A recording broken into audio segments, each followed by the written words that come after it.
A young man in Huaxia has two swords in hand to break the soul with a sword, punish evil with a sword. It's a little lacking in morality, but fortunately, there are not many missing. With the body of a half-demon, he overcomes thorns and thorns that achieve the peerless Demon King. It's just that.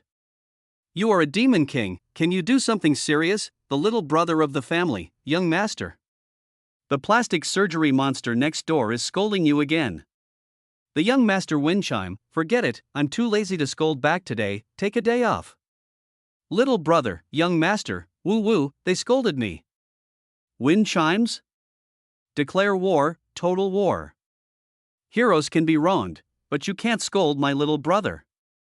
Chapter 1 Hot Chick Killer, The Plane, Blue Star Time, June 3, 2122 Location, Shenzhou Huaxia, Kyoto, Ruoling Department Store, 3rd floor. In the men's bathroom, there was a young man with a handsome face who made people feel inexplicably comfortable. Theoretically, no one in the world has a perfectly symmetrical face, but this alone makes him unique in the world. At this moment, the young man was doing one of the four most important things in his life: eating, drinking, defecating and urinating. The boy named them wind chimes, which cost 15 yuan a string.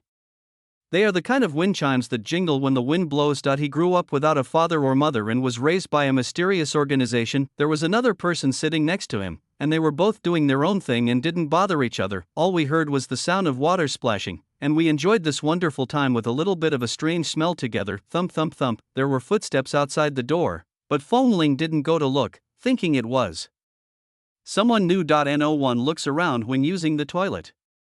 Do they have to smile and greet every newcomer? Hey! Wanna take a dip together?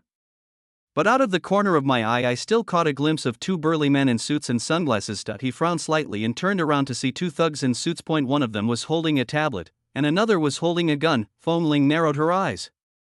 These two lunatics are here again. Just as I was thinking about it, I saw one of the burly men in suits raise the gun in his hand. Bang! An unexpected bullet hit the wall in front of him. Fengling was warned and raised his hand to block it. The tiles shattered and exploded, and the fragments almost cut his handsome face, but his hand was still cut by the debris, causing severe pain. He pulled up his pants and took a few steps back, bumping into the door of the squat toilet cubicle behind him with a thud. The big brother in the pit was so frightened that he trembled and his poop was broken. He looked down at the bloody wound on his hand and sighed. To be honest, he's used to it. I didn't say anything. After all, the other party had a gun. He was very calm. But the big brother next to him was not. The eldest brother just felt something brushing against the tip of his nose and was scared to death.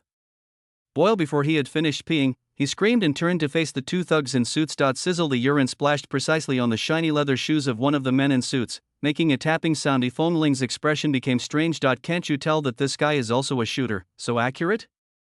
The accurate shooter saw the gun in the black-clad man's hand at a glance. It was a transparent gun made entirely of crystal and looked like a toy, but the facts have proven that if that thing hits the head it can kill people. When the shooter saw that the opponent looked like the top laner, he was so scared that he took 2 steps back. Sir, I was wrong. He is stupid. What kind of society is this? How come these two guys with guns were allowed into the mall? The burly man in a suit holding a gun looked down at his wet leather shoes, and the veins on his forehead were bulging. The ferocious expression on his face when he looked up made the Sagittarius legs go weak and he fell to his knees on the ground. He felt finished. Big brother, Before he could finish his words, the man in black took 2 steps with his wet leather shoes and walked up to the archer brother. He stared with his wide black eyes, cursed angrily, and kicked the man. A man weighing more than 100 pounds was kicked directly into the air and flew at least 2 meters high. It crashed into the pit next to the hero who was silently pulling behind Fengling. Fengling turned her head to take a look, then quickly looked away. The scene was really unbearable to watch. Who doesn't flush the toilet? Do you have a moral conscience? Have you ever considered what would happen if someone accidentally fell into it? How immoral! The loud noise made the big brother who was silently defecating in the next cubicle no longer remain silent, and he was so scared that he farted loudly. Brother Pi was so scared that he almost cried. Although I don't know what's going on outside, it seems very intense. Yes, I'm sorry, a trembling sound came from the pit behind Fengling. Fengling thought, you can't be sorry at this time. Isn't Silent Larkin good? The archer who was kicked into the pit before was no longer moving. It was unknown whether he was dead or not. Fengling has no time to care about it now, because he will be the next one. What a damn bad luck. The man in black holding the gun walked over and rubbed his leather shoes on the shooter's pants, then he looked up at Fengling. his eyes still fierce. Of course, what made him even more unhappy was Foamling's calm appearance. The other man in black had a blank expression on his face. He held a tablet in one hand and said calmly, "Wind chime, 23,090th stress test, result, no spiritual power fluctuation, no demon power fluctuation." The man in black holding the tablet was speaking while recording on the tablet. Foamling didn't say a word the whole time, just waited quietly. Then the man continued, "Next up is stress test number 23091. Target, wind chime, age, 18, status, unawakened, test monster, level 2 demon spirit infant." The man was talking to himself, recording on a tablet. Foamling sighed inwardly when she heard this. Ever since he could remember, he had always been surrounded by these men in black. They walked in pairs, one taking notes on a tablet and the other threatening with a gun. From time to time, it would suddenly appear and scare him. Conducting the so-called stress test, for example, when watching a horror movie, they would dress up as ghosts to scare him. Foamling was not awakened by the fright, but was almost scared to death. Cockroaches suddenly appeared while eating. As I drank the water, it turned into blood. When I was sleeping, there was a loud knock on the bed. It's all the fault of these men in black. They can appear at any time and any place. So Foamling never thought about falling in love. He could foresee what the situation would be like if he were to fall in love, so it would be better not to have one. The most frustrating thing is that it would suddenly appear even when I was having a bowel movement. At that time, the wind chime must be immediately clamped off and stood up for testing. You guessed it right. In this case, you probably have to wait until the test is finished before you can clean the grooves. So Foam chime longs for freedom. He just wants to watch a complete movie alone, have a complete love affair, and have a complete "I've lived for almost 18 years and I don't have any human rights at all." He has never felt what freedom feels like. These men in black would be replaced by two people every once in a while, but no matter how they were replaced, they were all here to monitor Foamling. The two in front of her were considered relatively aggressive. Foamling had met relatively gentle ones before. I got some information from those men in black who were a little easier to talk to. I learned some secrets of this world that normal people don't know. In this world, in addition to normal ordinary people, there are two other races. One is the spiritual master, and the other is the demon clan. The demons eat people, while the spiritualists catch demons. The two are absolutely contradictory. Generally speaking, people cannot see monsters. These men in black are the so-called spiritual masters. Foamling's situation is rather special, as he is a half-demon who was being monitored. Half-demons are the offspring of demons and humans, cursed by heaven and spurned by ethics. Theoretically, the survival rate of a half-demon in the mother's womb is only 1 in 10,000. Half-demons have only appeared 3 times in the history of China. Every generation is a feared and peerless demon king. 2 of their generations almost wiped out the spiritual masters and ruled China, and Foamling is the chosen one, the half-demon child. He had a 1 in 10,000 chance of surviving. He was lucky, as he was caught by a spiritualist right after he was born. You might say he has bad luck, but today is his 18th birthday. In the past 18 years, he has passed more than 20,000 tests and has never awakened once. The only purpose of these spiritualists keeping him is that the children of humans and demons may also awaken into half-spiritual masters. Half-spiritualists, like half-demons, can serve as perfect vessels for demons, perfectly integrated with the demon clan skills. It has unlimited potential. Chapter 2. Cage spiritual masters need a half-spiritual master like this to fight against the endless monsters in this world. So Foamling is lucky enough to live to this day, but for Foamling, he doesn't want to be a spiritual master, nor does he want to be a demon king. He just wants to be an ordinary person with freedom. Begin the test. The spiritualist holding the tablet said in a deep voice. At the same time, the spiritualist next to him raised the crystal gun in his hand and aimed it at the wind chime. If Foamling is in danger of transforming into a half-demon, he will shoot without hesitation. The crystal gun in his hand is called the spirit gun, which can fire bullets made of spiritual power. It can kill monsters of level 1 to 4 at a short distance. The monsters that are hit will instantly be shattered into pieces and will never be reborn. Foamling remained calm throughout the whole process, watching them suffer from the attack quietly. After all, he was brought up like this because he was frightened. The spiritualist holding the tablet made a seal with one hand, and after 2 seconds he shouted, "Summon the demon spirit baby." From the perspective of Foamling, he was like the Chunibyo who imitated Naruto in elementary school. Because she has not awakened, Foamling cannot see the monster and only feels that the man is a psychopath. In fact, sometimes he even suspected that the people in the black organization were really crazy. There are no monsters in this world. I am being controlled by a mentally ill organization. If I really have hallucinations and see monsters one day, I might be taken to a mental hospital by them. This possibility cannot be ruled out, but it is very unlikely. If Foamling has been raised by these men in black since she was a child. These people are very rich. Let Fengling live in a single apartment in the most prosperous area of Beijing, providing balanced nutrition for 3 meals a day and receiving the best education are all part of talent cultivation. If Fengling can successfully awaken into a semi-spiritual master, he will become a real talent. The 23,091st stress test is over. The result is that there is no fluctuation in demonic power or spiritual power. After saying that, the man locked the tablet and looked at Fengling. Tonight at 8 o'clock is your birthday. No spiritual power has been detected in you so far. If you don't awaken by the age of 18, you will never have the chance to awaken. Fengling was shocked. What does that mean? Does that mean I'm free? So starting tomorrow, I can rest assured, ugh, I'm a free man. At this time, the spiritualist holding the gun retracted his gun, sneered, and said, "Don't be too happy too soon. What if you wake up at night?" Although he was full of threats, Fengling couldn't hide the joy on her face. Freedom Day is tomorrow. He couldn't wait for the night to come. He hadn't awakened in 18 years. Could it be that he would really awaken tonight, that Fengling might as well just hit his head and die? That's the end of the story. Ding dong, the tablet in the spiritualist's hand lit up and someone sent a message. Unfortunately, Fengling couldn't see it. The message read, "If he doesn't wake up tonight, I'll kill him," and announced to the spiritualist world and the demon race that the Feng family will be the last one to leave. As a warning to others. This is the freedom they want to give, but it is obviously not the freedom that Fengling desires. The two looked at Fengling with pity in their eyes, and then left. Fengling thought the look was a little strange, but didn't think much about it. He turned around and glanced at the archer brother who was lying motionless in the pit, thinking that without me, he wouldn't have encountered such a thing, so he walked over and wanted to save him. TSK, who the hell doesn't flush the toilet? That's disgusting.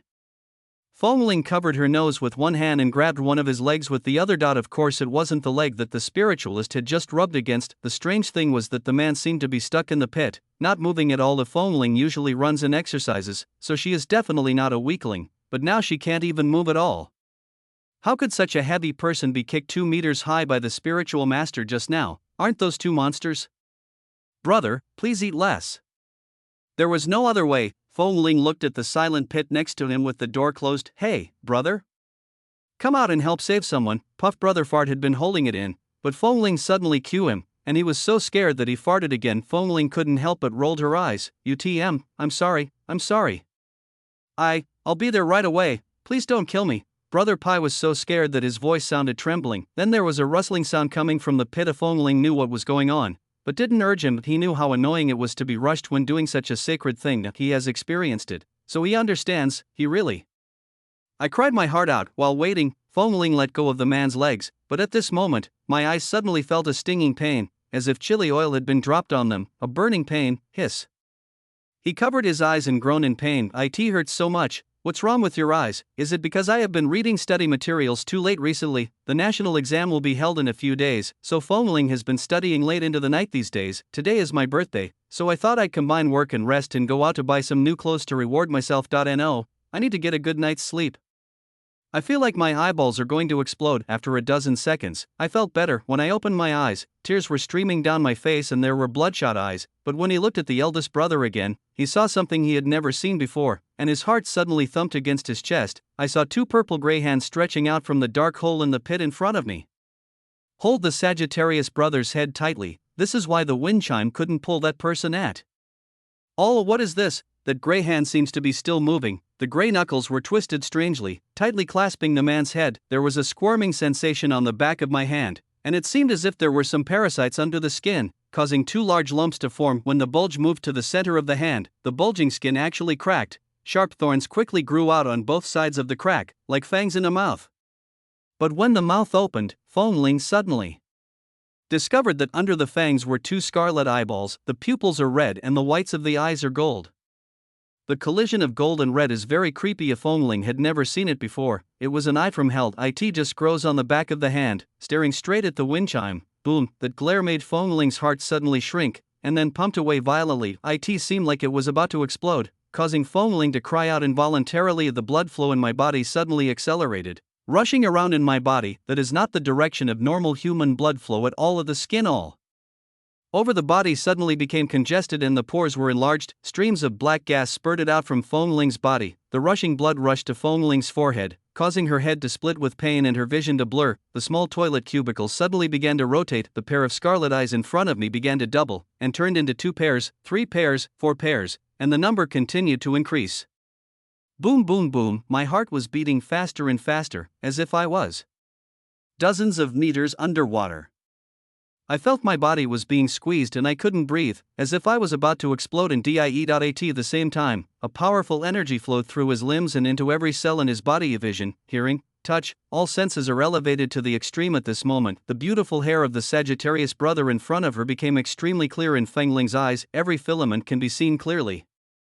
Even the oil hanging on it can be distinguished. He could also hear the sound of the monster squirming in the pit, the strong heartbeat of the big brother in front of him, the barely audible crackling sound of electricity in the light on the ceiling, and even the constipated breathing sounds in the women's restroom next door. It feels like I have come to a new world, and everything I perceive is different from usual. But what are those gray hands with eyes?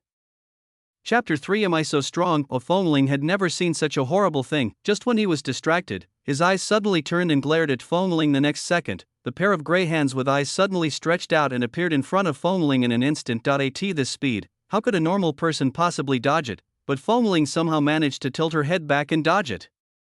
The 2 hands brushed past his face and shot towards the wall. It hit the wall, creating 2 big holes. The power seems to be even greater than the previous spiritual spear. There were 2 loud bangs, and the guy who was wiping the groove was so scared that he almost broke through the paper. When Fengling looked down in horror, she discovered that many gray hands were extending from the pit, and their fangs and claws were bared, which was very disgusting. Run, without time to think. Fengling instinctively took 2 steps back. He didn't even care about saving others, and he couldn't even save his own life. He immediately ran towards the bathroom door without looking back. Just as he passed by a mirror, he caught a glimpse of a strange figure out of the corner of his eye. The person in the mirror seems to be him, but also seems not to be him. White hair, strange. Is that me? Fengling turned her head, but was so frightened by the person in the mirror that she lost her pace and fell to the ground. When he fell down, there was still disbelief in his eyes. The person in the mirror is him, not him either. It was indeed him, but his jet black hair had turned snow white at some point. There were also several unreadable black symbols on his face, and his skin turned pale. The most important thing is that his eyes at this moment were like the monster in the pit, with scarlet pupils, golden whites, deep and terrifying. Don't be too happy too soon. What if you awaken and become a demon tonight?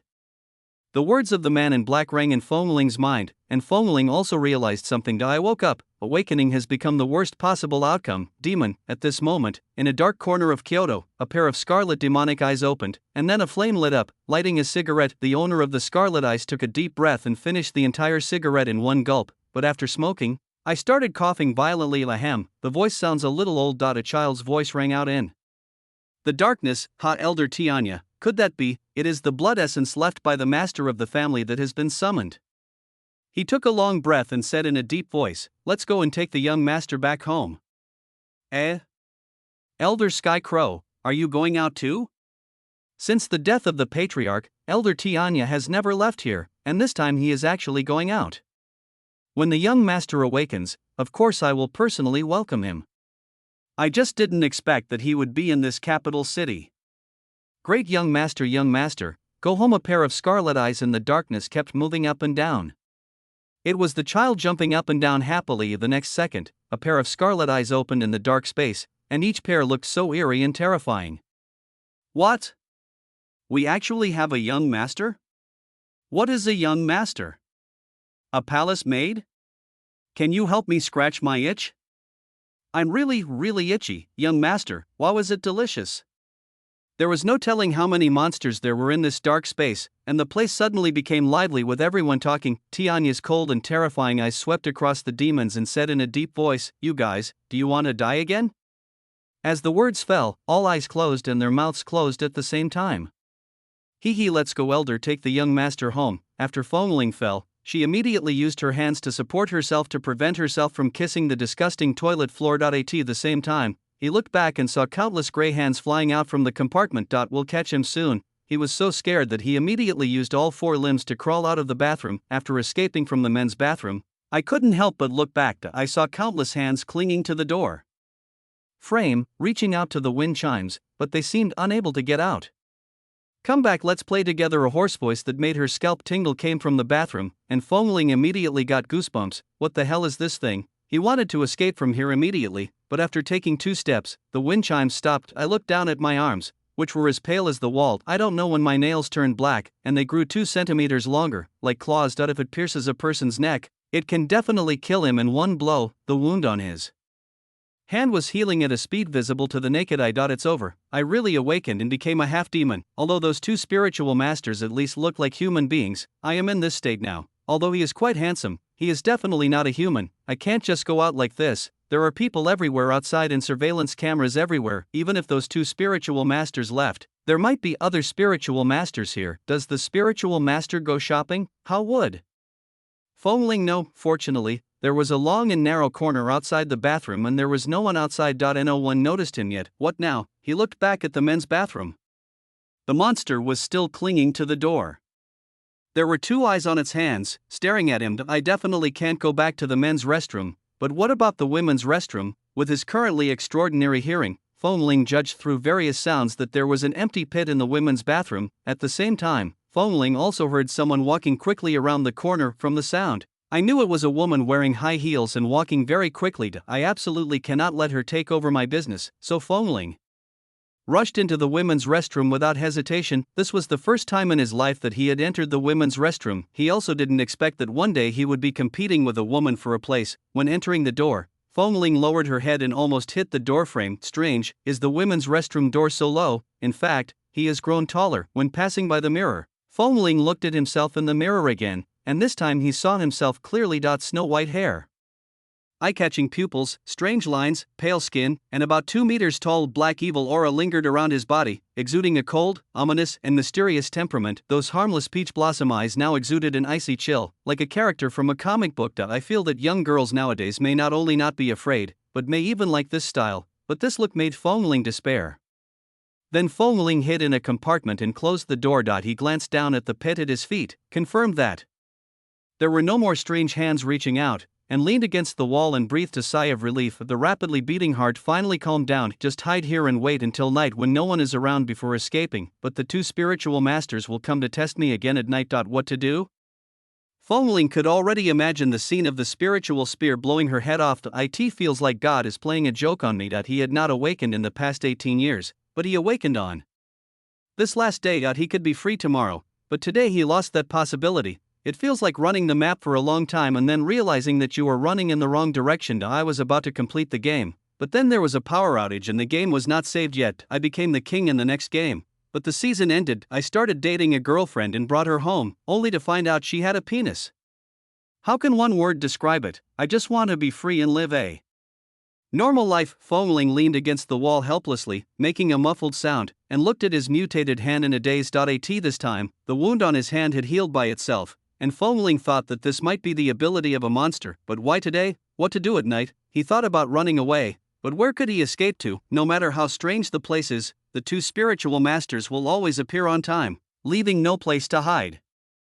It seemed as if tonight was destined to be his last night. Before dying, Fengling thought of his only good brother. He took out his mobile phone, looked through the chat history, clicked on his chat box, and fell into deep thought. Boom, boom, boom. The board of the compartment suddenly made a strange noise, which made Fengling's nerves tense again, and the claw machine almost flew into the pit. He didn't dare to speak, and then a voice came from the compartment next to him. Sister, do you have any extra paper?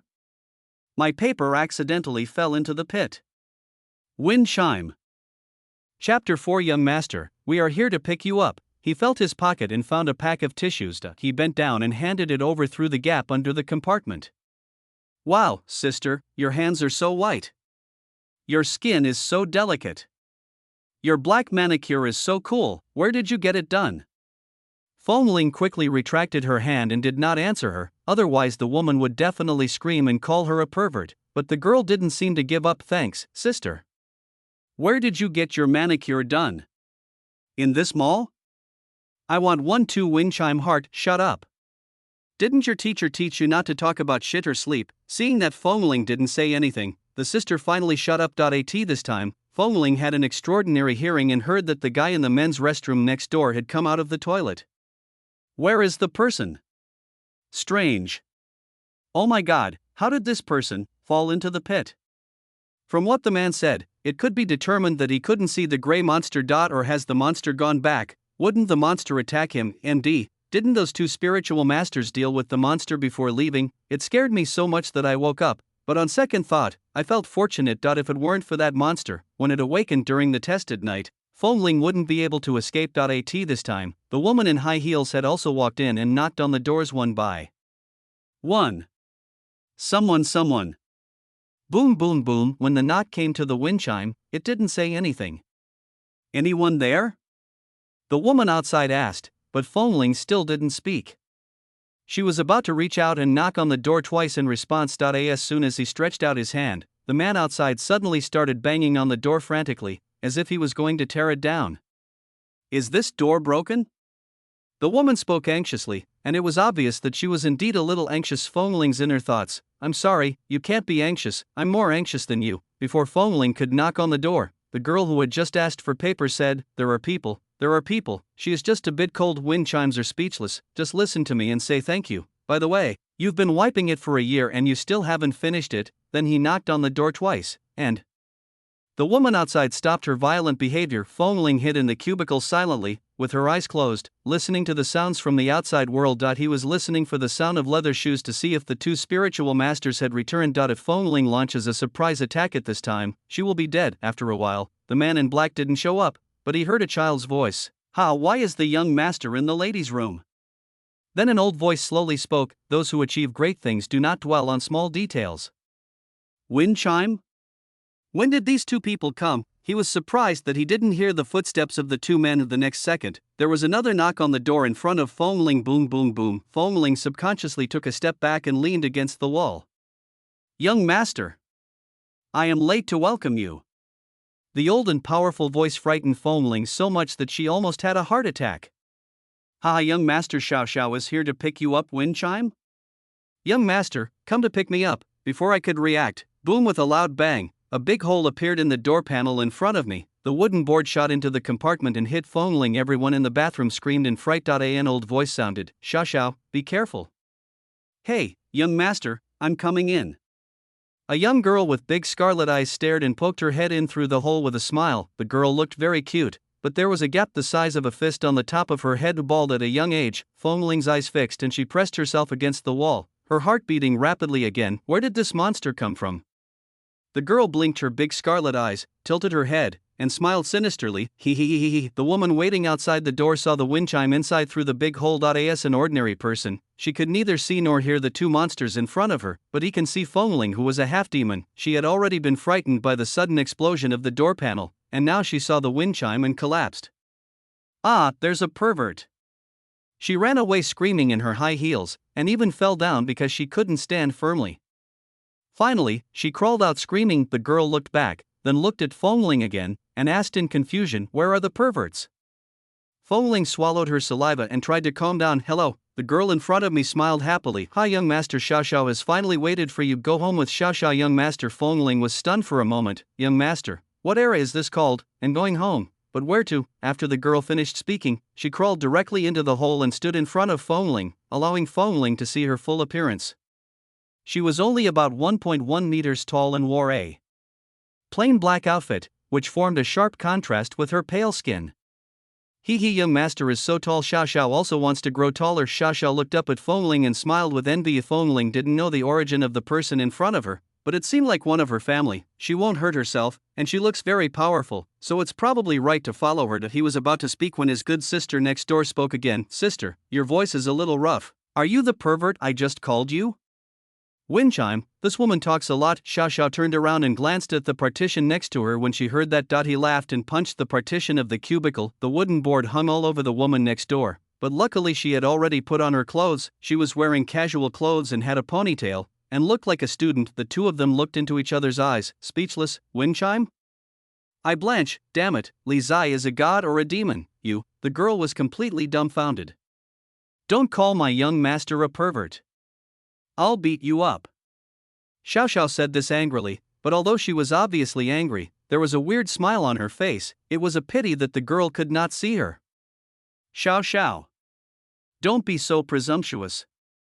The crow outside the door couldn't bear to watch it anymore. and suddenly a black energy wrapped around the girl's face. The girl rolled her eyes and fainted in the cubicle. Then the door in front of Feng Ling slowly opened, and an old man with white hair appeared in front of him. He was also very tall, at about 2 meters and 1 centimeter tall, half a head taller than Feng Ling now. His thin body was wrapped in a black robe, and there were some black spots on his face. It's hard to describe its temperament. It feels very kind, yet ominous. The old man had a gratified smile on his face. After seeing the wind chimes, he knelt on one knee, clasped his hands together, and said in a deep voice, "Young master, your servant, Sky Crow, is here to pick you up." Seeing this, Xiao Xiao happily ran out and clumsily imitated the Sky Crow. He knelt on the ground, looked up and said to Feng Ling with a smile, "Young master, let's go home." Feng Ling stood there, somewhat incredulous. These two are monsters, and I am their young master. Suddenly Feng Ling heard hurried footsteps outside, and it sounded like there were at least a dozen people. Among them are the familiar high heels. "Hurry up, don't let that pervert get away." It was the woman from before who called the security guard to sister. "Aren't you in a hurry to go to the toilet? Is there still time to call security?" The raven stood up. "Young master, please leave first. It is not appropriate for more people to see you like this." Feng Ling nodded quickly. This was a wise man, no, a wise demon. "Where are we going?" Tianya walked towards the wall with windows next to him. "Please follow me." Feng Ling noticed that he walked without making any sound. He walked to the wall and slowly raised his hand, and a black air came out. Boom, the entire wall collapsed in an instant, and a strong wind rushed in, and Feng Ling's white hair was messed up in the wind. Then Tianya smiled and turned to Feng Ling and said, "Master, let's go home." Feng Ling walked over in a daze and looked down. The car parked downstairs was only as big as a fingernail. Fortunately, there was no one on the ground, otherwise everyone would have been killed by the falling rocks. So what's going on? Jump down. Suddenly he heard the sound of wings spreading and a few feathers floated before his eyes. Before he could even look, his feet had already left the ground and his entire body was lifted up by the Sky Crow. The next second, he was flying into the sky. Chapter 5. Young master, let's go home. Am I flying? It feels like a dream. Feng Ling turned her head and looked at the Sky Crow that was flying with her. At this moment, he was no longer the kindly white-haired old man just now. Instead, it was a crow with black wings and a crow's head and a human body. Those golden red eyes are very eye-catching. With a pair of wings spread out behind him, his eyes were fixed fixedly on the front. Although it is also a monster, Feng Ling does not feel disgusting. It is many times stronger than the monster that escaped from the pit before, and there is a saying that the crow looks pretty cool. Tianya was holding Xiao Xiao in his other hand, and the three of them were flying at a very fast speed in the air. As if trying to avoid something, it flew higher and higher. Young master, he Xiao Xiao looked very happy. She kept looking at the wind chimes and humming. Feng Ling could only respond with an awkward smile, internally thinking about what to do next. These two people look very powerful. Can they help me get through this difficult time tonight? Get freedom? At this time, the woman from before had already come to the women's restroom with the security guard. Everyone was shocked as they looked at the huge collapsed wall in front of them. Why did this wall collapse? Bomb!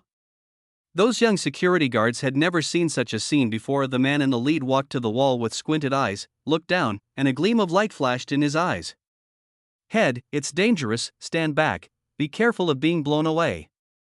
A young security guard quickly greeted them. However, the security captain did not listen to him, but looked up into the distance, which was the direction where Tianya and Feng Ling left, said in a deep voice, "Call an ambulance, then seal off this place and don't allow anyone in.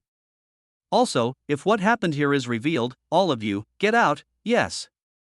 Then he drove to the monitoring room alone, taking the elevator in a remote place. We descended into a dark space 100 meters underground. During the descent, he had a bad feeling. When the elevator door opened, all I saw was a mess. All the machines were damaged, which meant that it was impossible to adjust the surveillance. The guards were all unconscious, but fortunately they were not killed. There was a strong evil aura in the air. There were a few large characters carved on the ground with a sword. After so many years, the Ruo family's defense is still so poor. The captain's eyes flashed with golden light, his eyes were sharp, his fists clenched, and he shouted angrily, "Get up, everyone! The Ruo family's territory was overthrown by a demon clan? This is a great shame." He just couldn't understand who would dare to go against the Ruo family, the most powerful family in the world, so blatantly. Then two women, one tall and one short, came to the women's restroom on the third floor of the mall. One of the women had a black cloth covering her eyes, but even without the cloth, one could still tell that she was absolutely stunningly beautiful. A lovely girl who looked like a maid was holding her arm. The two of them wanted to go in, but were stopped by the security guard at the door. Stop. You can't come in now. Seeing this, the maid next to her stepped forward and said, "How dare you block my young lady's way?" At this time, the woman whispered, "Forget it, shall we? The person has already left, let's go too." After that, the two of them left, leaving the confused security guards, who were confused about the situation. The skycrow flew with the wind chimes for about a few minutes, arrived at the central ring area of Kyoto, and landed above a building. "Master, we are home." Fengling looked at the historical palace under her feet in shock. This is Kyoto's most famous landmark, where the ancient emperor once lived. Where do these two monsters come from? Why do they live in a place like this? Could he be a royal relative? Wait, they call me young master, am I a member of the royal family? We live here? Fengling asked in disbelief. Tianya nodded, yes, but you have to buy a ticket to enter. Please forgive me for not having money. Fengling suspected that she had heard it wrong, and seeing Tianya's serious expression, she was suddenly speechless. How fresh. Do I have to pay for the ticket when I go home? Can you be a little sincere, go buy the tickets for me? They are quite expensive. There are surveillance cameras everywhere. You are a distinguished half-demon, and you will be monitored and seen by others. There are also a large number of spiritual masters guarding here. It is not easy for me to take you down directly. A large number of spiritual masters guarding it? Fengling expressed doubt and asked, "Isn't this your territory? How come there are so many spiritual masters guarding it?" Tianya knew Fengling was confused and just sighed, "Young master, there are some things I need to explain to you slowly. We need to hurry up now. Do you think I can buy a ticket in this state?" Tianya raised one hand and gently patted Fengling on the heart. A surge of energy rushed into his body, suppressing all the hot blood in Fengling's body. Then Fengling gradually changed back to his original appearance, a sunny boy who was 1.8 meters tall. The scarlet demon pupils also returned to their normal appearance. A pair of beautiful, pretty peach blossom eyes. Fengling's original appearance looks like a good student who studies hard, is mentally healthy, and is harmless to people and animals. The raven spoke again, "Young master, rest assured. As a half-demon, when you are in human form, the spiritual master cannot detect the fluctuations of your demonic power. Young master, please trust me." Fengling met his golden red demon eyes. His eyes were loyal and firm, giving people a very reassuring feeling. With just this one glance, Fengling even felt that the monster in front of her named Tianya would never betray her until her death. In the end, Fengling had no choice but to pay out of her own pocket and spend a huge sum of 10 yuan to buy a ticket, because it is a famous tourist attraction. There are many people. Fengling blended into the crowd as usual, but felt that she was particularly conspicuous. It felt like everyone was looking at me, and I felt inexplicably nervous. Tianya said, "There are a lot of spiritualists here. Where are they? Ah damn, I'm going back to my own home. Why do I act like a thief?" At the same time, he also had a feeling of being abandoned by the world. They are human beings, but I am not. I am a monster. Fengling still doesn't have a complete understanding of what a monster is. What is a monster? Why are there monsters in this world? Are demons bad? The one in the department store is a monster, and so are Tianya and Xiao Xiao. But Fengling clearly felt that although they were both monsters, there were still differences between them. As she walked, Fengling suddenly caught a glimpse of a strange creature. The creature was green all over, and was crawling quickly on the ground on all fours in a strange posture. Like a strange species, the speed is so fast that it can easily break the world record. There was something wrong with its skeleton at first glance. The bones under the skin seemed to be about to pierce through its skin. It was very disgusting to look at, and most importantly, it has no head. The head seemed to have been chopped off by someone, and black liquid was oozing from the wound as he ran. A Fengling covered her nose because the liquid had a strange smell. Is this also a monster? It seems to be the same as the one in the men's restroom. Fengling automatically classified these extremely ugly and disgusting monsters into one category in her mind. I glanced at the people around me and found that they couldn't see the creature at all, otherwise they would have been scared away by it. But now Fengling also wants to escape. Suddenly at this moment, a golden light flew past him and Fengling was dazzled. Roar! The monster let out a shrill roar, and Fengling saw from the corner of her eye that it had turned into a pool of green blood foam. "Run? Where to?" A voice suddenly came from behind Fengling, which made his heart skip a beat. He didn't dare to look back, because behind him was the spiritual master that Tianya had mentioned, who was stationed here. What was that golden light just now? Fengling doesn't have time to think about these things now. What happened before his eyes made his heart beat faster involuntarily. Don't find me, don't find me. Yodo. Then two people quickly ran past Fengling the moment she ran over. Fengling turned her eyes and looked over. They were a young man and woman wearing ancient Chinese costumes. It was actually quite normal for them to dress like that in this ancient monument, but there is a golden word printed on their backs. If the two spiritual masters ran to the dead monster. One of the girls smiled and said, "What good luck. A second-level monster, great tonic." "Hush, Xiaofeng, watch your words, or you'll be fined by the regulator." The people around heard the two of them talking, and some looked at her, wondering what they were doing, but Fengling didn't dare to look, and quickly slipped away while their attention was not on her. I immediately turned around and walked in another direction, praying in my heart, "Don't find me. I hope what the crow said is true. Stop." Xiaofeng suddenly shouted. Fengling heard her footsteps running towards her, getting closer and closer. He was a little panicked inside, but he didn't run. He chose to believe in Sky Crow. Just based on that one glance.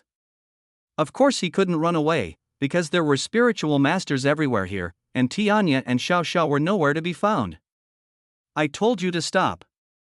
Swoosh! A gust of wind blew by. His eyes blurred and the young woman in ancient Chinese clothing suddenly appeared in front of him. Fengling was shocked. How did she get here?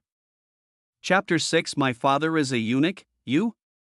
He pretended to be panicked and looked around at the people around him. He wants to find Tianya and Xiao Xiao, brother. Where are you two?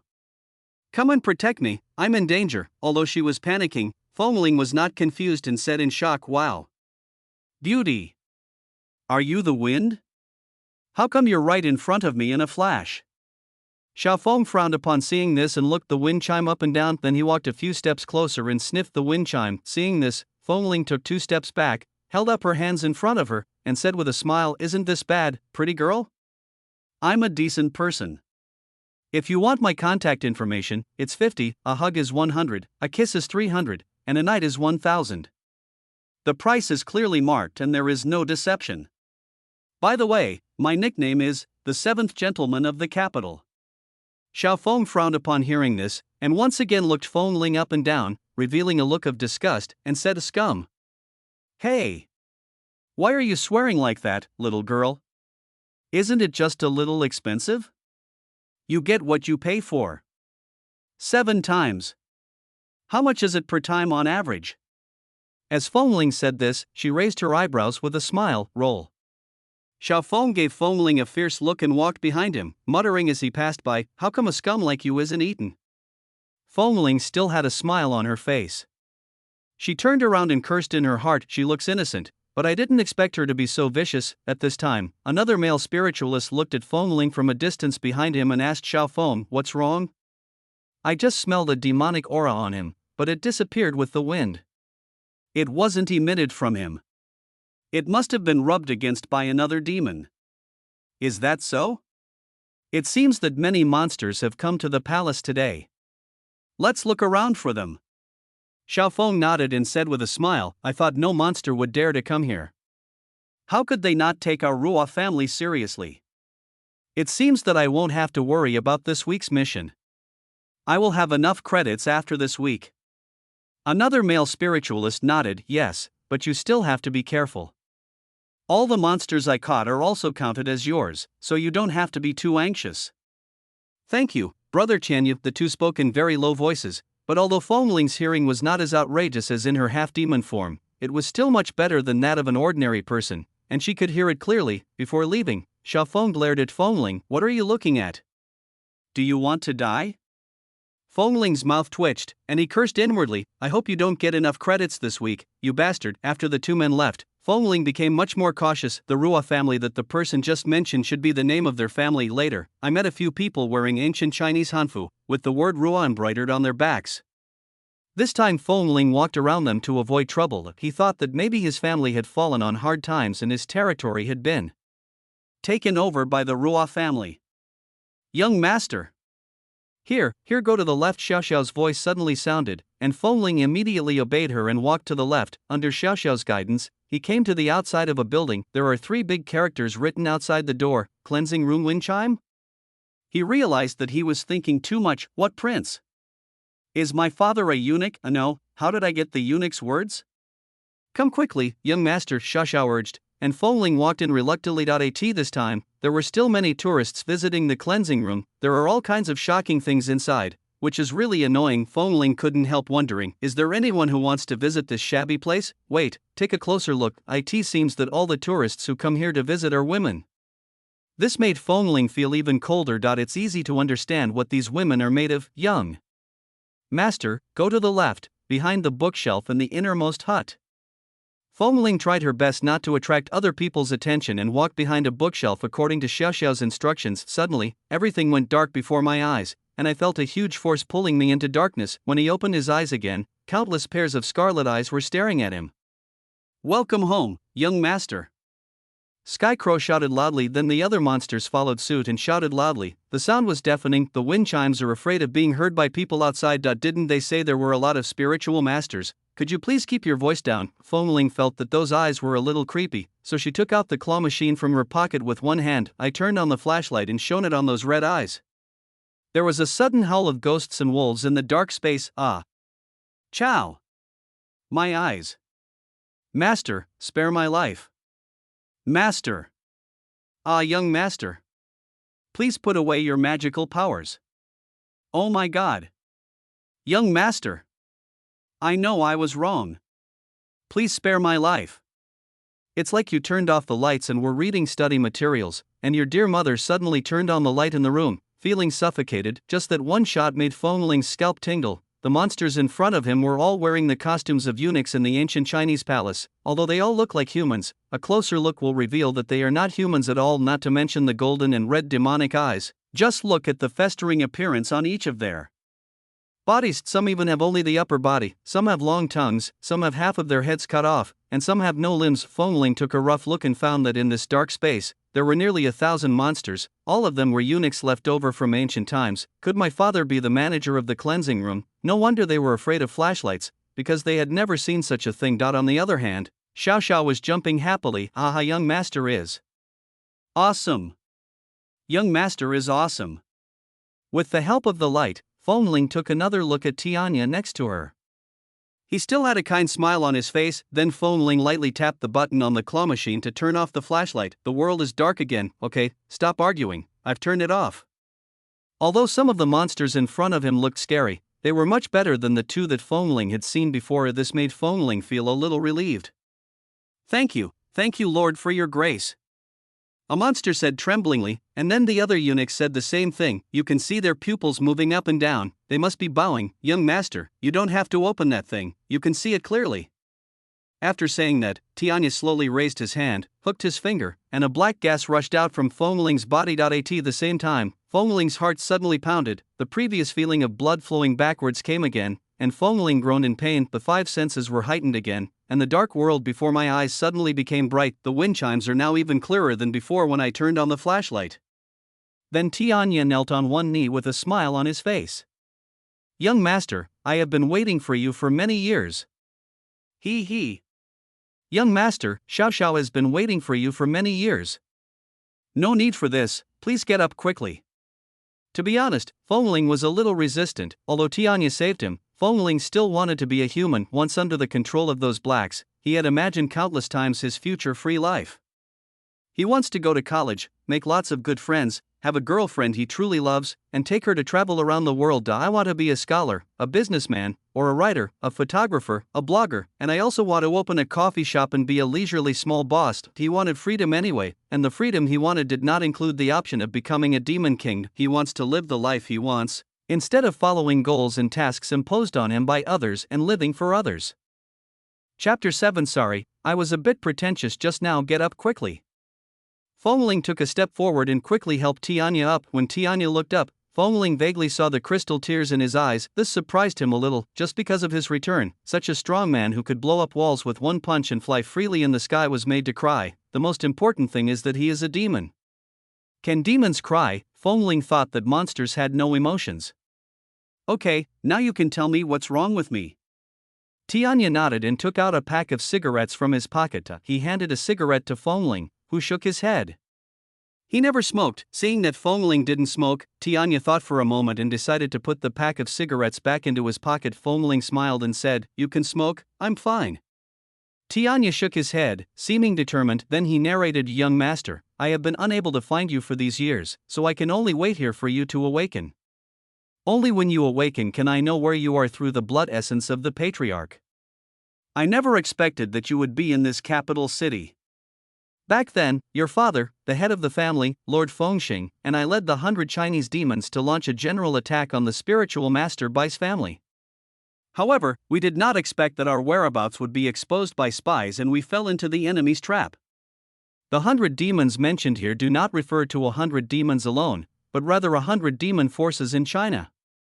The head of the family was defeated by the spiritual master Yusan family leaders, and the imperial palace, which was originally our Feng family's territory, was also controlled by the Ruo family. At this time, Xiao Xiao suddenly interrupted and said, it's not just the palace, it's not an exaggeration to say that the entire capital belongs to our Feng family. Fengling was a little surprised. 18 years ago, the capital was my family's territory. Tianya also nodded and continued, Madam was still pregnant with you at the time. She tried to escape under the protection of her trusted followers, but she was still caught by the Bai family. You also fell into the hands of the Bai family. After that, everyone turned against the Feng family. Not only the spiritual masters, but even the demons came to divide our power. The major demon tribes withdrew from the capital and spread all over Shenzhou. When Tianya said this, his expression was very uncomfortable. Fengling's expression did not change at all. She was just listening to a story that had nothing to do with herself. What kind of feelings can you have towards your parents if you have lived that kind of life since childhood? Not at all. He just wants freedom. He doesn't need parents or anything like that. After Fengling's father died, the Feng family's forces spread all over the world. Some became kings and some became the subordinates of others and moved to other places to live. Later, because the cleansing room was neither yin nor yang, spiritual masters also avoided it. Tianya and Xiao Xiao stayed here, waiting for Fengling to wake up. As for these eunuchs, they have nothing to do with the Feng family, just a bunch of eunuchs, that's all. As Tianya spoke, Fengling also learned some other things about the demon race and spiritual masters. There are 10 levels of spiritual masters in this world. Level 1, Level 2, Little Spiritual Master. Level 3, Level 4, Great Spiritual Master. Level 5, Level 6, Earth Spirit Master. Level 7, Imperial Spirit Master. Level 8, Celestial Spirit Master. 9th level, Spiritual Master. And the strongest among the spiritual masters, the 9th Nether Heavenly Master, who is rarely seen in 1,000 years. Correspondingly, the monsters in this world are also divided into 10 levels. Level 1, Level 2, Monster. Level 3, Level 4, Demon Spirit. Level 5, Level 6, Crazy Spirit. Level 7, Demon Lord. Level 7 can make you a dominant force. Level 8, Demon King. 9th level, Demon King. And in this world, even spiritual masters are afraid of existence, ghosts, and monsters. The one Fengling met in the department store was just a first level monster that didn't even have any intelligence. Although these unique monsters in front of us have intelligence, they are weak and are only first level monsters. The Xiao Feng that Fengling met today is a second-level spiritual master. The man named Tianyu is a third-level great spiritual master. Those two people are from the Ruo family. The Ruo family is the most powerful of the three major spiritual master families today. Originally, the strongest family was the Bai family, which was the family that controlled the wind chimes. Although Fengling's father did not succeed in destroying the Bai family, he still caused them unbearable losses. After so many years, it still hasn't recovered and has fallen to the third place among the three great families. They are even about to lose the title of one of the three royal families and are about to be replaced by other families. The Ruo family gave birth to a 9th Nether saint in the same year that Fengling was born, and with this one daughter, they rose directly to the top. That's why the Bai family clings to Fengling so tightly, hoping to rise with the help of Fengling, the holy maiden of 9 netherworlds. Half spiritual master can fight. It is absurd to say that a spiritual master has to rise to prominence by relying on a half-demon and a human child. While Tianya was telling the story, his hands kept unconsciously moving to his mouth, and then he would inhale suddenly. When he realized he had no cigarette in his hand, he put it down again, and this happened several times. Even the wind chimes are embarrassed. Forget it. Forget it. Go ahead and smoke. I'm really fine. Skycrow still refused. So Fengling said, then what if I order you to whip me in the name of the young master? Tianya was stunned for a moment, then suddenly a smile broke out on his face. Of course I will obey your orders. He quickly took out a cigarette from his pocket and lit it with a lighter. He took a deep breath and pulled it out directly to the bottom. Fertile field. The old man is still the old man. his lung capacity is amazing. Just as he thought of this, Tianya started coughing violently. A Fengling subconsciously walked over and patted him on the back. Are you okay? You might choke if you're being whipped so hard. Ahem, Tianya coughed and waved his hand with a smile. It's all right, young master. Don't worry about me. I should be able to live for a few hundred years. The lifespan of a demon increases as its strength grows, up to a maximum of 2,000 years. Tianya, what is your strength? Tianya coughed a few more times, then took a deep breath and said seriously, I am invincible below the Demon King, and above the Demon King, 1 for 1. Fengling looked at Tianya with some shock, feeling that he didn't seem to be bragging. An old man like this shouldn't be pretentious, right? Young master, it's not just me. All the former retainers of the Feng family are outstanding among the demons. Now that you are back, just give them a summon and they will surely come back quickly. Fengling nodded upon hearing this. Then you can be the Demon King yourself. The Feng family will give it to you. Please help me turn back into a human. I just want to be an ordinary person. Tianya didn't expect Fengling to say that. He was stunned for 2 seconds, then fell to his knees with a plop. Young master, what I said is absurd. I dare not compare myself with you. Hey, get up, that's not what I meant. Fengling hurried to help him, but this time Tianya didn't dare to get up. I command you in the name of the young master. Get up. Tianya stood up in a flash. This trick really worked. After getting up, Tianya still felt guilty and said very respectfully, I'm sorry, young master. You are a half-demon, which is beyond the reach of a mortal like me. I may have been a little pretentious just now. Fengling couldn't help but laugh twice, and suddenly felt that this crow was a little cute. It's a bit funny to say such things so seriously. When Tianya saw Fengling smile, he also showed a relieved smile on his face. It is a great honor for me to make the young master happy. Fengling couldn't laugh anymore after hearing what he said, and continued to ask, so how come half-demons are noble? Ha. Let me tell you. Elder Sky Crow, let me tell you. Xiao Xiao immediately jumped between the two of them, looked up and said happily, young master, your half-demon body has 2 bloodlines in your body, which makes you a perfect vessel for the demon race. You can merge with any demon to transform, and your strength can be multiplied several times. The head of the family merged the 9 great demon leaders, and his strength was even close to that of demons and monsters. He commanded hundreds of demons in China, and made other families and even Chinese spiritual masters terrified. They dared not compete with him. If it wasn't for that bastard Ing Xuehu who backstabbed the patriarch would definitely be able to unify China, unify the world.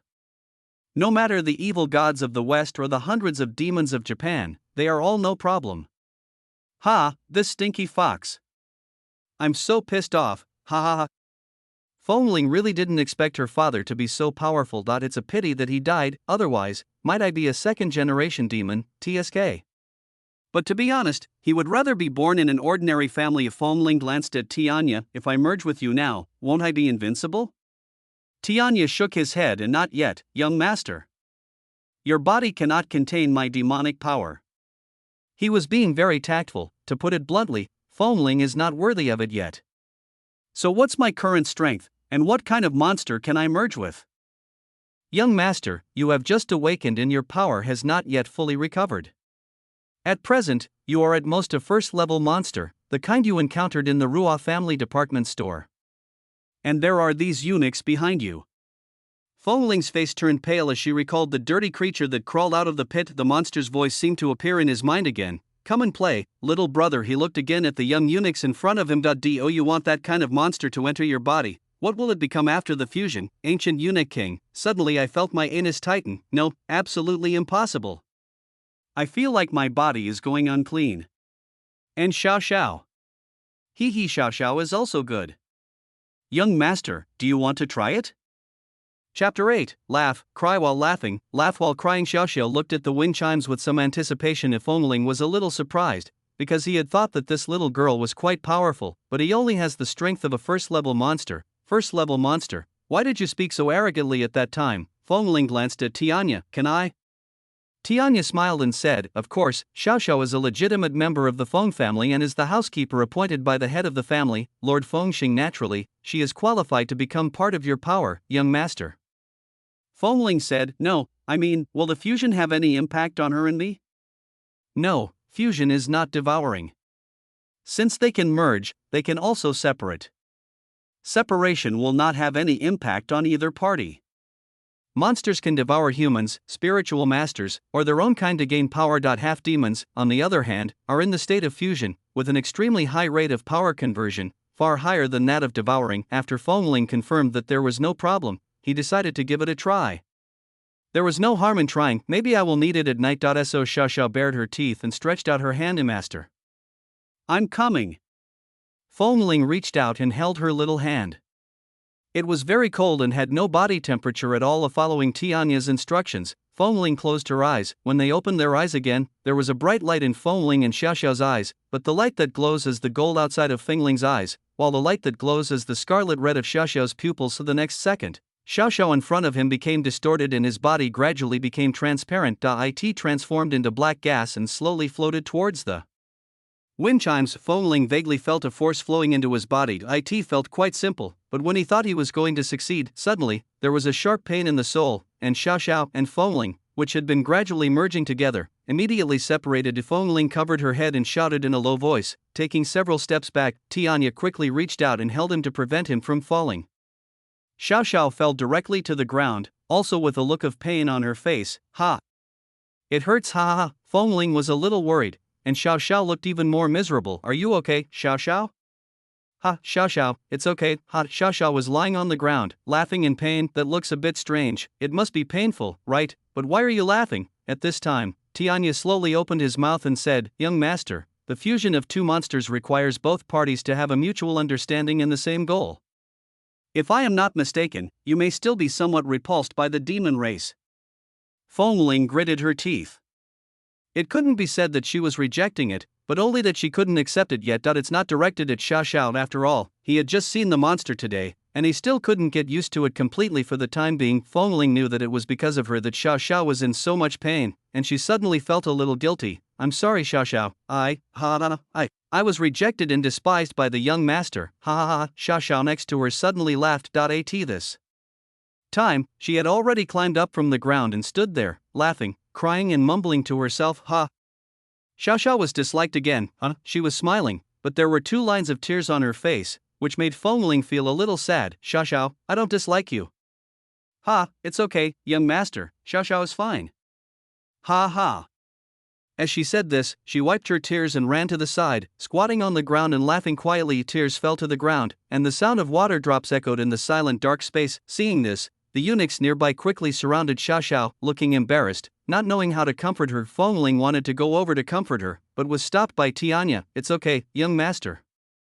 She will be fine in a moment." "Is she?" Fengling was puzzled. He felt that there seemed to be something wrong with Xiao Xiao's emotional expression. Tianya glanced at Xiao Xiao, who was squatting in the distance, and lit a cigarette. Just like before, he took a sip, coughed several times, and then whispered, "She was fished out of a river by the owner more than 30 years ago. Fengling frowned when she heard this, feeling that this was not a good story. On the day she was born, her biological father died in a car accident on the way to the hospital. And her mother found another man, but her stepfather didn't like her frowning face, so he beat her every day to make her smile. Her mother doesn't care about her and thinks she is unlucky.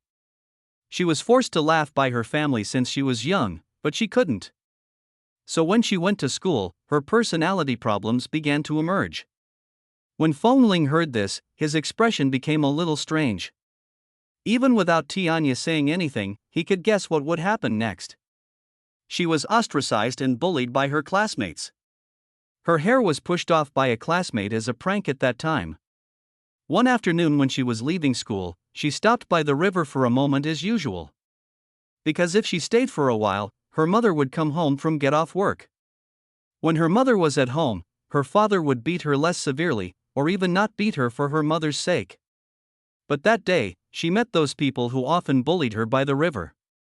When he said this, Tianya lit a cigarette, took a puff, and started coughing. After a while, he continued with cold eyes. "They took away her schoolbag and coat and said, 'If you can smile, I will return all these things to you.' She eventually failed to laugh and all that stuff ended up in the river. Xiao Xiao wanted to go downstairs and look for it. If everything was lost, she was afraid that her mother and father would beat her together.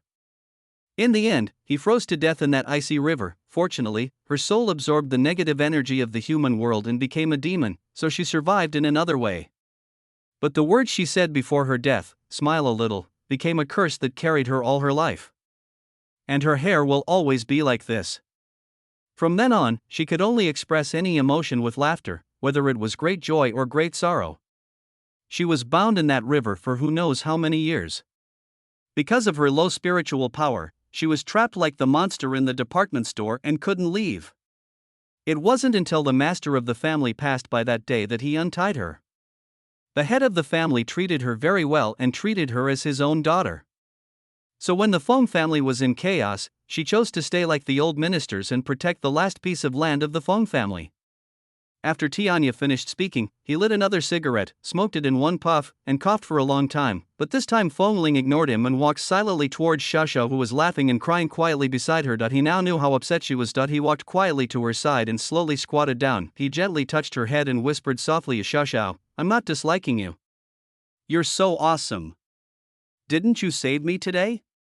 How could I dislike you?" Xiao Xiao turned around after hearing this, with 2 lines of tears and that cursed smile still hanging on her face. "Huh?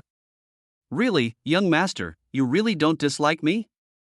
"Huh?" Fengling nodded and said with a smile, "Of course you did. You punched a big hole in the door of the compartment and gave me a shock. It was amazing." As Fengling spoke, she imitated what she did at that time and threw a punch in the air. "Ha! Really, young master? Do you really think Xiao Xiao is so powerful?"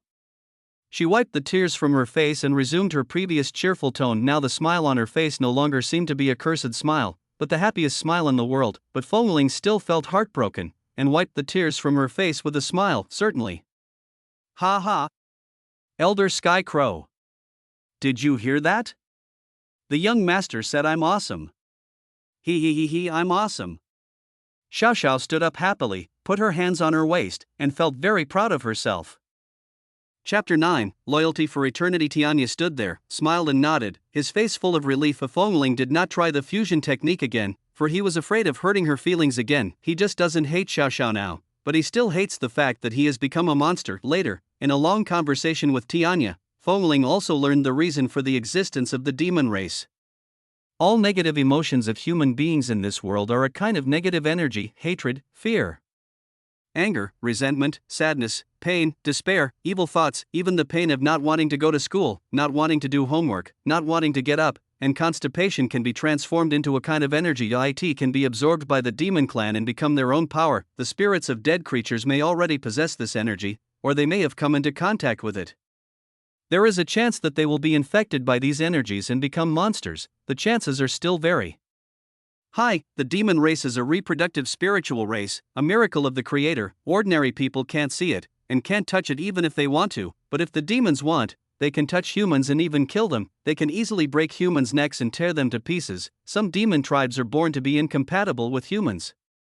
They feed on human flesh and wreak havoc on other sides. Some demon tribes remain neutral, living quietly in the darkness and under the shadow of spiritual masters as demon tribes. The spiritual master is responsible for catching monsters. In order to prevent ordinary people from generating more negative energy and strengthening the demon clan because of their fear of demons, therefore, the spiritual master has been trying hard to conceal the matter of the demon. Chinese spiritual master. Spiritual master of the world. The Chinese spiritual master is the ancestor of all spiritual masters in the world and is recognized as the most powerful. They have a more systematic organization and management, and have silently guarded China for thousands of years. But even such spiritual masters cannot completely eliminate the demon race unless they eliminate humans. As long as there are people, there will be negative energy. New demon races will be born continuously and infinitely. If it weren't for those powerful spiritual masters, China would have long been ruled by demons.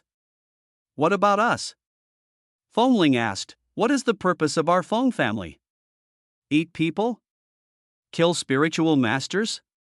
Tianya shook his head, picked up another cigarette, took a puff, and coughed a few times. Looking up, I saw an uneven wall above my head and nothing there. He stared at the wall in silence for a long time, then slowly spoke. I will never forget the words of the patriarch. He said, Sky Crow, follow me. Follow me, and be reborn on this land of Shenzhou. He is the greatest demon I have ever seen in all my years of existence, and the demon king I admire the most. Feng Ling was a little surprised when she heard this. Rebirth? Can a demon be reborn as a human? The crow smiled. It cannot. Feng Ling thought about it for a while and understood a little. Like Xiao, reborn?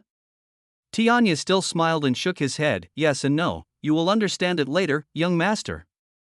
Feng Ling was silent for a long time. He actually understood a little bit, but he couldn't complete it. He was not interested in all this fighting and killing. Although Xiao was pitiful and Tianya was loyal, he felt that he was not worthy of being their master. Finally, he sighed. I'm sorry, Tianya, I can't fulfill your wish. I just want to be an ordinary person. After saying this, he looked at Tianya a little embarrassedly. He still had a shameless idea, that is to let Tianya help him get through the difficulties tonight. I could have tricked him into helping me before saying this, but looking at Tianya's sincere eyes, Feng Ling couldn't do it. Tianya did not show disappointment when he heard this, but said firmly, No, young master, your long-cherished wish is my long-cherished wish. Feng Ling was stunned when she heard this. At this time, Tianya had already knelt down and looked at Feng Ling firmly. If you want to be an ordinary person, then my only mission while my soul is still alive is to protect you, help you smash all obstacles, and eliminate all enemies, even if it means going through fire and water. Although I am not the spirit of the Feng family, I have the soul of the Feng family and I protect the master of the Feng family. With thousands of soldiers and horses, we will never retreat. Loyalty will last for thousands of years. After that, the voice of the crow echoed in the dark space, shocking the eunuchs and making them stare at each other in confusion. They are just there to make up the numbers and cannot be considered as the Feng family's demons at all. Similarly, Feng Ling couldn't recover from the sound for a long time. Loyalty lasts forever. This loyalty is a bit too heavy for Feng Ling now. At this time, Xiao also ran over with a smile, imitating the crow's appearance, and shouted, although I forgot. Anyway, I am willing to follow the young master. I am awesome. He. I can wash clothes. I can mop the floor. I can also steam white rice. The master of the house used to love the white rice I made. It was originally quite serious, but after Xiao did that, Feng Ling couldn't help laughing again. You two should get up first. Xiao laughed and stood up, but Tianya refused and continued. The master of the family is deceased. If the young master does not acknowledge me, then I am unworthy. I can only go with the soul of the master of the family. Feng Ling said helplessly, Okay, I admit it. Tianya then slowly stood up, a kind and relieved smile appearing on his face again. In order to prevent him from having any illusions about herself, Feng Ling said, But I've made it clear in advance that I don't have any big ambitions. I won't lead you to rebirth or anything like that. I just want to do my own thing down to earth. If you have any wishes, such as reviving the Feng family or destroying the spiritual master, go and fulfill them yourselves. I won't interfere at all. Tianya smiled and said, Young master, you have just reborn me once. Okay, don't say such cheesy words. I can't stand it. Feng Ling swept the goosebumps on her arms, and then said, Then see how you can help me get through this difficult time tonight. Feng Ling told Tianya about the predicament she encountered. Xiao became excited again after hearing this. Young master, leave it to Xiao. Xiao is really good. What do you want to do? Xiao waved her fist and glared fiercely. I'll beat the shit out of them with one punch. Feng Ling wanted to say something but stopped herself.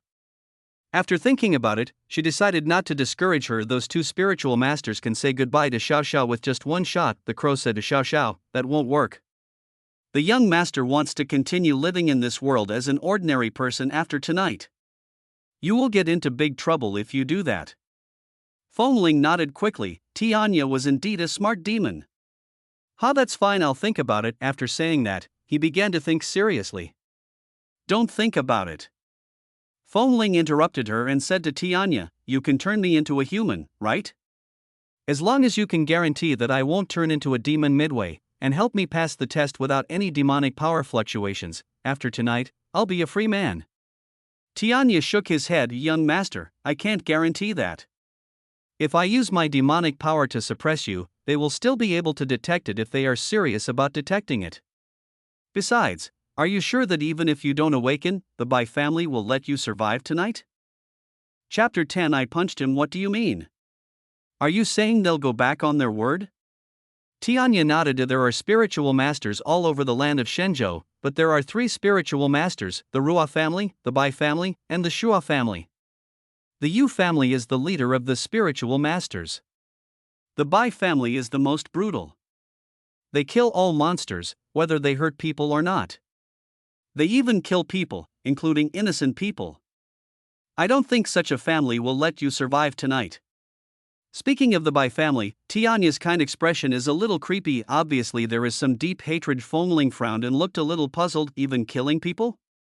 Is there no one to take care of this? According to his understanding of the world, anyone who kills someone will go to jail. How can those spiritualists escape the law? Tianya shook his head. The head of the Bai family, Bai Qiling, is at the 9th level of spiritual master, and can destroy the world with one hand. Who dares to intervene? Feng asked. You don't care? Aren't you invincible? Tianya smiled faintly. That old fellow Bai Qiling is very cunning. I can't catch him. Winchime Heart. Hey man, I was just kidding. From what you said, can you really do it to him? Moreover, the spiritual master's technique is specifically designed to defeat the demon race. I have not seen the world for many years. I wonder what the technique has become now. Alas, maybe I am just a frog in a well now. But young master, you are the honorable half. When Feng heard that he was still intent on getting himself killed, she quickly interrupted him. How about this? You think of a way to help me stabilize the demonic power in my body first, and then if they really want to attack me later, you help me kill them both. How about that? You can handle those 2 people, right? Feng just wants to live an ordinary life. If someone wants her to die, then Feng will certainly not stay. Tianya nodded. Certainly. Then what other methods do you have to suppress the demonic power in my body? Tianya thought about it. Perhaps I cannot do that, but I know one thing that can. What? Auspicious talisman. Wind chime? Ghillie suit? The one from PUBG? Tianya was stunned for a moment. Fart Yubi chicken. What is that? I wondered if this was a new chicken demon tribe that had emerged in the world. You tell me what you say. The auspicious talisman is a special black talisman used by demons. When it is pasted on the body, it can hide the demonic power on the body. Many demons use this talisman to live an ordinary life in this world. Maybe there is a demon among your classmates. Feng was delighted when she heard this. This is a good thing. Do you have it? Tianya shook his head. I can take you to buy it. So I still have to pay, right? I'm sorry, young master, I'm incompetent. Forget it, let's go. Then Tianya once again briefly sealed the demonic power in Feng body. Let Feng walk out through the front door. On the way, Feng saw those spiritual masters again, and now he felt even more scared. No, if you want to be an ordinary person, you must first move out of here. What is the last piece of land of the Feng family? Forget it, your life is more important. The ordinary life that Feng longs for is to stay away from these spiritual masters, and it would be best if she never sees them again in her lifetime. Fortunately, the wind chimes did not attract much attention on the way out. Tianya had turned into an ordinary old man at this time, and Xiao did not follow him out. Because of his great strength, Tianya can walk around the streets openly without being discovered by the spiritualists, but Xiao cannot. Can others see you like this now? Tianya nodded. Yes, young master. Now in the eyes of others, I am just an ordinary 2.1 meter tall old man.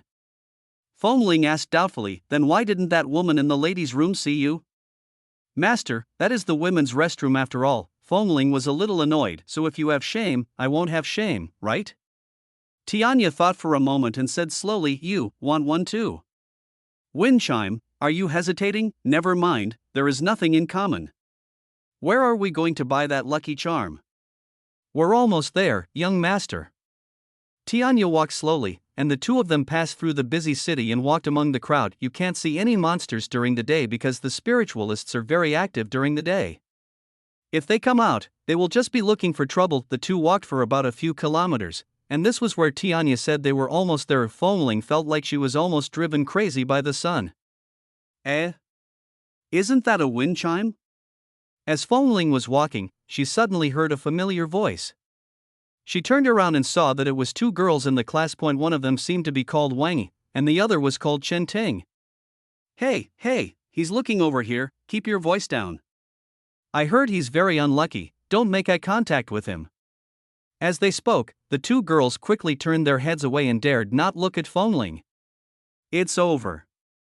I just glanced at him. Will I fail the national exam?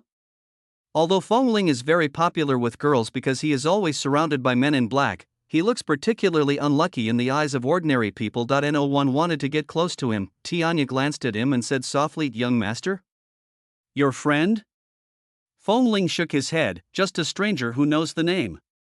In Fengling's heart, he only has one friend and good brother, Chu Sheng. Finally, after passing through several alleys, we arrived at a convenience store deep in the alley. This store also has a nickname, $200 store. The shop is not big, only about 10 square meters, and it displays various snacks and daily necessities. Sitting at the cashier counter at the door was a big, fat and big-eared boss. He is over 1.9 meters tall and with so much flesh on his body, to be honest, he must weigh no more than 200 kilograms. He was casually blowing the small electric fan, and when he saw the wind chimes and the crow, his eyes narrowed into a smile. Welcome, feel free to look around, feel free to look around. Fengling was a little thirsty after walking for a long time, so she took a bottle of iced Kualuo and opened it directly. Boss, I'll drink first and pay later. No problem. The day is getting hotter and hotter now. Fengling nodded in agreement. Tianya walked up to the boss and said calmly, $200 and a lucky charm. The boss's smile froze, his eyes fixed, and he looked deeply at Tianya. Who are you? Sky Raven. The boss showed a surprised expression, then smiled. Yo, it's been 18 years, right? Why did you suddenly come out, old man? Tianya just said in a deep voice, hurry up. Okay, it's been so many years since I last saw you, and you're still so fierce. Fengling glanced at the sky crow. Is the sky crow vicious? He found it quite amiable. Suddenly I am a little curious about what the crow looked like before. Roberto got up from his seat and walked into the shop. He didn't know what switch was triggered, but a door on the shelf opened and he walked in. Fengling was picking snacks there. I haven't eaten for a day, so I'm looking for something to fill my stomach. After a while, the boss came out. The wind chimes are also selected. How much, including these? The boss took them and calculated the prices one by one. Wait a minute, Fengling asked while chewing bread. A boss, why are you called 200 knives?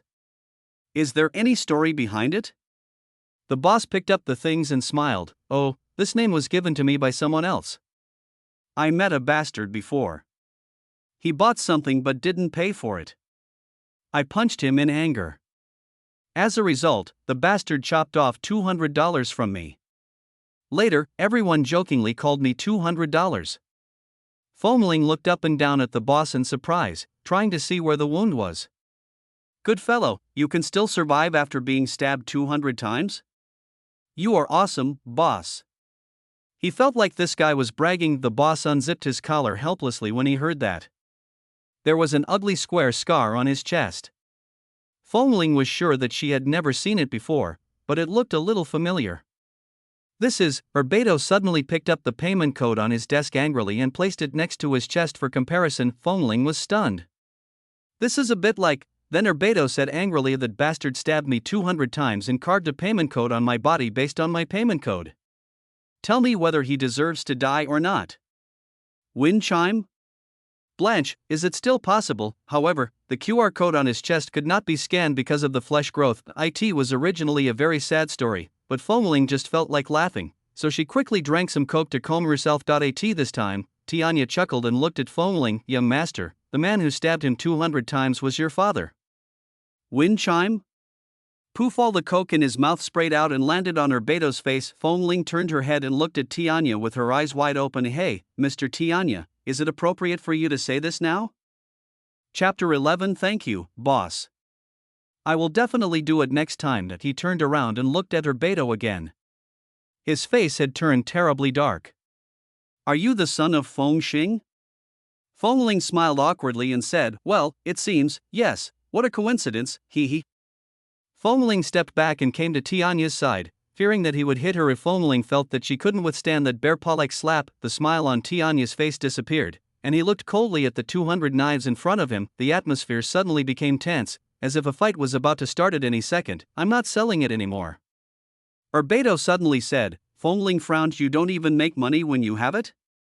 I'm not like my father, who takes things without paying. No, I don't want to make this money.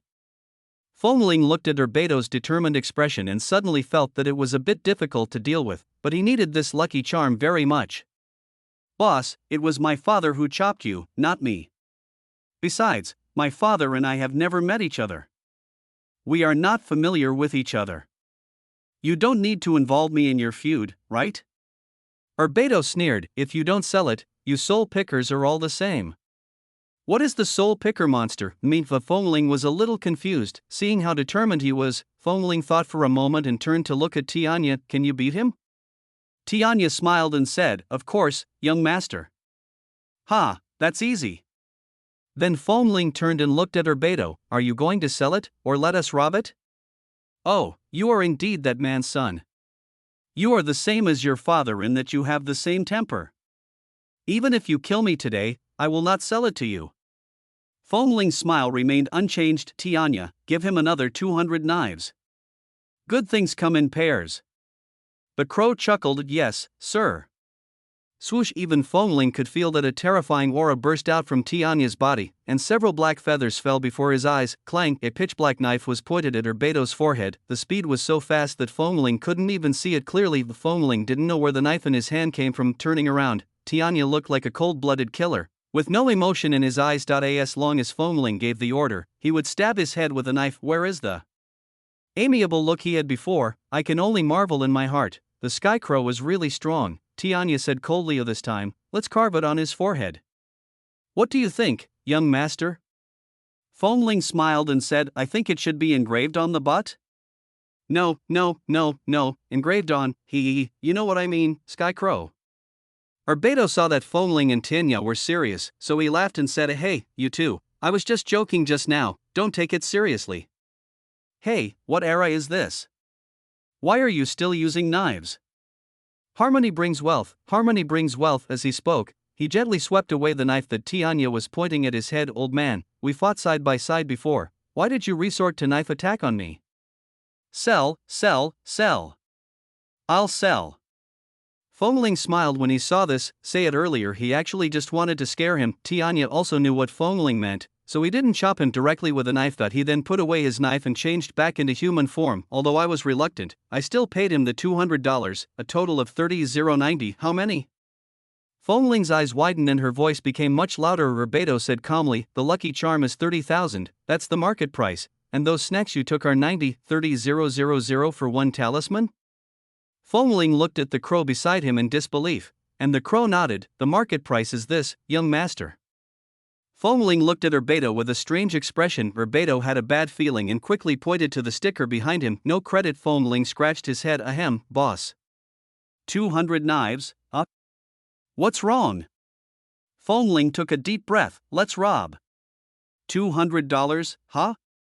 At this moment, the crow next to him suddenly chuckled, and a powerful energy exploded again, and a pitch-black knife pointed at Urbeto's head again. He chuckled and said, what a familiar scene.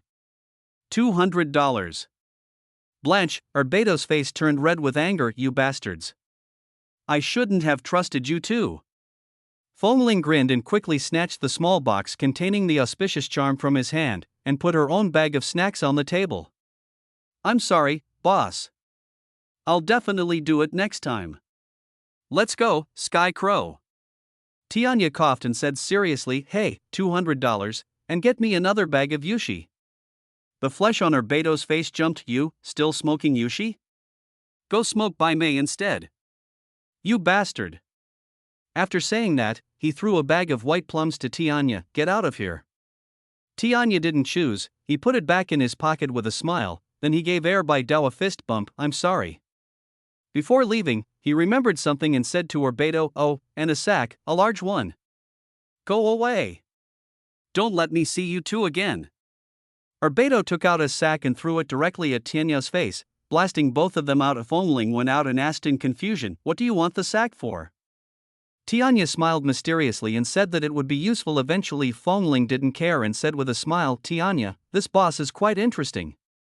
He looks fierce, but surprisingly he is quite easy to talk to. The crow also laughed, he likes you, too, young master. Wind chime? Really? I can't tell. I feel like he doesn't want to see me anymore. Tianya smiled and shook his head. Aware by Dao is a strange man. He used to be a casual spiritualist. Because of his unique skills and powerful strength, he was accepted by the Bai family as an exception. Spiritual master? From the Bai family? Then we can rob him, won't we? Tianya shook his head. No, he later broke up with the Bai family because of some things, and declared that he would never catch monsters again in his life. I became an intelligence dealer who moved between demons and humans. What happened? What does it have to do with not catching monsters? Tianya lit a cigarette, smoked one, coughed for a while, then said with a smile, a young master, if you have a chance in the future, please ask yourself. Now let's find a place and let me help you put the auspicious talisman on. After the two left, Urbeto stared at the door for a long time, with many memories flashing through his mind. Finally, he chuckled and shook his head. Mr. Frinching, your son is exactly like you. What a little bastard. You dare to steal my body before you even have all your hair grown? Suddenly he thought of something, and the smile on his face froze. Wait a minute, Fengxing's son? Could it be the one from 18 years ago? That one wasn't half. Before he could utter the last word, Urbeto showed an excited smile on his face. Interesting, interesting. I just don't know how big a wave this new era will create. Don't let me down. Skycrow took Fongling and wandered around many places until they came to a dead end. Let's go here, young master. There is no surveillance here. Fongling nodded, finished the bread in his hand in 2 bites, and threw the garbage bag into the trash can. He took out the small box containing the auspicious talisman. This is just an ordinary wooden box.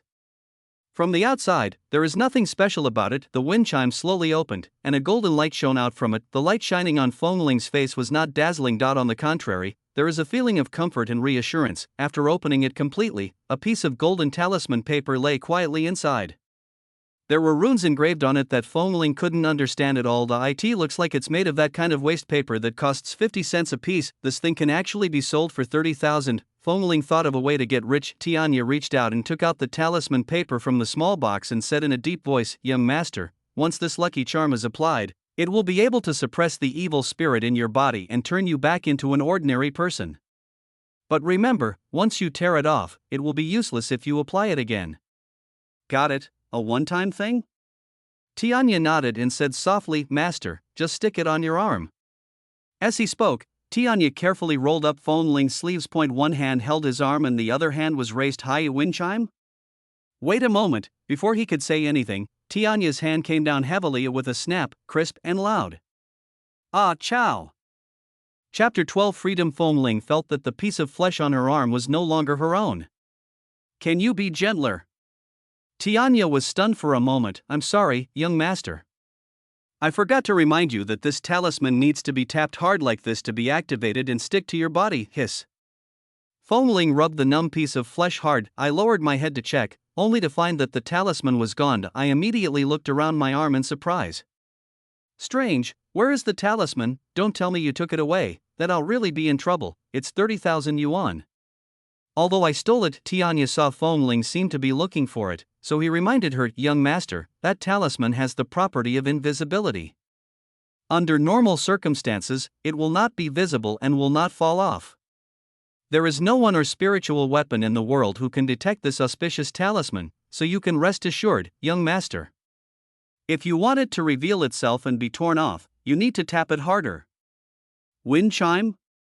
Seeing that Fongling seemed a little hesitant, Tianya stretched out his hand. Young master, do you need me to do something for you? No need. Unless something unexpected happens, I probably won't tear it off in my lifetime. Fongling looked at the red palm print on her arm again and felt a lot more at ease. Oh, Tianya, just now Bai Dao seemed to say that I was a soul-pickering demon? What is a soul-pickering demon? The soul picker is the bloodline of your own demon race. This race can enhance its own strength by picking up soul fragments. There is no upper limit. In history, the soul-snatching demon lineage alone has produced many demon leaders who dominated a region. So, you were born to be a king. Forget it, Foamling sighed, I would rather not have this demon bloodline, I just want to be a human. A human. I emphasized it again on purpose, hoping to make Tianya give up. The crow smiled and said, young master, even if you were a human, you would be a dragon among men. Comparable to the ancient emperors. Foamling laughed when she heard that. You are really good at talking, but what Tianya said is true. Although Foamling has no father or mother, she has been very clear about her goals and pursuits since childhood. Even without the training of those men in black, Foamling could have been admitted to a key university with her intelligence. With Fingling's current performance, if she can perform steadily in the national exams in a few days, you will definitely be able to get into the top university. In China, which countless students dream of, the future is basically bright. Okay, let's go home. You can hide in my house for a while. If they want to attack me, just do it directly. Tianya nodded, as you command, young master. Just when Foamling was about to take Tianya back to her home arranged for her by the man in black, a Foamling's claw machine suddenly rang. He took it out and saw that it was a message from his good brother, Chu Sheng. Crazy. Where are you? It's your birthday today, come out and have fun. Stop rolling, I can't roll anymore. I'll wait for you at the intersection of Nanjie subway station. Let's go to Nanjie to have some fun. Foamling was silent for a while after reading the message. Today is her birthday. Foamling had never celebrated her birthday before, but this time it was different. Today is the day he becomes an adult and a demon, which means a lot to him. There were still several hours before nightfall, so Foamling decided to go look for Chu Sheng. Come on, Skyraven, I'll take you to meet my best brother. Tianya smiled and nodded. I am honored, sir. The capital city is very large, and South Street is quite far from where the wind chime is located. So Foamling also planned to take the subway. Skyraven, have you ever taken the subway? Tianya shook his head. I've seen it, but I've never ridden it. It's too slow. Then I'll take you for a ride. Tianya did not object, and Foamling then bought a ticket for Tianya and handed it to him. Tianya frowned and said, do I need a ticket to take the subway? I'm a demon, and I need a subway ticket. How fresh. If I tell this to others, other monsters will laugh at me. Nonsense, but young master, I'm just invisible. Even if there are spiritualists in the subway, they won't be able to find me. Foamling said seriously, no, that's different. Today I want you to ride the subway openly and freely. Tianya was stunned, and some memories of the past suddenly emerged in his mind. Tianya, have you ever smoked a cigarette? Try it. Have you ever drunk alcohol? Haha, drink as much as you can. Tianya, I'm taking you to a disco today. Woohoo, there are many beautiful girls there. Sky Crow. That girl said she likes you. Haha, do you want to give her your contact information? Haha, Tianya, from now on, you are free. I will take you wherever you want to go in this world. I will kill anyone who dares to stop you. But he died. If you are not in this world, what is the use of this freedom? So he was confined in that dark space for more than 10 years, but the young man in front of him, his son, said the same thing to Tianya. This made Tianya feel mixed emotions, and his eyes suddenly became wet. Master, did you hear that? The young master said, wow, why are there so many people here before the evening rush hour? Foamling called back Tianya with a complaint and glanced at the crowd in front of him. Oh, I hate crowded subways. Tianya smiled when he heard this. It's okay, young master, I'll help you clear the way. Then a big old man over 2 meters tall came in front, clearing the way for the wind chimes, attracting a lot of people's attention. It is indeed rare to see an old man who was over 2 meters tall. Wow, Mom. That old man is so tall. A boy looked at the Sky Crow in front of him with admiration. His mother smiled and said, Grandpa might have played basketball in the past. Wow. Can he sing and rap? Wind chime? He turned his head and looked at the little boy. Where did the chicken feet come from? Foamling regretted it when she was on the subway. Everyone around was looking at Tianya and him, because Tianya held Foamling in his arms. The height difference between them made them look like a couple, like a gay couple. But there were too many people in the subway and Foamling couldn't push him away. After taking the subway for more than 20 minutes, I finally arrived at my destination. Foamling vowed never to bring Tianya to the subway again. At this time, the crow suddenly said, Master, thank you for taking me on the subway. I am very happy. Fongling smiled when he heard this. Oh. If you want to sit down next time, tell me. I'll take you here anytime. Skycrow smiled knowingly. Monsters are not human beings, so they do not have any human rights. Anything that crosses the line is illegal and anyone caught will be killed immediately. Hey, lunatic! Here! A familiar voice came from a distance, and Chu Sheng waved at the wind chimes from a distance. When Fongling heard the voice, a smile appeared on her face. Tianya looked over before him, his eyes suddenly fixed. When Fongling was about to walk towards Chu Sheng, Tianya pulled him back. Young master, be careful, he is a spiritual master. Wind chime? Chapter 13. Best brother. The smile on Fongling's face disappeared and she looked up at the young man in the distance. Was wearing a branded sportswear. He wears a pair of big black-framed glasses, but he doesn't look stiff. The sunny smile on his face is very contagious. Chu Sheng is also a handsome guy. However, unlike Fongling, he has had many girlfriends and has a rich emotional experience. Although it was eventually blown due to various reasons, when I was in school, everyone around me thought the wind chime was weird and was reluctant to get close to it. Only he likes to follow Fongling, eat together, play games together, skip classes together, go to the bathroom together. But now thinking about it, Fongling suddenly understood something. No wonder Chu Sheng was not present when those two men in black appeared. For so many years, they had never met before, and Fongling had never told him. Fongling always thought that Chu Sheng knew nothing about the man in black, but now it seems, maybe. Chu Sheng is from the camp of those men in black, the Bai family's spiritual master. This can't be possible. Wind chime is unbelievable. You are my only brother. How could you, madman? What are you doing? Go! Chu Sheng thought Fongling didn't see him, so he ran towards her. Fongling still stood there stupidly, feeling a little overwhelmed. Young master? Do you need me? No, you don't need to. Fongling came back to her senses and looked at Chu Sheng, who was running towards her with a determined look. Anyway, I have a lucky talisman with me now, so I might as well try it out on him to see if it works. Even if Chu Sheng is the Bai family's spiritual master, Fongling is not afraid, but he hoped that Chu Sheng had not lied to him. Hopefully this is all just a coincidence. Then he regained his smile. You come out to see me without even washing your hair? Chu Sheng grinned. Wash your ass, please eat the hair oil. Who is this person? This is me. Hello, Mr. Song. I am the young master's personal servant. As he spoke, Tianya stretched out his hand. He knew what Fongling would say. He will definitely say something like grandpa, and Tianya really can't bear such a title, even if it is a lie. Fongling's mouth twitched, and Chu Sheng exclaimed, my chow. You have servants? What kind of family is that? Didn't you say your family is extremely poor? Oh, I understand. Don't show off your wealth, right? I saw it today. Master Fong, you won't kill me to silence me, will you? Because of the man in black, Chu Sheng had never been to Fongling's home. Every time I asked Fongling, she was just vague. Shut up. Then Chu Sheng and Fongling left the subway station and walked on the South Street of Beijing. South Street in Beijing is also a historical site. Now it has been developed into a commercial street, a tourist holy land that specifically defrauds outsiders. As he walked, the voice of the Skycrow suddenly appeared in Fongling's mind. Young master, this South Street was also our territory back then. Fongling looked up and saw the bustling street in front of her. Was it once the territory of monsters? To be honest, he found it hard to imagine what a grand occasion it was.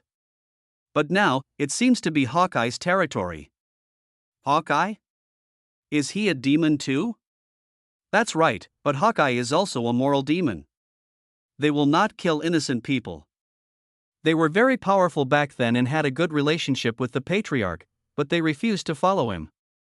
After the death of the head of the family, their power has grown rapidly in the past few years. They have their own power and live here. However, with the spiritual master here, they will not come out during the day, and they have to be careful at night. The spiritual master is now firmly in control of the demon clan. The demon clan can only survive in the darkness in this way. Alas, as Fongling spoke, she caught a glimpse of a monster in a small path. In broad daylight, he stood openly in that somewhat dark alley, looking at the people on the street. It seems like I am drooling. Didn't you say you don't dare come out during the day? Is this monster so bold? At this time, Chu Sheng next to him also turned his head and looked over. Fongling clearly saw his eyes narrow and his expression changed. At this time, he also turned and looked at Fongling. Seeing Fongling looking at him, he immediately smiled and turned to look forward, pretending nothing had happened. Fongling thought, don't care, Aren't you a spiritualist, after walking about 200 meters? Ouch, my stomach hurts. Foamling, wait for me, I'm going to the bathroom. Foamling smiled and said, a lazy donkey will pee and poop a lot. Go away, you lazy ass.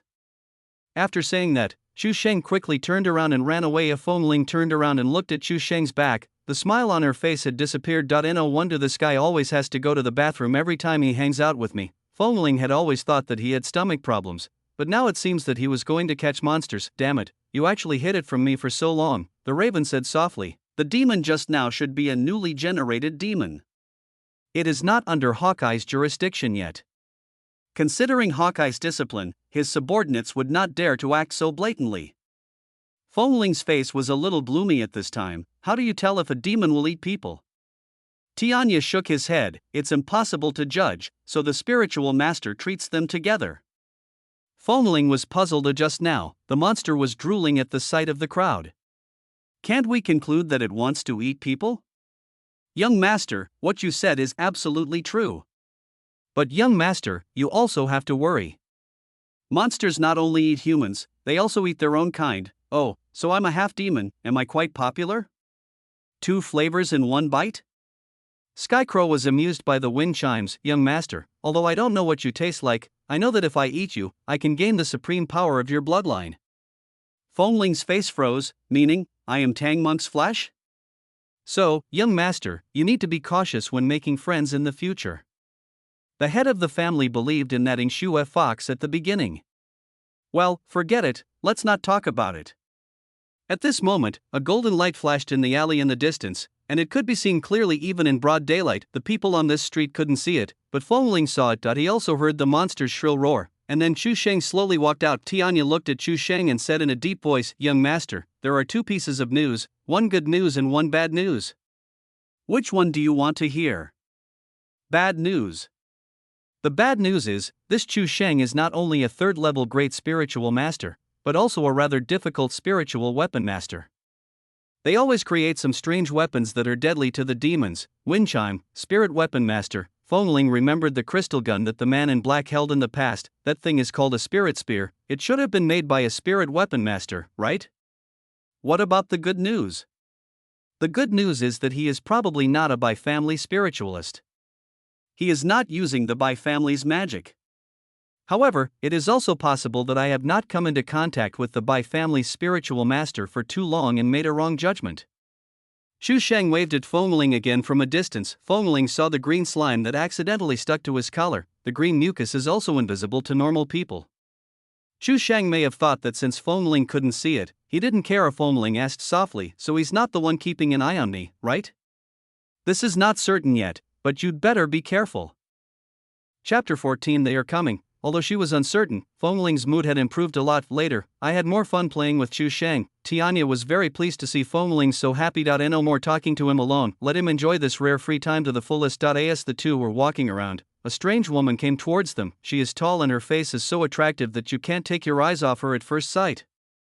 Many people turned their heads and looked at him sideways along the way, but strangely, she had a black cloth covering her eyes. Looks like a blind man. There was a little girl who was 2 heads shorter than her beside her. She didn't support the tall beauty, but the beauty walked very steadily. When they meet people, they will make way for them, as if there were eyes on the black cloth. Seeing this from afar, Tianya said to Foamling in a deep voice, young master, there are 2 spiritual masters. The taller one is at level 5. The shorter one is at level 3. They are so powerful at such a young age. They must be spiritual masters of the 3 royal families. Foamling frowned when he heard this. It doesn't matter whose spiritual master he is. He quickly pulled Chu Sheng to the side. Let's go over there and take a look. He didn't want to cause any trouble. When Foamling turned around and dodged, the blindfolded beauty suddenly took off her blindfold, revealing a pair of peerless phoenix eyes. She opened her bright eyes and looked in the direction of the wind chimes, but the crowd blocked her view. The girl next to her saw her stop and asked, "What's the matter, miss?" The beautiful woman looked into the distance in a daze, and finally shook her head. "It's okay, I think I'm wrong." Then he covered his eyes again and said softly, "Let's go." As the sky gradually darkened, Tianya began to remind Foamling, "Master, it's almost time, we should go home. Otherwise the lady will be angry. They are also waiting for your birthday at home." Fengling glanced at the time. It's already past 5 in the afternoon, and it's really late. Are you going back now? Xu Sheng looked a little reluctant. I asked you before, but you didn't tell me. Now I'm a little curious about what kind of family you belong to. The second-generation rich man is right next to me?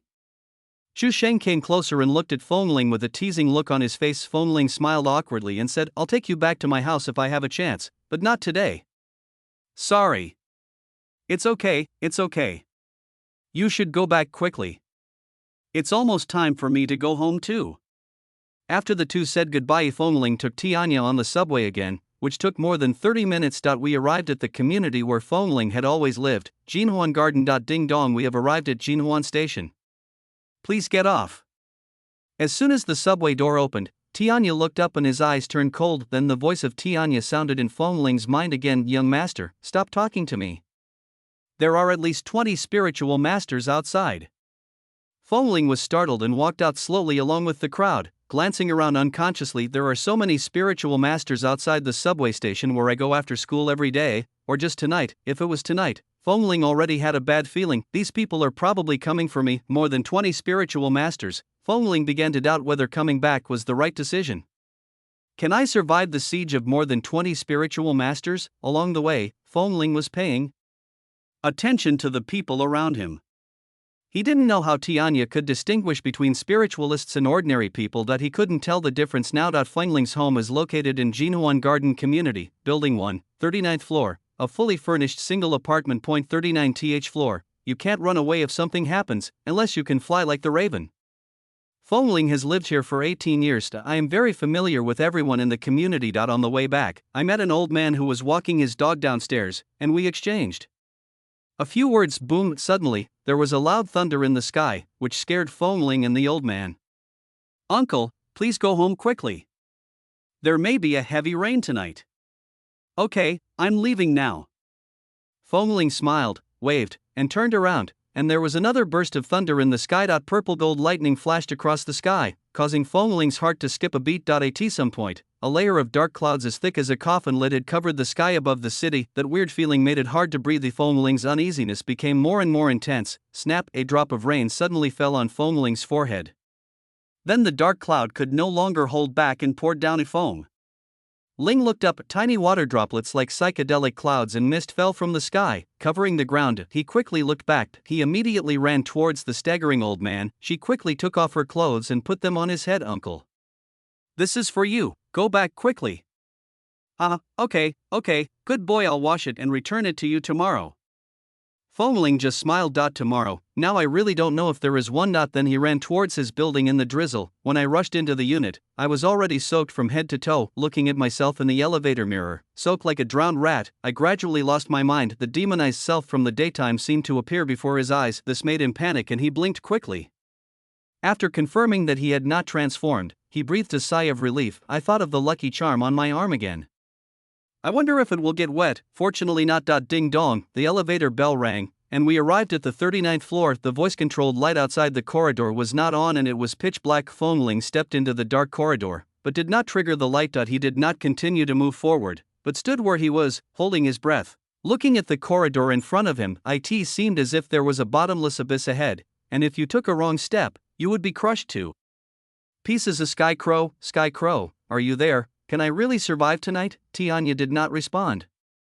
What responded to him was the raindrops that slid down his hair and landed on the ground. Snap! Boom! There was a flash of thunder, and the entire corridor lit up, with a bright light in front of my eyes. Fengling suddenly felt as if the clouds and mist had parted and she saw the light, and she thought, maybe this is God's response to me. Does it mean I have a bright future? He comforted himself in this way and then took a step forward. Boom! A thunderous sound far more terrifying than the previous one exploded. Easy. The voice-controlled lights above my head began to emit sparks, and then with a snap, they all went out. Blanche, what does it mean? Light it up for me. Damn it, even the lights of the emergency exits were off, my lord. Fengling was forced to take out her claw machine, and it just so happened that it made a ding-dong sound. Xu Sheng sent a message, are you home yet, lunatic? It looks like it's going to rain heavily tonight. Fengling didn't have time to reply to him now. She quickly turned on the flashlight of the claw machine and walked forward quickly. He walked to the door of his room and took out his key to unlock it, but because of nervousness, the key couldn't be inserted. He is extremely insecure now. Finally, the door opened with a click. As soon as the door opened, the familiar smell made Fengling feel at ease. After all, this was the place where he had lived for 18 years. He tried to turn on the lights, but the power seemed to be out in the entire building. There is no other way but to use my own camera for the time being. Suddenly, this warm room felt eerie. Fengling came to her bedroom and found the two most important things, her ID card and admission ticket. As for other things, you don't need the wind chime.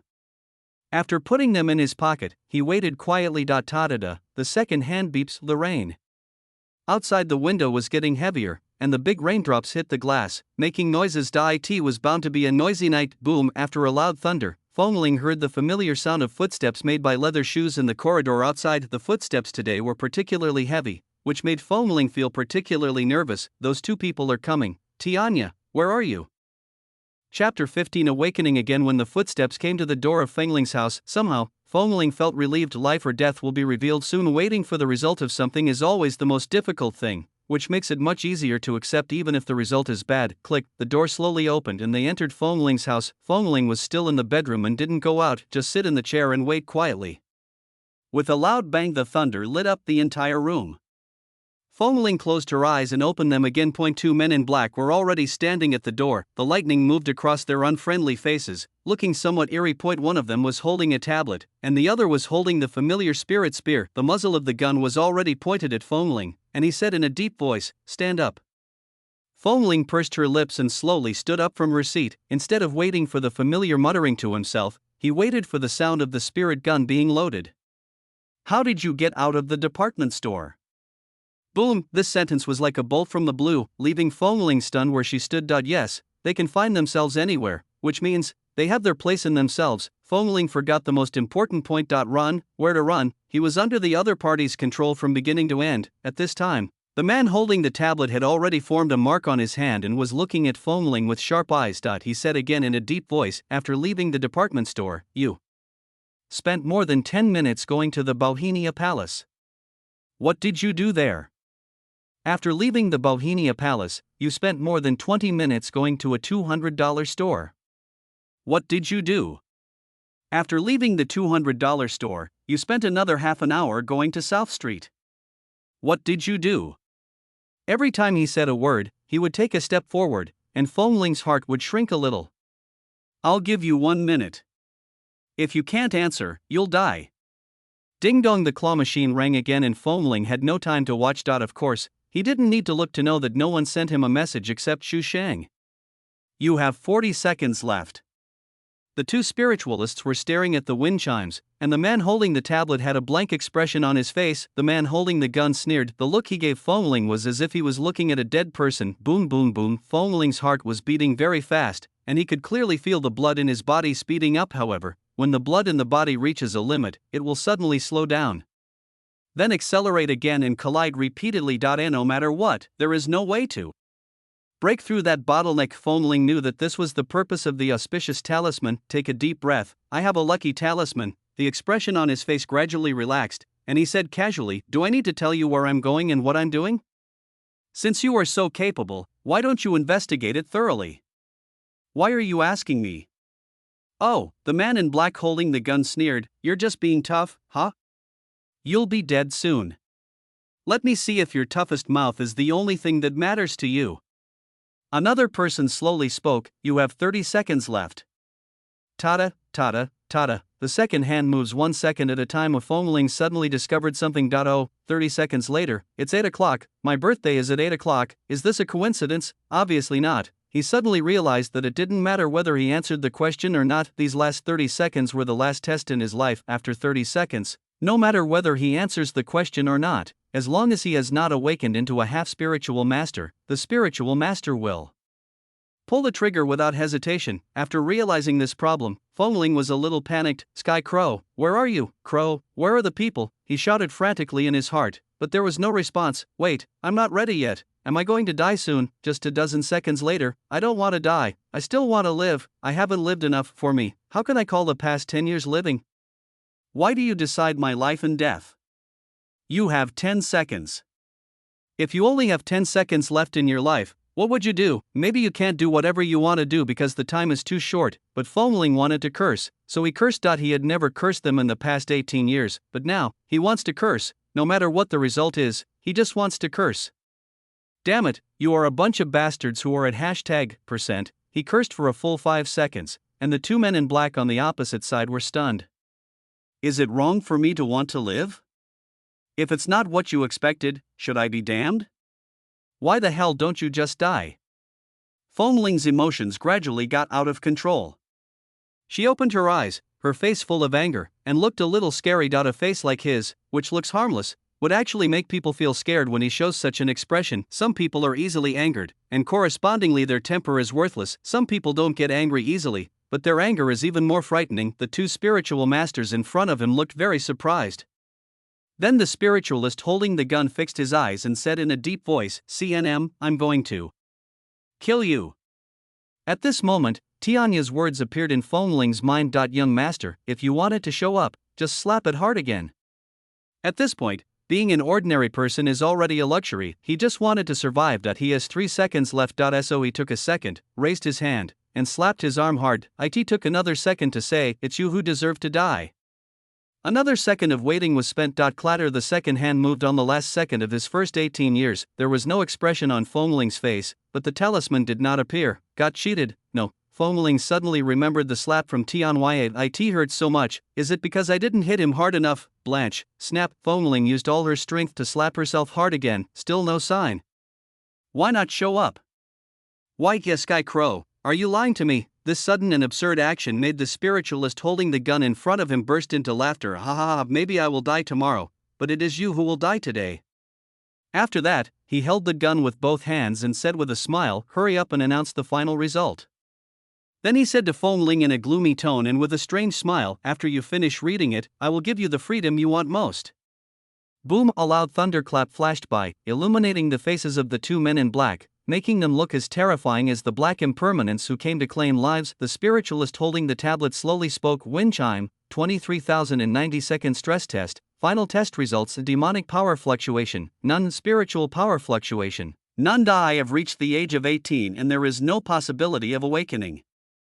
The superiors have unanimously decided." The last sentence announced that everything was coming to an end. The Black Crow hiding in the darkness is ready to take action. The mission he received was to allow Foamling to survive as an ordinary person as much as possible. In that case, he won't take action until the last moment. No matter how late it is never too late. As early as 18 years ago, whether in the demon world or the spiritual master world, there has been a saying circulating.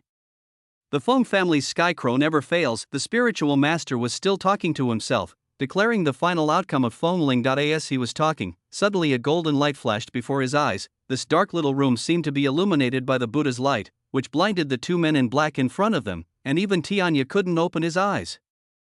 That golden light is the energy that is most able to restrain the demon race. At the same time, an unprecedented energy burst out from Foamling's body. Foamling's head was also buzzing due to the strange golden energy. Even with the existence of the auspicious talisman, he still felt full of strength, just like when he turned into a half-demon before. Boom! A loud thunderclap sounded, followed by more flashes of lightning. Skycrow opened his eyes first and looked at the wind chimes in disbelief. This time, the wind chime was surrounded by a golden halo, like a Buddha statue, making it impossible to look directly at it. That is undoubtedly the appearance of every spiritual master when they awakened. He suddenly remembered what his master said to him before he died. "Sky Crow, we are all too arrogant. If you want to change this world, you need not only the power of demons, but also the power of spiritual masters."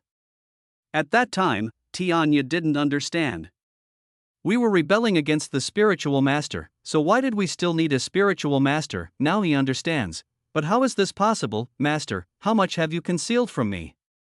Chapter 16. A plan that lasted 18 years. A half-demon is the child of a human and a demon, and may awaken into a half-demon or a half-spiritual master. However, you can only choose one of the two. But Foamling awakened as a half-demon during the day and as a spiritual master at night. There is only one possibility for this unheard-of situation. Foamling's mother is not an ordinary person, but a spiritual master. Two completely opposite energies exist in the body of a monster. Theoretically, this kind of child will explode and die in the mother's womb, along with the mother. Countless lives lost have proven this. Many people have tried, but only Fengxing succeeded, only Foamling survived. Theoretically speaking, being a half-demon meant that it was almost impossible to reproduce. In history, no child between a half-demon and a human or between a half-demon and a human has ever survived. After all, the probability is only 1 in 10,000, and the probability of it happening twice in a row is certainly lower. As a half-demon child, Fengling is the only one. What's even more outrageous is that his mother is a spiritualist. Just as Tianya said, Fengling was destined to be the king when he was born. The fact that he survived was a blessing from God. This luck created the only two-way demon spirit that combines demon and spirit master into one in the history of the world.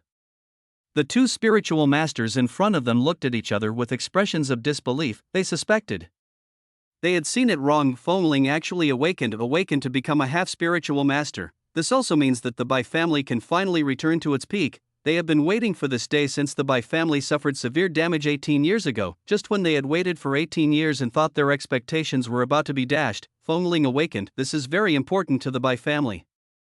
The spiritual master who was holding the gun has put it down, and he is feeling a little regretful now. Sorry, I spoke too loudly just now. He really thought that Fengling had no chance of awakening. There are not many awakened people in this world, and even fewer people who awaken at the age of 17, but there are some. What's more, there had been no fluctuations of spiritual energy in Fengling's body before. Even ordinary people may have some spiritual power on them, but Fengling has none at all. If Fengling showed even the slightest fluctuation of spiritual power, the Bai family would take him away without him even having to awaken, but he didn't. There is no spiritual power fluctuation before the age of 18.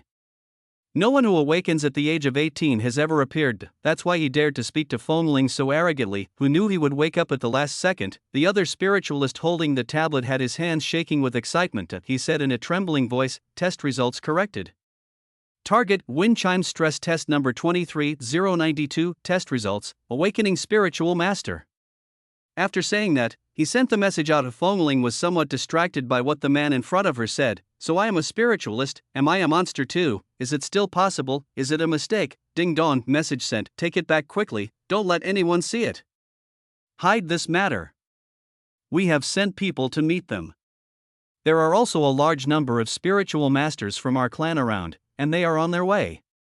Remember to be careful, careful, and careful again. My superior, who usually rarely sent messages, sent 3 messages in a row. This is enough to prove how much the Bai family values wind chimes. This time, in the director's office of the Bai family's Special Operations Department, a man was listening to the message sent by the 2 spiritual masters again and again. His eyes widened with excitement.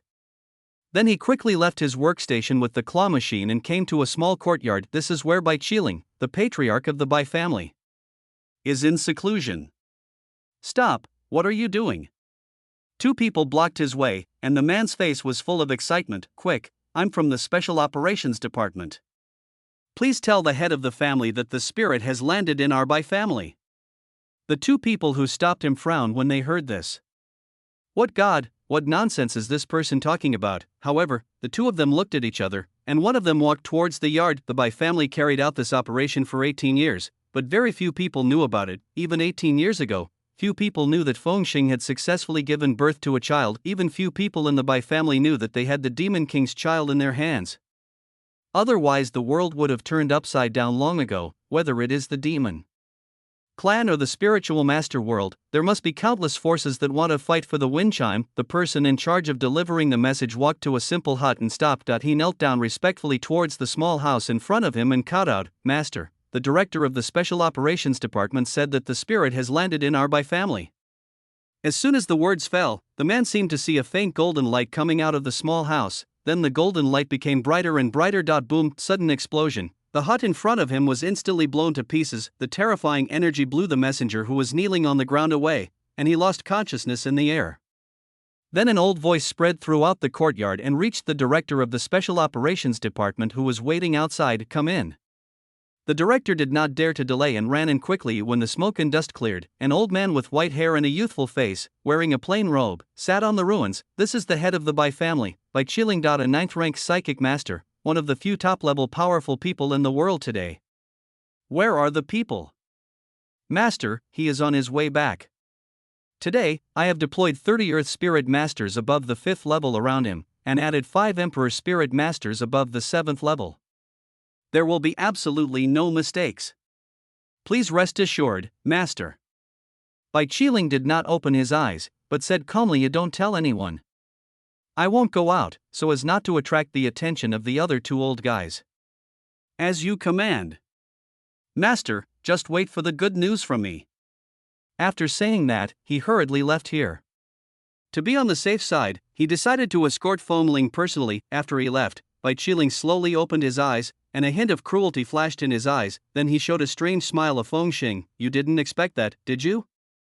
You, the son of the Ninkui Demon King, are actually a spiritual master. Heh, retribution." Ha ha ha ha! He suddenly burst into laughter, looking very high-spirited.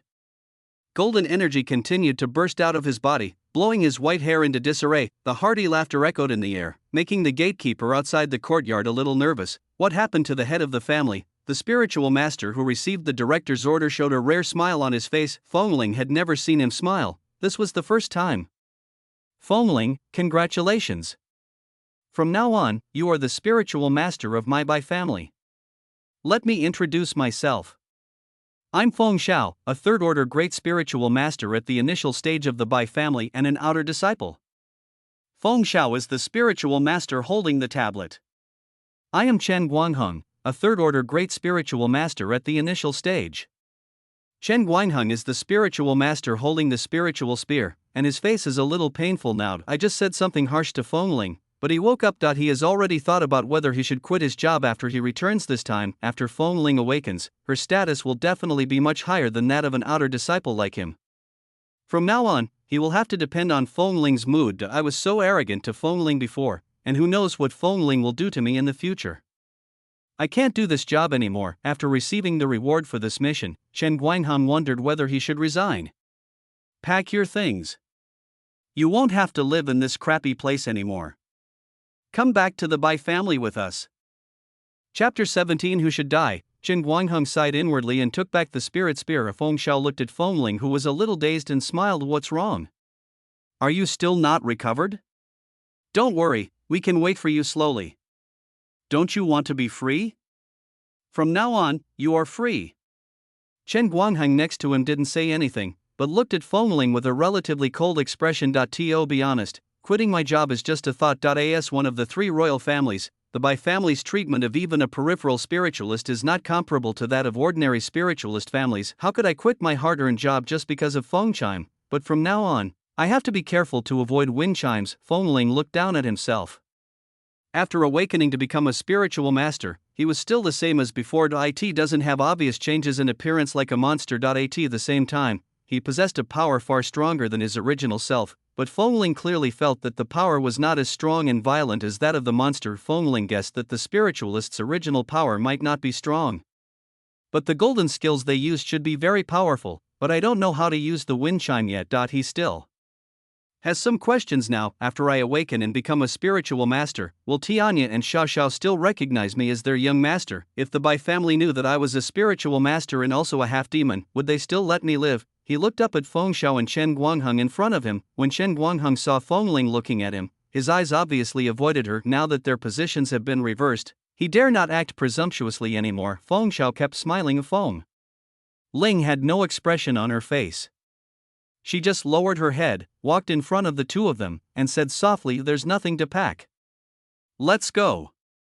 Feng Xiao smiled and nodded, looked at Chen Guangheng, and made way for Fengling. The road they both made way for was a path leading to the Bai family, and also a path leading to life, but Fengling was a little hesitant. Is this the only way? Is this the right path? Is this the path I want to take? Is the freedom they are talking about really the freedom I want? If I don't take this path, will I die? In order to survive, Fengling instinctively took slow steps forward. He walked between the two of them and into the living room, but he walked very slowly. Young master, the voice of the Skycrow suddenly appeared in Fengling's mind. If Fengling did not respond, but just walked away in a daze. Young master, do you need Tianya to help?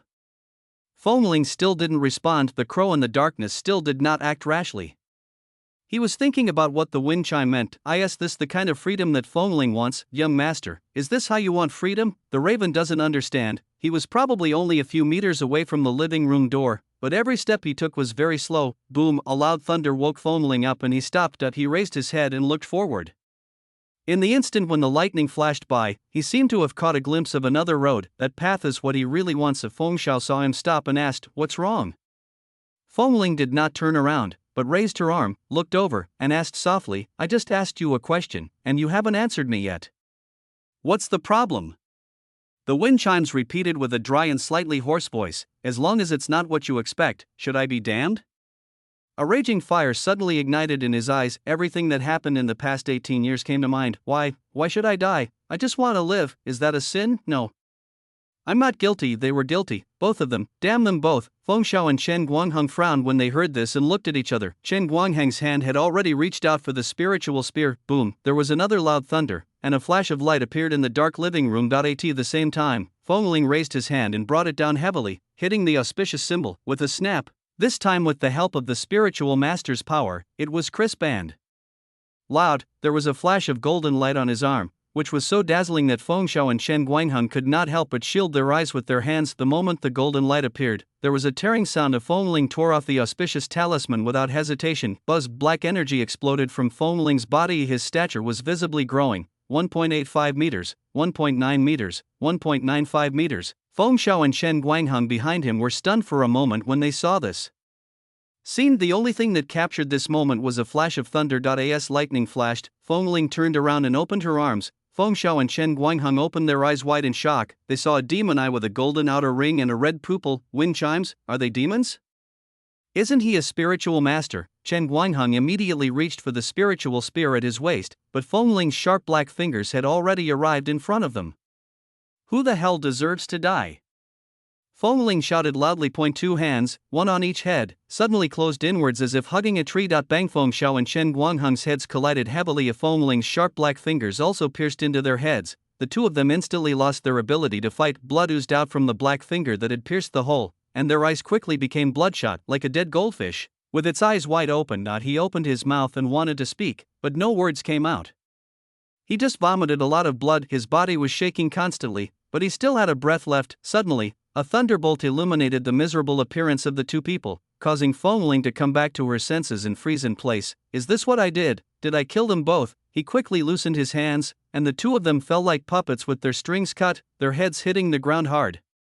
There were several holes in the head, from which blood continued to seep out. Boom! Another loud thunder. Feng Ling trembled violently, and looked at the blood on his hands, shaking slightly. I killed someone? I killed someone. I killed someone. At this time, Feng Xiao was trembling, and used his remaining strength to pick up the tablet in his hand. You are actually a demon. You are finished. He was lying on the ground, holding the tablet, his hands shaking. He even wanted to inform the Bai family before he died. Feng Ling was startled. He must not let this message be sent out, so he took 2 steps forward and snatched the tablet from his hand. I took a look and the chain was not undone. Feng Xiao raised his hands tremblingly, his fingers seemed to have no strength, and he wanted to snatch the tablet from Feng Ling's hand while spitting out blood and coughing. Give it back to me. At this time, Chen Guangheng next to him suddenly raised the gun in his hand. I'm going to kill you. Feng Ling's heart skipped a beat, and out of the corner of his eye he caught a glimpse of him pulling the trigger. The gun is pointed at me. It's over. It's too late, but his hand shook. Bang! The bullet flew towards Feng Chime, and with a whoosh, it grazed his cheek, cutting his pale skin, and blood oozing out. Feng Ling was stunned. Did he miss the target? Suddenly, endless anger rose in his heart again. He took 2 steps and came in front of Chen Guangheng and grabbed his gun-holding hand. With a snap, he broke his wrist bone, snatched the gun, put it against his forehead, and roared, "Kill me? Come and kill me! Kill me!"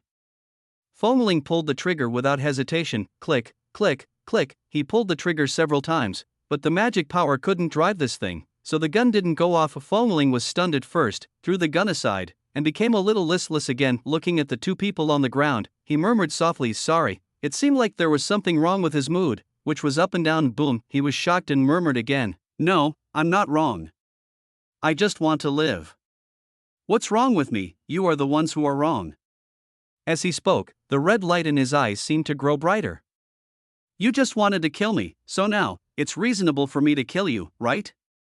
You want to know the reason?" Feng Ling raised his head and took a deep breath, then exhaled, "Because you are not what I expected. So, you guys deserve to be fucked." Chapter 18. The path you choose. After saying that, he lowered his eyes and slowly raised his hand, which was still dripping with blood. It stabbed into the necks of both of them and exerted force, suddenly accompanied by rumbling thunder and 2 crackling sounds. The lives of both of them were cut short. Boom! The thunder was still exploding outside the window. The wind and rain are knocking on the window. But the wind chimes make it feel like the world is incredibly quiet. It was so quiet that he could even notice where the Sky Crow was. Sky Crow slowly came to Fongling, who was sitting on the ground with a kind smile on his face. Young master, is this the freedom you want? This time the crow understood. Fongling, who was sitting on the ground, suddenly spoke. Sky Crow, did I do something wrong? Tianya smiled and whispered, young master, you have the answer in your heart. I know the answer, and I will protect it forever. Fongling sat on the ground in silence for a long time, then asked, based on your understanding of the Bai family, what do you think the Bai family will do next? Young master, the Bai family now knows that you have awakened as a spiritual master. The only two spiritual masters who knew that you were a demon are already dead, so you are safe. At least the Bai family will not kill you. But the Bai family will not give up until they bring you back. I'm afraid your days ahead will not be easy. There was a sound of rain outside the window, and Fongling kept his head down and said nothing. The raven continued, however, the Bai family doesn't dare to tell anyone about this, and I can say for sure that there are not many people in this world who know your identity, young master. The Bai family is not as powerful as before, and there are many spies from other families within the family. Due to internal and external troubles, the wind chime was kept secretly in the capital, and few people knew about it. This also provides a glimmer of hope for Fongling's freedom. Fongling was silent for a long time, and said softly, so, I just need to be careful of the Bai family from now on, right? Tianya nodded, yes. Finally, Fongling, who had been keeping his head down, raised his head. At this moment, a flash of thunder flashed outside the window, illuminating his smile. He chose the right path. Then he stood up from the ground. Leave your name and tell the Bai family that you have captured me. From now on, I am free. If the Bai family dares to come, I will kill them all. Sky Crow saluted towards Fongling. Subject, I obey your command. Tianya picked up the tablet that had fallen to the ground. He had seen Feng Zhao's password setting before, so he was able to unlock it at first. I opened the video recorded by Feng Zhao about Fongling awakening the spiritual master. After watching it alone, I sent a voice message, by Qiling, thank you for taking care of my young master for 18 years. However, since he is my young master, I will take him away. After saying that, he looked at Fongling, who still felt that something was missing. Tianya, can you curse? Tianya thought for a moment and picked up the tablet again. By Qiling, I am your uncle the immortal. I am Tianya.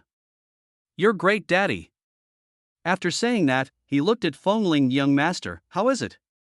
I learned this from the patriarch. Fongling couldn't help but smiled and shook her head. I don't think it's a good idea, but let's just leave it at that. Let's go back first. After saying that, Fongling suddenly thought of something and hurriedly took out his mobile phone from his pocket. Damn it, Sky Crow. I forgot to tell you before that my claw machine has a location sensor. They know I've been to the palace. Xiao Xiao might be in danger.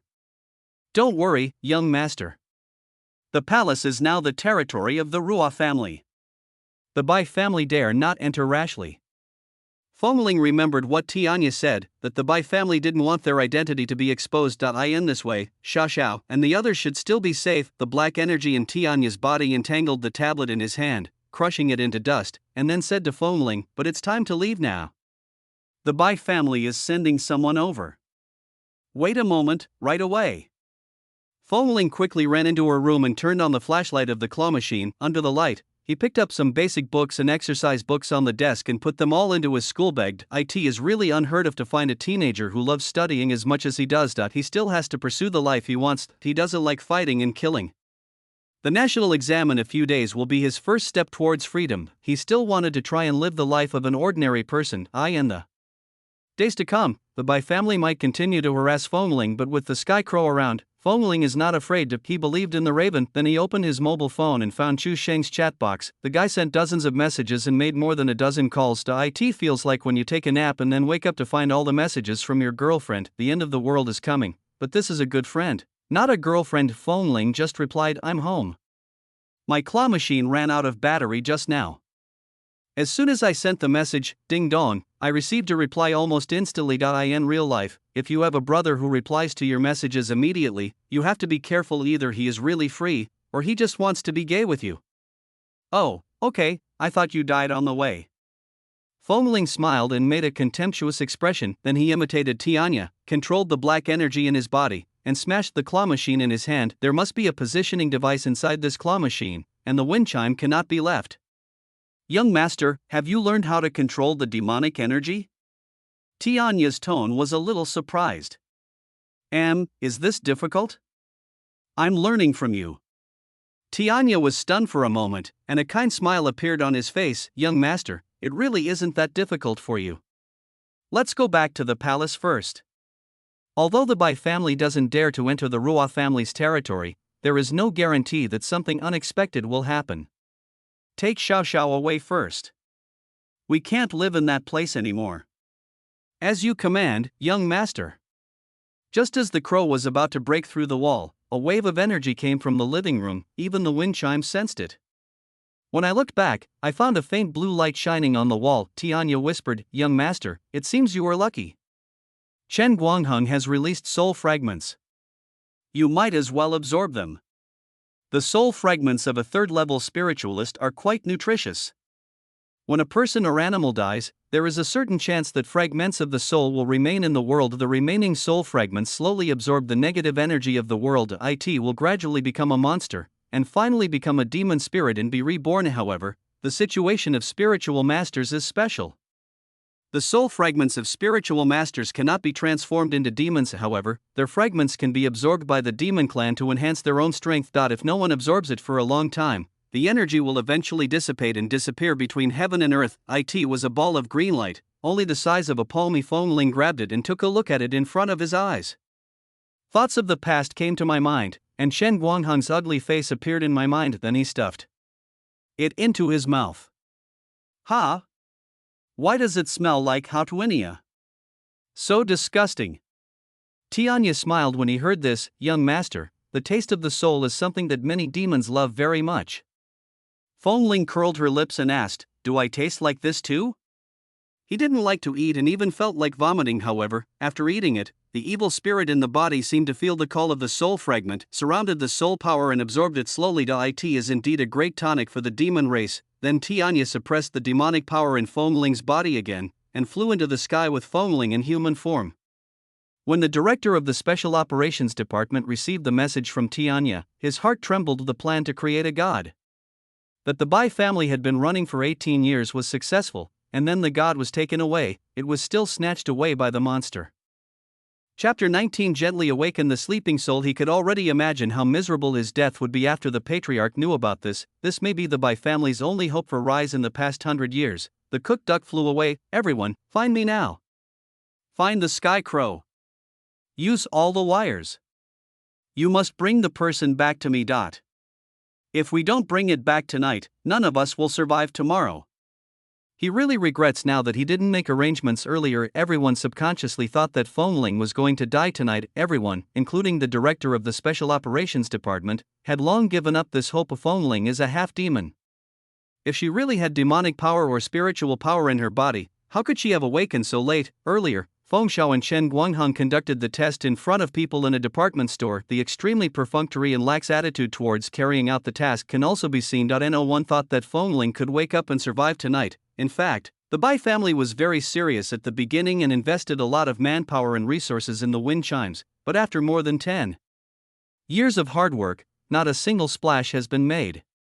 Anyone would lose confidence in this matter, and now, just one word, regret. In fact, the stupidest decision he made was he did not look for Bai Qiling immediately and missed the only chance to catch Feng Ling. The one who took him away was the one who was ranked second only to Feng Xing in the Feng family in terms of strength. Among the 8 ranked demons, the number 1 is Sky Crow. If these people could catch the Sky Crow, then there really is something fishy going on they may never be able to catch.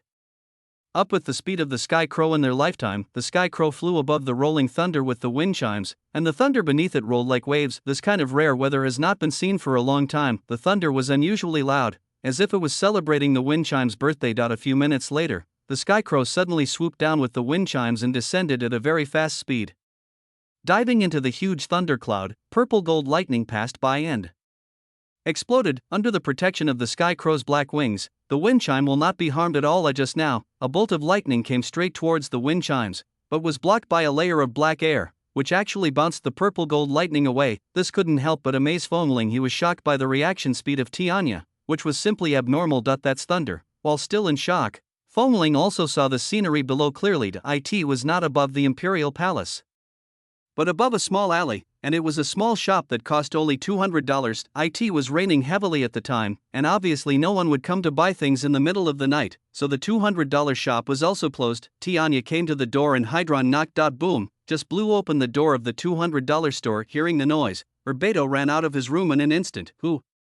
When he saw Tianya and Fongling, his face turned red instantly. Fuck you too. Don't you know to knock on the door?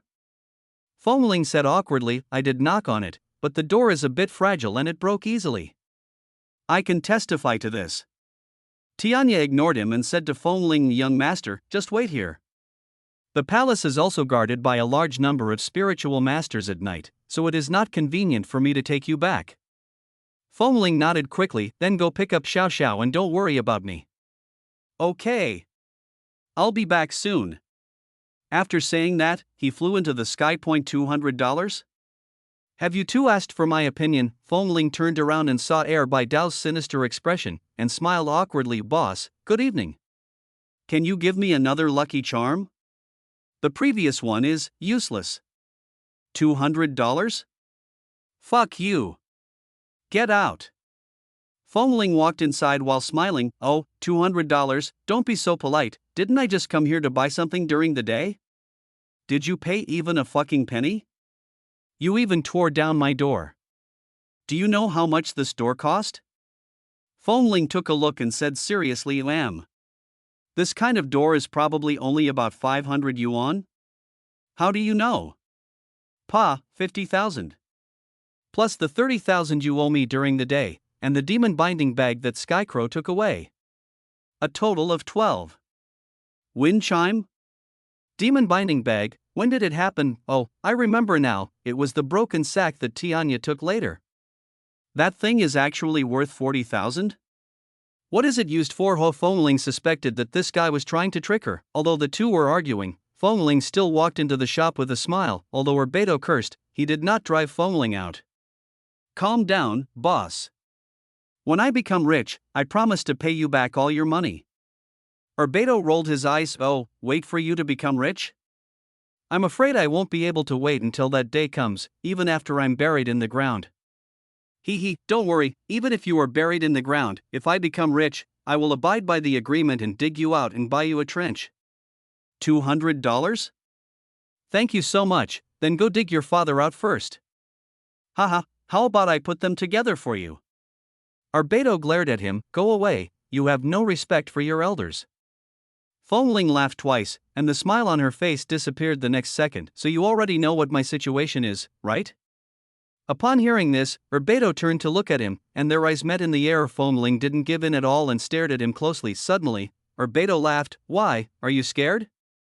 Your father is half demon. He is the child of you, half demon and a human, half demon, 1/4 demon? Ha, he said this with a smile, but Fongling couldn't smile when she saw that smile. The next second, Urbeto took out the claw machine and waved it in front of Fongling. Now I just need to send a few simple messages, and no matter whether it is the demon world or the spiritual master world, someone will offer a large price to buy you. With your half-demon blood, it will surely fetch a good price. As he said that, Urbeto grabbed Fongling's arm tightly. If Fongling had no way to escape from his bear-paw-like palm, the eyes are sinister and the smile is cold. To dare to rob me? Do you really think your Fong family is still the same as it was 18 years ago? No one can control you? Urbeto wanted to see fear in his eyes, but he didn't see it. There was no expression on Fongling's face. That harmless and calm look made Urbeto angry. Damn it, does your mother know that you are robbing with such a face? Suddenly Fongling smiled. Boss, don't you know that I was brought up by fear? Urbeto shrugged. Forget it if you don't believe me.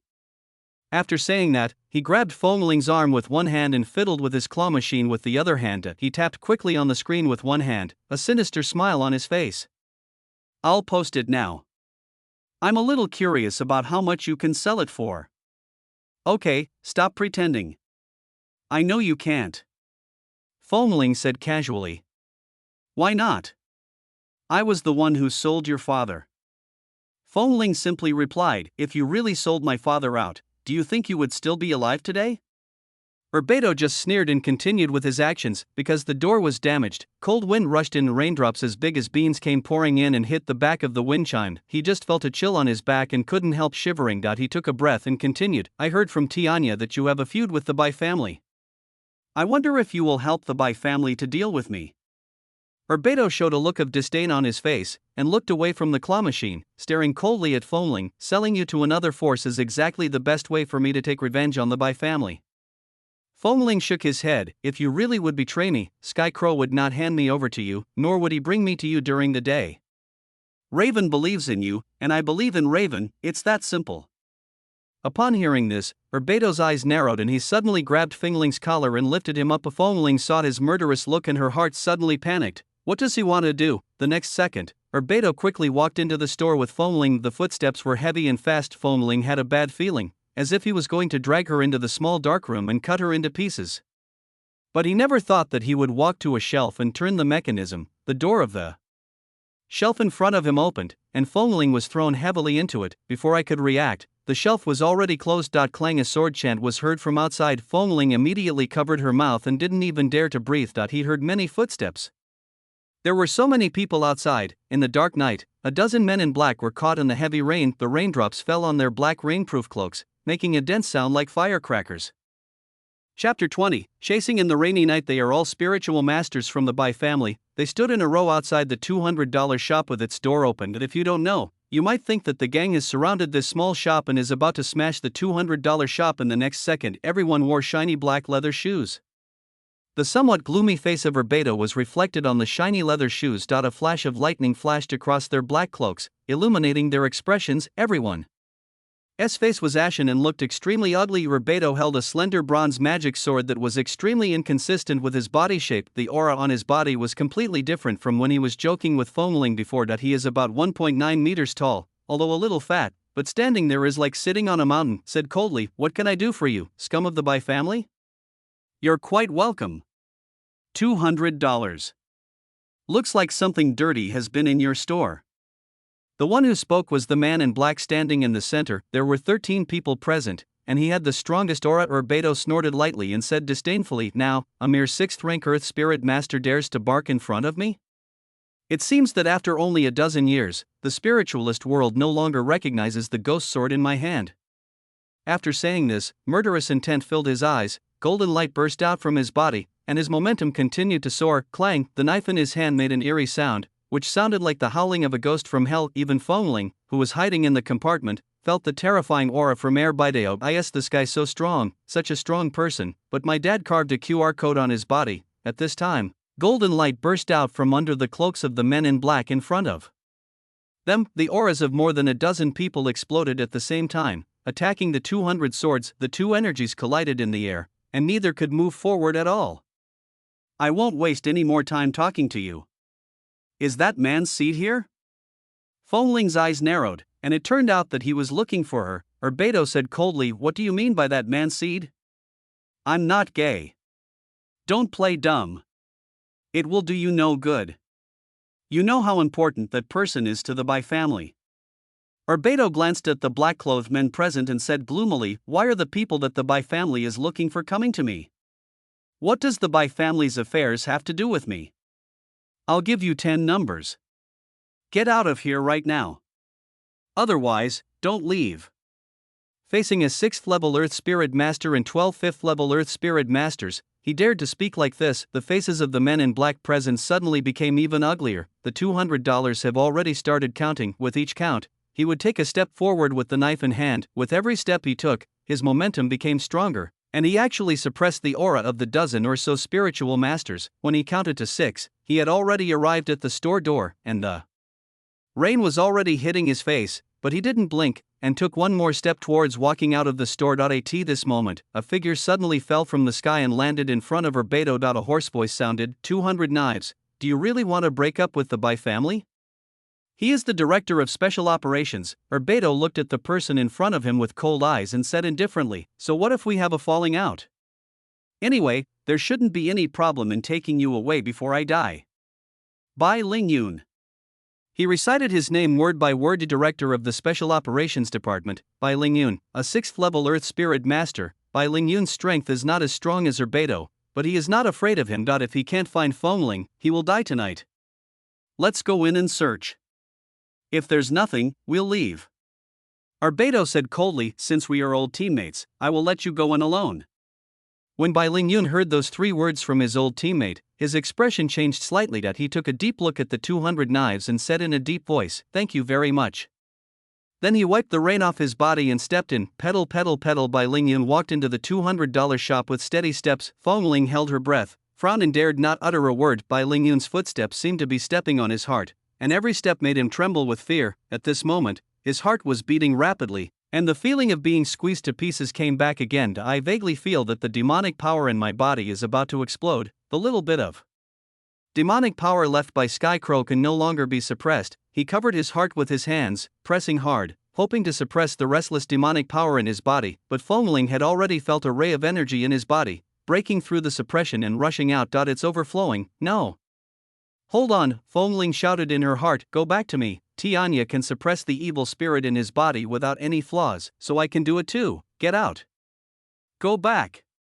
Go, he roared in his heart, but he didn't expect that the energy would actually be forced back by him. Its difficulty is comparable to holding back the liquid that is about to burst out. If it were an ordinary person, he would probably just treat it as a fart, and he would probably be 1 year old on this day next year. This is all thanks to the trace of evil spirit that Tianya left in his body. Otherwise, with Feng Ling's current strength, she would not be able to suppress the powerful energy in her body. It is also thanks to the psychological qualities that those men in black have trained Feng Ling for over the past 18 years, and his obsession with freedom and living. But Feng Ling is still not at ease now that he has the possibility of being discouraged every minute and every second. In this situation, even a single breath could lead to a mistake.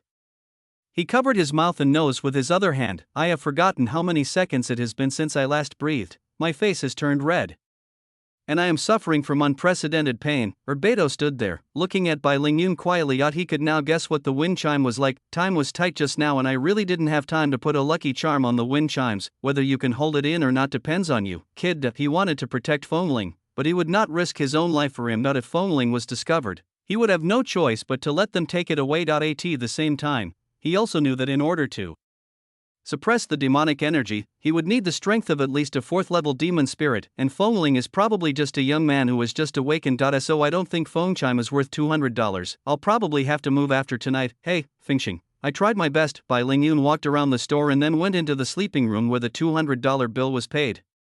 Then he walked around the store twice more. Every extra second he stayed was a new challenge for Feng Ling. This time Feng Ling's consciousness was already a little fuzzy. At this moment, Bai Lingyun stopped in front of the row of shelves with hidden mechanisms and showed a puzzled expression. He paused for a few seconds, then stretched out his hand and climbed towards the shelf. Even someone as calm as Bai Dao couldn't help but twitch his eyelids. Dong dong dong, the wind chimes are almost at their limit at this time. His heart was beating so fast that it was about to kill him. It was obvious that his eyes had rolled up a little and his body had begun to twitch. With every twitch, his hands almost loosened from his mouth and nose. His body instinctively told him to breathe, but every time, he held back. Bear with me a little longer. Bai Lingyun's hand was groping on the shelf. From time to time, he would fiddle with the goods on top and knock on the shelf, making a metallic sound. Beidou kept a sullen face throughout the whole process, but he was not at peace at all. He still underestimated his former teammate. At this moment, in his heart, Feng Ling had already been sentenced to death. Now even if Feng Ling can hold it back, Bai Lingyun will find the location of the mechanism. Suddenly, a ding-dong sound came from Bai Lingyun's body. It was his claw machine that went off. That ding-dong sound almost cost Feng Ling her life. No. I really can't hold on any longer. Sky Crow, come quickly, save me. Feng Ling's consciousness was about to collapse, and his breath was already leaking a little. Chapter 21. Not a human being. That one leak would be like an ant-hole before a dam bursts, destroying all his will. Bai Lingyun temporarily stopped what he was doing and immediately took out a claw machine from his pocket. He just took a look and immediately turned around, walking quickly out of the shop. The familiar sound of leather soles hitting the ground once again forced Feng Ling back to consciousness. What he didn't expect was that the nightmare-like voice over the past 18 years actually helped him to regain his last bit of breath. The information on Bai Lingyun's claw machine reads: a director. A sky crow was spotted over the palace. It was carrying a sack, and it seems to be holding the target person. We are hunting it down. He almost ran, quickly passing the 200 knives. Everyone, follow me. Beidou suddenly sneered. It seems that after I left, the Bai family's special operations department has become increasingly weak. Bai Lingyun paused when he heard that, and turned his head halfway with a vicious look in his eyes, but he did not stop and flew into the sky with everyone against the heavy rain. 200 Knives, 8th level Celestial Spirit Master, former position, Director of Bai Family Special Operations Department. 5 seconds after Bai Lingyun and his men left, the aura of the 200 swords dissipated. The powerful aura spread to a radius of 5 kilometers around. A terrifyingly powerful golden energy flowed into every surrounding street like a torrent. If a spiritual master or a monster looked down from above, they would find that the entire area was shining with golden light. All the monsters within 5 kilometers who wanted to come out for some fresh air in the middle of the night felt the terrifying aura of the spiritual master and were so frightened that they quickly held it back. After making sure that there was no one around, Arbedo quickly retracted his knife. He took a few steps to the front of the shelf and triggered the mechanism. The wind chimes in front of him gave him goosebumps all over his body, and he stood there in a daze. At this time, Fengling was kneeling on the ground, covering her mouth and nose with one hand and clutching her heart with the other hand. His face had turned purple, his eyes were bulging and full of red bloodshot, and seemed even more scarlet than the demon's pupils. The moment she saw the 200 knives, Fengling rolled her eyes. He thrust his waist forward, raised his head and opened his mouth. All the air in his lungs, even the demonic energy that could not be suppressed in his body, all came out of his mouth. The body was also growing rapidly, and black runes that seemed familiar to Arbedo gradually appeared on his face. The hair gradually turned snow white from top to bottom, visibly. He cried out in pain, and even now he was still enduring it. Arbedo's heart skipped a beat and he quickly closed the door of the secret passage. He walked quickly to the shelf inside and took out a small box. Inside is an auspicious symbol. He quickly walked to the wind chime and picked up the wind chime, which was still releasing evil spirits. From the ground she hooked her fingers on his pants and pulled them halfway off. He raised his hand and cursed, "Both father and son are always looking for trouble for me." Snap, he slapped Fengling's white but hard. A golden light flashed, and the auspicious talisman sank into Fengling's body. Call out. The outward evil spirits suddenly seemed to be retracted into Fengling's body as if time was reversed. At this moment, Fengling lost consciousness and fainted. After Arbedo saw Fengling fainted, he put him on the ground. Finally, I breathed a sigh of relief. Some looked at the wind chimes in disbelief. The demonic energy released by Fengling just now was at most that of a second-level demon. Even if there is a trace of the evil spirit of the Sky Crow in his body, it is absolutely impossible to suppress it. How did he do it? And he hasn't been breathing since just now. So long. Bai Lingyun was shopping in this store for at least a few minutes. Boy, aren't you afraid of suffocating yourself to death? Even 200 knives would find this will terrifying. He's not even a human being. Oh, you are not human. Seeing Fengling's complexion gradually returning to normal and his breathing even, Arbedo simply sat down on the ground. I remembered the moment when Fengling transformed just now. Memories from many years ago came to mind, and the corners of his mouth slightly raised. Both father and son look so annoying, and they both want to be beaten. After confirming that there was no problem with the wind chime, Arbedo slowly stood up and walked out of the dark room. A strong gust of wind blew and made him shiver. The store was flooded with rain. Looking at the broken glass door, Arbedo's face turned pale again. Now he kind of wanted to go back and throw the wind chime away. Damn it, in the end, I could only clean up the mess helplessly and then sit at the door to feel the cold wind. There is no way. The door still needs to be opened, and life still needs to go on. He didn't want to wake up tomorrow morning and see that his store had been emptied by thieves. I made a pot of hot tea, brought it to my lips and blew on it gently, then drank it all in one gulp, closed my eyes and enjoyed it for a moment. After a moment, he opened his eyes and looked down at the knife in his hand. With a slightly gloomy expression on his face, he said softly, "Ghostblade, it seems that we are really old." After a long sigh, there was no more conversation that night. The next morning, Fengling was awakened by a series of clanging metal knocking sounds. I stretched myself and suddenly thought of something. The sleepy eyes opened in an instant. He sat up from the ground. The first thing is to look at your hands and touch your heart. Still alive? I'm alive, Blanche. I survived last night. This kind of joy and happiness is something I have never felt in Fengling in the past 18 years. Today is his first day of 18, the first day of his freedom. He subconsciously wanted to laugh out loud, but he covered his mouth as soon as he laughed, not knowing what was going on outside. He immediately leaned over the wall to listen. There was only the sound of clanging. Where is the Sky Crow? Hasn't the raven come back yet? Fengling shouted in her heart, hoping that Tianya would give a response. Unfortunately not. What about $200? Is he outside? His memory only lingered on the breathless moment before the collapsed. I can't remember anything that happened afterwards. So he frowned and began to think. Logically speaking, if Tianya comes back, he Should stay by my side and protect me, then he didn't come back last night. Did something happen? The strength of the spiritualists outside last night was so terrifying, and Tianya must have faced no less than that, but he still believed in the Raven, inexplicable trust, just as Tianya was unconditionally loyal to him. He also trusted Tianya unconditionally. He will definitely come back alive with a smile. So he waited quietly. The clanging sounds outside kept coming intermittently. A Foamling looked around in the dark room. There are also several rows of shelves against the wall, and all the items on them are packed in boxes. Foamling walked over quietly and asked me to see what good things the $200 had hidden. When I walked, I felt a dull pain in my butt, but he didn't care. He reached out and rubbed it twice, then opened a square box. Woohoo, a golden egg the size of a palm. But I don't know what this wind chime is for. I don't know what it is, but it looks like it's worth a lot of money. If Foamling did not choose to take it away. As a human being, you really can't go too far. After all, I just robbed $200 yesterday. Open another one. Wow, another one. So Foamling started opening blind boxes in a dark room filled with smuggled goods for $200. They were all things he had never seen before, and he didn't even take the wind chimes. There is still a bottom line in life. Oh who? Lucky Charms. Forget it, I won't be a human being anymore, it's boring. I want this one. Foamling went straight into his pocket. I already snatched it once yesterday, it would be impolite to snatch it again. I took it secretly to give him some face. Bidao outside seemed to have heard the noise in the dark room. He frowned and walked over quickly.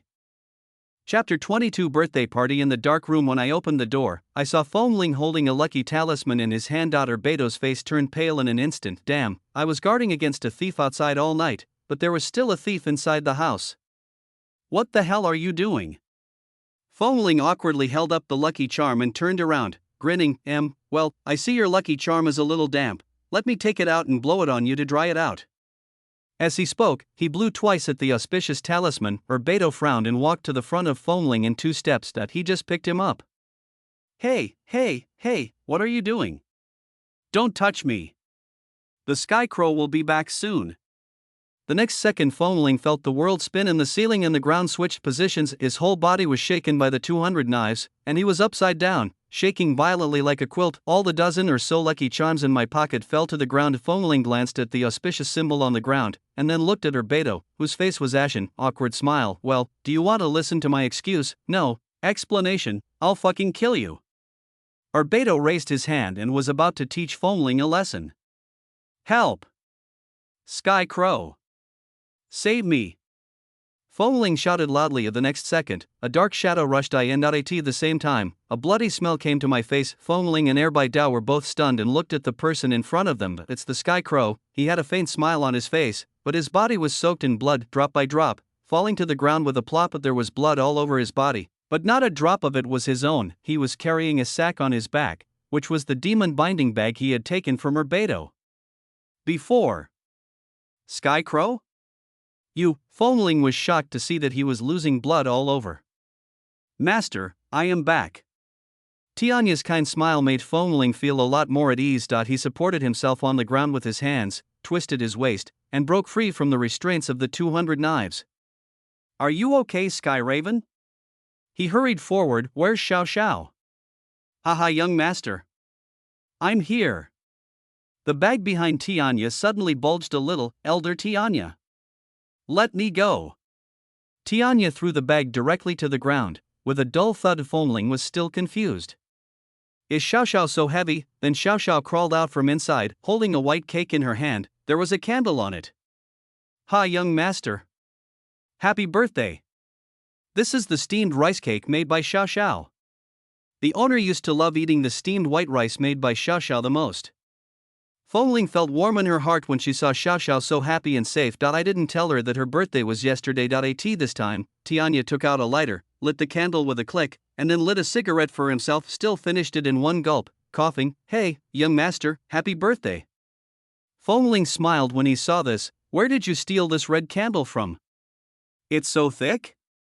The candle looked like the kind used for burning incense, and one candle could burn for at least an entire night. Xiao Xiao took it from the cleansing room. Foamling's smile froze. Thank you for your smile, but don't take it next time. The guy next to him still had a green face. So you guys, can I take a look? Whose house is this? Who the hell let you celebrate your birthday at my house? Young master. Blow out the candles and make a wish, Xiao Xiao urged her. It was also Fengling's first time, so she was a little nervous. He took a deep breath and was about to blow out. A gray head suddenly popped out of the bag next to it. Fengling stared over and saw a little eunuch crawling out, then another, then another. A large group of eunuchs rolled out of the bag. Nearly 1,000 eunuchs filled up the room of her Beidou. This is the demon binding bag worth 40,000. The wind chime man was dumbfounded, and the 200 knife man was also dumbfounded. Young master! Happy birthday! A eunuch hurried to congratulate, then nearly 1,000 eunuchs shouted in unison, Young master! Happy birthday!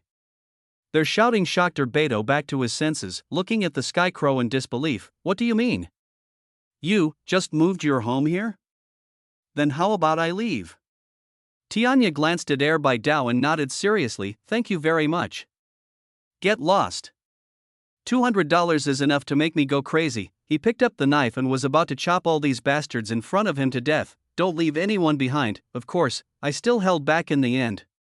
After all, it was a fact that I couldn't defeat Tianya. Afterwards, Fengling celebrated a grand and magnificent birthday in a dark room with a price of $200. This was his first real birthday. It was such a happy moment for him to have nearly 1,000 people singing birthday song for him. The noise made his ears almost deaf and his head buzzing. Of course he didn't sing $200. But the throbbing veins on his forehead and the twitching corners of his mouth seemed to be singing the rhythm of the birthday song. It's actually stuck, which is outrageous. While they were singing birthday, Fengling made 2 wishes. As for what it is, it's a secret. After all, wishes won't come true if they are spoken out loud. After making a wish, Fengling looked at the monsters in front of her and smiled knowingly. He also didn't expect that his 18th birthday would unfold like this. After blowing out the candles, it's time to eat the cake. There is only this one piece of the cake, and there are about 1,000 people, so it is not enough to share. However, monsters do not eat food, and even if they eat, they cannot digest it and will have to vomit it out in the end. So this big piece of rice cake had to be finished by Fengling and Air by Dao together. But to be honest, dry chewing is a bit strenuous. This is already overnight rice, and the rice grains are really hard. Fengling was chewing with a mask of pain on her face, and at the same time she was praising the rice cake, saying it was really delicious, just to prevent Xiao Xiao from being sad. Here, $200. Thank you so much for yesterday. Come on, eat more. It's really delicious. Fengling grabbed a handful and stuffed it directly into her Beidou's hand, trying to choke him to death and then inherit his store roll. Oh, by the way, do you have a pot at home? Can you make fried rice with eggs? Or why don't you go and fry this cake? $200, can you just die? In the end, he spent the last $200 to fry the food. To be honest, he was a little hungry, not to mention that the cooking skills were really good. Fengling ate a whole plate of it and even burped. Hey, young master. Is it delicious? Fengling was a little choked and picked up a bottle of Kuoluo from the shelf. He opened it with a pop, took a big sip, and then gave Xiao Xiao a thumbs up. A hiccup, not bad. Your steamed rice, hiccup, and the $200 cooking skills, it's a perfect match. Ah, so full, so good. Fengling is really happy. The happier he was, the angrier the face of the guy next to him became. Then he walked to the cashier counter, silently picked up the small notebook and opened a page. It's full of Fengling's crimes, 6.3, 2 Lucky Charms, 6 W snacks, 91 demon binding bag, 40,000 yuan. Then he wrote, 6.4 th explosion proof steel door, 1 W5 1 bottle, 3. Then he closed the book and said unhappily, are you full? Come work for me. Install this door. Fengling took a look at the explosion-proof door, which seemed to be made of steel. No wonder I heard clank clank clang sounds in the morning. Turns out they were working on the door. Then he turned around and asked Tianya, by the way, Tianya, why did you come back only today? What happened last night? $200? Are you fucking listening to me? Chapter 23 Noisy morning. Young master, don't worry. I just deliberately dealt with the Bai family for a while last night. It has become known to all the spiritual masters in the city that I had a conflict with the Bai family last night.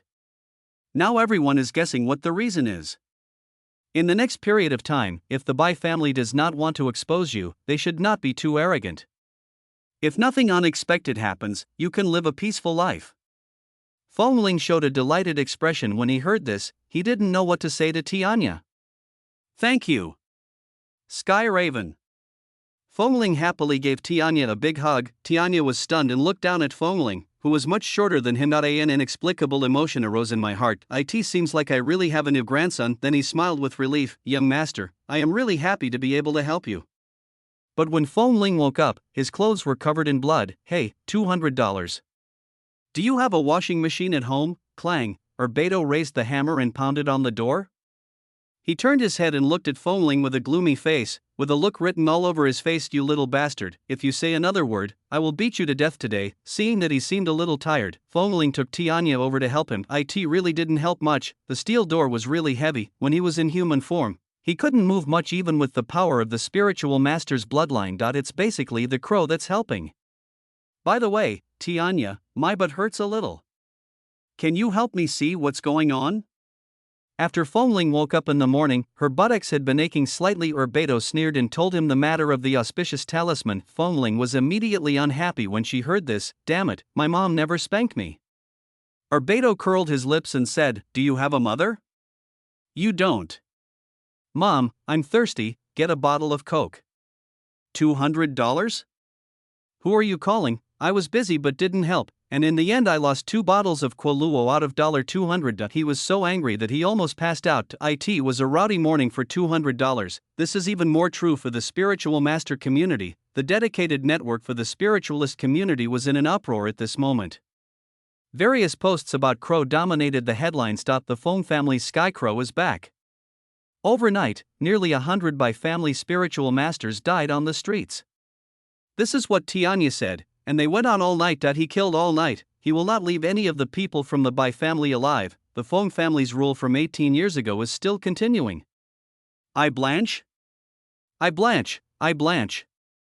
Chu Sheng was lying in bed, also paying attention to the news in the spiritual world. When I saw the news, I was shocked and sat up immediately. It's a blast. He immediately put on his clothes and ran downstairs. Dad, did you see the news this morning? It's outrageous. Many people from the Bai family died. Tianya is back in action. His father was eating at this time. Without raising his head, he said in a deep voice, someone's dead, and you're so happy? How can you yell and make a fuss? So did you watch it? If you have time to focus on those things, you might as well cultivate your spiritual power or study hard. What's the point of making those crappy inventions every day? Can you catch the Sky Crow? Chu Sheng sighed softly when he heard this and glanced at his mother beside him. The mother just smiled and motioned for him to eat breakfast quickly. After dinner, Chu Sheng's father went out to work. Seeing his father leave, Chu Sheng muttered softly, when I pass the exam and enter the Rua family, I wonder if you will still ask me what's the use? Chu Sheng's mother smiled as she cleaned up the dishes and said, that's just your dad's mouth, don't be angry. It was raining so hard last night and you didn't come back. He kept asking me to call you and send you messages to make sure you were safe. Chu Sheng forgot his unhappiness when he heard this, and couldn't help but said with a smile, why is your personality so weird? Don't say that about your dad, that's called Sundara. Okay, Sundara, I know you like this. Chu Sheng's mother smiled happily when she heard this. It was my choice after all. Come on, eat quickly. After that, go study.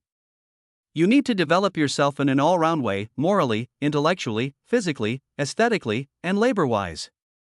Okay.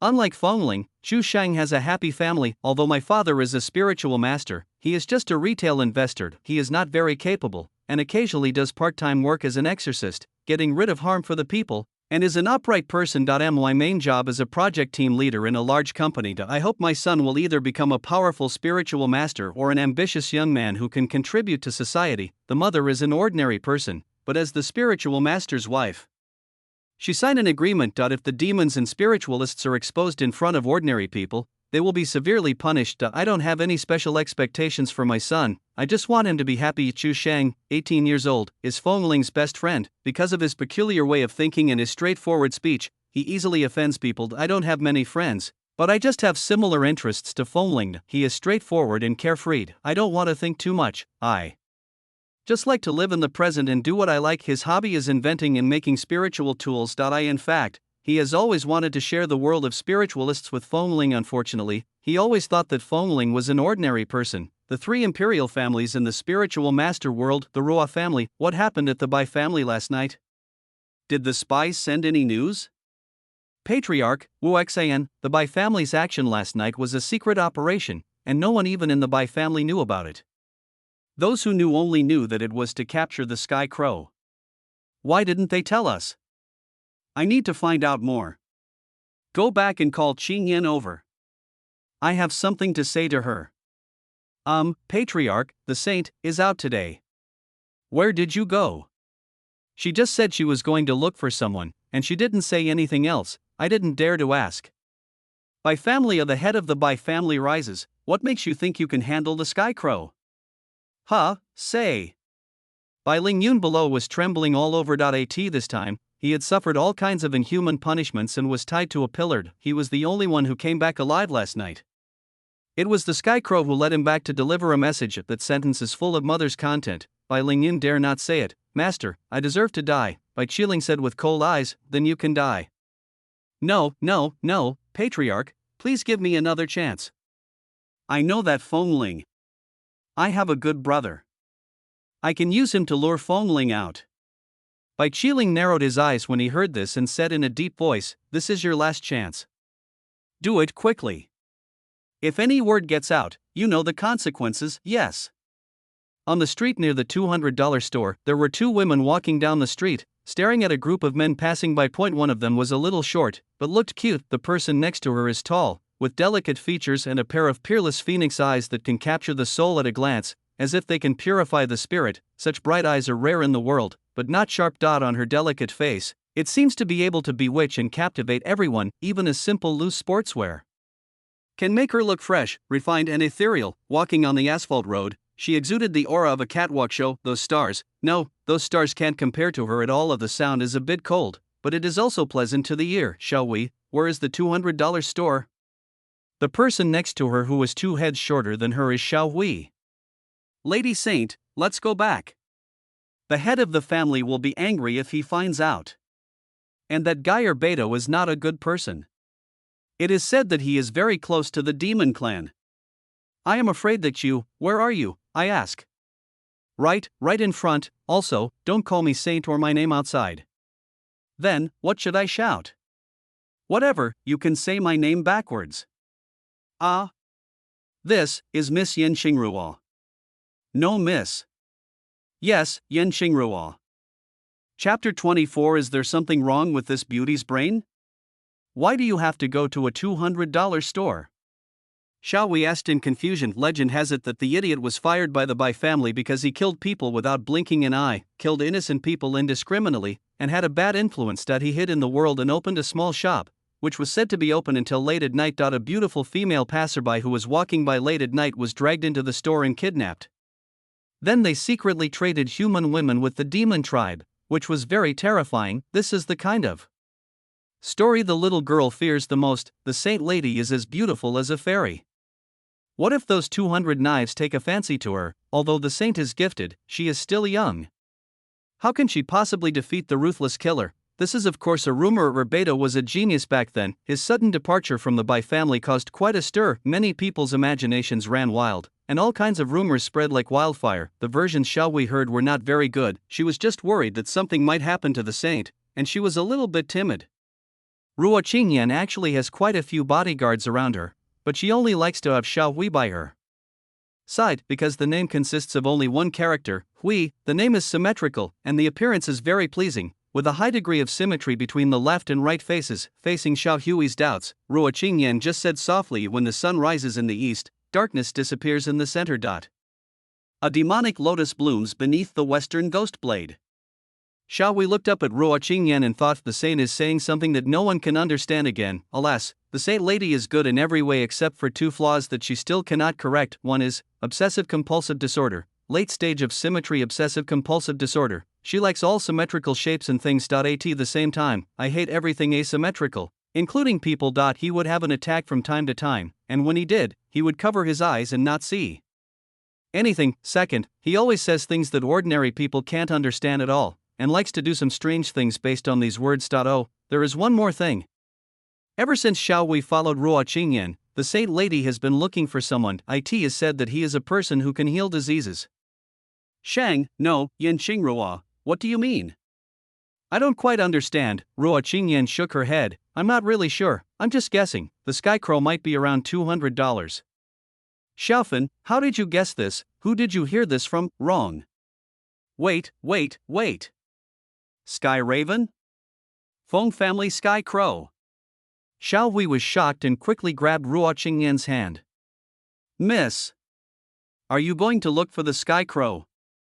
She's already starting to tremble. Sky Crow, that murderer. Sky Crow, legend has it that he is 8 meters tall and can kill a 7th level Imperial Spiritual Master with one kick. Moreover, this morning, the news that Tianya killed nearly 100 Spiritual Masters of the Bai family had spread. After Xiao Hui saw the news, she felt a chill down her spine. 200 knives are enough to kill a pervert. But do you still have to face the Sky Crow? How can we possibly win?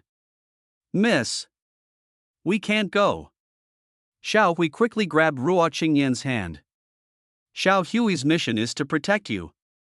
You must not go to such a dangerous place. She was so flustered that she forgot what Ruo Qingyan had told her. Ruo Qingyan was pulled by her, turned back and whispered, if you are afraid, go back first. No. Miss, you can't go. Because Xiao Hui was small, she couldn't hold Ruo Qingyan, so she just hugged her waist. This attracted the attention of people around. Ruo Qingyan is really helpless. Hey, I should have known not to bring you out. Then the blow hit Xiao Hui on the back of the neck. Xiao Hui fell down and was helped up by Ruo Qingyan and carried on her shoulders. Seeing this, the people around all stared at Ruo Qingyan. What happened? Committing violence in the street. Those gazes also attracted Ruo Qingyan to look at them. Suddenly she frowned and looked a little painful. Help. Why are they all crooked and misshapen? I don't want to grow up as comfortably as Xiao Hui, but at the same time, don't be so twisted, right? She is not obsessed with looks, she simply has obsessive compulsive disorder. This has been a problem she has had since she was a child. At first, I was just particularly obsessed with the symmetry of things. As I grew older, I started to have higher requirements for people's faces. Fortunately, uncontrollable factors such as hair have no effect, only on the face. The vast majority of people in this world have asymmetrical faces. Either the left side of the face is bigger or the right side is bigger, but for some people, the asymmetry is a bit too much. No offense, but I can't stand looking at that kind of person. In Ruo Qingyan's eyes, that kind of person is just an ugly one. Some people are not that bad, and in Ruo Qingyan's eyes, they are just barely acceptable. Some people have very little difference between the left and right sides of their faces, which is pleasing to the eye, like Xiao Hui. There are also people whose faces are very symmetrical, but such people may not necessarily be good looking, but in Ruo Qingyan's opinion, it is a pleasing to the eye level. For example, if it comes to Ruo Qingyan herself, the left and right sides of her face are extremely similar, but even for her, the left and right sides of her face are not perfectly symmetrical. She would have this disease relapse from time to time. When obsessive compulsive disorder strikes, all the flaws in the world will be magnified in her eyes. The cracks in the ground are asymmetrical, the trees on both sides of the street are planted asymmetrically, the trash can is asymmetrical, the building is asymmetrical, the whole world is asymmetrical. Her scalp had begun to feel numb and her body was covered with goosebumps. You can see that the fingers are trembling a little. Quickly closed my eyes. He held Xiao Hui in one hand and reached behind her head with the other hand to untie the black cloth that was wrapped around her beautiful hair. The moment she untied her hair, it fell on her shoulders like a waterfall. This scene stunned many people. It also fell on Xiao Hui's shoulder and face, covering her completely. Then Ruo Qingyan took the black cloth from her hair and tied it around her pair of peerless bright eyes, blocked his view. This way she wouldn't have to see the asymmetrical face that made her feel uncomfortable. At the same time, he muttered something and walked slowly forward. As he passed by a stunned passerby, he heard what Ruo Qingyan was muttering: parallelogram, central symmetry, equilateral triangle, axis symmetry, square, axially symmetrical, round. Passerby? This beauty, does she have something wrong with her brain? Suddenly I remembered that the national exam will be held in 2 days. Maybe she was memorizing math points. The most surprising thing is that she was blindfolded and carrying a person, but she walks steadily. She looks so delicate, yet she has such great power. Passersby couldn't help but take pictures secretly. Even if you cover your eyes, you can still see Ruo Qingyan's extraordinary talent. When it was posted online, people who didn't know would think it was a cos-to-be girl. Suddenly Ruo Qingyan stopped and turned to face a passerby. Hello, where is the $200 store? The passerby was shocked. Isn't he able to see me because I'm blindfolded, somewhat scared too? $200 store? I don't know. Ask someone else. Okay, thank you.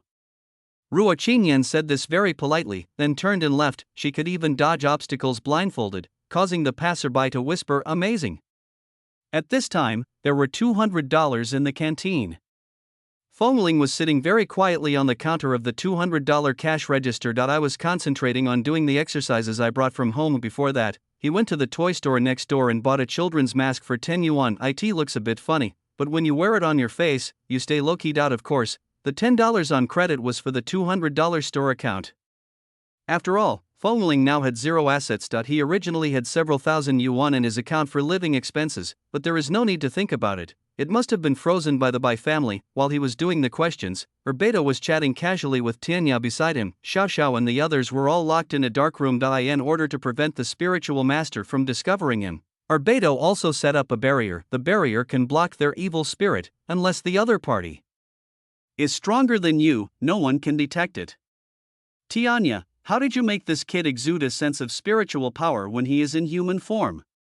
When Fengling was a human, Beidou could not feel his demonic power, but instead felt a spiritual power. He mistakenly thought that Tianya had used some means to disguise Fengling as a spiritualist in order to protect his safety. Tianya smiled and looked at Fengling. "Master, can you tell him?" Fengling said without even raising his head. "Whatever, do whatever you want. I'm doing my homework, don't disturb me." "As you command, young master." Beidou sneered, "It's so mysterious."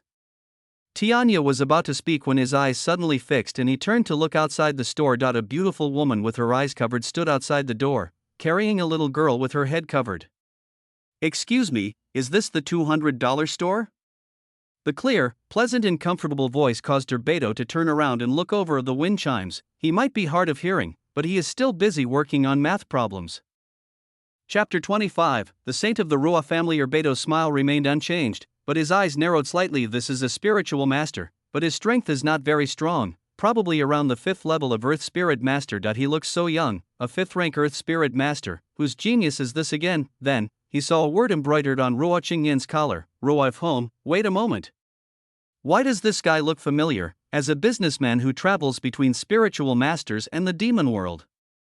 Beidou was naturally knowledgeable. After thinking about it, he showed a shocked expression. "This is the 9th Saint of the Ruo family. If you were so light, why did she come to me?" I glanced at Fengling, who was busy doing math problems next to me, and thought, isn't it because of him? Exposed. At the same time, immediately spread out your breath. If the Saint of the Ruo family suddenly appears, there will definitely be a lot of bodyguards around her. Strangely, Beidou did not notice the presence of other spiritualists around. I felt a little relieved, thinking that Fengling now had a lucky charm on her. He was also disguised as a spiritualist by the Sky Crow, so there shouldn't be any problem. Hey! Here comes a beautiful girl. $200, Duan. He jumped up from the chair, his fat body shaking. Smiling, he said, "Beauty, what are you buying? Come in and take a look." Heart, is the Saint of the Ruo family blind? Why are you blindfolded? How come I haven't heard about this? Ruo Qingyan carried Xiao Hui on her back, raised her head slowly, and then silently said in her heart, "Quadrilateral. Quadrilateral. Parallelogram." Then he took a deep breath and let it out slowly. He slowly took off the black cloth on his face and tremblingly opened his pair of extraordinary bright eyes. It was as if he had mustered up a lot of courage. Whispered, "Excuse me." He slowly stepped into the store and turned to look at Fengling, who was working on his homework. His beautiful eyebrows could not help but raise, thinking of this mask. Looks great, because it is symmetrical. The Fengling mask suddenly gave her inspiration. There are no symmetrical faces in the world, but there are symmetrical masks. I'll buy some and give them to all my subordinates. I won't be tortured by them anymore. Excuse me, are you $200, huh? Fengling didn't even raise her head and said calmly, "Do I look so handsome? Do I look like someone who has been stabbed 200 times? $200? You bastard, do you know how to speak?" After listening to this, Ruo Qingyan looked at Fengling, who was looking down, and spoke softly again. "Then may I ask, where did you buy this mask?" "The toy store next door." Ruo Qingyan could see that Fengling was very busy and didn't want to pay attention to her. Then he whispered, "Thank you, I won't bother you anymore." She is really polite. Even the way he spoke was pleasing to the eye. On the contrary, when Fengling was speaking, he didn't even look up at her once, which was very rude. Then Ruo Qingyan looked at the 200 knives in front of her. So you are Mr. 200 Knives? Nice to meet you, my name is Yin Qingruo. Aha! He suddenly felt something was wrong. You were just asking who the $200 was. How come you are sure it is me now? You mean, I look like someone who's been stabbed 200 times? Damn it, are you polite? What do you want from me? 200 Knives said with a cold face. No matter what she is here for, just send her away quickly. My small shop cannot afford to entertain the saint lady of the Ruo family. But why did this saint come out like this? Is the Ruo family so confident about the security in the capital? Aren't you afraid of being eaten by monsters along the way? Oh, speaking of monsters, there is one next to it, a sky crow. However, with Ruo Qingyan's strength, she could not discover Tianya's true identity. Ruo Qingyan didn't waste time talking to him and went straight to the point. I heard that the sky crow has been here, right? Click. The pen in Foamling's hand suddenly broke. Hiss. What kind of pen is this? How come it suddenly broke? His body is now much stronger due to the awakening of the spiritual master. So it cannot be well controlled, Beidou said unhappily. Use it if you want.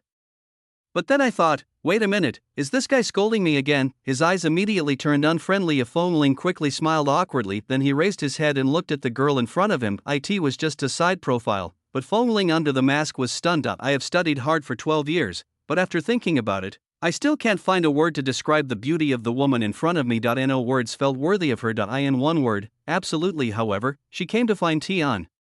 Yet, I subconsciously concluded that the person coming was not a good person. Foamling, under the mask, glanced at Tianya, who was standing next to Bai Dao. Tianya still had a smile on his face, looking like a kind old man, but Foamling could sense the murderous intent hidden beneath that smile. He felt that a fight was about to break out, so he quickly spoke up to help. I get angry just talking about this sky crow. Girl, do you see that door? His tone was very angry and he pointed at the heavy steel door. Ruo Qingyan turned around when she heard this, and Foamling continued to condemn loudly. This door was just replaced today. That crow came last night, smashed the door, stole a few lucky charms, and ran away. Do you know the lucky charm? It's worth tens of thousands. And this damn door. I've been changing it all morning. I'm dying of exhaustion. Beidou couldn't help but roll his eyes when he heard this. Do you know that a lucky charm is worth tens of thousands? And this door, you have changed for loneliness. It takes less than 30 seconds to get started. So shameless. Ruo Qingyan nodded, as if she believed it, mainly the sound of the wind chimes and the vivid tone. It sounds like the real thing. Of course, the most important thing is the mask on his face, which adds a lot of impression points to him. Ruo Qingyan thought about it and said softly, so, where did he go? The soft voice she spoke formed a sharp contrast with the wind chimes. Foamling shrugged and said with a look of resentment, how dare I ask where he went? Is that something we can ask? That guy from the Bai family came here last night and searched our store for a long time. It was so frustrating. We really can't open this store anymore. While Foamling was talking, Tianya was watching with a smile on his face. Hard to the way he talks nonsense in a serious manner really looks like the head of the family. Suddenly I had an illusion that the person in front of me was Foamling. Ruo Qingyan thought for a while and looked into the store. His eyes swept across Beidou and then across Tianya. When he saw Tianya, he frowned and his eyes stayed on him. This old man has neither spiritual power nor demonic aura. He looks like an ordinary thin old man, about 2 meters tall, but this old man's face, Tianya, now looks like an old man. There are many wrinkles and sunspots on his face, unevenly distributed. Ruo Qingyan was stunned after taking a look. The wrinkles and spots in front of her eyes continued to magnify in her eyes. Help, help, ah. Here it comes again, the obsessive-compulsive disorder strikes again. She quickly frowned and turned her face away. She couldn't stand it anymore. Goosebumps are coming up again and my scalp is numb. The body began to tremble slightly with eyes closed and brows furrowed. Keep repeating in your heart. Parallelogram, isosceles triangle, wind chime? Are you blushing like a bubble pot, Blanche? You don't like my Lord Sky Crow, do you? Foamling turned her head and glanced at Tianya. I thought, could it be that Sky Crow used some magic? No, some skill? Hey! Girl, are you okay? Foamling asked. Ruo Qingyan opened her eyes upon hearing this and saw the symmetrical mask on Foamling's face. She was startled. Those bright eyes blinked a few times. The big watery eyes blinking are very charming. In Foamling's opinion, the girl seemed to be acting cute, but it's really cute. Chapter 26, Crow's Request Call. Ruo Qingyan exhaled a breath of fragrance, blinked her eyes, and said softly, thank you. Wind chime? Why thank me? Has the Sky Crow come here again since that daybreak? Ruo Qingyan asked after she returned to normal. Fengling shook his head and said righteously, no, otherwise I would have dragged him to install the door for me. How could I let him get away so easily? Ruo Qingyan pursed her small, plump lips. The moist lips seemed to be shining in the sunlight. Then how can you make me believe what you say? After saying this, Ruo Qingyan's expression changed. Those captivating eyes gradually became sharper. The momentum increased sharply, and a surge of spiritual energy rushed towards the wind chimes. She's putting pressure on the wind chimes. Fengling under the mask naturally felt her powerful aura. Thought, turns out it's not that easy to fool, but I was brought up by fear. Who are you with? He sneered and said, a lie to you? Why would I deliberately lie to you? Believe it or not. After saying that, he curled his lips and continued, forget it, forget it. If I lie to you, my father will die suddenly. Is that okay? $200? Blanche, flinching, look at the filial son you gave birth to, Sky Crow. Young master, you. Even Ruo Qingyan was stunned when she heard this. He put away his fierce eyes, frowned slightly, and had a strange expression. She didn't expect Fengling to speak like this. Finally, he shook his head and said softly, that's not necessary. I believe you. Excuse me. Then, when he was about to leave with Xiao Wei in his arms, he took a deep look at Fengling. I always feel that if I just leave like this, I will miss something. So he slowly opened his mouth and said, is it convenient to take off the mask? Fengling's eyes narrowed under the mask. Forget it, beautiful lady. I'm not as pretty as you. I wear a mask just because I'm ugly. Ruo Qingyan nodded upon hearing this. That shouldn't be you. Fengling didn't say anything, but her brows were slightly furrowed beneath the mask. What are you saying? What shouldn't be me? After saying this, Ruo Qingyan left. Goodbye, beautiful lady. I won't see you off. Fengling called lazily from behind. After a while, he glanced at Tianya and Bai Dao and whispered, is she gone? Tianya showed a relieved smile on his face and saluted Fengling. As expected of a young master, he can remain calm in the face of a 5th-rank Earth Spirit Master. He is very eloquent and can fool him around. 200 Nais added, she is not an ordinary 5th-level spiritual master. She is the saint of the Ruo family. Ah? The saintess of the Ruo family? Fengling was a little surprised. What a beautiful girl. It's a pity that she is a spiritualist, still a saint. The saints in novels usually have a miserable end, either death or being captured by the villain. How pitiful. Tianya glanced outside and saw that Ruo Qingyan had already left, said in a deep voice, that little girl has grown up so big now? Young master, do you need me to get rid of her for you? To get rid of future troubles? Fengling quickly waved her hand, forget it. If you kill the saintess of the Ruo family will go crazy. I won't have an easy life in the future. At present, the Bai family alone is enough to make Fengling suffer. Tianya nodded, young master is still thoughtful. Beidou laughed and said, as expected of you, this is the first time I've seen someone curse his own father. Fengling smiled indifferently, what's the matter? Isn't he already dead? I'm just stating the facts. Isn't he a crow? What the young master said is absolutely right. Some demons said this, but in their hearts they were saying, master of the family, I'm sorry, cut. Beidou curled his lips. Fengling was always right and he was too lazy to argue with him. However, Fengling's quick reaction when facing the pressure of Ruo Qingyan's spiritual power just now made Beidou look at him with higher regard. Then Fengling glanced at the direction where Ruo Qingyan left, thought for a moment and said, a Sky Crow, why don't we go somewhere else? This place doesn't feel safe. Beidou was shocked when he heard this. Are you finally planning to leave? Go away. Where are you going, young master? Fengling took a look outside, and after making sure that no one was around, she whispered cautiously, didn't you say that our family used to have a large territory? Is there another place where no one is? Tianya thought about it, and finally shook his head. Except for the cleansing room, all the others have been divided up by spiritual masters or demons. However, young master, just tell me a place. Wherever you want, Sky Crow will help you get it. To be honest, which king doesn't want such a loyal minister to accompany him in building his empire? It's a pity that Fengling doesn't want to be king. Forget it, don't take the risk. Let me think about it. Beidou heard him say that he wanted to think about it again, so he quickly said, no, don't even think about it. I have a house here for you to live in. I'll pay you 2,000 yuan a month in rent. That's not too much, right? Fengling raised her eyebrows. How much money can you make running a small shop? Can it be enough to buy you a house in Beijing? I didn't expect that $200 would actually be the real estate tycoon in Beijing. Beijing is a place where every inch of land is worth a lot of money, with prices starting from 100,000 renminbi per square meter. Beidou just said lightly, it's a house of my friend, more than 200 square meters, big enough for you to live in.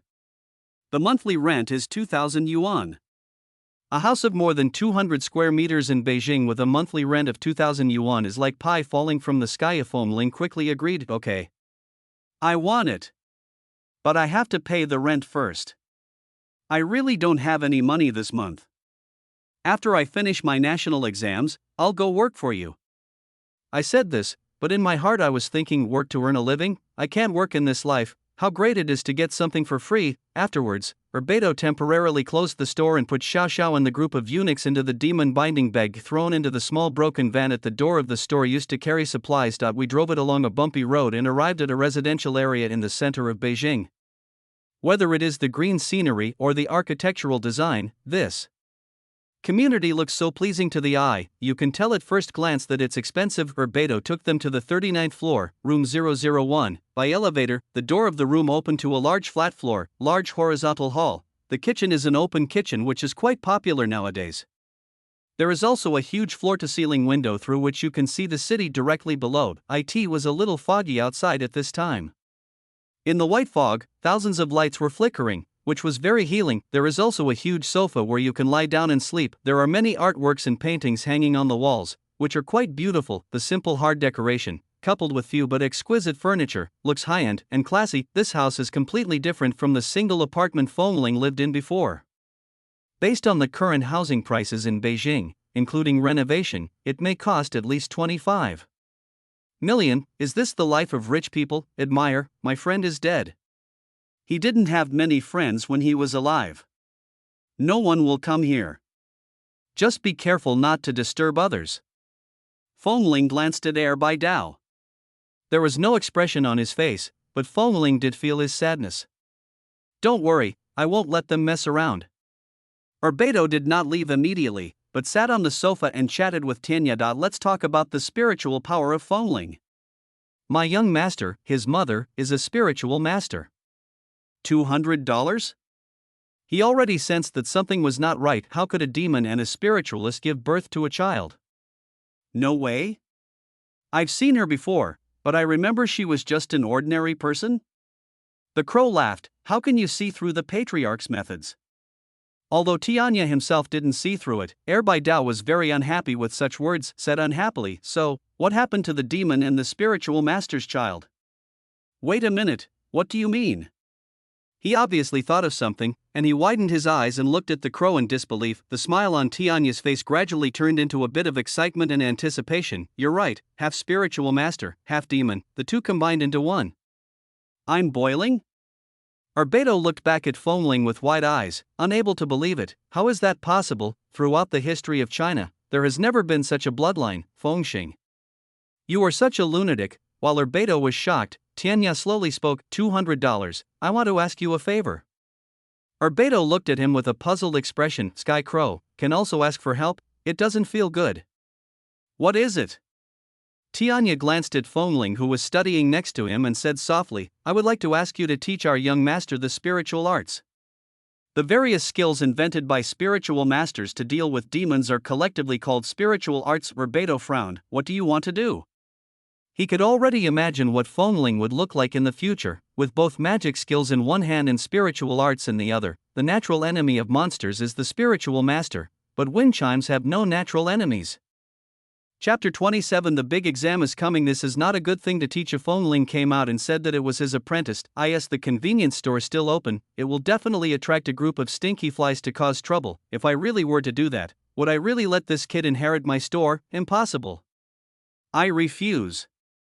200 Knives said directly. I actually heard the wind chimes in the distance just now, but they just looked over here and didn't say anything. Seeing Beidou's decisive refusal, Tianya said softly, if you are willing to teach my young master, I will promise you that I will destroy the Bai family one day. Beidou said with disdain, destroy the Bai family? Why? By yourself? Or by that kid? You think this kid can accomplish what Feng Xing couldn't accomplish? The Skycrow said solemnly. No need, young master. I can do it myself. Urbeto was stunned when he heard this. That he knew that Tianya was very strong, but he said that he wanted to destroy the Bai family by himself. That's bullshit, I don't believe it for $200. Besides, I'm not the only one who has a grudge against the Bai family. You also have a grudge against the Bai family, MD. It seems like you are doing things for me, but in the end you are actually doing things for yourself. The people in the Feng family are really all the same. Forget it, Skycrow. Don't go. I don't want to learn, Feng Ling said from a distance. But young master, Feng Ling frowned. No. Don't say such things again in the future. Seeing Feng Ling suddenly become so fierce, Tianya was silent for a moment, and finally nodded. As you command, young master. Feng Ling knew what Tianya was thinking. If you have some strength, you will be prepared when you encounter danger in the future, but he didn't want to sacrifice Tianya's life for this. It's not like there's only one spiritual master in the world who costs $200 to die in the future. If he meets a spiritual master, he will fight if he can beat him, and run away if he can't.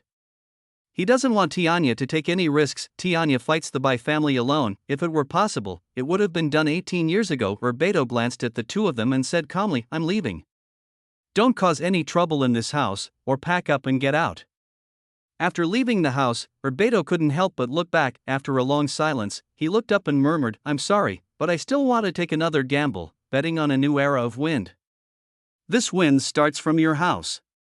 After Urbeto left, Feng Ling released Xiao Xiao and the others. However, the eunuchs can only come out in batches to get some fresh air, otherwise the house will be too crowded. For every demon that comes out, Tianya will use his own demonic energy to suppress their demonic energy within his body to prevent their demonic energy from dispersing. With so many monsters and strong demonic energy, it is easy to attract spiritual masters. Ruo Qingyan was outside carrying the unconscious Xiao Hui and a bag of masks. After searching for a whole day, the so-called Skycrow was still not found. On the way back, there was no expression on his face and he didn't look very happy, but she looks good when she's unhappy. Alas, the oracle is too difficult to understand.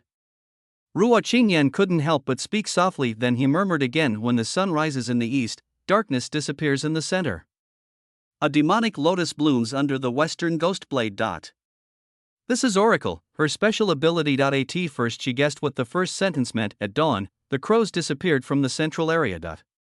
She didn't understand what the blooming of the demonic lotus at the beginning of the second sentence meant, but she associated the Western Ghost Blade with 200 swords. The $200 convenience store is located just west of the central city. The spiritual sword with a value of 200 blades is called the Ghost Sword, so it can be associated as 200 knives to protect the Skycrow. The Skycrow is that demon lotus. I forgot to ask about the relationship between them. Is that the son of $200? Ruo Qingyan murmured, forget it, let's talk about it next time. When she returned, her father called her over. It's a 3 in a row. Where did you go? What have you been doing? Why did you come back now? A common question any father would ask. Ruo Qingyan also told the truth. He told her everything he had seen and heard, the wind chimes, the sky crows, and the 200 knives. After hearing this, the head of the Bai family seemed to have something wrong in his eyes. After thinking for a moment, he said calmly, before you go out next time, at least tell me. I understand, father. You are almost at the 6th level, right? I have already found the monster you want to devour this time. Ruo Qingyan nodded slightly. Yes, father. The Saint of Joyo can devour the demons and gain their specific abilities. An ordinary spiritualist can only have one monster inside his body. However, the 9 Nether Saint can devour a total of 9 monsters and become the 9 Nether Heavenly Master, making her invincible. It's a bit like Feng Ling's father. The difference is, one is devouring and the other is fusion. There are still a few days left until the national exam. Feng Ling needs this big test to change her life and embark on the path she really wants. However, the day of the national exam will not necessarily be smooth sailing. On that day, there will be many spiritual masters maintaining order around the various test sites. It is easy for demons to sneak in and cause trouble in places with heavy traffic, but the good news is that every family has a spiritual master. The Bai family did not dare to arrest Feng Ling in public under such circumstances. The current situation is that it is not enough to catch the wind chime, but The Sky Crow must also be caught, otherwise, Tianya would have revealed Foamling's identity with just a shout in the spiritual master in demon world. By then, the Bai family will be targeted by countless demon tribes and ostracized by the spiritual master community. If Foamling now has a lucky charm on him, so nothing should go wrong. Foamling has been studying for the past 2 days. For dinner, they had a dish made with a price of $200, which Tianya flew out to fetch and which was served with white rice cooked by Shashada. To be honest, there is really nothing special about steamed rice, but Function gave Shasha confidence, which made Shasha very happy. So the wind chimes will continue. Every time after eating, I would smile and praise Shasha's cooking skills, although she only knows how to steam rice. Foamling's good brother Chu Sheng has sent hundreds of messages in the past 2 days. At first, I asked Foamling how her review was going, but Foamling didn't reply yet. Alf Chu Sheng felt that something was wrong. So I sent him messages frantically. Wind chimes? Answer me. Stop rolling it. Stop rolling it. Your claw machine was not confiscated by your family, was it? Speak up. He was a little worried, but Foamling didn't have a claw machine now and couldn't contact anyone of the night before the exam. Foamling went to bed early, but he didn't sleep.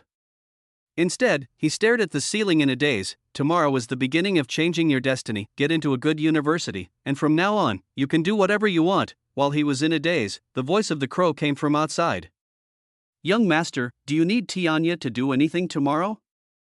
Foamling whispered, if the Bai family really goes crazy and wants to arrest me, just help me stop them. I obey your command. I wish you a sweet dream. What Tianya originally wanted to ask was whether he needed to cheat for him, but Foamling didn't mention it, so he didn't ask again. He himself doesn't like to do that kind of thing. You should go to sleep too. Foamling said subconsciously, and then remembered that demons don't need to sleep. That's great. Then he closed his eyes and slept until dawn. Fuck, am I your father? Do you still need me to take you to the exam? Are you going to pay for the gas? If the Bai family's spiritual masters see us, they'll pick a fight with me. He was cursing while opening a small bread for $200. There are many spiritual masters today, so Tianya can't fly with Foamling, so he can only fly to Call Air by Dao. I got up so early, what a shame, he has never opened a store so early before. Oh, $200, don't be so stingy. I'm in a special period now. I can only ask you for help. Otherwise, you can lend me some money and I won't bother you in the future. Dream on. It's impossible to borrow money. Foamling has committed enough crimes in the notebook.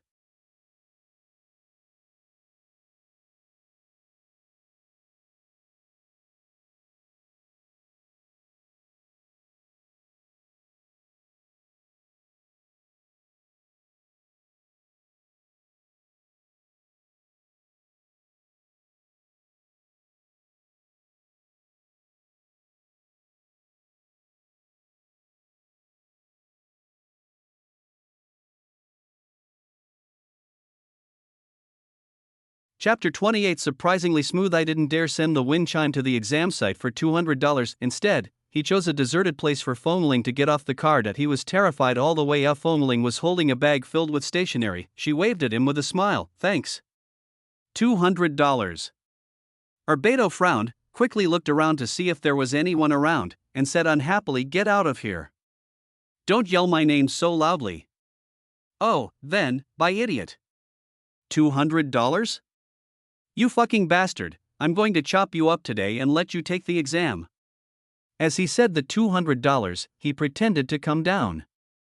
Foamling smiled and quickly played with his yodo. Foamling now understands the temper of this guy Arbedo. Although this guy is always cursing, he is actually very easy to talk to. He's a very cute fat guy. I don't know what evil things the Bai family did to make him hate them so much. Foamling estimated that he would have to steal at least 200 knives and 100 auspicious talismans for him to be so resentful, right? Arbedo looked at Foamling running away with a grin and curled his lips. What a piece of shit, bah. At this time, Tianya suddenly appeared beside him, frowning and saying, TSK, spitting? Arbedo rolled his eyes and closed the door. He started the car and drove away without looking back, indicating that he didn't want to bother with these two guys. Foamling specifically chose to walk through crowded places along the way because crowded places are safe. At the same time, I was calling out in my heart, Sky Raven, are you there? Master, I'm here. Foamling would feel much more at ease if Tianya was around along the way, According to Tianya's instructions, Fengling specifically looked for places where there were many spiritual masters, otherwise, he was afraid that two people from the Bai family would suddenly jump out from a crowded place and kill him. The national examination is an important annual examination in China. This exam is very important for every student who has studied hard for many years. This is especially true for wind chimes. This exam is the starting point for him to a free life. This inevitably made him a little nervous. Fengling's grades have always been good. If she performs well, she might be able to get into the best university in China. This has always been his goal. After arriving at the examination room, Fengling sat in a seat near the window. Before the exam started, I kept looking at the parents waiting outside. Each of them is looking forward to it, hoping that their children will be smiling when they come out. That means normal or above normal performance.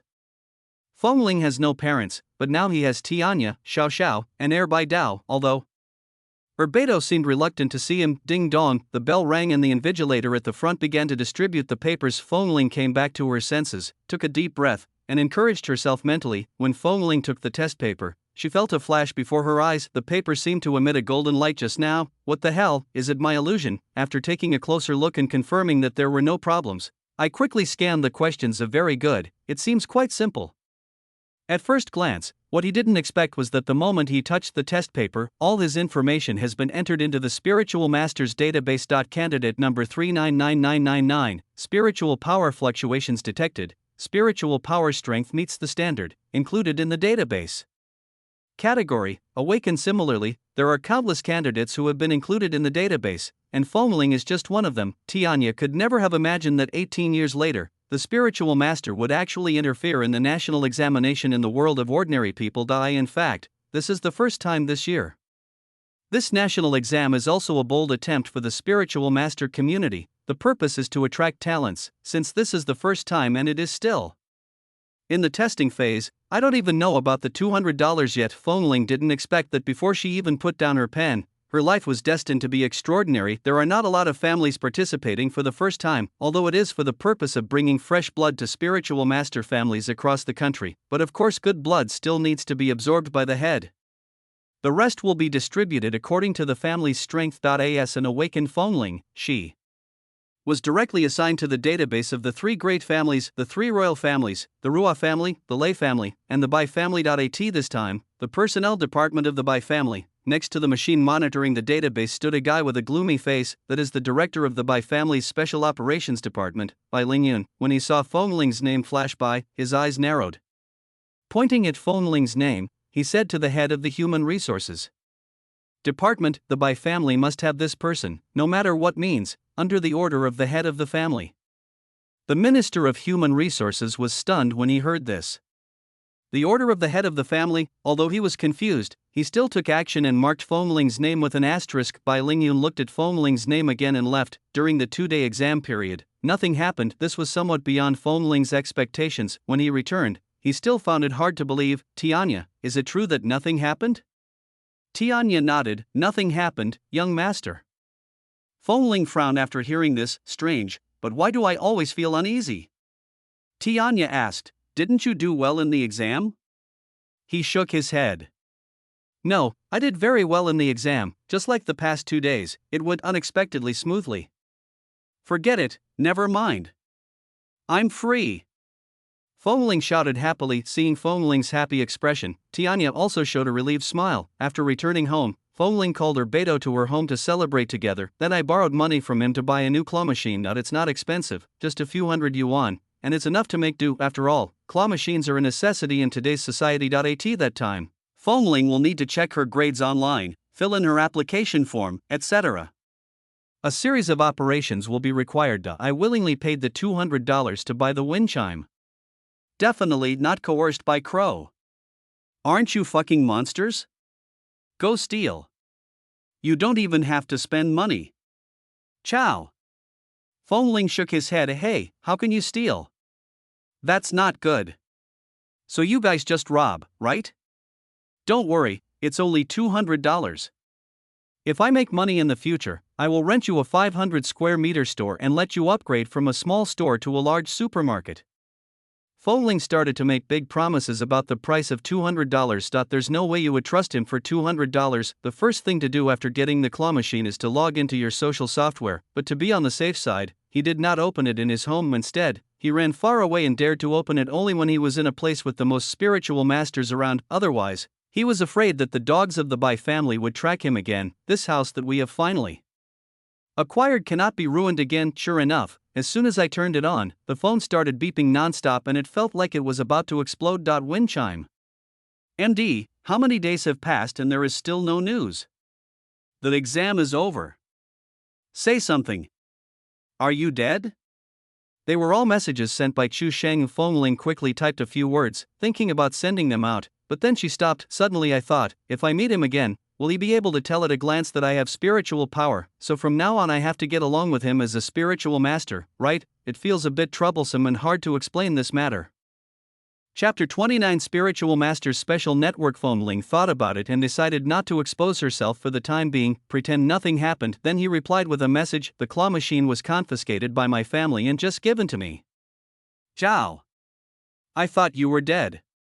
This guy might have set up special care or instant reply. Then came the video call. Fengling glanced at the people around him and decided to hang up. He hasn't figured out how to tell Chu Sheng about this. I was afraid that he would know where I was and come looking for me. Chu Sheng really wanted to find him and have a good meal, but Fengling turned him down in order to have freedom in the future. Fengling may have to change all her social media accounts. Fortunately, there are not many people in those accounts, so it is not too troublesome. After replying to his message, Fengling had nothing to do, so she strolled on the street with Tianya. Now he can also see and distinguish between spiritualists and monsters. There is a faint golden light shining on the body of the spiritual master, but the demon cannot be seen during the day. Once seen, they will be immediately killed by the spiritual masters around.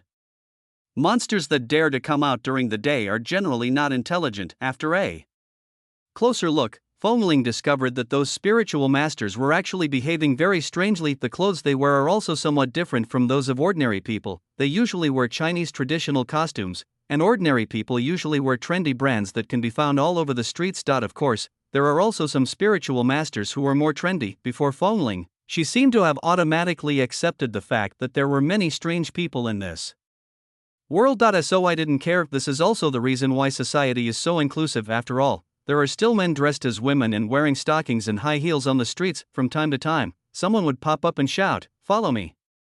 There are also live broadcasts of people eating secret burgers compared with those weird ones. To be honest, those spiritual masters are all normal people. Even when Fengling was walking around the street wearing a mask, few people looked back. Everyone in this world is busy, working hard for their own lives. So don't always think that everyone seems to be very idle and is just looking at you. Be confident and walk with swagger. Show your attitude that you are the best in the world. Even yelled that I was a big fool. That way people will look at you twice. Fengling, who has gradually accepted that she is a spiritual master and a half-demon, now has this mentality: once you put on the mask, no one loves you. Suddenly, a young man about 1.7 meters tall came towards me. There was a golden light shining on his body, and he was obviously a spiritual master. Fengling also noticed him and wanted to give way, but he walked towards himself. At the same time, he smiled and said, "Brother, your mask looks like a demon. I saw you from a distance and almost captured you." Fengling laughed, but in his heart, no wonder every spiritualist passing by would look at me twice. Is this mask so unlucky? No, I have to go find the toy store owner to change it for another one later. Which spiritual master are you, brother? Add me on WeChat so we can catch monsters together in the future. Wind chime? Where did this social cow come from? He quickly waved his hand. Forget it, forget it. I have something else to do. Let's talk about it another day. After saying that, he quickly slipped away with the crow. Tianya, is there anything that can hide the spiritual power in my body? Fengling knew that she was now glowing with golden light. Tianya smiled and said, "Young master has a spirit covering robe that can conceal the aura of a spirit master, but it's a bit expensive. When the demon race becomes powerful, they can restrain their aura, but spiritual masters can't do that, which brings them a lot of inconvenience in catching monsters." The demon saw the golden light from afar and ran away. So the soul-binding clothing came into being. $200? Of course. Fengling chuckled, that's not expensive. Let's go to the $200 store. I'm a little hungry.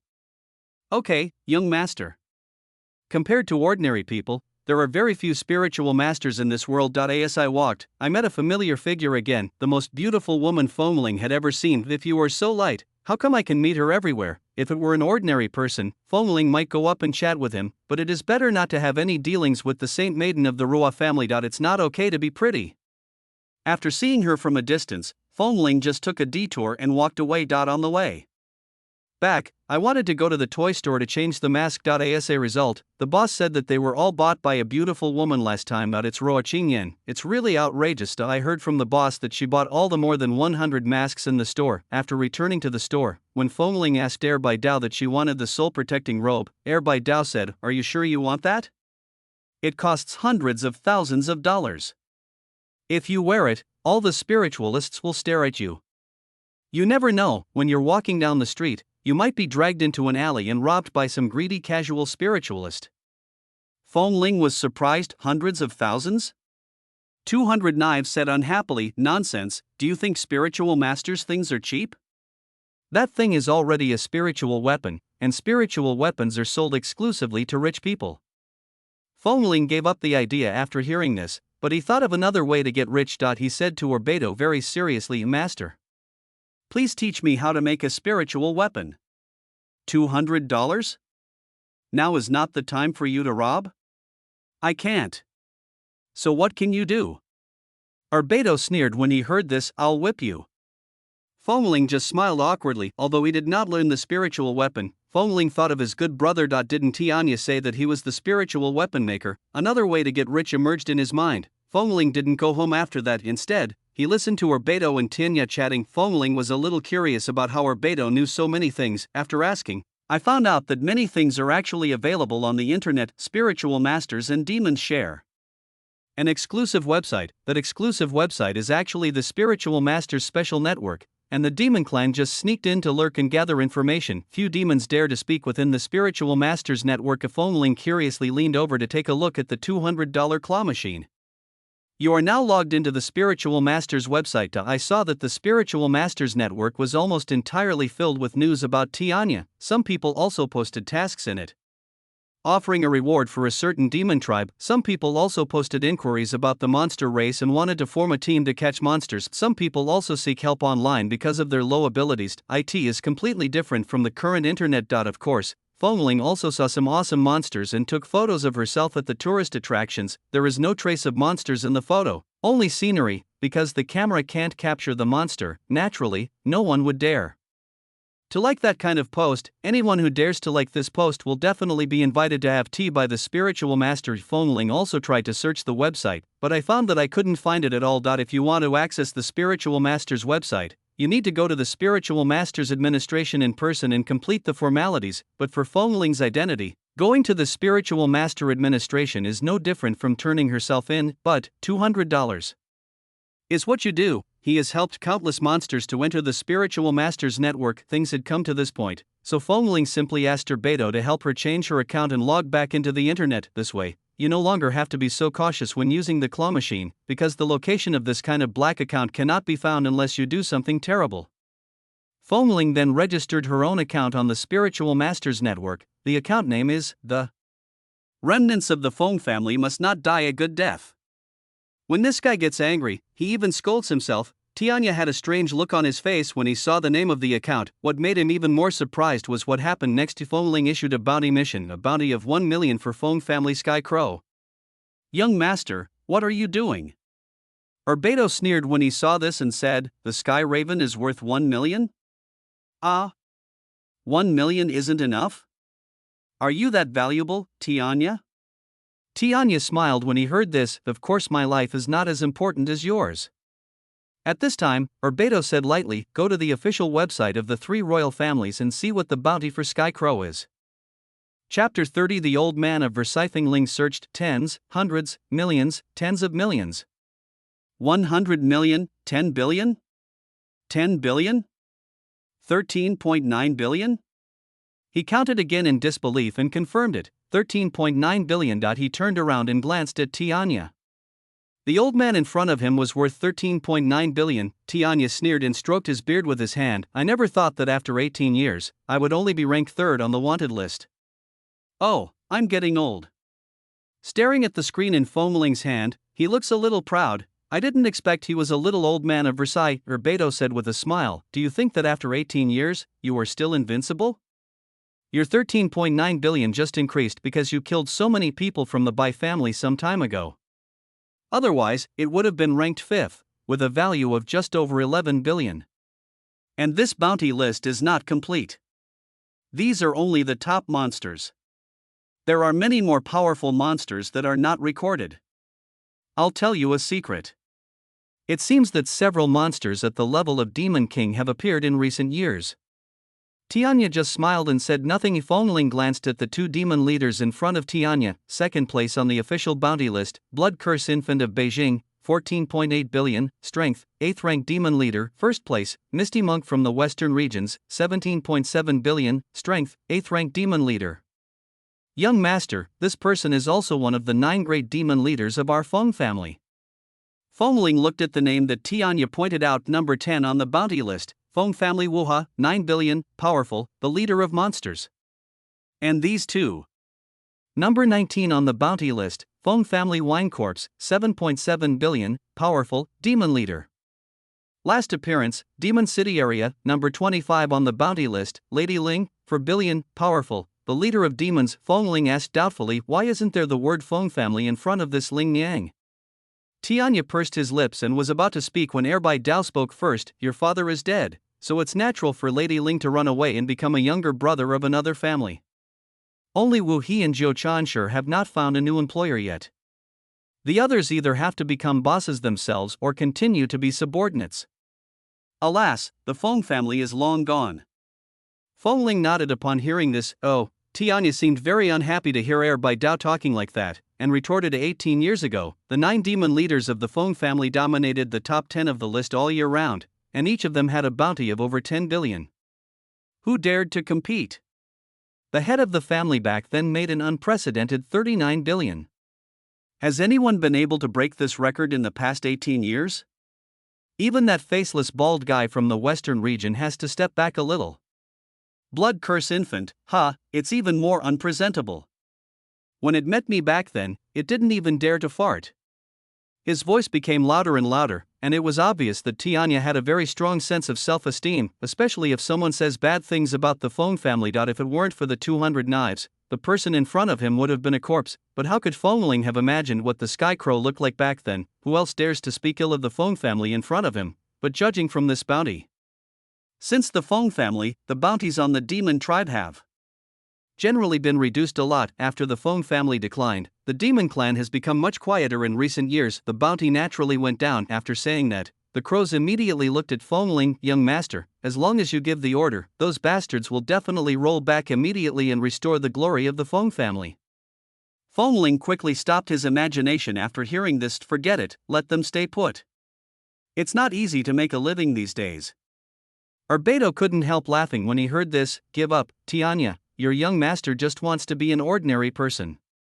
Tianya glanced at him, with 2 words written all over his face, shut up. Seeing that he was angry, Beto dared not say anything. Then Foamling silently deleted Tianya's post. I changed it to an unknown monster at the bottom of the ranking list, and offered a reward of 100,000. It's 20,000 more expensive than the official one. Hey, I suddenly have a good idea to get rich. Foamling immediately asked Beto to register another black account for her self-account name, Card Check-in Monster. Then I searched the internet for a picture of the Bohemia Palace taken by a passerby. I followed the example of those who opened the monsters before and wrote a check-in post. I was here for a visit, you idiot, come and catch me. Then he posted the picture from the internet, followed by a bunch of silly smiley face emoticons. He planned to post a picture of the Rua family's territory every day to discuss the Rua family. After all, the Rua family was the richest. See if they want to offer a reward for themselves. If there really is a bounty, I can just catch a monster on the street, send it to them in the name of another account of yours.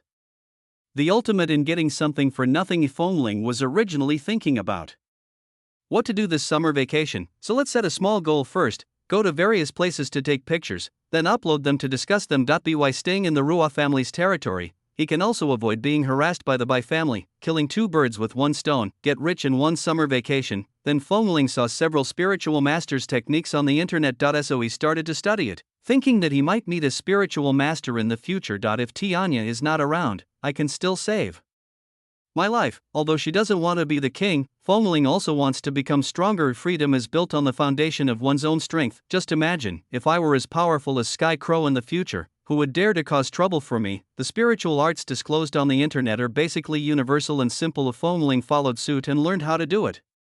Tianya seemed to still be angry about Air by Dao's nonsense and stopped chatting with him. Beto lay on the recliner and watched Fengling making the gestures of the technique. Fengling just showed his strength, and Beto immediately recognized what kind of magic he was performing. He sneered and said, "A second level, fire filling the sky? Forget it, you can't even do the most basic first level basic spells." Before he finished speaking, Fengling's eyes condensed, the energy in his body flowed, and he pointed at Beto and said, "Go." $200? His eyes widened and he saw a small flame forming at Fengling's fingertips. It came towards him in a flash. Beto was startled and put up his hand to block it. The small flame exploded in his hand and then dissipated. Fengling opened his mouth, revealing a speechless expression. Level 2? That's it? Can this kill monsters? Beto looked at the black mark in his hand in shock. When Tianya saw this scene, the gloom on his face disappeared. As expected of the young master.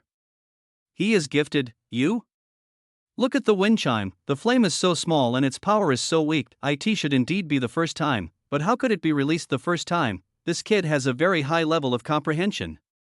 TSK, change it. Isn't this too weak? Fengling talked to herself, and then found a second level spell. He kept muttering, second level demon binding technique. This time, Fengling still released it at Beto, but Beto did not stop him. I want to see if it was just a coincidence. The next second, golden chains wrapped around him. This made Beto's eyes focus. This kid is really talented. However, the chain was broken by the 200 cuts on his fat body. He looked at the wind chimes with an interested expression. He suddenly wanted to agree to Tianya's request. If you think about it, half spiritual master, half demon, it would be interesting if everyone could reach the peak. Fengling suddenly said, "TSK, you should lose some weight. You're so fat that the chain isn't even long enough." $200? He swung his hand and used a real second-level demon binding spell on Fengling. Fengling was punished to stand where she was. The spiritualist's magic is also useful against humans, but it is more effective against demons. With Fengling's current strength, it is impossible for her to break free from the 200 swords technique, but Fengling didn't need to say anything. Tianya just waved his hand.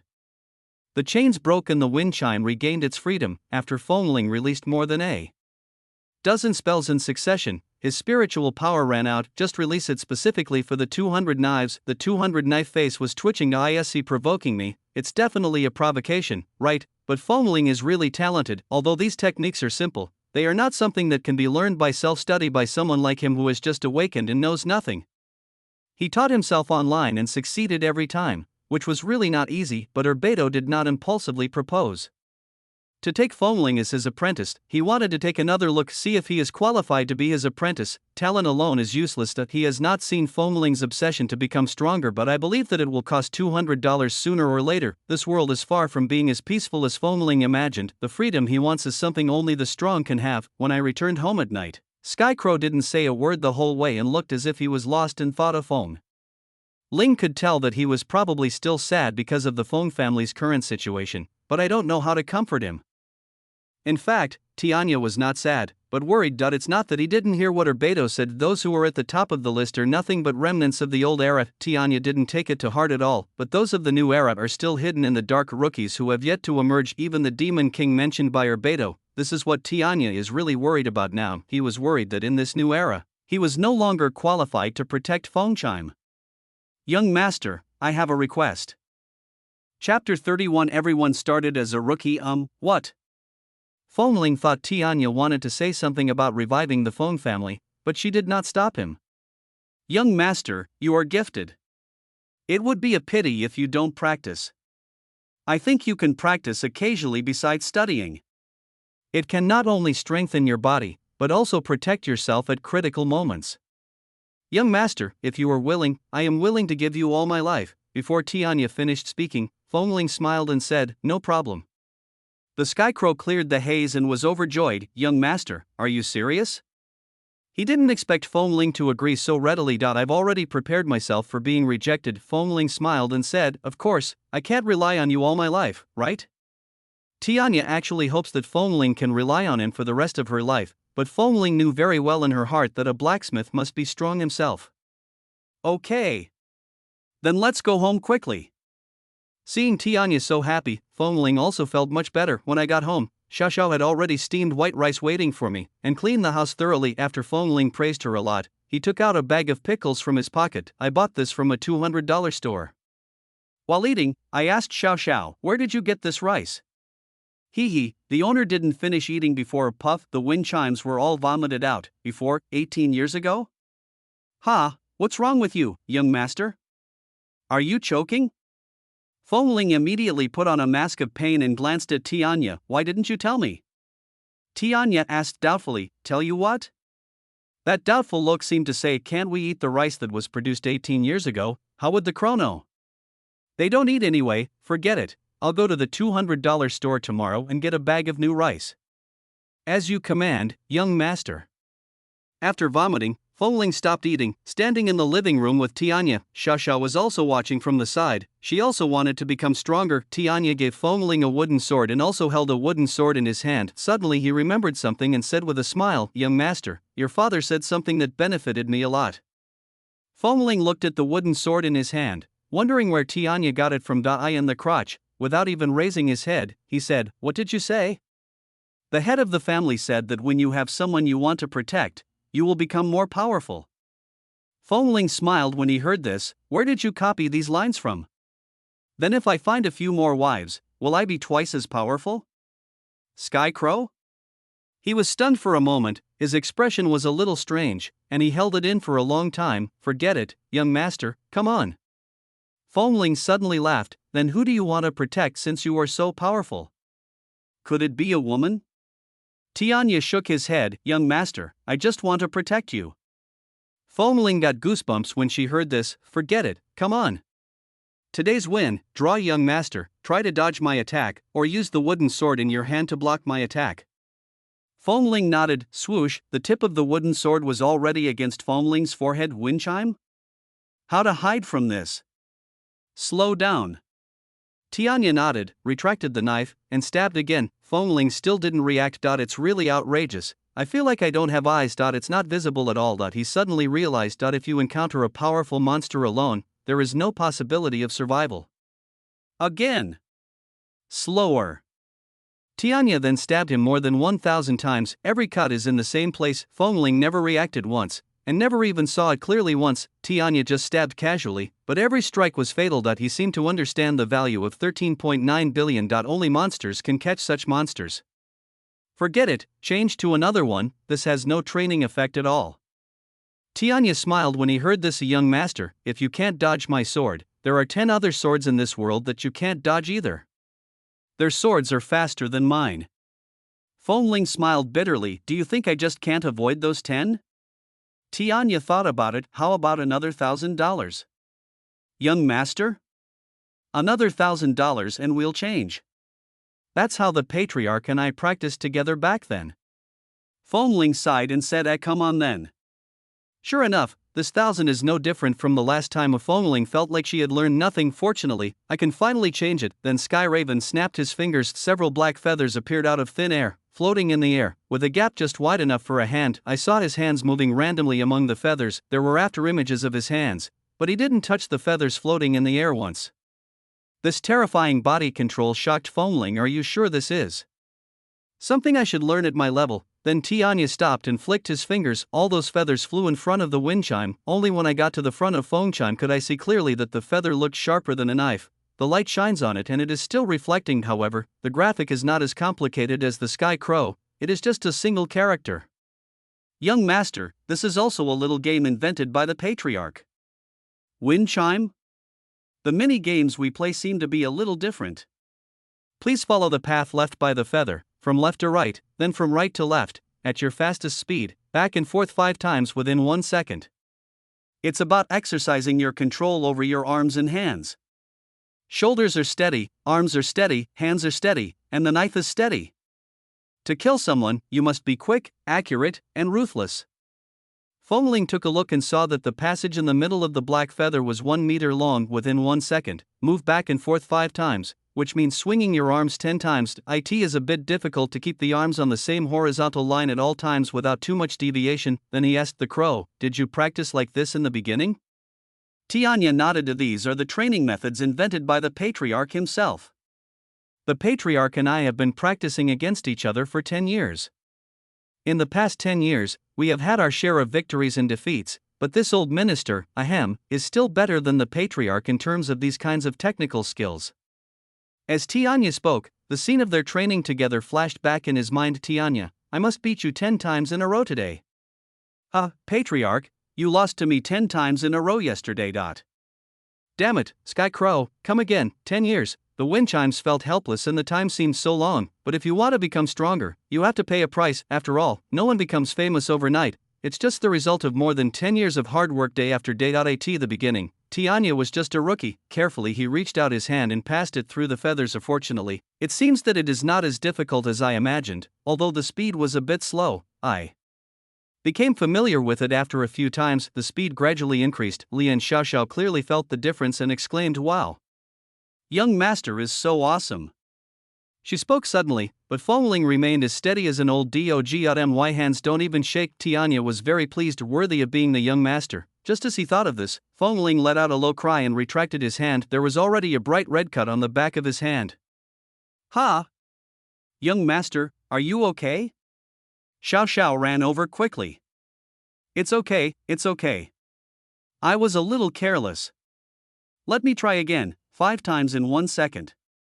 But after a while, Feng Ling got another cut on his hand. This time is much more serious than the last time. The passage provided by Tianya is too narrow, and the wind chime cannot deviate more than 1 centimeter up and down. Seeing this, Tianya also wondered if he was being too harsh on Feng Ling. "Young master, do you need..." "No, I don't believe it. It is not impossible for the wind chime and the feather to compete with each other 5 times in 1 second. At least it's much easier than dodging Tianya's knife. That he has had a good habit since he was a child. Whatever you do, do it well, otherwise there is no point in trying. So Feng Ling tried this all night. It's like playing a game, you won't give up until you pass it. His hands were already covered in blood. In fact, with the awakened demon blood in his body, his hand would not be so miserable, but he keeps trying. As a result, new wounds appear before the old wounds have healed. I waved my arms so many times that they became numb. Control over my arms is also worse. So Feng Ling changed her arm. Late at night, Xiaoxiao had already fallen asleep. The raven stood there expressionless. Feng Ling tried again and again, feathers floating in the air, soaked in blood. Blood continued to drip from the sharp blade, covering the ground. When my left arm became numb from training, the wound on the right arm had healed, so I changed it back. This happened repeatedly throughout the night. The clock on the wall ticks away second by second. A wind chime tried again and again among the shining feathers in the moonlight. Finally, after 5 successful and rapid round trips, Feng Ling looked at Tianya in surprise. "Was it within 1 second just now?" "I think so." A smile had already appeared on Tianya's face. "Congratulations, young master." Feng Ling laughed in surprise. "Successful?" I turned around and looked out the window. It was almost dawn. The excited Feng Ling suddenly wilted and didn't even want to get into bed. He took 2 steps forward and fell on the sofa with a thud. It woke up Xiaoxiao, who was sleeping. "Good night, Sky Raven." Xiaoxiao was confused and looked around, seeing blood all over the floor. I was no longer sleepy and got up to mop the floor.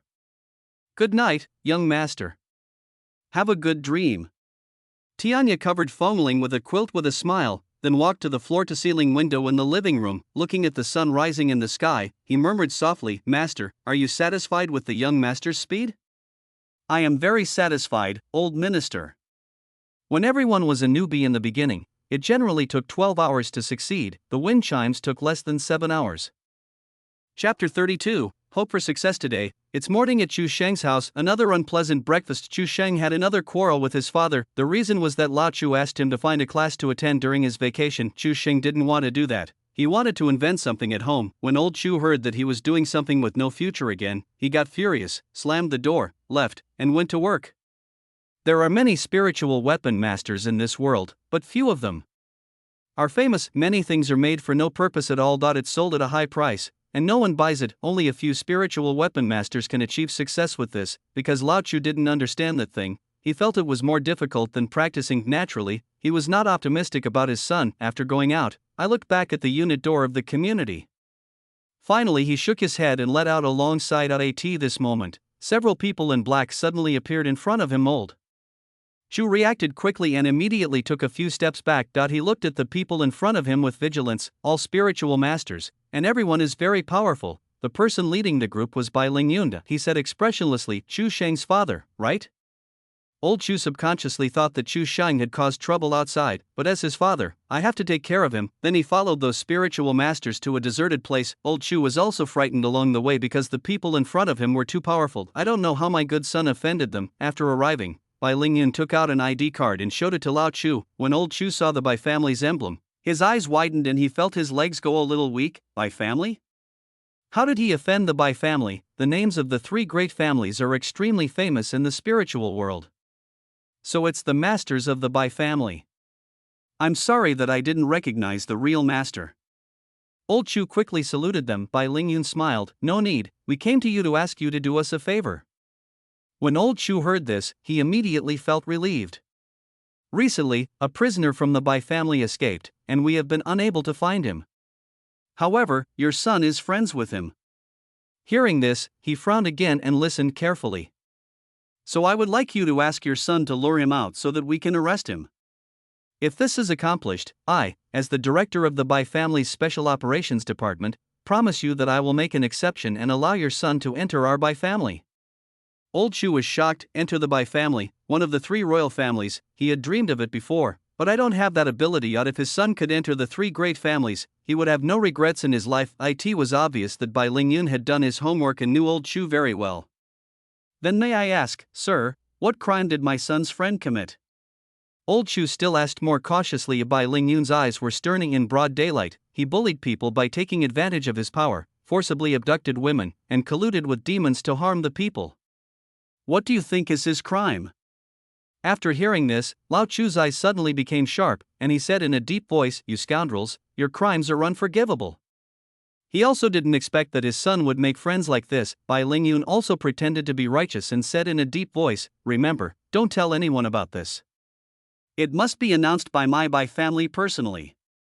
Lao Chu nodded heavily. Don't worry, sir. I'll take care of this matter. They then added each other's contact information. After the Bai family members left, an excited smile appeared on Old Chu's face. The dream of raising a successful son is finally coming true. At noon, Fengling slowly woke up after lunch. He went out directly to find Ruo's territory to dance. He spent the whole day hanging out with Tianya, visiting all of Ruo's territory. If the family is in the capital, there are more than 40 jurisdictions of varying sizes. There are spiritual masters everywhere during the day, but Fengling is also a spiritual master now. He took several photos in each place. He chose places where there was no one, so that no one could tell when he came. Even with the help of the crow, it still took an entire afternoon. He took photos of the entire summer vacation. From then on, he would check in on the spiritual master Ruojia's website every day. You can stay at home and travel around Beijing every day. The first thing I did when I got back was to post another photo of Chunia Street in the old city center of Beijing. Caption, Yeah, I came to check in again today. I ran into some idiots from the Ruo family. I was so scared. Fortunately, I ran away quickly. After posting, I smiled and took another look at the first post I posted last night. The number of views is not high, only over 1,000. But it doesn't matter, it will always be popular. Tianya was beside him, not knowing whether to laugh or cry. Young master, why did you choose the Ruo family? In fact, Tianya wants to discuss the Bai family more. How about I go take some photos of the Bai family's territory for you tomorrow? Fengling stretched out her index finger and waved it with a smile. No. If everyone is laughing at the joke together, then the joke won't be that funny. The fewer people who laugh at the joke, the more anxious the person becomes. If the family is the richest, who should I choose if not it?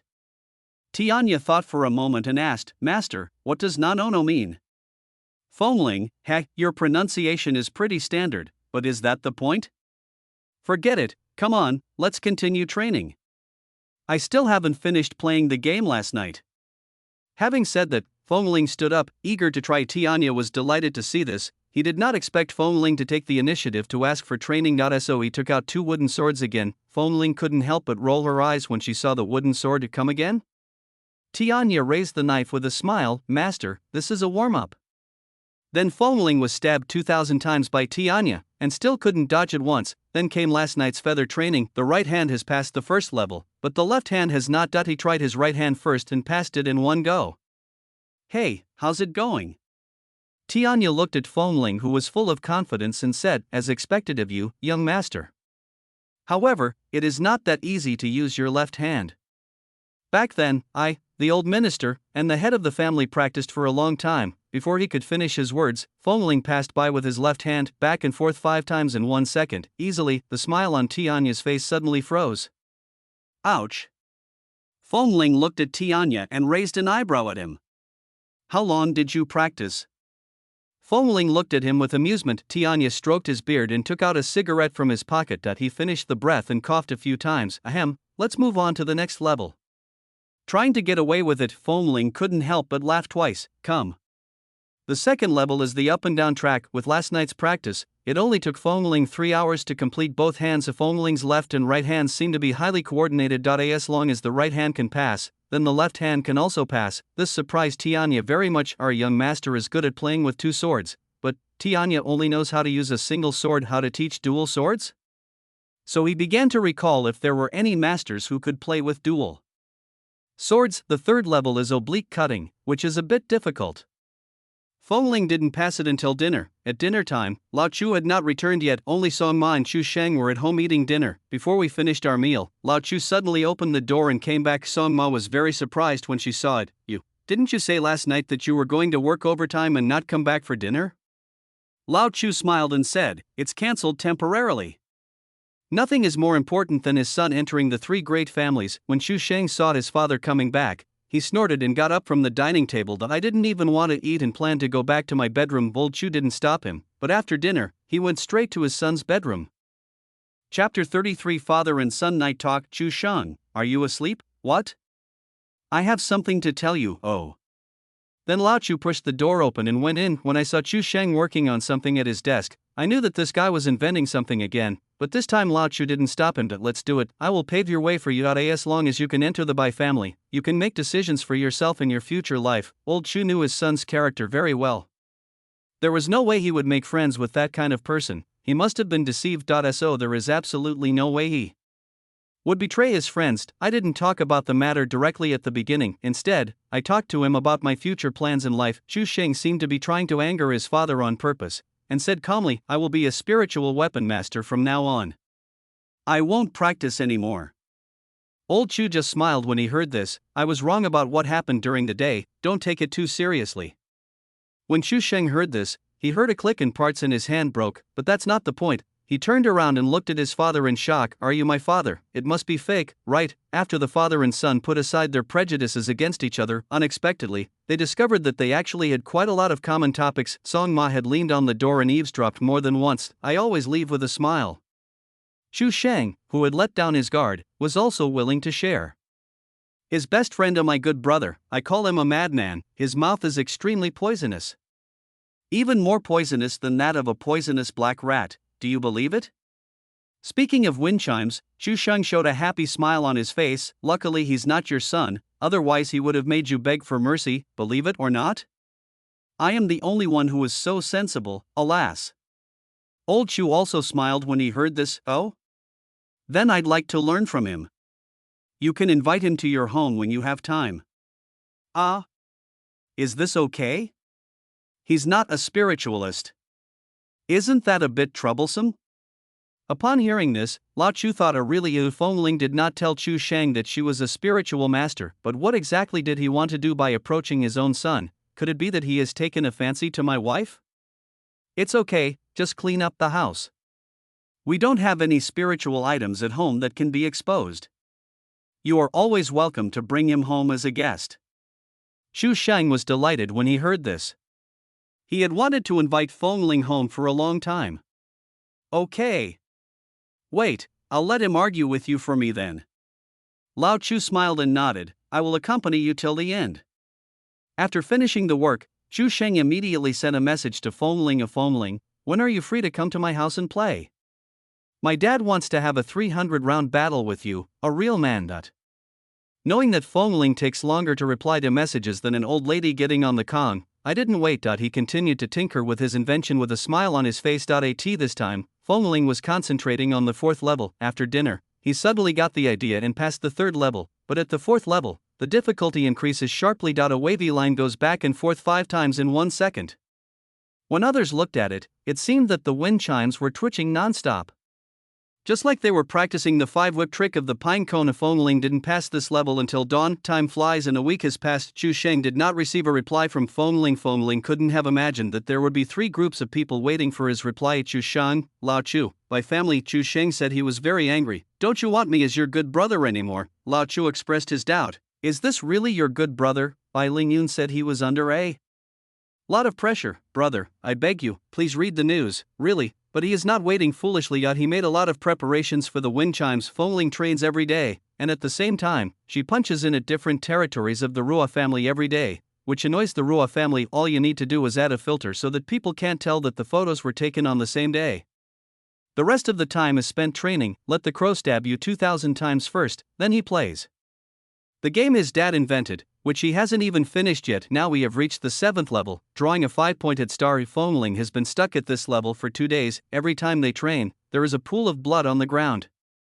If it weren't for the demon blood in their bodies, their regenerative ability would be strong. Wind chimes must be suffering from anemia. Xiaoxiao didn't know how many times she had mopped the floor within 1 second. Draw the trajectory of the 5-pointed star without touching the feather. According to Tianya, this game has a total of 20 levels. When Fongling heard that there was not much, he started to compete with the game. Fongling also did not miss any of the spiritualist rituals that were publicly available on the internet. Practice 10 times a day, that's 70 times a week. Although all of them are below the 2nd level, the main reason is that he only has the 2nd level of spiritual power now. However, there are many 2nd level techniques publicly available on the internet, enough for him to learn for a long time. The fulfilling life every day makes Fongling forget that she has a good brother who will reply immediately. In the 2nd half of the month, Tianya also added strength training to Fongling. With the extra power of the spiritual master, Fongling can do things that she never dared to think of before. 10,000 push-ups a day. Even though I was so tired that I became autistic, at least I managed to do it to I in the blink of an eye. A month passed. Next level. I'm finally halfway through. Fongling looked at the sky crow in front of her with pride. Tianya smiled and said, "Young master, the real test is coming later." The difficulty level is now abnormal. The wind chime is required to draw a 5-ring structure within 1 second. If it was a month ago, Fongling would have definitely given up, but after a month, Fongling no longer felt that this was an impossible task. There are only 20 levels. "Give me another month and I will clear them for you." Tianya was also very surprised at Fongling's growth over the past month. The most outrageous thing is his speed in passing the level. At this rate, I estimate I can complete it in 2 months. Tianya was too embarrassed to say how long it had been. In just 1 month, great changes took place in Fongling. He has strong muscles and great explosive power. The strength and control itself have been improved. If the seal is broken, I might be able to easily kill 3rd or 4th level monsters with my 2nd level body. As for upgrading, it requires devouring other monsters, or spiritual masters and humans, but there is no need to rush into the Skycrow's upgrade. You should lay a solid foundation first. Only when the foundation is laid can the building be built higher. "Young master, please come here first." "Aren't you going to check your grades today?" Fongling was stunned when she heard this, and a delighted expression appeared on her face. I had totally forgotten all about it. After saying that, he immediately took out his claw machine. He rubbed his hands excitedly and entered his account and password. When the page jumped, he closed his eyes and covered the screen of the claw machine with his hand. At the same time, he murmured, "God bless me. May the crows bless me. May my dead father bless me." $200. Never mind, bad luck. When he opened his eyes, he slowly moved his hand away and looked at his grades subject by subject. The expression on his face becomes more intense without watching a subject. Mathematics, 150. Foreign language, 145. Chinese, 148. Science, 298. Total score, 741. Invincible. Ha ha ha. Fongling excitedly threw a punch. Nice. I'm going to tell that little bitch the good news. Of course, the little bad boy is Chu Shang. Then Feng Ling and Tianya left the community in the middle of the night, came to a night market. I changed the card and logged into my old account. The news broke again, and it was still Chu Shang's abuse, but the last one is haha, the results are out. Feng Ling, I scored 740. How much did you score? Little bastard, tell me your score. Feng Ling saw his message and replied with a smile, 740? I'm afraid you did it secretly behind my back, didn't you? You old wall lamp, you finally responded? You've been dead for half the summer. How much did you score? Hey, tell me what you did. Do you dare? Hey, 741, just 1 point more than the little hottie, it's a pity. Chu Shang just asked a question mark? Chapter 34 Friend Request. Why aren't you talking? After Feng Ling sent that message, Chu Shang was silent for a very long time. This guy didn't reply immediately. After a while, a contemptuous emoticon was sent over. Oh, so you were looking for emoticons. Would you like to come to my house to play? My dad wants to fight you for 300 rounds. Chu Shang brought up the matter again. Wind chime? After asking, I learned the reason, but I didn't agree immediately. Let me take a look. What are you busy with? By the way, which school are you going to apply to? With our grades, we can go to the same college. Is there any need to ask? With this score, Feng Ling can get into even the best university in China. The best university in China is undoubtedly the First Academy of China in the capital. The name of this college is China No.1 College. IT is one of the earliest institutions of higher learning in China. He was ranked #1 when he debuted, and has always ranked #1 since his debut. The people there are all geniuses among geniuses. By the way, Tianya, do you know about the first hospital of China? Is it related to the spiritual master? Feng Ling asked cautiously, and Tianya shook his head and said, Young master, it doesn't matter much. The First Academy of China is just an academy that recruits ordinary people. Feng Ling felt relieved after hearing this. After that, Chu Shang still didn't give up. So when are you coming to my house? Tell me in advance. My dad is still waiting for you. He has been asking me these past 2 days. Feng Ling scratched his head and glanced at Tianya. Sky Crow, do you think I should go? Young master, go if you want. I will always protect you. Feng Ling thought about it and didn't want to go. Then he replied to Chu Shang, I'm going on a trip abroad tomorrow, let's talk about it later. With Tianya around, he didn't have to worry about his own safety, but he was worried about dragging Chu Shang into the struggle between himself and the Bai family. It was just too dangerous to go look for him these days. So I didn't agree to this matter. Chu Shang goes alone. On the way back, Feng Ling seemed to be in a not so good mood. This Bai family is really annoying. At first Feng Ling felt that once she was out of their control, she would be free, but now, Feng Ling felt uncomfortable with the embarrassing appearance of hiding here and there. How can I be free? The only way is to destroy the Bai family. Don't worry, young master. I am here and will not let the Bai family get in your way. Just do whatever you want. Although I felt relieved to hear this, I was also very unhappy. Why should they hinder me? Let's go back and train. He wanted to become stronger than before. If you want to be powerful enough, you can even walk sideways on the street, dancing in front of Bai's house. Even if he peed on Bai Qiling's head, he wouldn't be able to do anything to him. He was so powerful. Of course he knew it was just a fantasy. Chu Shang told Lao Chu about Feng Ling's going abroad. Old Chu told Bai Lingyun that night. Bai Lingyun replied, it's fake. His ID card has been blacklisted by us, and there is no way for him to go abroad. Either your son is lying to you, or Feng Ling is lying to your son. After finishing speaking, Bai Lingyun did not forget to put pressure on Lao Chu. You have to hurry up, otherwise if he really manages to escape abroad, you can't blame us for not giving you a chance. So late at night, Lao Chu sneaked into his son's room. I sneakily took his claw machine and went to the bathroom. This guy Chu Shing didn't set a password. Lao Chu opened the social software without any obstacles, found the wind chime with the note Madman. In the bathroom, she flipped through the chat records between Feng Ling and her son, page by page, for several pages in a row. His son was cursing Feng Ling for not replying to messages. But before June 3rd, everything was normal. There was nothing unusual in the chat records, but he had already formed a preconceived idea. So he took out his mobile phone and added Feng Ling's account. Feng Ling, I am Chu Sheng's father, I have something to say to you. Very direct, old Chu doesn't do anything fake. Then Lao Chu secretly put his son's claw machine back and came out of the room. To his surprise, his wife was standing in the doorway. "What are you doing?" the wife asked, frowning. Lao Chu quickly made a gesture to keep quiet. "Go back and tell me." On the day of filling out the application form, Fongling needed to receive a verification code, so she was forced to leave home again. "I found an internet cafe and planned to leave after I was done. By the way, I opened my old account and saw Lao Chu's friend request." "What is this?"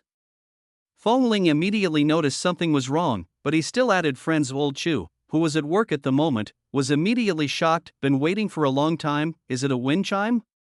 He sent the message via voice, as he felt it was more sincere. "Yes, you are. I am Chu Shang's father." "Chu Shang should have told you." Fongling listened to the voice repeatedly, thinking he did say that, "but I didn't say you would add me." So he immediately called and asked for $200 to find out who owned the account. It turned out to be Chu Shang's father. This made Fongling very confused. "The Bai family won't find the Chu family, right?" he murmured subconsciously, but let Lao Chu continue. All old Chu said was that he just wanted to meet Fongling. This made Fongling even more certain it should have been found by the Bai family. But the question now is, was he coerced, or was he deceived, or, the Song family is the Bai family? They have not yet been able to rule out this suspicion. "Young master, shall we go?" Skyraven asked. Fongling sat in front of the computer, staring at the avatar of that account. Lao Chu's profile picture is a photo of a family of 3. Old Chu looks serious in the photo, but his son and wife were all smiles. "The Bai family." Fongling took a deep breath and closed her eyes, then he smiled, tapped his fingers quickly on the keyboard, and replied, "Let's meet at the Meow Meow Cafe on Tongtian North Street at noon tomorrow." "Good." Fongling then took out her mobile phone and logged into her card check-in monster account. "Great, I came to check in again today, and the hot chick from Ruo's family passed by me. So exciting." At this time, the views of each post of Fongling, the check-in monsters account, have exceeded 10,000. This means that it has attracted other people's attention. As long as you are not blind, you will be able to see it. What Fongling didn't know was that Ruo Jia was not blind. People have been sent to look for this so-called punch-in monster. It's just that it hasn't reached the point where a bounty is issued yet. Then he posted a teaser. "It feels so boring, let's go to Tongtian North Street for a stroll tomorrow." Tongtian North Street is also under the jurisdiction of the Ruo family. Don't you like it endlessly? I told you to find it. After saying that, he got off the plane and left. His face was extremely gloomy, and he clenched his fists when he thought of the Bai family. When will the Bai family perish? On the way back, before training, Fongling took another look at the post she had posted. Originally he just hoped that the people in the Ruo family could see it. "I have disgusted them for so long, they should at least send some people to protect me tomorrow." But what I didn't expect was that a few young and energetic people in Ruo's family commented directly under the post, "If you dare to come tomorrow, I will make sure you never come back." As a result, the popularity of the post increased immediately. Fongling smiled. Finally someone dared to pay attention to him. "A monologue is really meaningless," replied immediately. Hey, you little bastard from the Ruo family, tomorrow I'm going to shit on your head.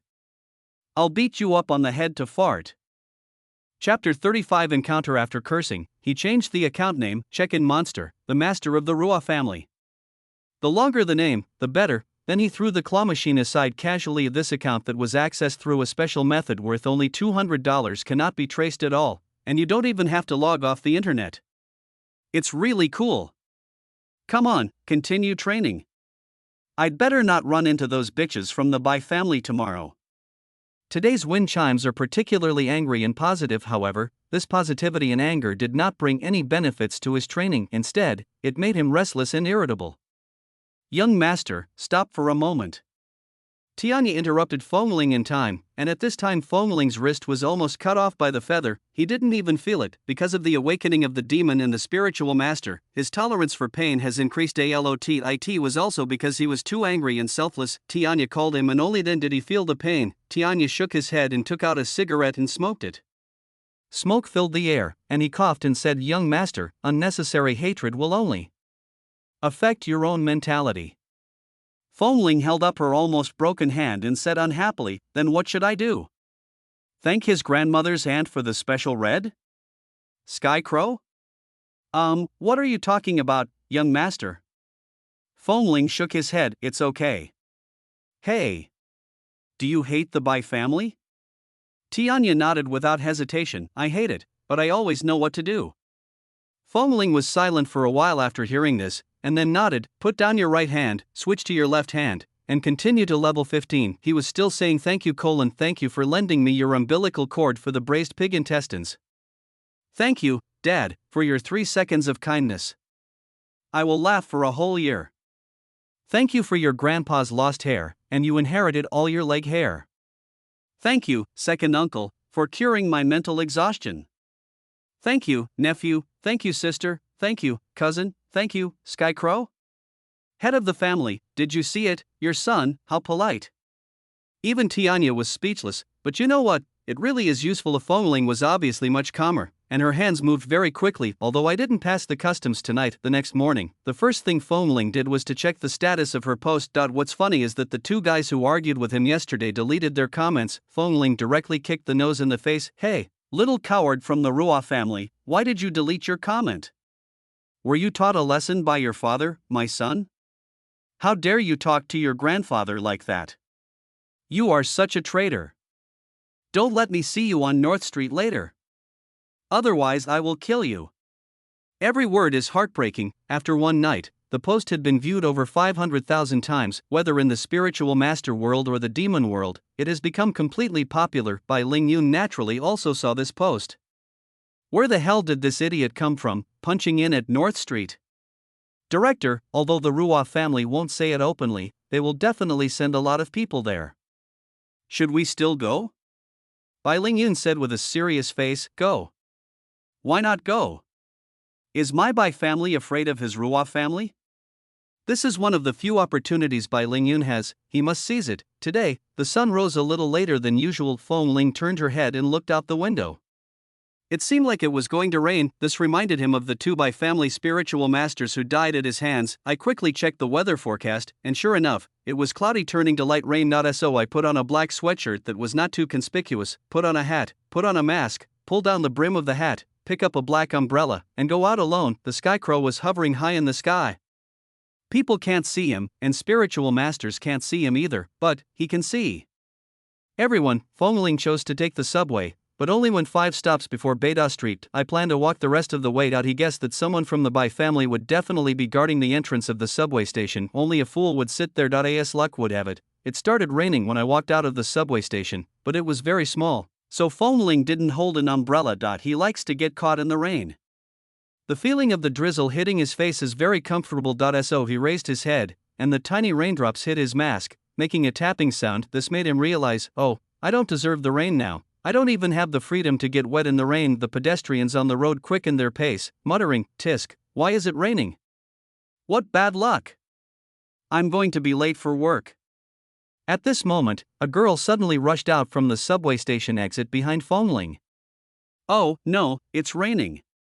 I have to go to the store and buy an umbrella. Ah! Help! She suddenly screamed. Fengling didn't look back, thinking that there was a girl behind her falling towards her. Just as he turned around, a claw machine flew past Fengling. Is it true that someone can lose their claw machine these days? Fengling subconsciously reached out her hand, grabbed it casually, and held it firmly with 2 fingers. He spun the claw machine in his hand for a while and finally it fell back into his palm. He turned around and wanted to return it to its owner, but the mask scared the girl. Fengling was also stunned for a moment. This girl, it was the girl who had been rubbing against the pit next door for 10,000 years that day. Your mask, wow, it scared me, but thank you. Your hands are so fast. So amazing. Very cool.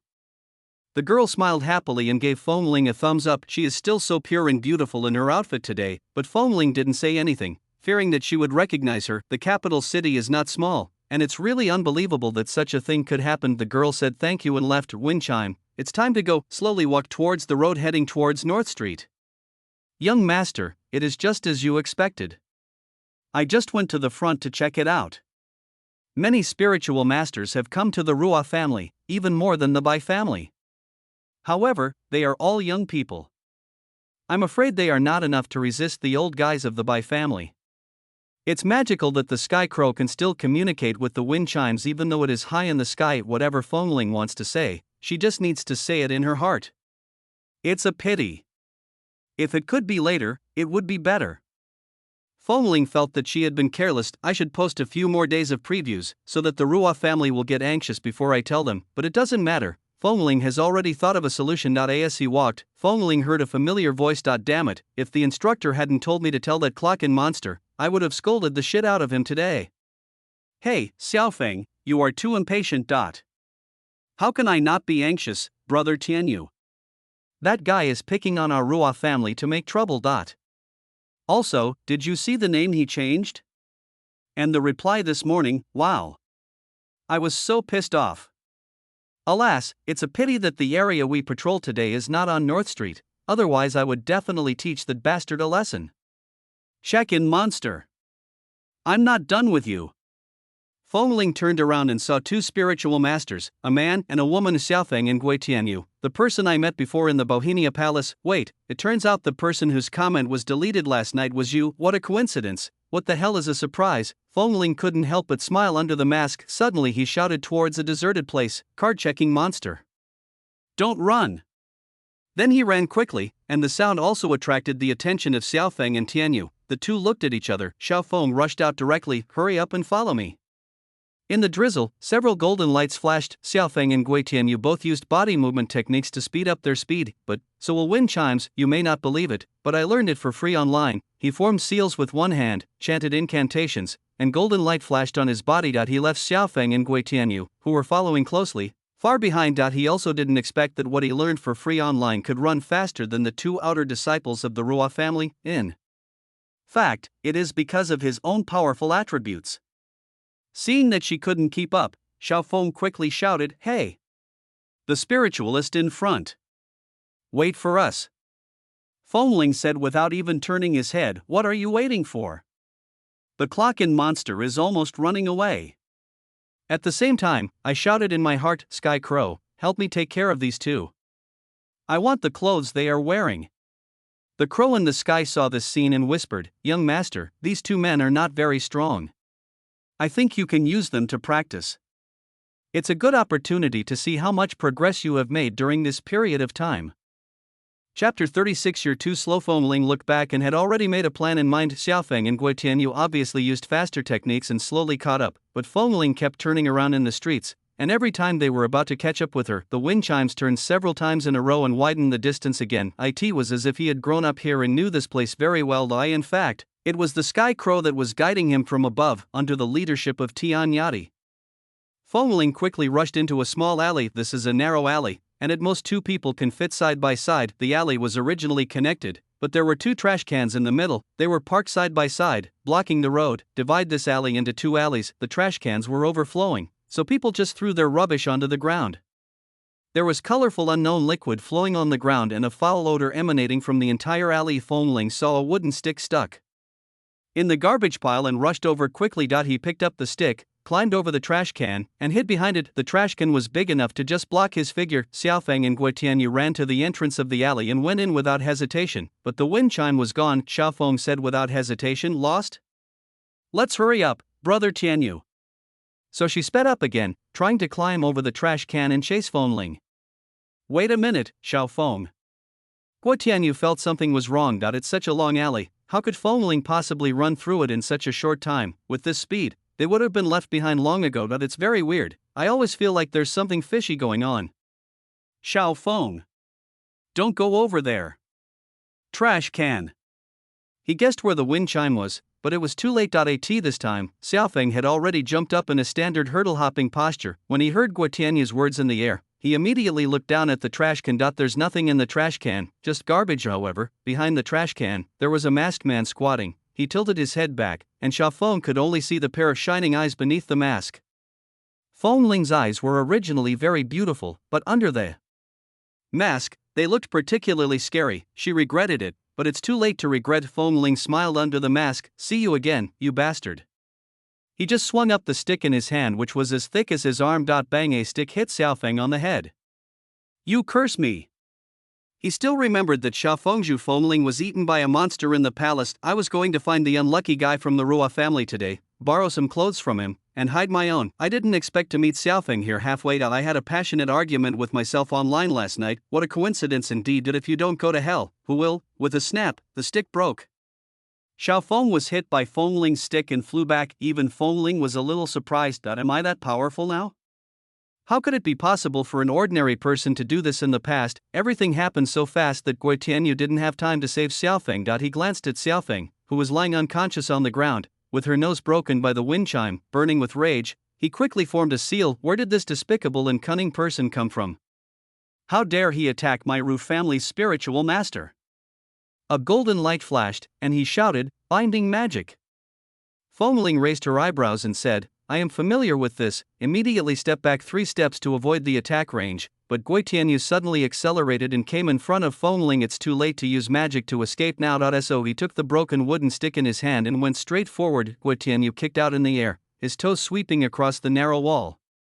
Cut a groove in the wall. He kicked the wooden stick in Fengling's hand with dust. Bang crunch, the wooden stick collided with Gui Tianyu's foot, causing Fengling's palm to go numb. The broken stick hit Fengling directly on the shoulder. At the same time, the dust swept by Gui Tianyu flew all over Fengling's face. The gravel and dust were so blinding that he had to close his eyes. At the same time, he was shocked and knew that something was wrong. Immediately, without any vision, he did several backward flips in succession, want to avoid Gui Tianyu. But Gui Tianyu followed him in 2 steps and kicked him in the stomach. He fell to the ground and ran a long way. Hiss, this kick almost made Fengling vomit her breakfast. It's not just simple pain, but it feels like my intestines are twisted together. When he was lying on the ground and had not yet gotten up, Gui Tianyu was already standing in front of him, looking down at the wind chimes. His face was full of disdain. You are just a second-level spiritual master, and you only know how to use despicable and dirty tricks.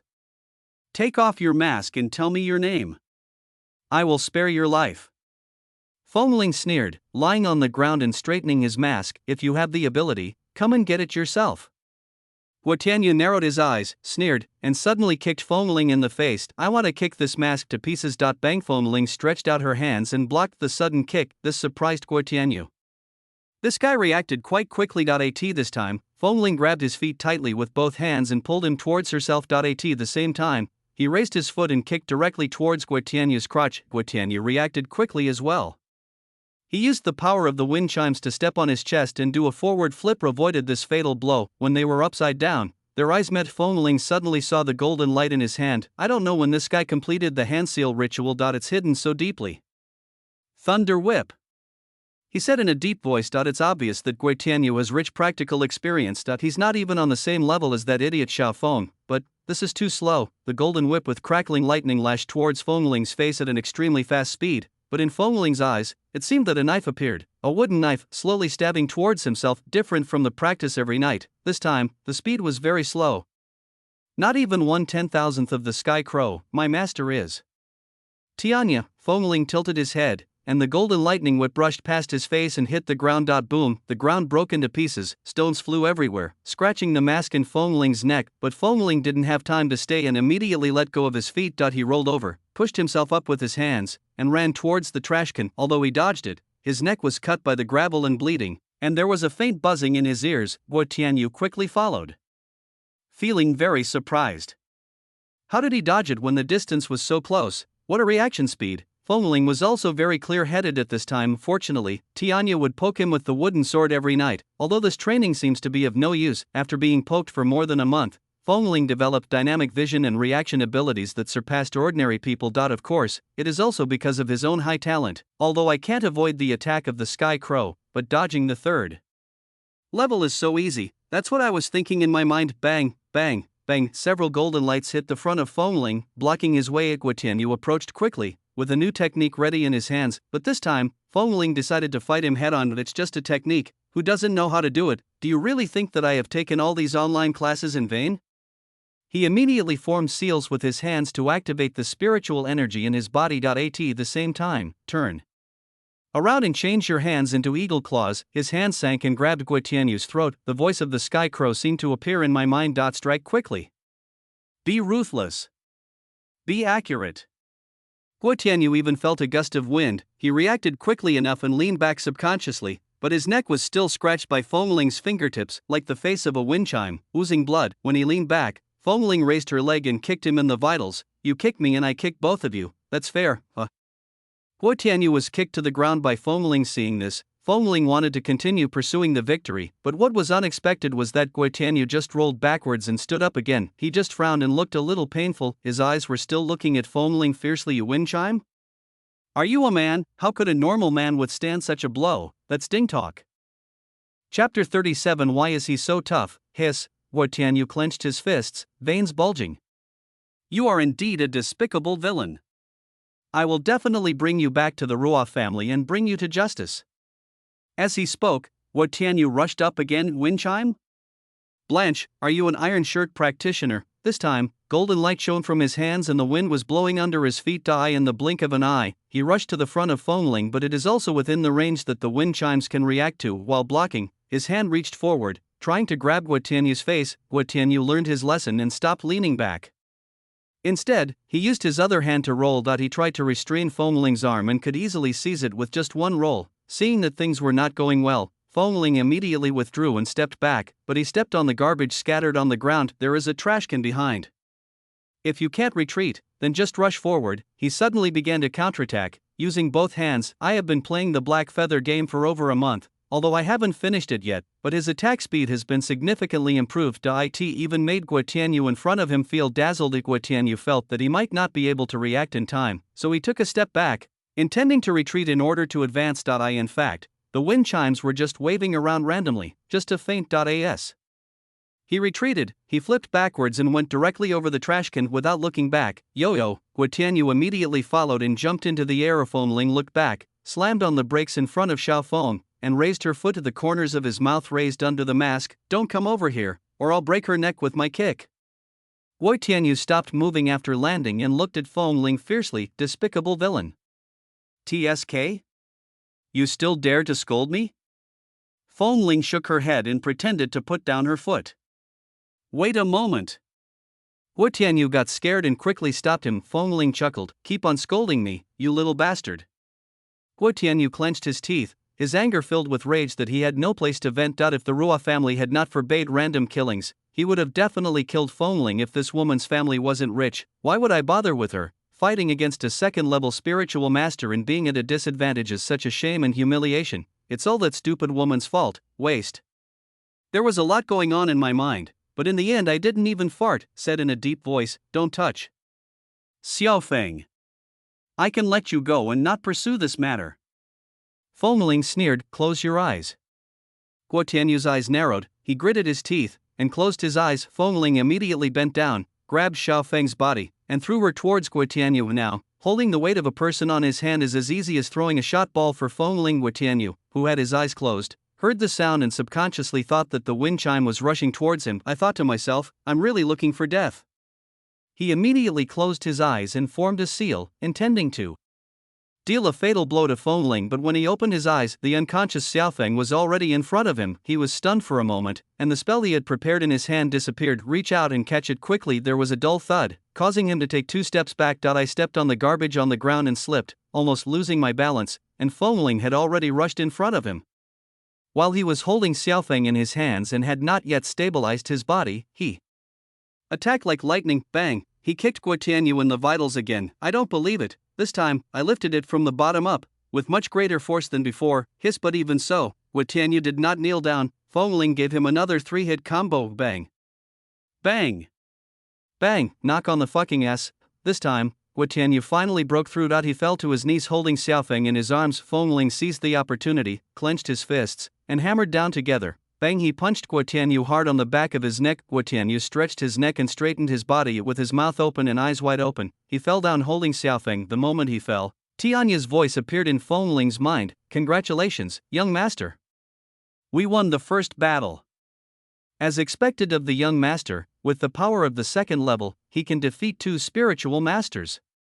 Guo Tianyu fell down, and Feng Ling finally breathed a sigh of relief. He leaned against the wall and gasped for breath. To be honest, if Xiao Feng hadn't given away a kill at the beginning, I really wouldn't be able to beat the 2 of them. Guo Tianyu was very experienced, and Feng Ling feels that if the fight continues, she might lose, but I still won.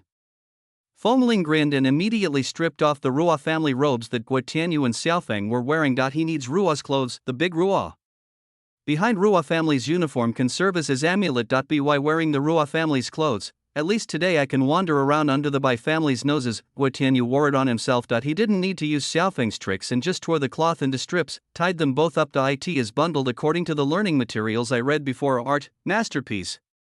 There was a pair of handcuffs inside Guo Tianyu and Xiaofeng's clothes. These are no ordinary handcuffs. Fengling searched on the spiritualist website. This handcuff is called Demon Chi Lock. After being tortured, the demon's evil spirit can be sealed, making the demon lose its ability to fight. Although it can only work on lower level monsters, it is still a good thing. It can be sold for several thousand. He put the wind chime directly into his pocket. By the way, they also took away their mobile phones. Guo Tianyu also has a watch on his hand. Fengling checked and found that second-hand ones can be sold for 40,000 in the seafood market.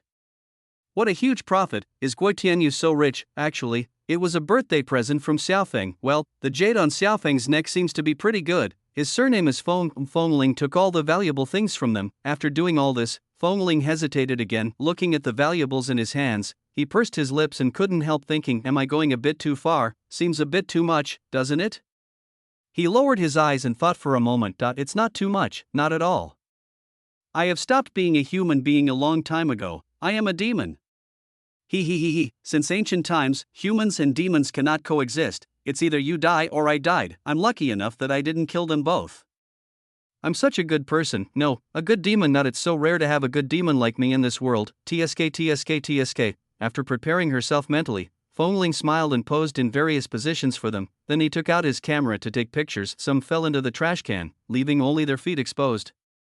Some have their mouths full of garbage. He planned to take these photos and use the check-in monster's account to discuss the Ruo family. I don't believe that the Ruo family will not offer a reward for someone who insults the Ruo family like this. Before leaving, Fengling was still curious about one thing. Why is Guo Tianyu's thing so resistant to kicks? So he opened it and took a look. Blanche, then point. It turns out that I had been kicking the ball off target before. The last 3 kicks were successful. Maybe this is the benefit of being small. I didn't forget to take a picture.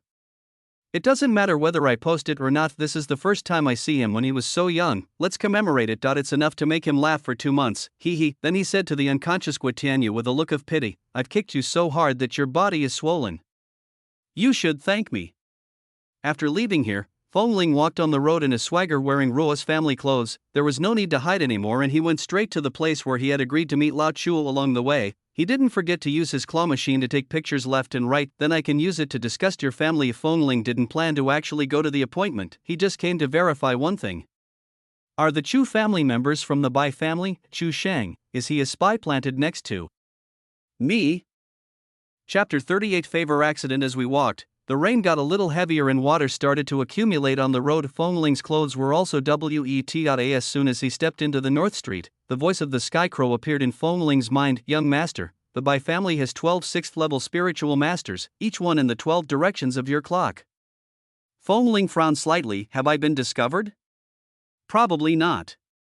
They are probably waiting for you to show up and then close the net. Fengling didn't answer, but took out the claw machine she had just stolen from Xiaofeng. I walked to a shop that repaired claw machines. Boss, help me crack the codes of these 2 claw machines. Upon hearing this, the boss looked up at Fengling. The strange man wearing a mask and holding 2 locked claw machines looked like a thief. Snap! Fengling slapped the watch on Guo Tianyu's hand onto the table. This watch can be sold for more than 40,000 yuan secondhand if it is put on the seafood market. No one can resist money, so the boss immediately unlocked the 2 claw machines with a smile. I couldn't put the watch down. After Fengling left, he looked back and said to Tianya, if you have time, help me steal the watch back, Sky Crow? Young master, why did you give it to him? Fengling shook his head and said earnestly, Tianya, you don't understand the ways of the world. I gave it to him as a favor. You stole it as an accident. Sky Crow? Young master, I have little education, please don't lie to me. Although he was doubtful, he still agreed, as you command, young master. Fengling grinned and opened Xiaofeng and Guo Tianyu's mobile phones to take a look at each one. Want to see if there is any useful information. However, that was not the case. Xiaofeng's chat interface was filled with good sisters. It also pinned Guo Tianyu's post, which can be seen from the chat records and account deposits. This girl is really a rich woman. What Fengling didn't expect was that Guo Tianyu looked like a decent human, but he is a top-level sea king, and his list is full of beauties. Open any message box and you can see his disgusting chat history. Xiaofeng's note here is, stupid rich woman. Moreover, all the girls he dated were rich girls. I asked them to transfer money to them from time to time, and those girls actually do it. Fongling looked at the chat records and couldn't help but frown. Are small ones popular now? Do little girls like acupuncture now? Why does he have so many objects? I'm so handsome, but I've never been in a relationship. Fongling suddenly wanted to go back and castrate him. But it was not because of jealousy. I just think Gui Tianyu is a disgusting person. I feel like I still went too lightly. Fongling then took out the card from the small chicken feed machine, inserted her own card, and immediately turned off the machine. He walked casually towards Meow Meow Cafe. I want to see if Lao Chu has arrived. The glass of a coffee shop is usually transparent, so you can see directly inside from the outside, but on rainy days, many people sit inside to avoid the rain. In this rare cool day, order a cup of iced coffee and it will be a great experience. So many people?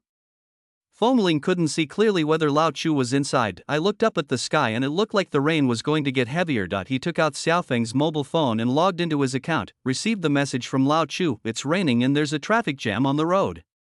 Sorry, if you arrive first, you can order something first and I'll pay the bill later. Fongling didn't reply, turned off the claw machine again, and left the store, pretending to be a spiritual master of the Ruo family on patrol, wandering around, always paying attention to whether Lao Chu has arrived. Once Lao Chu enters the store, the show is about to begin. Young master, there are at least 40 young people from the Ruo family wandering around North Street. The strongest one is at the 4th level, and the weakest one is at the 2nd level.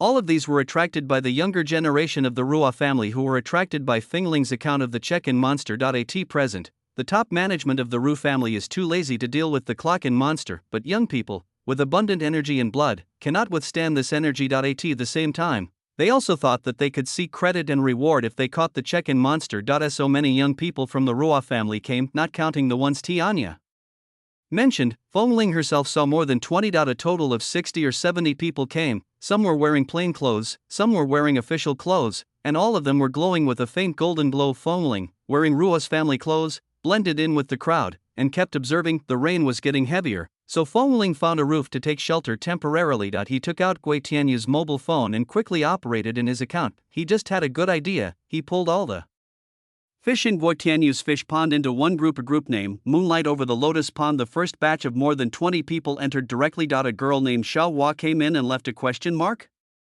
Another girl with the note Xiao Zi also left with a question mark. Then a girl named Xiao Cha asked in confusion, Brother Tianyu, what group is this?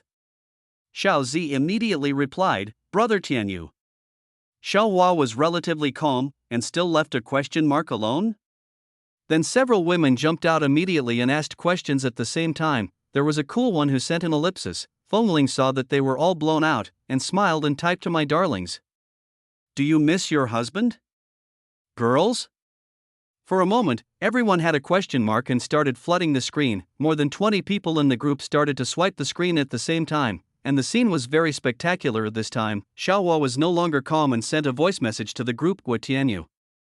What do you mean? Who are these people? When Fongling heard the angry tone, she couldn't help but burst into laughter. A goose hiding from the rain under the eaves attracted passers-by to turn their heads and look. I seemed to hear him being scolded just now. Is this guy so happy when being scolded? Neuropathy, cough. Fongling coughed, stopped smiling, and continued in the group. My dears, please don't quarrel. We are a family, so we shouldn't quarrel. Let us live in peace, please. Fuck you, Gui Tianyu. Do you have a conscience? You eat my food and drink my drinks, but I didn't expect you to be this kind of person.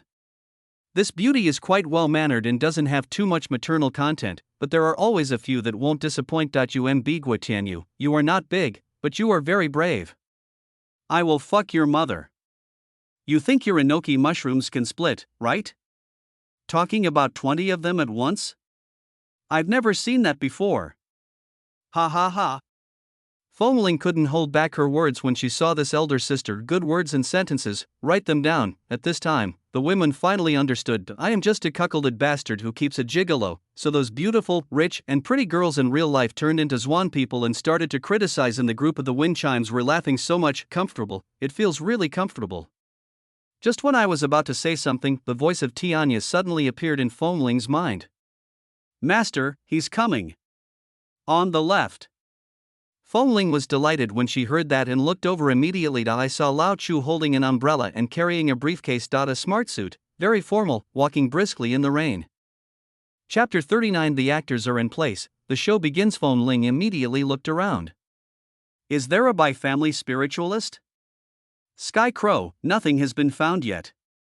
Upon hearing this, Fong Ling walked out from under the eaves and quickly approached the target. He followed Lao Chu into the coffee shop. There are a lot of people in Meow Meow Cafe. Lao Chu had no place to sit. I just found a place, put down my things, and used my mobile phone to send a message to Fong Ling. Seeing this, Fong Ling took out her phone, logged into her card checking account, and posted a message. Oh, why is it raining?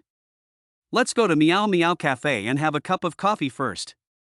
Grandchildren of the Ruo family, come and buy me some coffee. Then he immediately took out Xiaofeng's mobile phone and logged into his original account. As soon as I logged in, I received a message from Lao Chu. I'm here, have you arrived? Fong Ling immediately replied, oh, sorry, I got up late. I'll go right away. Turn off the phone immediately after sending. After he posted a message, the Bai family and the Ruo family, both groups of people, have moved. The check-in monster went to Meow Meow Cafe. The check-in monster is in the coffee shop. The news immediately spread among the younger generation of the Ruo family. All the younger spiritual masters of the Ruo family who were around North Street immediately ran towards the coffee shop. At the same time, Bai Lingyun, who was hiding in North Street, also received the news. At director. His signal has been detected, near Meow Meow Cafe. Bai Lingyun stood up suddenly. All level 6s, go to Meow Meow Cafe immediately and block off a 500-meter radius. Director. There are suddenly many young people from the Bai family around. No matter what, block it. Then Bai Lingyun looked up and continued to speak in the group of commanders. The crow should be in the sky above North Street now. Thank you for your help.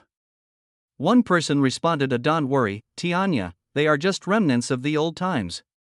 Bai Lingyun felt much more relieved after seeing the news about that person. To target the Sky Crow. He transferred 3 7th level Imperial Spiritual Masters and 1 8th level Celestial Spiritual Master from his family. The moment Fong Ling sent the message, she turned off the phone, walked out of the cafe, hiding under the eaves again. The raindrops fell on the eaves, gradually becoming denser, crisper, and louder. He listened carefully and closed his eyes, quietly waiting for the show to begin. Tisk, it's going to rain heavily. A passerby shouted. Soon, pedestrians started running on the road, hurriedly passing by the wind chimes, making a pa-pa-pa sound. The water splashed all over Fong Ling's legs. Then Fong Ling opened her eyes, not because of the splash. Instead, he heard many different footsteps. The footsteps were extremely fast and there were many of them. It seems that the younger generations of the Ruo family will come first. Suddenly at this moment, the voice of the Sky Crow appeared in Fong Ling's mind. Young master. Things have changed, you need to get out of there first. Fong Ling frowned. What's wrong? It's nothing serious. I just ran into a few ignorant guys. It will take some time to deal with them. For safety reasons, you'd better leave there first. At this time, high in the sky, 4 spiritual masters surrounded the Sky Crow. 3 7th level Imperial Spiritual Masters and 1 8th level Celestial Spiritual Master. Tianya, long time no see, do you still remember me, your old friend? The leading 8th rank Heavenly Spiritual Master sneered. Bailong, 8th rank Celestial Spiritual Master, great perfection. He has no right arm, holds a sword in his left hand, and looks proud when facing the Sky Crow. There was no expression on Tianya's face, and he didn't even take out his weapon. Lightly said, who are you? Bailong just smiled when he heard this. Forget it. You're going to meet that loser Fengxing soon anyway. You don't need to know so much. When Fengxing was mentioned, Tianya raised his eyes and glanced at him. You can insult me, but you can't insult him. Swoosh! Black evil spirit burst out from the Sky Crow's body, and countless black feathers fell from the sky. Those black feathers are sharp blades blocking the throat and penetrating the body are no problem. Swoosh! All the black feathers flew towards the white dragon at the same time. At the same time, Tianya also raised the pure black thin knife and rushed towards Bailong. In his heart, Bailong was already declared dead. How could he forget the people from the Bai family? Bailong, 18 years ago, was at the initial stage of the 8th rank Heavenly Spiritual Master, and he cut off his right arm by himself. Bailong's right arm, which originally held the knife, was cut by Tianya Zhan, but he didn't expect that 18 years later, he would reach the 8th level of perfection. At the same time, after 18 years of hard training, he actually developed a left-handed sharp knife, and his strength reached a new level. But 18 years ago, I cut off your right arm. I'm going to kill you today. Fong Ling glanced at the Meow Meow Cafe in front of him. thought for a moment, and said to Tianya, "Okay, I get it. I'll leave now. You don't have to worry about me. Just focus on your own things." He didn't know that the crows were already fighting in the sky while Tianya was fighting with the 4 spiritual masters. He said to Fengling, "As you command, young master." After saying that, Fengling planned to leave. He doesn't want to take any risks, but at this moment, suddenly 2 powerful men in black rushed towards him from the direction he was about to leave. With a fierce momentum, Fengling's eyes narrowed, feeling something was not right, and she immediately turned around and wanted to leave in the opposite direction. "Everyone! Don't move!" They each had a gun. Chinese Special Operations Team, arrest the wanted criminal. Anyone who dares to move will be treated as a suspect and shot on the spot. As soon as these words came out, everyone present stopped. The only sounds in the field were people's rapid breathing and the sound of falling rain. Crash, boom, boom, boom. There were not only spiritual masters present, but also 40 or 50 ordinary people. In order to hide their identity as spiritual masters, the Bai family disguised themselves as Chinese officials. The wind chime under the eaves had become solemn. There's no getting away now. However, there are also dozens of younger generations of the Rua family present. I am also wearing clothes from the Rua family, so it shouldn't be a big problem. When the people in the cafe heard the noise outside, some of them poked their heads out. He was immediately scolded by the man in black, "Get back. Whoever comes out will be shot on the spot." His menacing appearance frightened everyone present so much that they dared not move. "No, don't shoot, we won't resist." Someone said fearfully. The younger generation of the Rua family discovered something. These people, are they wearing spirit-blocking clothes? Which family of spirit masters are they from? They don't seem to be from our family. A man whispered to his companion. Fengling finally understood why those people were wearing the same clothes. It turned out that he was wearing all kinds of spirit-blocking clothes. One piece costs hundreds of thousands. Unlike the Rua family, the people in the Bai family's special operations team usually wear soul-blocking clothes to conceal their aura.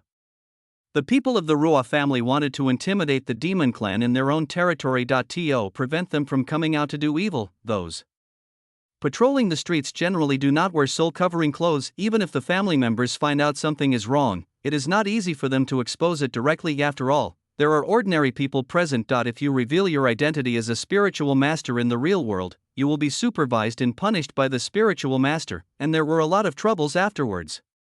Then the 2 men in black began to check one by one in a pretend manner. Let all ordinary people leave.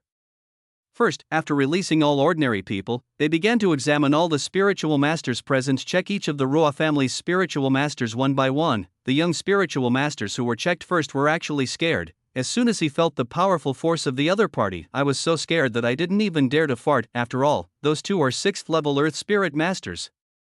Chapter 40. Mentally retarded young master. Fengling was always under the eaves, watching with a frown. He felt that he couldn't go on like this. If they found out, he would be finished, so he went to join the younger generation in the Rua family. A glance at the people around. Suddenly I found a different guy next to me. The man was in civilian clothes, but there was a word Rua embroidered on the collar. It's different from the big Rua embroidered on the back of others. Fengling suddenly remembered something. If I remember correctly, the saint of the Rua family seemed to have a word Rua embroidered on her collar. When Rua Qingyan came to the $200 store that day, Fengling saw her. There were also a few people standing around him, who looked like his lackeys. At first glance, her temperament is different from others. At first glance, he is a young man with a bit of arrogance on his face. I can't help but guess, could this man be a member of the Rua family? At this time, someone next to the young man came up to him and whispered, "Master Rua." What he said was not important. What was important was that he was indeed a member of the Rua family. That's much easier. Fengling immediately moved closer to the young master of the Rua family and stood not far behind him. Suddenly he raised his voice and said loudly, "Which spiritual master are you from? Why are you so arrogant? Don't you know that we are from the Rua family?" The sound was somewhat feminine, and it was completely different from the original sound of the wind chimes. A bit like the eunuchs at home. I learned it from them. As soon as these words were spoken, the 2 men in black stopped what they were doing and turned to look over. All the remaining spiritual masters of the younger generation of the Rua family who were present turned to look at him. Fengling continued to shout, "We are from the 3 great Yu families. You can check us if you want. Who are you? Where did you come from? You are a random spiritualist? You don't even recognize the Rua family. Get it clear, this is the Rua family's territory." Put down your guns, man. No, we're going to check both of you. Boomed crash, there was the sound of thunder and rain, but no human voice, the whole place was silent, and everyone was looking at Foamling. The two men in black from the Bai family looked very gloomy and said in a deep voice, a mere second level? Who do you think you are? How dare you talk to me like that? As he spoke, a beam of golden light passed over everyone's heads and shot towards the wind chimes. This speed is much faster than Guetian used. He didn't use his full strength. Why would he need to use his full strength to deal with a second-level enemy? At this moment, a burst of golden light burst out from the crowd of younger generations of the Rua family. A protective shield suddenly appeared above Foamling's head. The two energies collided and the explosions cancelled each other out. Everyone turned to look again. It was Master Ruwaji who took action. Ah? Master Ruwaji is here too? Foamling raised her eyebrows, mentally retarded. Nice name, nice man, well done. Even though he didn't take action, Foamling was able to dodge the man's attack, but this also means that he guessed correctly. This guy is indeed a member of the Rua family. Kuroji had a cold face, stepped forward, clasped his fists and said calmly, Ruwaji, the head of the Rua family, is a 4th-level great spiritual master. I am honored to meet you two masters. Seeing that Ruwaji was quite polite, the two spiritual masters of the Bai family didn't say anything, but I didn't expect Ruwaji's eyes to become fixed and his expression became a little fierce. May I ask the two commanders, what does it mean to attack my family members? What's the meaning of searching my family members on my territory? Really? There's no one left in my family. After saying this, all the spiritual energy in his body exploded. He instantly shook off the falling raindrops and stood in front of everyone like a hero. As the eldest of the 3 great families and a member of the Waka family, he naturally has a sense of pride in his bones. B. That is something you have to wear. Not only do you have to wear it, you have to wear it beautifully. Upon seeing this, Foamling immediately raised her voice and imitated Ruwaji and shouted, Do you really think that? There is no one in my house? After saying this, he also let out his pitiful anger. The terrifying second-level strength was fully exposed. At the same time, I gave Ruwaji a thumbs up in my heart. You were such a moron. With Ruwaji in charge and Foamling supporting them, the peripheral youngsters present also felt more powerful. Do you really think there's no one in my family? Another person burst into breath. Both are 4th-level great spiritual masters. Do you really think there's no one in my family? Another 4th-level great spiritual master. They were all standing around Ruwaji. They should have come together. The children of the Rua family have all turned into repeaters, repeating that sentence over and over again, getting angry again and again. The momentum of the Rua family immediately suppressed the two spiritual masters. Everyone in the coffee shop was stunned. What's going on? Two big families fighting each other in the streets. Some people wanted to use their mobile phones to take pictures and post them online, but they found that they could not connect to the internet at all. All I can do is watch. Ordinary people cannot see the golden light on the spiritual master. I just feel a little bit second-rate. Damn it, if it hadn't rained, these guys might have really gotten angry. The people in the cafe were wondering why the two men in black didn't let them leave. Now I think it's interesting to stay here. What they don't know is that after this incident, all their memories will be erased. At the same time, all videos shot in the claw camera will be deleted. It will be as if nothing happened. I opened my eyes and saw that I was in the hospital. The two 6th-level Earth Spirit Masters of the Bai family are certainly not afraid of dozens of little ghosts. They are only 4th level at best. It is no exaggeration to say that they can kill them all with one spell. However, there was a member of the Rua family present. The Rua family and the Rua family's own family are two completely different concepts. Killing one's own family is tantamount to declaring war. That if the younger generations of the two families had a dispute, that would be nothing, but given their identities, it is really difficult for them to take action against the Rua family. The Bai family is now keeping a low profile, and the last thing they want to do is cause a war. After the two looked at each other, they immediately sent a message to Bai Lingyun. They no longer have the final say on this matter, so they can only ask the director to come. A Foamling saw them sending messages with their claw machines, and thought of something, and immediately shouted, What's going on? Call someone. No one is there. As he spoke, he took out his claw machine and shouted in a shrill voice, Do you really think there is no one at home? Today I want to see who is so arrogant that dares to show off in our Rua family's territory. Upon hearing this, the people around immediately took out their own claw machines and imitated Foamling's tone and said, Look at how many of you there are. If we had more family then. Old Chu in the cafe looked confused. Why are the Bai family and the Rua family fighting? Upon hearing this, the two 6th level spiritual masters of the Bai family glared at Fengling viciously. This guy has been fanning the flames, but every word he said made sense. This was indeed the Rua family's territory. The head of the family has ordered that this matter should not be made a big deal. At this time, 10 men in black fell from the sky. When it falls, it is like a cannonball, and when it lands on the ground, it is like a dragonfly skimming the water. There is not any movement at all, it's so stable. The moment he landed, a powerful aura spread out to it directly dispersed the united aura of more than 40 young people from the Rua family present. Many people were even shocked to the point of vomiting blood. Among them are wind chimes. He reached under the mask to wipe the blood and began to cough violently. He knew he was weak now, but I didn't expect it to be so weak, just a face-to-face encounter. And you're vomiting blood? The ordinary people in the cafe were all dumbfounded. These people, did they just fly down from the sky? Are Chinese police officers so awesome now? To heaven and earth, what happened just now? Why is someone vomiting blood? They have countless doubts in their minds and need someone to explain them to them. Ruoji narrowed his eyes and asked, who are these people? 12 6th level Earth Spirit Masters. Is he also from the 3 great families? He suddenly felt a little regretful that he had spoken too loudly just now. Chapter 41. Can you just shut up? He didn't want to be so arrogant in the first place. It was all because Fengling was too arrogant. It's like singing a song with a high pitch. As a member of the Rua family, how could he be worse than a peripheral disciple? I thought there were only 2 level 6 guys, so I might as well show off to scare them unexpectedly. It was so big. Now that things have come to this, we have no choice but to go ahead with it. I wonder which family the teachers are from. It was obvious that he was not speaking as loudly as before. Bai Lingyun glanced coldly at everyone present. Habai family, you have been ordered to capture Tianya. All outsiders, get out immediately. Fengling was delighted when she heard this. Take your time to investigate. I'll leave immediately. Bai Lingyun is here. He has to leave quickly. However, a few young people present were very unhappy when they heard this. This is our Rua family's territory. You want us to get out? Will you talk nicely? Ruoji frowned, thinking I'm Zhua. Where did this idiot come from? Can you just shut up? Just leave and it's over. Fengling rolled her eyes and thought, you're the real moron, aren't you? That is. Unexpectedly, there were people who agreed with it. Bai Lingyun glanced coldly at the 2 young men who had just spoken. His eyes focused, and a terrifying aura instantly enveloped the 2 men. No1 reacted. Puff, the 2 fools spat out blood, rolled their eyes, and fell backwards.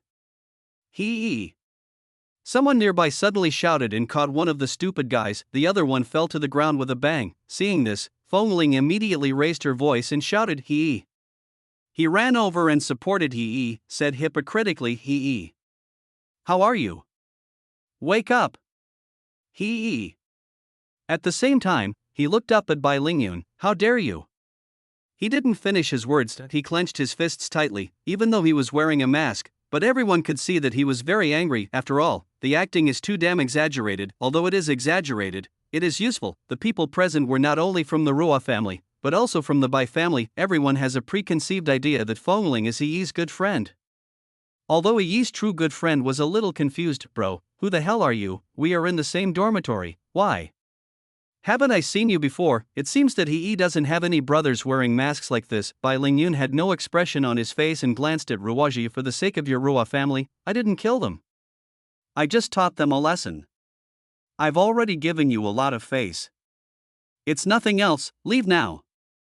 Ruoji was angry but dared not speak out at this time. Give faces, Baijia, that really gives me face. In this situation, if he leaves, it will be a complete loss of face. How can a member of the Rua family, who is a distinguished family, run away after being beaten? At this time, Fengling was whispering in the back, He, are you okay? Don't worry, I'll get someone right away. My uncle is a 5th rank Earth Spirit Master. When he gets here, he will definitely help you get revenge. As he spoke, Fengling took out Guo Tianyu's claw machine. Bai Lingyun narrowed his eyes upon hearing that and casually threw out a beam of golden light. With a hook of his finger, he confiscated the claw machine in Fengling's hand. Pretty you. Fengling was delighted. He originally thought that Bai Lingyun would directly blow up his claw machine, but I didn't expect him to just confiscate it and start looking through it. Fengling immediately shouted, Zhao. Give it back to me, don't read my messages. Do you know how to respect other people's privacy? That's Guo Tianyu's mobile phone. In this way, his identity as a member of the Ruo family became more solid. Bai Lingyun just took a quick look and saw all kinds of girls in the claw machine. He glanced at the wind chime again and squeezed it. Guo Tianyu's claw machine exploded directly. Fengling suddenly lost 3,000 yuan. But all his goals have been achieved. He not only wanted Bai Lingyun to think that he was truly a member of the Ru family. I would like to remind you again, come on, get some help. Mentally retarded young master. What are you doing? That's my claw machine. Chow. Compensate me. Fengling shouted sharply. He's true good brother frowned upon hearing this, thinking, why is this guy's voice so high-pitched, just like a eunuch, and could you please shut up and stop adding fuel to the fire? Bai Lingyun also seemed to find the sound of the wind chimes annoying, and said in a deep voice, if you don't want to die, shut your mouth. Fengling shrank her neck upon hearing this and muttered softly, I am in a hurry. I am in a hurry. That sharp voice, that sarcastic tone. Bai Lingyun's eyes became increasingly sharp, and a faint golden light appeared on his hands. You won't shut up, will you? I'll teach you how to shut up. At this time, a man in black came in front of him and interrupted Bai Lingyun. Chief, the guy's signal has been lost. The last exact location he was seen was in the cafe. While they were talking, Fengling also came to Ruoji's side and said with great emotion, young master. My brother he grew up in a poor family. His mother died of complications during childbirth. His father farmed to support his education, and he was bullied since he was a child because of malnutrition. I thought that after entering the Ruo family, the first of the 3 royal families, no one would bully him anymore. I didn't expect. He's true good brother was confused after hearing this. Does he still have this past? Why haven't you heard of it? Isn't his family well off? But it is true that his mother died, but he didn't say anything, just looked at the wind chimes quietly. Fengling knew from watching his reaction just now that this person was the type who would not mess up things in such occasions. At most, he would just wonder in his heart and wait and see what would happen. That's why Fengling dared to talk nonsense like this. That if it were someone who talks a lot of nonsense, Fengling might have to say something different. It's best not to talk. Anyway, after today, I'll never see you again. Say whatever you want. Bai Lingyun glanced at Fengling. He didn't have time to care about him now, and he was too lazy to care about him. Just think he's a moron. There are bad guys every year, but there are especially many this year. He turned his head and glanced at the men in black around him, and said calmly, go in and search. Yes. They immediately walked to the door of the cafe. Everyone, get out. Those ordinary people were really scared. They had never seen such a scene in their lives. He came down from the sky and beat people up to the point of vomiting blood. They have begun to doubt their lives. Could it be that I have traveled to a martial arts world? When those people came out, Ruoji stared at Bai Lingyun. Fengling kept adding fuel to the fire, which made him feel suffocated. A mere 6th rank Earth Spirit Master, just the Bai family. It is just the 3rd family among the 3 royal families, or is crazy Nima, still think you are the same as you were 18 years ago. Now the world belongs to me. Fengling looked up from under the mask and saw Ruoji's clenched fists. A happy heart. He was getting anxious, with Ruoji blocking his way. He was not panicked at all. He continued, just catch the sky crow. Why are you hitting my good brother? Is there any justice in this world? Upon hearing this, Bai Lingyun shifted his gaze from the people in the coffee shop to Fengling again. He is so noisy, and his shrill voice is so annoying. You damn eunuch, can you please shut your eunuch mouth? The golden light in his hand became brighter again. Fengling gave him the feeling that a bunch of relatives came to his house and he was lying on the bed playing claw machine. Those little brats rushed in from time to time, screamed for a while, and then ran out screaming. What bad intentions could he have? He just wants to make this world a little quieter. Chapter 42. I'll remember you.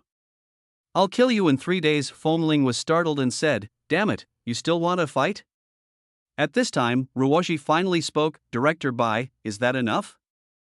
Fengling was right next to him, adding fuel to the fire. If he doesn't show up again, it will really bring shame to the Ruo family. Not only him, but also the outer disciples of the Ruo family around him. Each of them had the words Cha Nima written on their faces. If he wasn't weak enough, he would definitely rush up and beat Bai Lingyun. Everyone has dissatisfaction in their heart. Bai Lingyun also knew it from the constant beeping of the wind chimes. Now this matter has escalated into a family feud. Fengling got beaten here today, and he will be the one to be embarrassed when he goes back. It's okay to embarrass yourself, but it's okay to embarrass your family. He cannot bear this charge. Bai Lingyun glanced at Ruoji and took a deep breath. I thought, forget it, the Ruo family members basically represent the Ruo family. You can't be too disrespectful to him, said in a deep voice, mind your men's mouths, they are so noisy, don't annoy me. Fengling immediately retorted, I won't let you say anything. Come on, kill me, I'm going to die. Kill me, I want to be with my brother. Everyone? Calm down, bro, your brother is not dead yet. If Bai Lingyun's eyes at this moment could kill, Fengling would definitely have died 1,000 times, because he had seen his claw machine before. Bai Lingyun thought he was Guo Tianyu. I cursed in my heart, Guo Tianyu, right, okay, I'll remember you. That's enough, just shut up. Ruwaji seemed to be unable to bear it any longer and stopped him. Fengling was waiting for this, and immediately said to Ruwaji, Master, can you lend me your claw machine? I want to ask my family to come and judge the matter. I am afraid of him, but my family is not.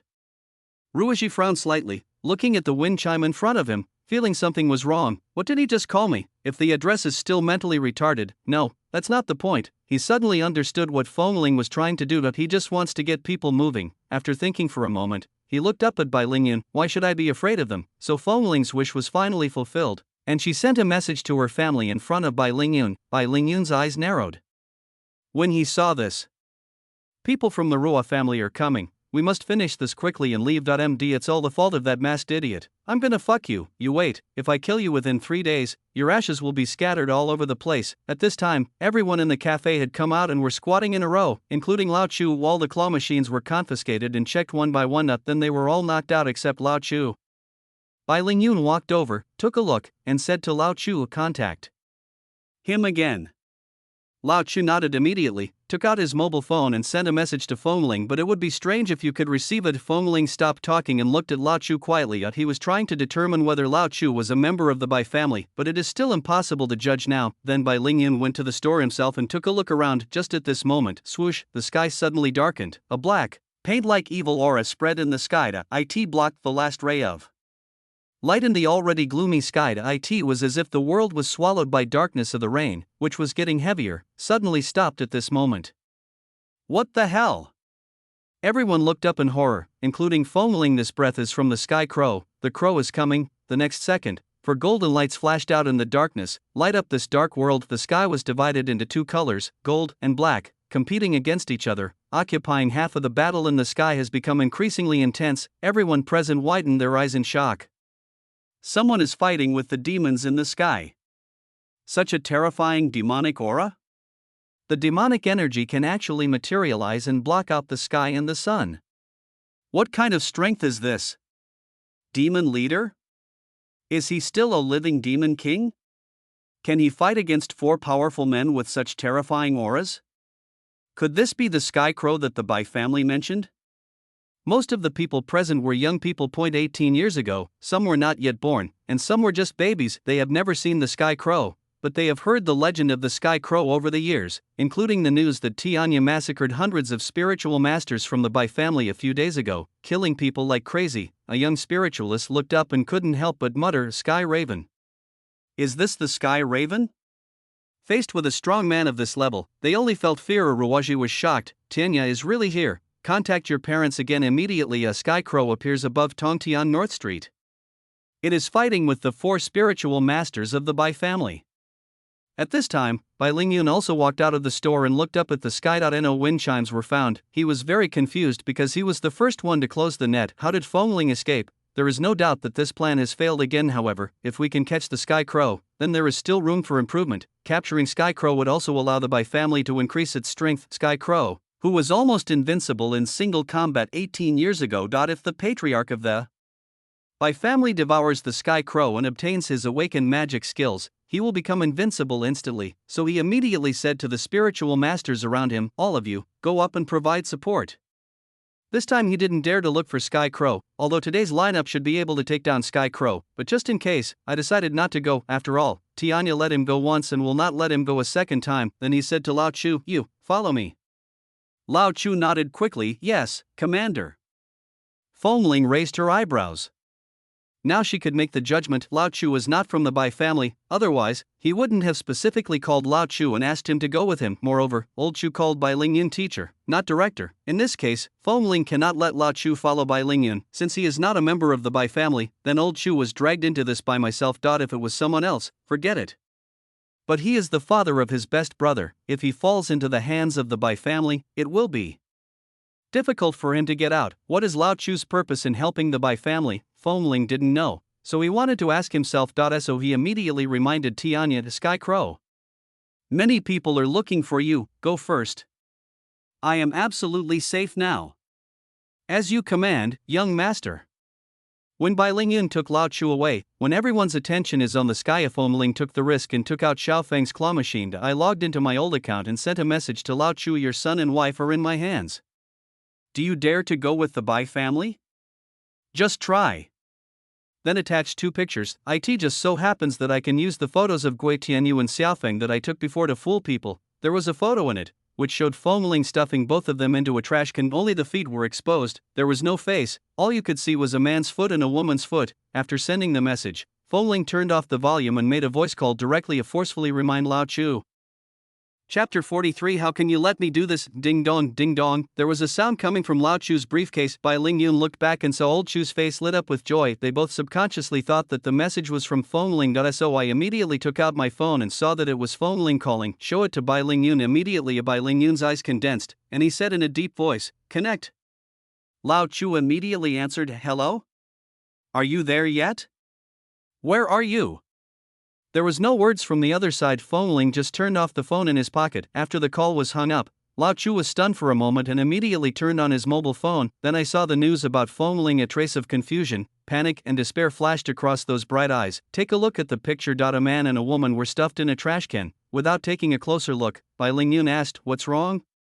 Old Chu was so scared that he immediately locked the screen and stared at Bai Lingyun in a daze. Bai Lingyun felt something was wrong and stretched out his hand to give me. Old Chu shook his head and took 2 steps back. Son and wife are both in Fengling's hands. He is totally panicked now. You can't go with the Bai family. Absolutely not. His beloved wife and beloved son, the only 2 family members, cannot leave this world. His wife gave up her normal life for him. I gave up my original circle, gave up all social activities, and focused on taking care of my family. How could he abandon such a wife? His son is the only descendant of the Chu family. How could he give up? I won't give it to you. Old Chu took 2 steps back again. Bai Lingyun was already very annoyed today, and when he saw that Old Chu was not listening, he became even more furious. He directly slapped Lao Chu and sent him flying. Lao Chu spat out a mouthful of blood, which spurted several meters away. Then he walked up to Lao Chu and took away his claw machine. Lao Chu is a casual cultivator who has not received any professional training and does not have enough strength. How could he possibly resist Bai Lingyun, a 6th level expert? At this time, Fengling suddenly said, "Hey! Why are you hitting people again? You can't beat Tianya, and you can't afford to offend our Ruo family, so you will bully us, right?" Fengling's words reminded the confused Old Chu. "Save me! Ruojia! Save me! Save me! Please!" Although the young people of the Ruo family present were full of youthful vigor, there were also some who knew how to judge the situation and make decisions. Knowing that Bai Lingyun didn't dare to do anything wrong because of Ruojia, he immediately said, "Do all the Bai family members beat people up in the street?" Fortunately, I didn't enter the Bai family. Soon more people joined in. The big guys all gathered around. Ruojia also frowned when he saw this. "Director Bai, enough is enough." Bai Lingyun said coldly, "I educate my Bai family. Do you want to manage your Ru family too?" "I'm not a member of the Bai family." "I'm not. Please, save me."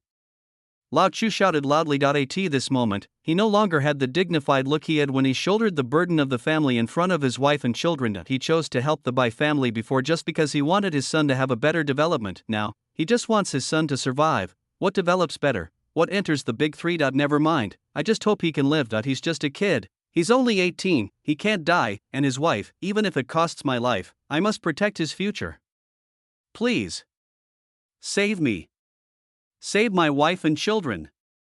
Panic tears flashed in the desperate Old Chu's eyes. Boom, Old Chu kowtowed to the Ruo family. At this point, what's the use of saving face? Is face important, or is the most precious person in your heart more important? This made Fengling's heart tremble. There's really no need. But he had to continue to lie. "What's going on, uncle? Just tell me what's going on. Did the Bai family threaten you?" "That's right. Just tell us what you want to say, and we in the Ruo family will take care of it for you." When the people of the Ruo family heard what Lao Chu said, they subconsciously thought that the Bai family was using Lao Chu's wife and children to threaten him. He took a few steps forward indignantly, shouting at the same time. Seeing this, Fengling continued to get angry. There are more than just the Bai family in the world who are part of the 3 imperial families. What's more, my Ru family is the #1 spiritual master family in the world today. Fengling once again involved the family, which immediately brought everyone's emotions to a peak. That's right. We, the first family, will make the decision for you. The Ruoff family will decide for you.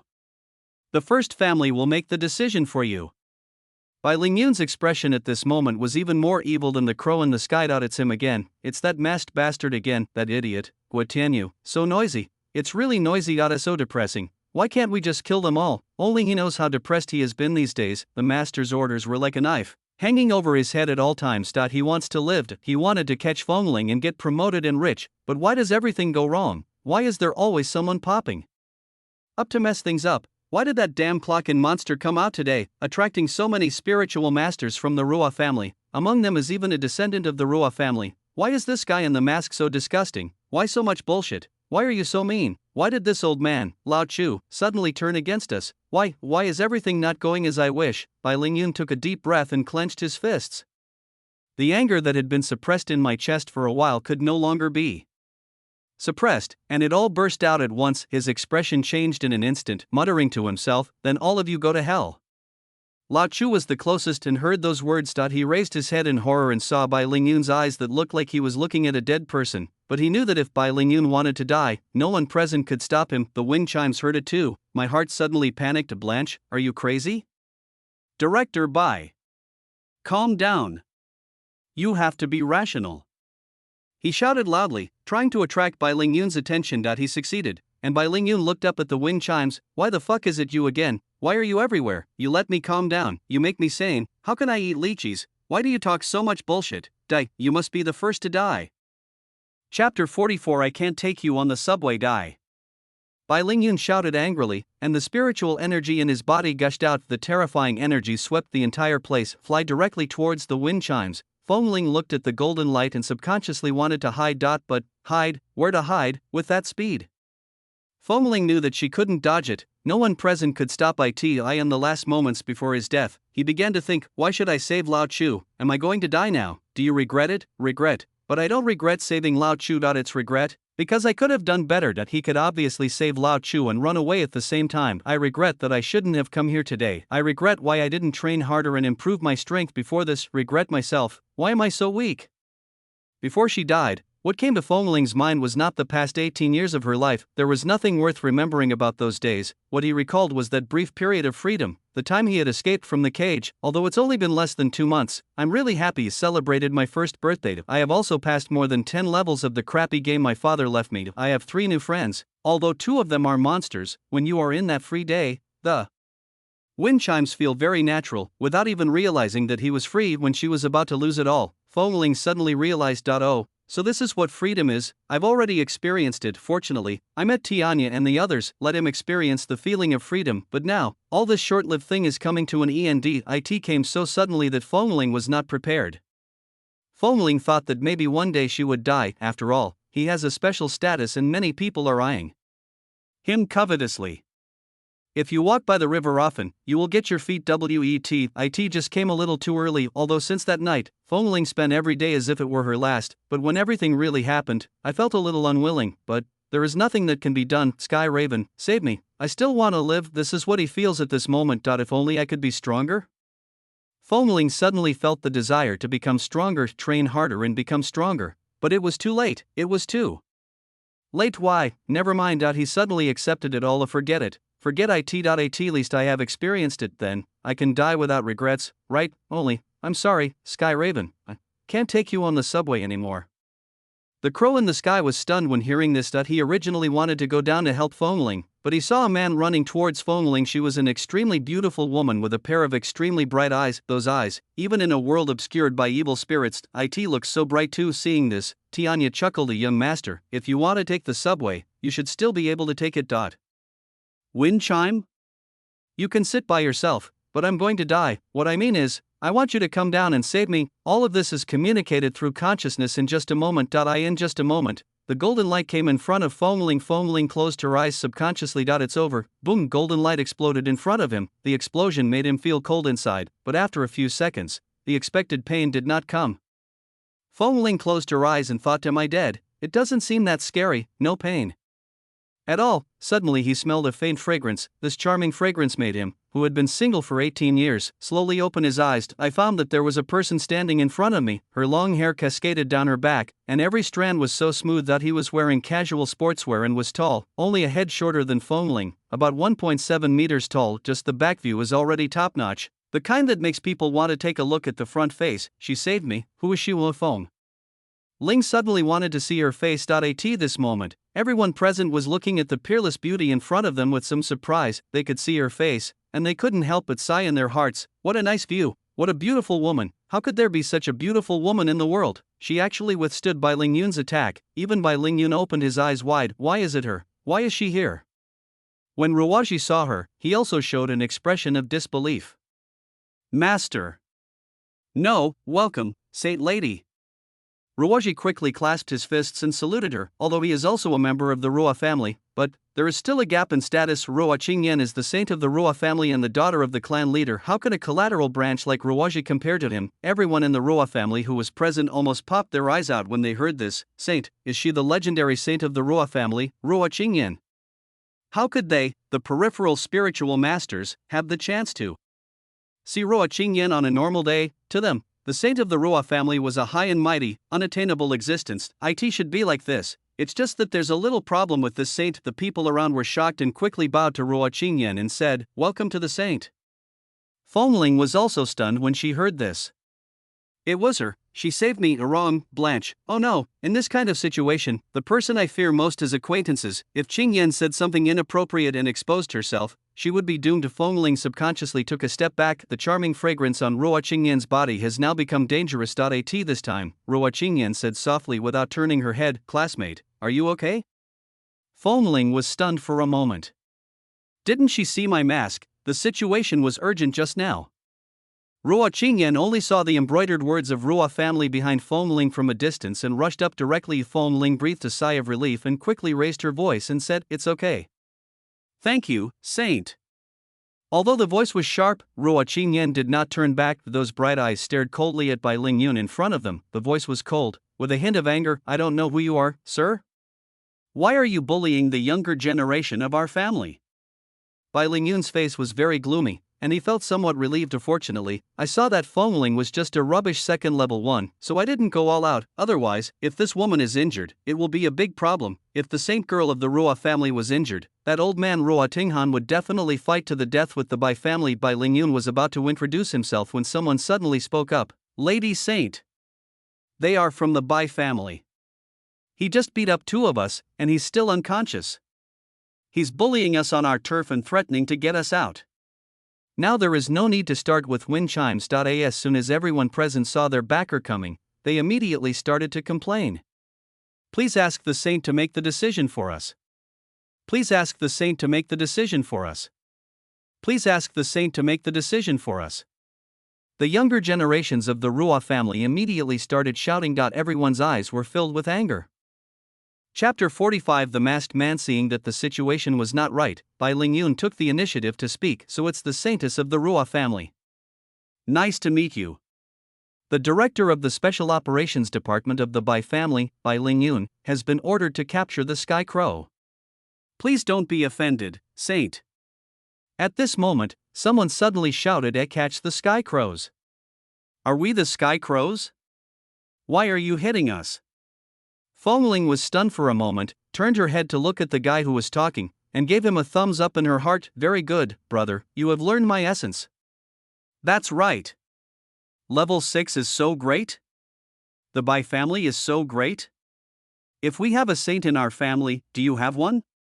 As long as Ruo Qingyan was around, the young people in the Ruo family immediately began to vent their anger. The more frustrated I was just now, the better I feel now. If the saint daughter of our family were here, who would dare to act rashly? A mere 6th rank Earth Spirit Master, you're a G, right? There were nearly 50 people on the street, cursing Bai Lingyun together.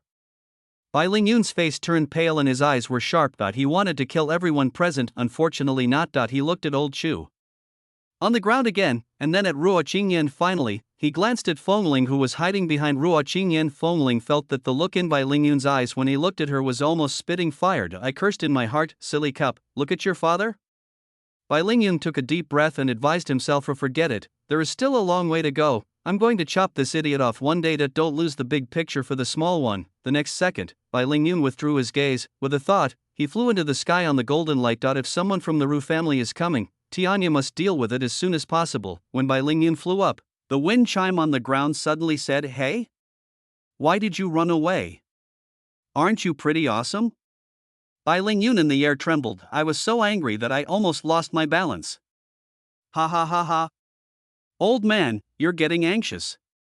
The people around couldn't help but burst into laughter when they heard Fengling talking. Ha ha ha, it's urgent. Don't run. How can be run away halfway through pretending? Bai Lingyun? I'll blanch your bloody mother, Guotianyu. Bai Lingyun, swear that I will make you wish you were dead, but you can't live if I don't let you kneel in front of me and call me daddy. My surname is not Bai. Then it accelerated suddenly in the air and flew to a place where no sound could reach. Ruo Qingyan looked up at the black evil aura that covered the sky and remained silent. At this time, Ruoji came to her side. Lady Saint, the Sky Crow is fighting with the Bai family in the sky right now. Are there any other strong men from the family coming over? Ruo Qingyan shook her head. I don't know. I came out on my own. I was just passing by. Fengling saw that Bai Lingyun had left, and immediately reminded Tianya in her heart, Tianya, Bai Lingyun is here to look for you, you should run away as well. As you command, young master. Fengling is also ready to run away, so he turned around quietly, ready to leave this place of trouble. Miss! Slow down. Suddenly there was a shout from behind. A girl ran past the wind chimes and came to Ruo Qingyan's side. Miss! Are you okay?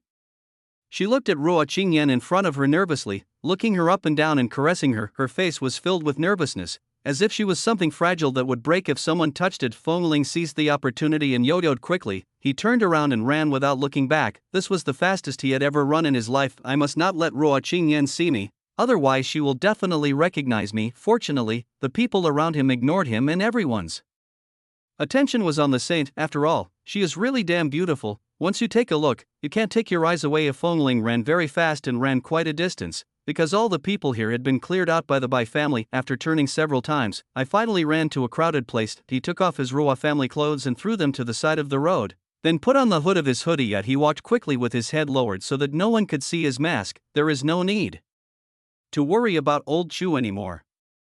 As long as the Ruo family is there, the Bai family won't dare to move. We just have to be on guard against the Bai family's subsequent actions against the Chu family. But judging from the current situation, Fengling guessed, the Ruo family will definitely start with the Chu family and find out what the Bai family has been doing recently. After all, the Bai family's recent behavior has been a bit too abnormal. Therefore, the Chu family should be safe in the short term. Now Fengling just needs to get home safely and everything will be solved. He first had to walk out of Tongtian North Street and take the subway a few stops away. By this time the sky had become bright again and the crows had already slipped away. The Bai family is still pursuing them relentlessly, but Ruo Qingyan did not chase after him. She knew she couldn't catch up with him now. At this time, Ruoji was telling Ruo Qingyan the whole story. The man in the mask. Ruo Qingyan caught the keywords in his words. Speaking of people wearing masks, I immediately thought of the guy I saw in the $200 store before. The wind chime left a deep impression on Ruo Qingyan at that time. After all, he is a ruthless man who swore that his own father would die suddenly. Where is he? Ruo Qingyan turned around with some curiosity and took a look. Ruoji looked behind Ruo Qingyan after hearing this. That's the person you just saved. Eh? Strange, where is he? Why did he run away? When the people around saw this, they finally realized that the wind chime man was gone. Finally, he was willing to take his eyes off Ruo Qingyan. Yes, he was here just now. When did he run away? Ruo Qingyan frowned when she heard this and suddenly thought of something. There was a sudden flash of golden light under his feet, and he kicked lightly with a whoosh sound. Just ran out. Xiaofan? Miss. Where are you going again? Slow down. She also rushed out quickly, but Ruo Qingyan's speed was too fast and she could not catch up at all. She could only shout behind her. The people who stayed behind looked at the direction where Ruo Qingyan disappeared, and couldn't help but reveal perverted expressions. The saint lady is so beautiful, I swear, she is the most beautiful woman I have ever seen in my life. She is so beautiful. I wish I could be as beautiful as her. No, I wish I could be half as beautiful as the saint. Ruwaji glanced at the people present and said calmly, let's guard these ordinary people here. When the people from home come, we need to clear their memories and the contents of the claw machine. Yes. Master Ruwaji. Then Ruwaji looked in the direction where Ruo Qingyan left and sighed in his heart, although I shouldn't be punished when I go back, but I still feel unhappy. I don't know why.at this time. Fengling had already walked to a place 3 stops away from Tongtian North Street. There is a subway station about 1 kilometer ahead of Fengling planned to leave from there. On rainy days, there are not many people on the road. The road Fengling chose was a small street with few cars. After the crow left, the rain started again. Chapter 46. For a man's dignity, the rain was obviously much heavier than before. Fengling quickened her pace and tried to cross the road. I looked up and saw both sides. There were no cars, so I could pass, but when he turned around and looked straight ahead, suddenly a person stood up. His heart skipped a beat, his eyes widened behind the mask, and he immediately stopped. Ruo Qingyan was standing across the street expressionlessly, her beautiful eyes staring quietly at the wind chimes. She always has this expression on her face, looking cold and icy. Gurgle. Fengling swallowed. When did she come? Following me all the time? No. It shouldn't be, just now. Fengling looked back every few steps, and Ruo Qingyan didn't follow her at all. A boom, there was a flash of lightning. It's raining heavily. Fengling smiled and said, hey, aren't you the beautiful lady who came to our store a few days ago? What a coincidence, you are here too. Why don't you hold an umbrella on this rainy day? What if you catch a cold? Ruo Qingyan opened her lips slightly and interrupted Fengling's words. The sound was very soft, but the wind chimes could hear it clearly. I have a few questions, please answer them one by one. Why do you want to pretend to be a member of our Ruo family? What are you doing here today? What's the relationship between you and $200? And, take off your mask. Boom. Fengling under the mask pursed her lips and narrowed her eyes slightly. The last sentence is not a question, but an order. Drop. A large truck came from the other side of the road, honking its horn. He was about to pass between Fengling and Ruo Qingyan. Fengling smiled and said, Lady Saint, what are you talking about? When did I pretend to be a member of the Ruo family? And why am I here today? As he said this, the truck had already arrived in front of the two men. In the moment that blocked their view, Fengling turned around and ran. Please correct it. This time, it was the fastest he had ever run in his life. However, swoosh, a golden light flashed in front of Fengling and came not far in front of him. Fengling was so scared that she braked quickly. Her feet slipped and she almost fell into Ruo Qingyan's arms. During this process, Fengling unexpectedly threw a punch directly at Ruo Qingyan's shoulder. Ruo Qing had a blank expression on her face and her body was to one side. Fengling's hand brushed past his shoulder. At the same time, Ruo Qingyan's hand had been raised and was hovering above the back of Fengling's neck. Then it dropped quickly. Fengling immediately protected it with one hand and squatted down at the same time, but unexpectedly, at this moment, Ruo Qingyan gently raised her leg and hit Fengling's chin with her knee. Buzz, the jaw was struck violently. Fengling's brain suddenly went blank. He instantly lost control of his body, lost his balance and fell to the ground. He opened his eyes and felt dizzy as if the whole world was spinning. Then Ruo Qingyan was around him, circling around. Why do I always meet her? Fengling was really speechless. He had forgotten how many times he had met her, and Fengling had avoided her several times. It felt as if she was stalking him. Big sister, why are you following me for no reason? If she was just an ordinary person, it would be fine. But the key point is that she is a saint. Fengling thinks it's unlucky for people like this who basically don't live to the end of the novel. Ruo Qingyan glanced at the wind chimes on the ground, bent down and half squatted. He reached out to take off the mask on Fengling's face. Fengling, under the mask, was startled and her thoughts turned back. This woman always wants me to take off the mask. Does she know something? No. He immediately reached out and grabbed Ruo Qingyan's hand. Ruo Qingyan was careless and failed to dodge. The main reason is that Fengling's hand speed is really good now. Fengling's hands were warm and big, and she held Ruo Qingyan tightly. This is the first time Fengling holds a girl's hand. Icy, cool, soft and boneless. The skin is so delicate that it doesn't even look like human skin. The smooth touch is comparable to a peeled egg. However, Fengling had no time to enjoy this moment. He saw Ruo Qingyan's murderous look. It can be seen that this girl she hates men touching her. Thinking this in her mind, Ruo Qingyan had already raised the white fist of her left hand. That fist is as white as a small steamed bun, and it's actually a little cute. Cute, shit, I saw the fist as big as a steamed bun hitting Fengling's mask from top to bottom. Fengling was so scared that she quickly let go of Ruo Qingyan's hand and turned her head away. As he turned over, Boom, a loud bang. Looking back, I saw that she had dug a hole in the curb with her punch. You bitch. Do you really want to kill me? Ruo Qingyan withdrew her hand, and when she looked up at Fengling, her eyes had returned to their usual calmness. It seemed as if he had vented all his anger with that punch just now. Then he rushed up quickly and arrived in front of Fengling in an instant.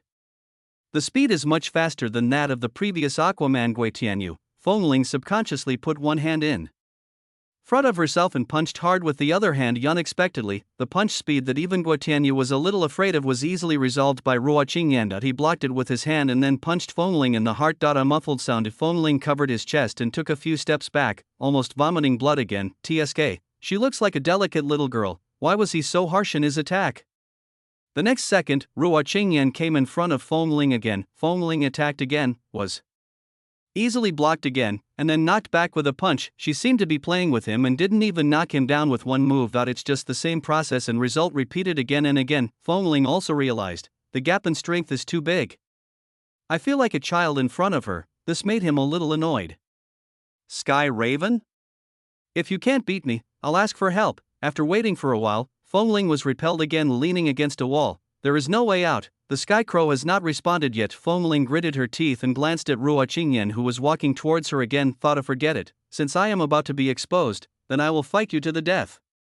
Then Fengling took the initiative to rush forward and punched out. He was blocked again and punched in the heart by Ruo Qingyan, but this time Fengling did not retreat, predicting her movements in advance. After all, the movements are the same every time. He held Ruo Qingyan's arm tightly. He tripped and swept towards Ruo Qingyan's feet. Ruo Qingyan was grabbed by Fengling's arm and flipped half a circle in the air. Fengling was just about to take advantage of the situation to attack, but when Ruo Qingyan was in the air, her slender waist bent, and her long legs suddenly hooked around Fengling's neck. A fragrance wafts over. Deadly scissor kick. With a sudden twist, there was a cracking sound. There was a crisp sound from the bones in Fengling's neck. Maybe it was broken.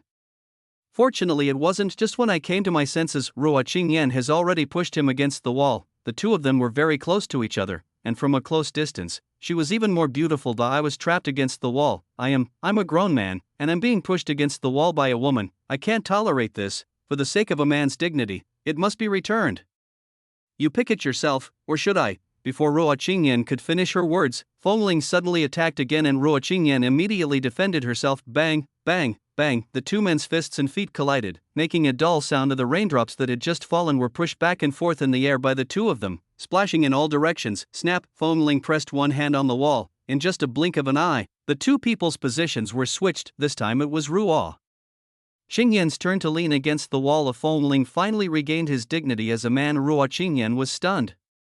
How come this guy suddenly got it just now? The movements were much cleaner and more efficient than before, causing Ruo Qingyan, who had underestimated her enemy, to fall into a disadvantage. Fengling chuckled and was about to show off when his vision suddenly blurred. The next second, he felt a sharp pain in his shoulder, and he had been captured by Ruo Qingyan. He knelt on the ground with his back to her and shouted, "It hurts, it hurts. Lady, spare my life." He felt like his arm was about to break. At the same time, my heart was shaken. What a fast speed. It turns out that she had been playing with me before. Chapter 47. The Lord doesn't care. Hey, be gentle. Wind chime yelled. Ruo Qingyan held his arm with one hand and put one foot on his shoulder, locking the wind chime. Take off your mask and answer my questions. Ruo Qingyan spoke softly, but no matter how nice her voice was, it couldn't stand up to the cold tone and the cool rain. Boom, the rain had been falling since a while ago, and Fengling and Ruo Qingyan were already soaked. The raindrops fell down her delicate face, sometimes dripping on her long eyelashes, causing her beautiful eyes to tremble slightly. But no matter what, his face always had a calm expression. Those beautiful eyes are like God's. The Lord doesn't care. Hey, beauty, why don't we go back to the $200 store and talk slowly? Or, let's find a place to avoid the rain first? Ruo Qingyan exerted a little force, causing the wind chimes to wail again. Zhao. It hurts. Ruo Qingyan shook her head. Forget it, since you don't want to, I'll have to take you back to Ruo's house. Boom, a large truck with its headlights on came from a distance, and the light shook the wind chimes. Fengling raised her eyes and saw a little girl standing in the middle of the road. However, the big truck did not slow down at all and drove straight towards the little girl in the middle of the road. I couldn't see the truck driver clearly, but, like the Grim Reaper. Hey! Danger! Stop the car! Get out of the way! He shouted in surprise, and Ruo Qingyan also looked up with her mouth slightly open. Let me go.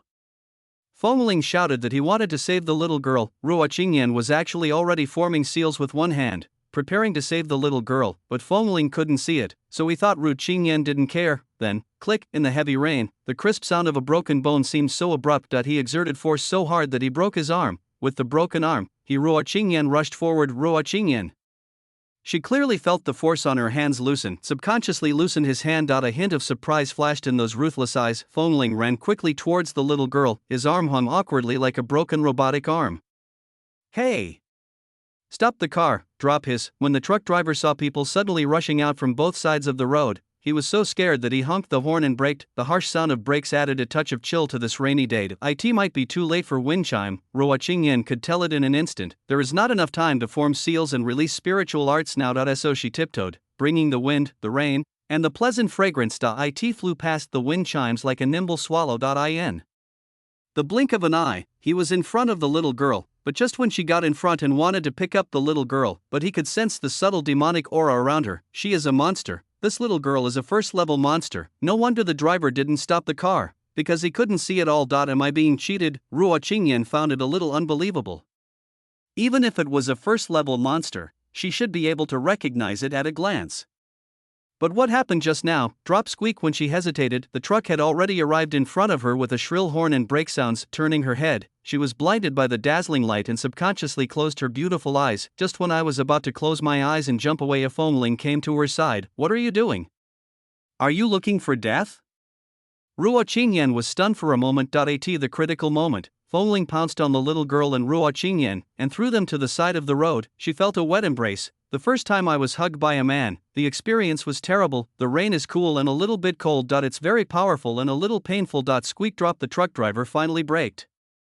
Ruo Qingyan was pressed against the curb by Fengling, which hurt a little bit, and she couldn't help but cry out softly. Originally, they were fine, but now he was forced to the ground by Fengling. Fengling opened her eyes in shock, but was shocked by the scene in front of her. The zipper of Ruo Qingyan's coat opened somehow. The white short-sleeved shirt underneath was revealed. After being wet by the rain, it became a little transparent. A touch of light blue like the sky, looming. Wind chime? It's over. What did I see? She will definitely kill me, right? I don't know what happened. It felt like my brain was shut down. He reached out and helped Ruo Qingyan to zip up her clothes. With a swish sound, she zipped them up. Ruo Qingyan? She lay on the ground, and in her ruthless eyes there appeared an expression that had never appeared before. This time, the Lord cares. Wind chime?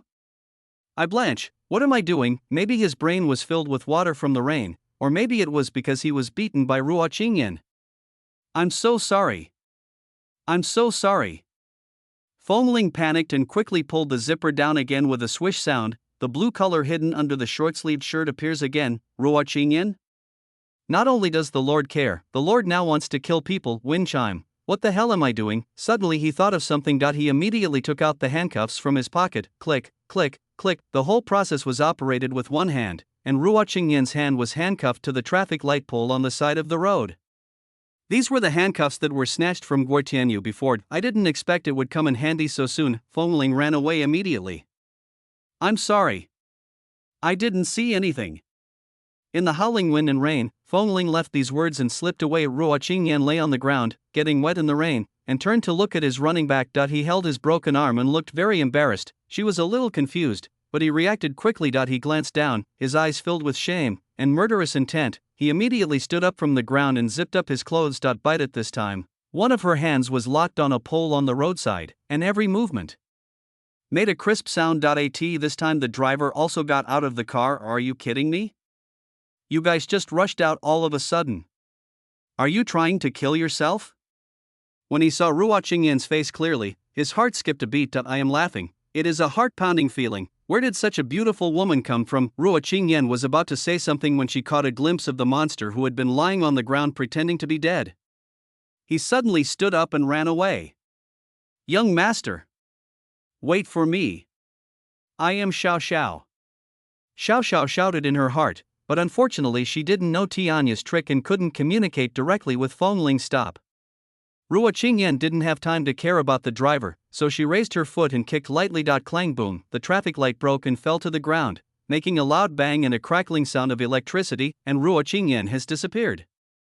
Chapter 48. Xiao Xiao was arrested. Ha ha, don't catch me. Xiao Xiao was so scared that she kept laughing. She didn't catch up with Feng Ling. Feng Ling really didn't recognize her because she ran so fast. After all, from behind she looks like an ordinary little girl. Besides, he was just busy looking at Ruo Qingyan, so he didn't have the time to take a closer look at Xiao Xiao. Ruo Qingyan flashed a few times and caught up with Xiao Xiao, then reached out and picked her up. Continue running in the direction Feng Ling escaped. Stop. Don't go over there. It's dangerous. When Xiao Xiao saw that this woman was going to look for her young master again, she immediately struggled in her hands. The little fists and feet punched and kicked Ruo Qingyan's hands wildly. However, her arms were too short to hit him. Feng Ling knew that the handcuffs could not hold Ruo Qingyan, so he could only run desperately. Drop. Suddenly, a car horn sounded behind me. Feng Ling subconsciously turned her head and saw a small van drifting towards her. Squeak. Wind chime? Why does this van look so familiar? The driver floated for more than 30 meters, splashing water all over Feng Ling, and stopped just in front of him. Get in the car. This familiar voice made Feng Ling happy. It's $200. As soon as I got into the car, I stepped on the accelerator and drifted, and the wind chimes rolled in the car. The broken arm just hit the back door. Ouch. He couldn't help but cry out in pain. Not AT this time. Beidou asked, is Xiao Xiao not back yet? Feng Ling was stunned when he heard this. Xiao Xiao? Xiao Xiao is here too. Suddenly he thought of something. That little girl just now. His eyes widened and his heart skipped a beat. Oh no, Xiao Xiao was left with that violent girl Ruo Qingyan. It's over. Stop the car. I want to go back and save Xiao Xiao. Beidou didn't even turn around. He continued to step on the accelerator and said lightly, if you go back now, you won't be able to come back. Let me go. Quick. She's been captured by Ruo Qingyan. Stop the car for me. Feng Ling was anxious. Beidou glanced at Feng Ling's anxious look in the rearview mirror and said calmly, hey, don't worry, Ruo Qingyan won't kill her. Wind chime? Why? Of course not. I bet you that Xiao Xiao will come back safely. Feng Ling thought for a moment and frowned. You're gambling with Xiao Xiao's life? Beidou rolled his eyes. How about betting on my store? Believe it or not, well, let's bet on your store. Feng Ling interrupted him directly. $200? Your love disappears too damn fast, doesn't it? Feng Ling was actually quite calm. After thinking about it, she decided that $200 was not enough to cheat herself since they dared to gamble with the convenience store. I believed it, but there are still some doubts. Why wouldn't Ruo Qingyan kill Xiao Xiao? Ask yourself when Xiao Xiao comes back. Seeing that Beidou didn't say anything, Feng Ling continued to ask, why did you suddenly come here with Xiao Xiao? The evil spirit of the Sky Crow has swallowed up the entire sky of the capital. Don't you know that? Feng Ling was a little surprised. He thought that the sky was like that only above Tongtian North Street. I didn't expect it to be the entire capital city. You may not know that this was the Feng family's code for help 18 years ago. Oh, I see. But think about it, even the Sky Crow needs help? Is the crow in danger now? 200 Knives shrugged. How would I know? My old bones can only save you. Feng Ling was still very panicked, as there had been no response since she had called out to Tianyao. I shouted again in my heart, Sky Raven. Can you hear me? Since shouting in his mind was useless, he started to shout out loud, Sky Crow. Can you hear me? $200 scared the steering wheel so much that it trembled. Stop yelling, or we'll call all the spiritual masters here soon. Then Beidou took out a flare from his car pocket. Roll down your window and shoot into the sky. Call out. Boom. Red smoke exploded in the air. This was also the Feng family's secret code 18 years ago, meaning mission accomplished, retreat. Ruo Qingyan saw the flare from a distance. He stopped immediately and wanted to take out his cell phone to contact his family. A strange flare appeared in the capital. I wanted to get the claw machine but found, where's my claw machine? Ruo Qingyan searched her body in confusion. No more. Suddenly she remembered something. When she was knocked to the ground by Feng Ling just now, she felt a hand reaching into her pocket. I didn't think much about it at the time and thought it was just unintentional. Feng Ling really didn't mean to do it. He just happened to touch it and kicked it into his pocket. It's not that he was greedy for her money. He was just afraid that Ruo Qingyan would send people to arrest him. By then, it will be difficult to escape even if you have wings. Despicable villain. If Qingyan hadn't caught up with Feng Ling, he would have seen the clothes inside. He also stole the claw machine. I was so angry that I gritted my teeth and cursed. At this time, Xiao Xiao was crying beside her and said, Big sister, please, let me go, huh? Being held like that by Ruo Qingyan, she couldn't even put her feet on the ground. Ruo Qingyan turned her head and took a look at the monster in front of her. She was very cute, but the bald spot on the top of her head was quite noticeable. That pale skin, without any blood color, was a little creepy. It feels like a corpse soaked in formalin. She was so scared that she was shaking, but she kept laughing. Please, let me go, I'm a good person. No, I'm a good demon. Ruo Qingyan frowned slightly, her eyes sharp, and she brought Xiao Xiao in front of her. Let me ask you a few questions. How many years have you been a demon? 50, more than 50 years.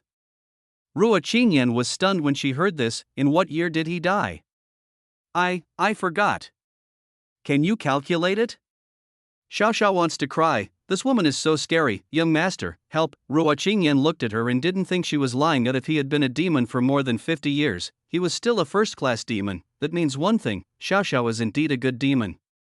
At least she doesn't kill people. Otherwise, even if you eat one person, or a member of the same clan, you will be promoted to the second level.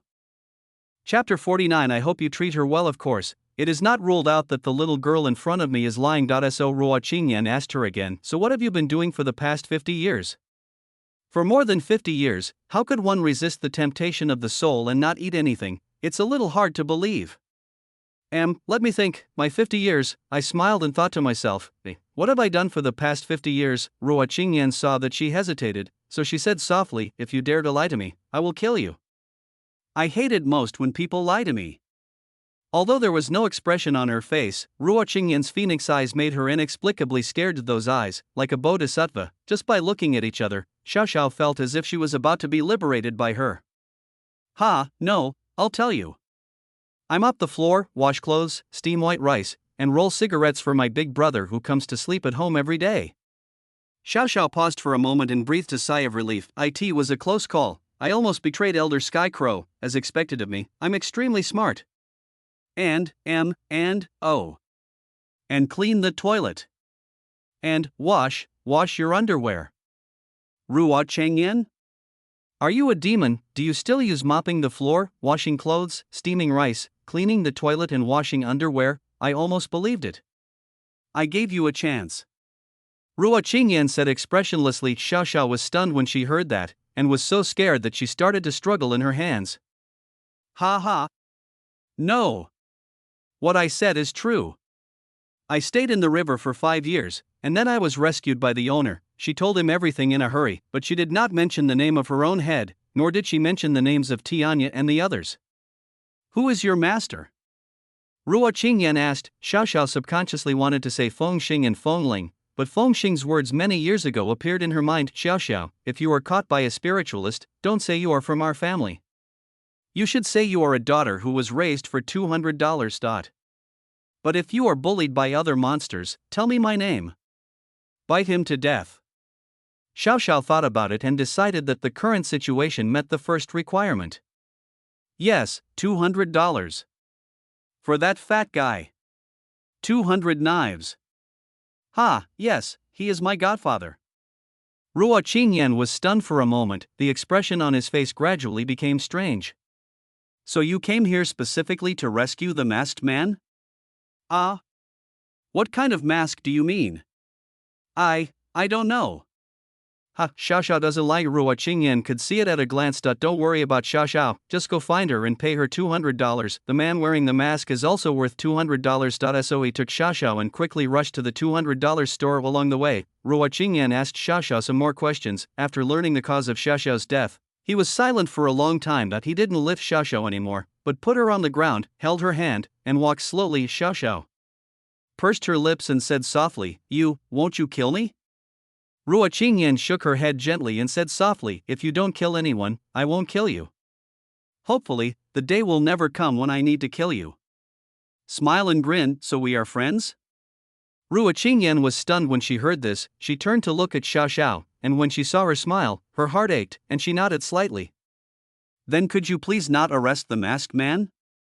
Ruo Qingyan's expression changed, switching to the indifferent mode, and said coldly, Okay underscore smiling heart young master, you must hide well, in a store that sells items for $1 to $200. Xiao Xiao shouted loudly. Godfather, Puffer Beto, who was drinking water, spat it out. He stared at Xiao Xiao and Ruo Qingyan who were standing at the door. Where's the man in the mask? Ruo Qingyan asked her Beto with a cold face, murderous intent flashing in her eyes. Her Beto glanced at it and thought, what did you do, kid? Why does she look like she wants to kill someone? I'm not going to take advantage of this saint, huh? How would I know where he went? Godfather. Xiao Xiao shouted, ran into the store with a smile, and threw herself directly into her Beto's arms, rubbing against him. $200. Contact him immediately and ask him when he will be back.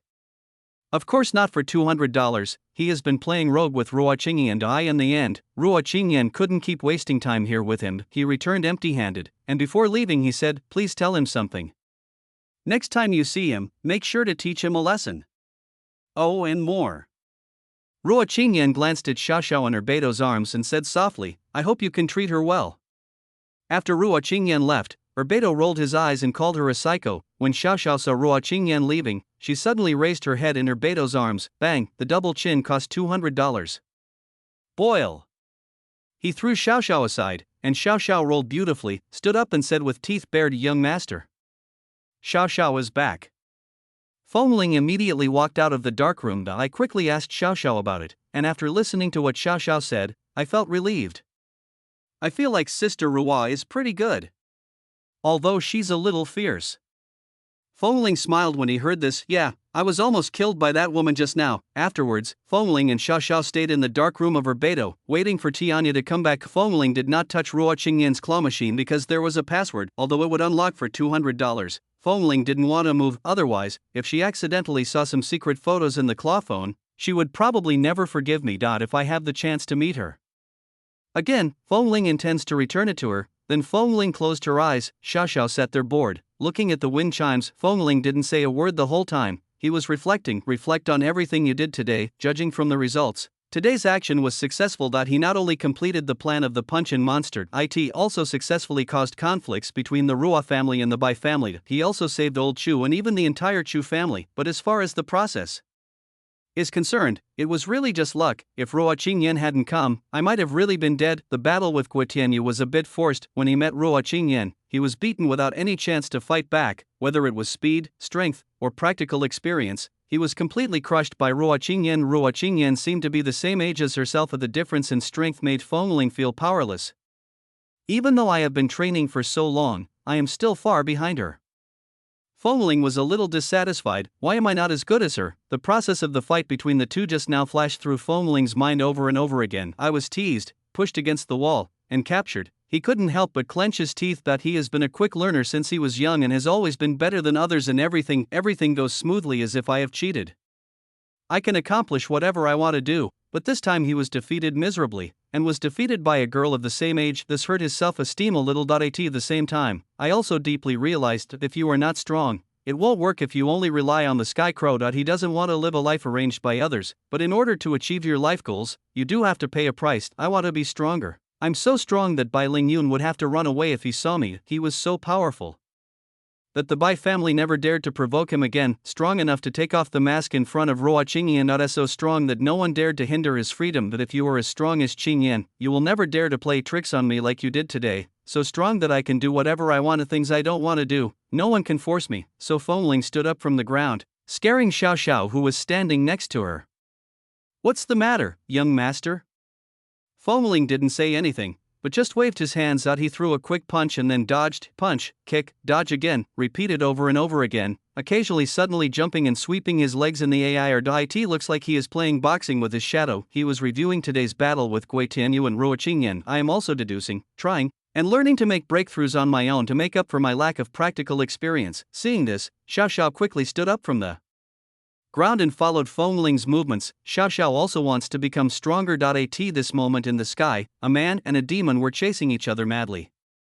Tianya has already gotten rid of the Bai family's people, and there is only one 8th level heavenly spiritual master left to follow him closely. The figure of the Sky Crow passed over the sky above the $200 shop in a flash. Heart, it seems that the young master is completely safe. So the Sky Crow continued to fly forward, arrived at the border of the Chang district of the capital, and stopped.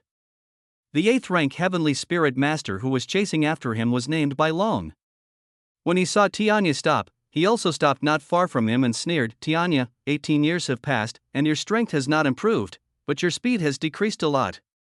Tianya lowered his eyes and looked down at the knife in his hand. Without saying a word, a black gas slowly emerged from his body. It swept towards the white dragon like an overwhelming force. Bai Long narrowed his eyes upon seeing this and immediately began to cast his magic. "These are all tricks from 18 years ago. Haven't you improved at all over these years?" The moment the sky crow raised its head, a red light flashed in its eyes, and then it disappeared from the white dragon's sight. Chapter 50 is Tianya. This is the name he gave it. The spiritual energy in the white dragon's body exploded immediately, and golden light shone in the darkness. A mysterious oriental dragon emitting dazzling golden light appeared. The huge dragon pupil exudes a sacred aura that terrifies countless monsters in the world. At the same time, clang, a sword sound resounded through the heavens and earth, making one's scalp tingle. A green magic sword with dragon pattern appeared in his left hand, the best spiritual weapon, Dragon Roar Sword. Sky Crow.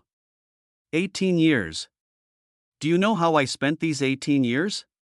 Bai Long roared angrily, and the aura in his body surged again. 18 years ago, Tianya cut off his right arm, crippling his sword-holding hand. 18 years later, Bai Long practiced left-hand swordsmanship hard, created his own school, and unexpectedly gained enlightenment, surpassing countless 8th-level masters and reaching the 8th-level great perfection realm in one fell swoop. 18 years ago, Bai Long might have been just an ordinary master, but 18 years later, he had become one of the most powerful people in the spiritual world. Swoosh, he just swung a sword as bright as light into the air. At the same time, the giant dragon in the sky was also drawn by his sword energy and attacked a deserted place. The next second, that place where no one was, suddenly erupted with thick darkness. It pounced on the golden dragon that fell from the sky like a tsunami. The Sky Crow was indeed there. After seeing that he had captured the location of the Sky Crow, Bai Long sneered. "Humph, just the same old tricks." As soon as he finished speaking, a sharp blade suddenly appeared in front of him. It is completely black, and even if golden light shines on it, it will not reflect light. That's the crow's knife, stabbing straight into the white dragon's eyes. Bai Long's eyes focused, he turned his wrist, and burst out all his strength in a short period of time. Ping-pong, the two men engaged in combat. The terrifying energy spread over the entire capital city in an instant. The dark clouds that obscured the sky were dispersed and disappeared at this moment by the force they created. The sky is clearing up. The clear and pleasant sound was also brought to every corner of the capital by the energy created by the two people. Everyone heard the crisp sound. Ordinary people looked around in confusion. What's that sound? I don't know, did you hear it too? The spiritual masters looked up in shock. They felt the energy that was enough to destroy the world. If it wasn't high enough, the entire capital would probably be in trouble. Who is this expert? The battle between the heavenly spirit master and the demon king. Is there any demon leader who dares to come out now? Urbeto heard the sound, squinted his eyes, sat at the door and looked up at the sky. Boom, boom, boom. The wind chimes in the darkroom were knocking on the door frantically, and he felt the energy of the Sky Crow. Urbeto curled his lips and let the wind chime out. It's the Sky Crow. How is the Sky Crow? Urbeto said calmly, don't worry, you won't die. Go help him. Who do you think you are talking to? And you dare to order me around now? In the end, Fengling could only stand at the door of the shop and look up at the sky. The sky was clear and cloudless, but the air was filled with a faint evil spirit and the energy of the spiritual master, which made Fengling feel very uneasy. Above the sky, the swords of Tianya and Bai Long were fighting fiercely, neither of them giving in. Tianya's face showed no expression, while Bai Long had a look of disdain. Tianya, do you think I am still the same person I was back then? Bai Long shouted sternly. His aura surged again, and he swung violently. A golden sword energy actually forced the Sky Crow back, leaving it several kilometers away. Then he controlled the golden dragon and immediately followed, intending to give Sky Crow a fatal blow. Sky Crow stood there, quietly watching the golden dragon that pounced towards him. It seems that he doesn't want to dodge anymore. His eyes sank. A scarlet light flashed in his eyes, and then the energy in the air transformed into sharp feathers. The sharp edge at the tip of the feather also flashed a dazzling light under the illumination of the golden dragon. Under the control of Sky Crow, all the black feather blades were pieced together to form a giant blade that seemed to be able to create the world. He chopped straight towards the golden dragon that was attacking at high speed. Your so-called old tricks, Sky Crow suddenly spoke. His voice was old but powerful. It's just because you didn't deserve to see more 18 years ago. Bai Long laughed when he heard this, and his laugh was very contemptuous. Oh, you're just being stubborn? At first, it was just a crow in the circus, used to entertain people. Just because you changed your name, do you really think you can do anything? What an unlucky thing. Ha ha ha ha. He laughed wildly. It was as if the crows were just some garbage on the street that could be easily wiped out. Tianya slightly raised his eyelids, and no emotion could be seen in his scarlet pupils. Memories emerged in his mind, and the man's words lingered in his ears again. Your feathers are so beautiful, I like you very much, come with me? What? Who said you are unlucky? I think you are very lucky. Sky Crow? How about Sky Crow? From now on, you will be called Sky Crow. The sky-reaching crow. This name is great. It suits my name very well. The name of the eldest elder of the Feng family must be cool. It has been happily decided. Follow me. Sky Crow.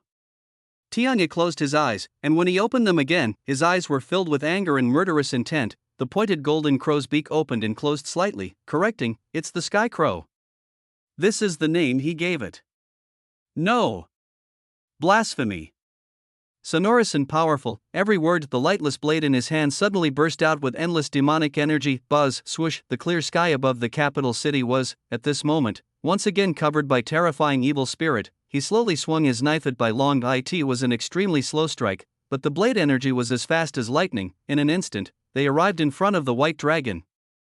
This knife was something he had never seen 18 years ago. Then show me your so-called new trick.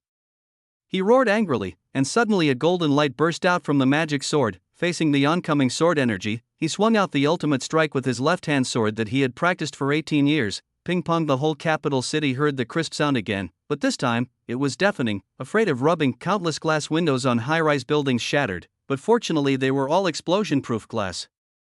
Within the capital, all fragile items were destroyed in an instant. Because of the fight between the two of them, the spiritual master might have to ask an expert to come out and talk some nonsense later. For example, abnormal solar activity, energy tremors caused glass products in the capital to shatter. The sound made everyone cover their ears. The white dragon in the sky caught a glimpse of his golden dragon, which was directly split into two halves by the black feather blade of the Sky Crow. It's like cutting tofu, there is no resistance. He also saw that the sword energy of Tianya spread out into black feather blades like stars in the sky and accelerated again, surround him completely. He actually tried to defend himself, but it was no use. Those sharp blades penetrated his 8th level defense. The sharp blade cut through the skin, cutting out the flesh and blood, splattering everywhere. The long-lost pain enveloped my whole body. Chapter 51. This last knife, for freedom. He tried to defend himself, but the black feather blade was like the most terrifying weapon in the world, or like a black storm tornado, which easily broke down his defense. Even so, he couldn't be strangled. His eyes flashed with golden light, and he shouted shrilly, mountains and seas. Suppress, boom, the black feather tornado was instantly shattered by him. Golden energy appeared in the sky, and all the black feather blades stopped moving. The black gas that was raging in the air stopped flowing. Faintly, one could see that the golden light turned into mountains and seas, and the universe. Suppress all monsters, but there was no normal skin left on his body.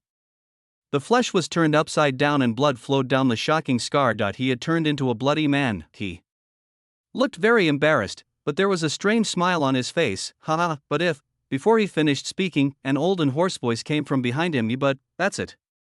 Bai Long's heart skipped a beat. When did he get behind me? Didn't I use Shanhai Qiankuan just now? What about the suppression effect? Why didn't it take effect? Suppress. He panicked and shouted again. At the same time, he loosened and clenched his left hand, turned the sword in his hand around, and stabbed directly backwards. Ping-pong. This time, his sword flew. Bai Long looked up in horror, and the ghostly voice of the Sky Crow appeared again. This knife is for those souls that have been wiped out. As the words fell, Bai Long caught a glimpse of a flash of black light that passed by. Bai Long panicked and immediately shouted, 1,000 miles fast, swoosh, he screamed at the top of his lungs, not just out of pain. Or it was because the left arm, which he had trained hard for 18 years, was cut off again. Only he himself knows how much he has suffered in these 18 years, countless sweat, fatigue, and cost, but all ended in failure. 1,000-mile dash. He still shouted, and with a flash of his body, he flew towards his home. Run, as long as the Green Mountains remain, there will be no shortage of firewood. Without a left arm, I'll hold it with my mouth. This knife is for the master of the family. The ghostly voice of the Sky Crow came from behind him again. Bai Long looked back with wide eyes, and saw an overwhelming demonic aura approaching. The next second, Tianya appeared behind him out of thin air, holding a black knife. Why could he catch up with me? Before, it was Tianya who couldn't escape, but now it was him. No matter how he tried to escape, he would be caught up in an instant. How so? A true hunter often appears as prey. While he was still surprised, his right leg was chopped off from midair by the Sky Crow. This knife is for the young master.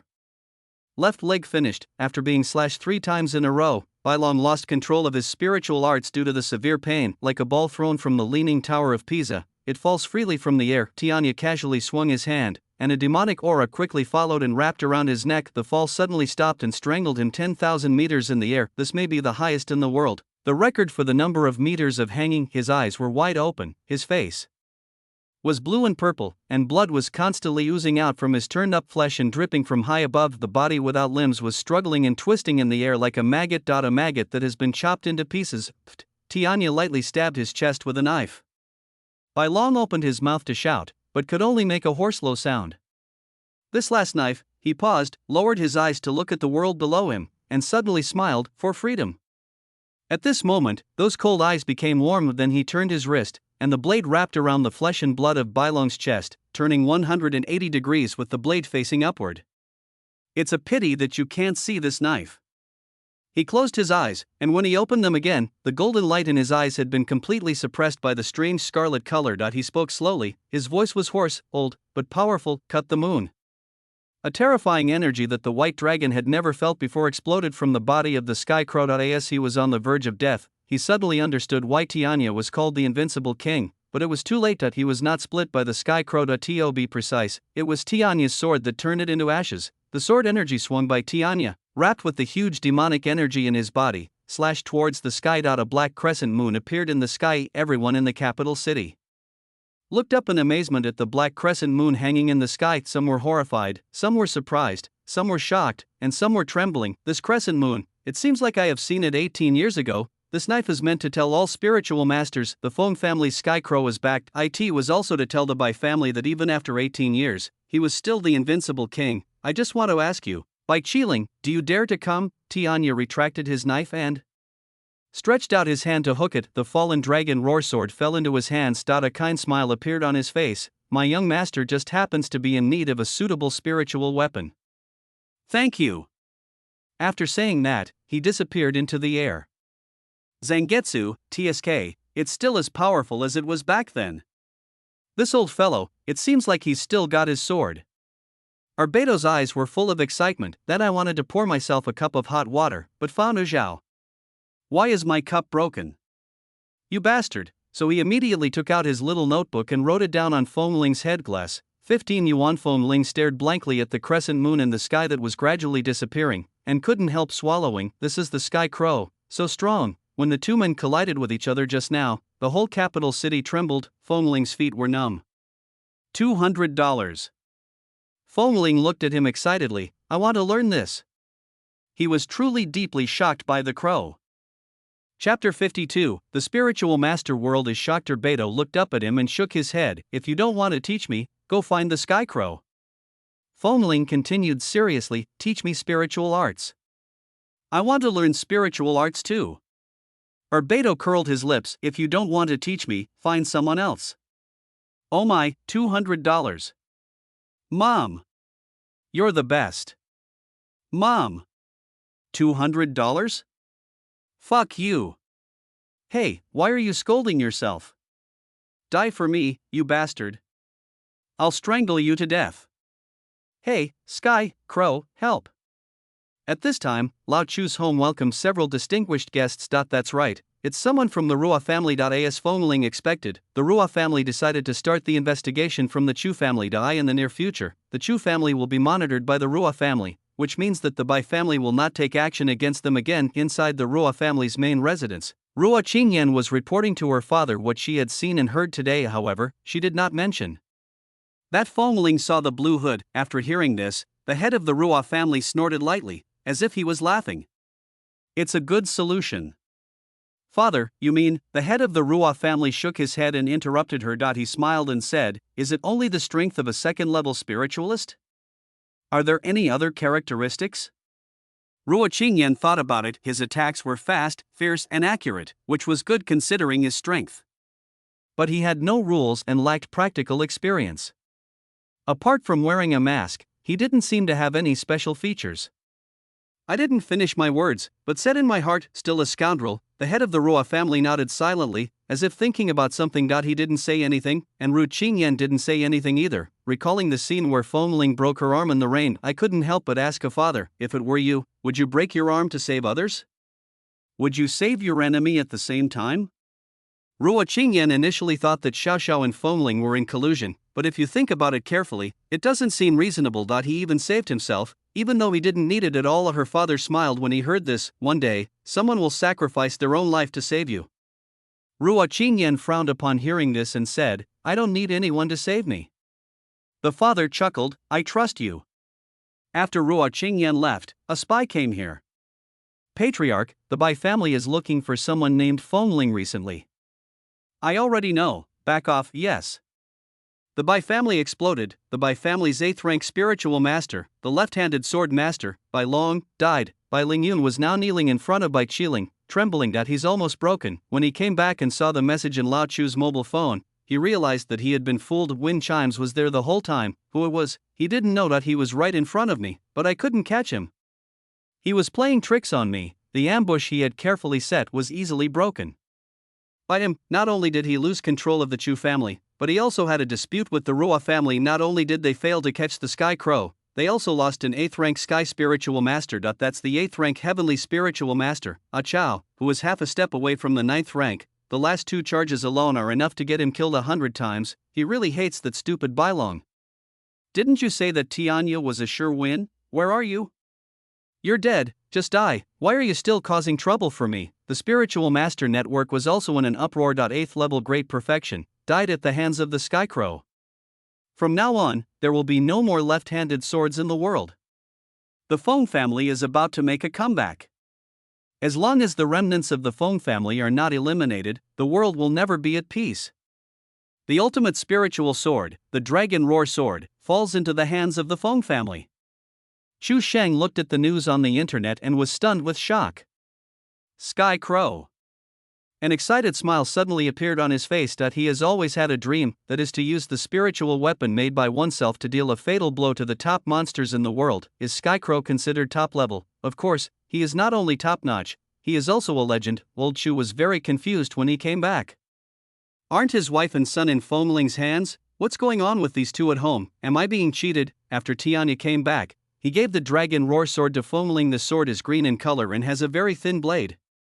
It is indeed a very hard sword. There are several golden dragon patterns on it. The dragon pattern was not carved. Instead, it is during the battle that the spiritual power is infused again and again. The golden lines are created by being baptized by spiritual power tens of millions of times. Woohoo! It looks like a good sword. But why is it a sword? Fengling prefers a knife because Tenya uses a knife. I'm thinking about whether I should put it on the second-hand market and try a different knife. The $200 next to him almost cried, don't give it to me. MD, Dragon Roar Sword. Give me this sword and we'll settle our scores. Fengling refused to give it to him and waved it in his hand with a smile. Tianya smiled and said, young master, I will find you a spiritual sword next time. I think you are very suitable for the double blade. Really? Double blades, call out. Fengling suddenly stabbed at Air Bai Dao with a sword. The fat man sneered, too slow. As soon as he thought of it, the ghost sword immediately appeared in his hand and easily blocked Fengling's sword. He was just about to taunt Fengling. Fengling chuckled, then I want his knife. The world is quiet. Tianya turned his head and looked at Air Bai Dao, and the two looked at each other in silence. $200? Staring eyes, I'm going to fight you two to the death. Ah, just kidding. Before going back at night, Fengling took Tianya to the claw machine repair shop near Tongtian North Street. After all, my watch is still in the hands of the boss. After asking Tianya to take the watch, Fengling went to the alley again to take a look. The two men are still unconscious there. Chapter 53. One is a wind chime, the other is also a wind chime. Fengling took out his claw camera again, changed their posture and location, and took another shot. After all, I sent the photo of the two of them to Lao Chu today. I can't post the pictures I took before anymore, as it's easy to expose myself after returning. I posted it online using the card checking account. Why did the Ruoff family only get beaten today? Ha ha ha. It's so satisfying. Well done. Bye family. This post successfully attracted the attention of the younger generations of the Ruoff family. They also subconsciously thought that these two people were beaten by people from the Bai family. Even Guo Tianyu and Xiaofeng subconsciously thought that the masked man was from the Bai family after they woke up. Thus, with Feng Ling's instigation, the feud between the younger generations of the Ruoff family and the Bai family was formed. But after the two of them were taken back for questioning, they found that the masked man, it seems that he is not a member of the Bai family. So who is he? Tonight, two people were listed on the Ruoff family's bounty list. Point one is a wind chime, and the other is also a wind chime. Masked spiritual master, 300,000, strength, level 2. Card checking monster, 100,000. Strength, ominous. Ha ha ha. Sky Crow. Look. I also have a 400,000 bounty. Feng Ling smiled happily. Ha, young master is so awesome. There's no bounty for Xiao Xiao. Tianya also smiled and said he has never shown up, but he forced the Ruoff family to offer a reward of 400,000. He is indeed worthy of being the young master. Feng Ling loves to listen to the Sky Crows talking. But I didn't expect that after beating those two spiritual masters, I would get 300,000 directly? He thought of another way to get rich. While feeling happy, Feng Ling also became more serious about her training. He has made up his mind. He wants to become stronger, not for anything else, just for freedom. You can't always let Tianya protect you, right? The crow also needs freedom. The training that followed was almost non-stop. I only sleep once every few days. When Feng Ling is sleeping, Tianya would go find 200 knives and place the knives directly in front of him. $200. Is a shock, what? Tianya said in a deep voice, the wind of a new era is coming. We must become stronger for the young master. $200? Get lost. That's your master, not mine. The last 200 knives still became Tianya's sparring partner. While Feng Ling was training, she was also paying attention to the admission news. The admission information of various colleges has been announced. Feng Ling watches every day, waiting for her favorite college to send her a message. However, I never waited. SOE asked Chu Sheng anxiously, Mr. Chu, have you been admitted? You haven't received it either. It seems a little slow this year, but I see that others have received it. It's a bit strange. Seeing that Chu Sheng had not received it yet, Feng Ling was no longer so anxious, because they both applied to the same college. So he went home and waited until the national admission process has been completed. Wind chime found. I failed the exam. How is that possible? With 741 points, how can I fail the exam? It's just outrageous. He immediately contacted his mentor and asked him to help. The result was that his mentor called him angrily and scolded Feng Ling. Didn't you take the exam? Why are all your scores 0? Wind chime? He immediately checked online and found out all his previous scores had become 0. Why, you and Chu Sheng, did you both fill in the wrong number on your admission ticket? You both got 0 points. Feng Ling opened her social media app and saw that Chu Sheng had sent her many messages. Ojua. Feng Ling, my grades are gone. Where are you? Help, my dad might want to kill me. If the admission ticket number is wrong, why is there a score in the beginning? Is it a spiritual master? It's a spiritual master. Feng Ling suspected the Bai family. It was the Bai family that wiped out Feng Ling's achievements. Boil. He was completely furious. He punched the wall on the side of the road hard, punching it right through. Bang, there was a loud bang, but luckily there was no one around. Bai family. The sound echoed in the alley. Feng Ling was so angry that her whole body was shaking. I never thought that the result would be like this. He suddenly realized that it wasn't just the Bai family that was stopping him, but the whole world. This world belongs to the spiritual master. He really thought he had escaped from the cage, but he didn't expect that outside the cage was a bigger cage. Young master, let's go find Beidou and see if he has any solution? What can you do with $200? I can't do anything about this. How can I possibly interfere with China's national exam? This world is not the world of spiritual masters, but of ordinary people. Spiritual masters. Oh, forget it. Beidou said halfway, and Tianya next to him also sighed softly. What should I do now? In fact, it's okay not to go to college. Feng Ling can still be free. However, there is one thing that Feng Ling wants missing. he has a clear plan for his life. This feeling, just like if you take a shit without bringing toilet paper, you can still pick up your pants and walk away. But don't you feel disgusted? Just like taking a shower without shower gel, you can still take a shower, but won't you feel uncomfortable? It's like dating an ugly person.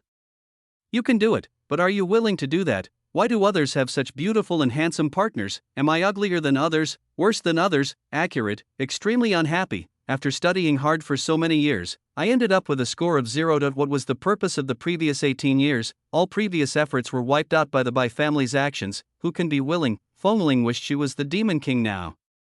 Then he would lead all the monsters in China and overthrow the Bai family.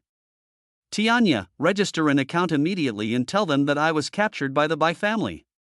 Just expose my entire identity. I'm going to confront him.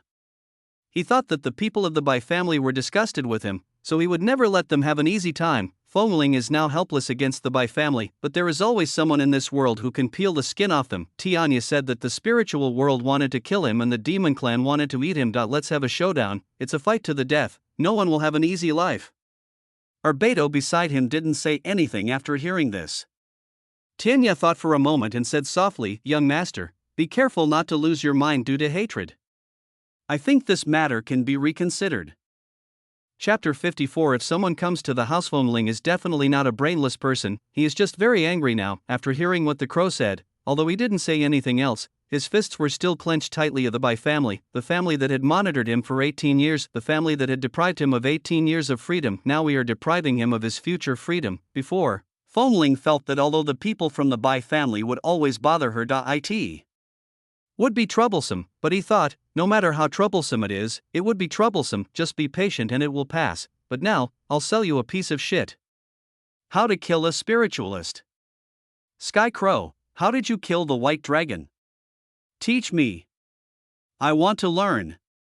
Seeing Fengling so angry, Tianya comforted her. Young master, I am willing to teach you everything I have learned throughout my life, but there is no need to rush.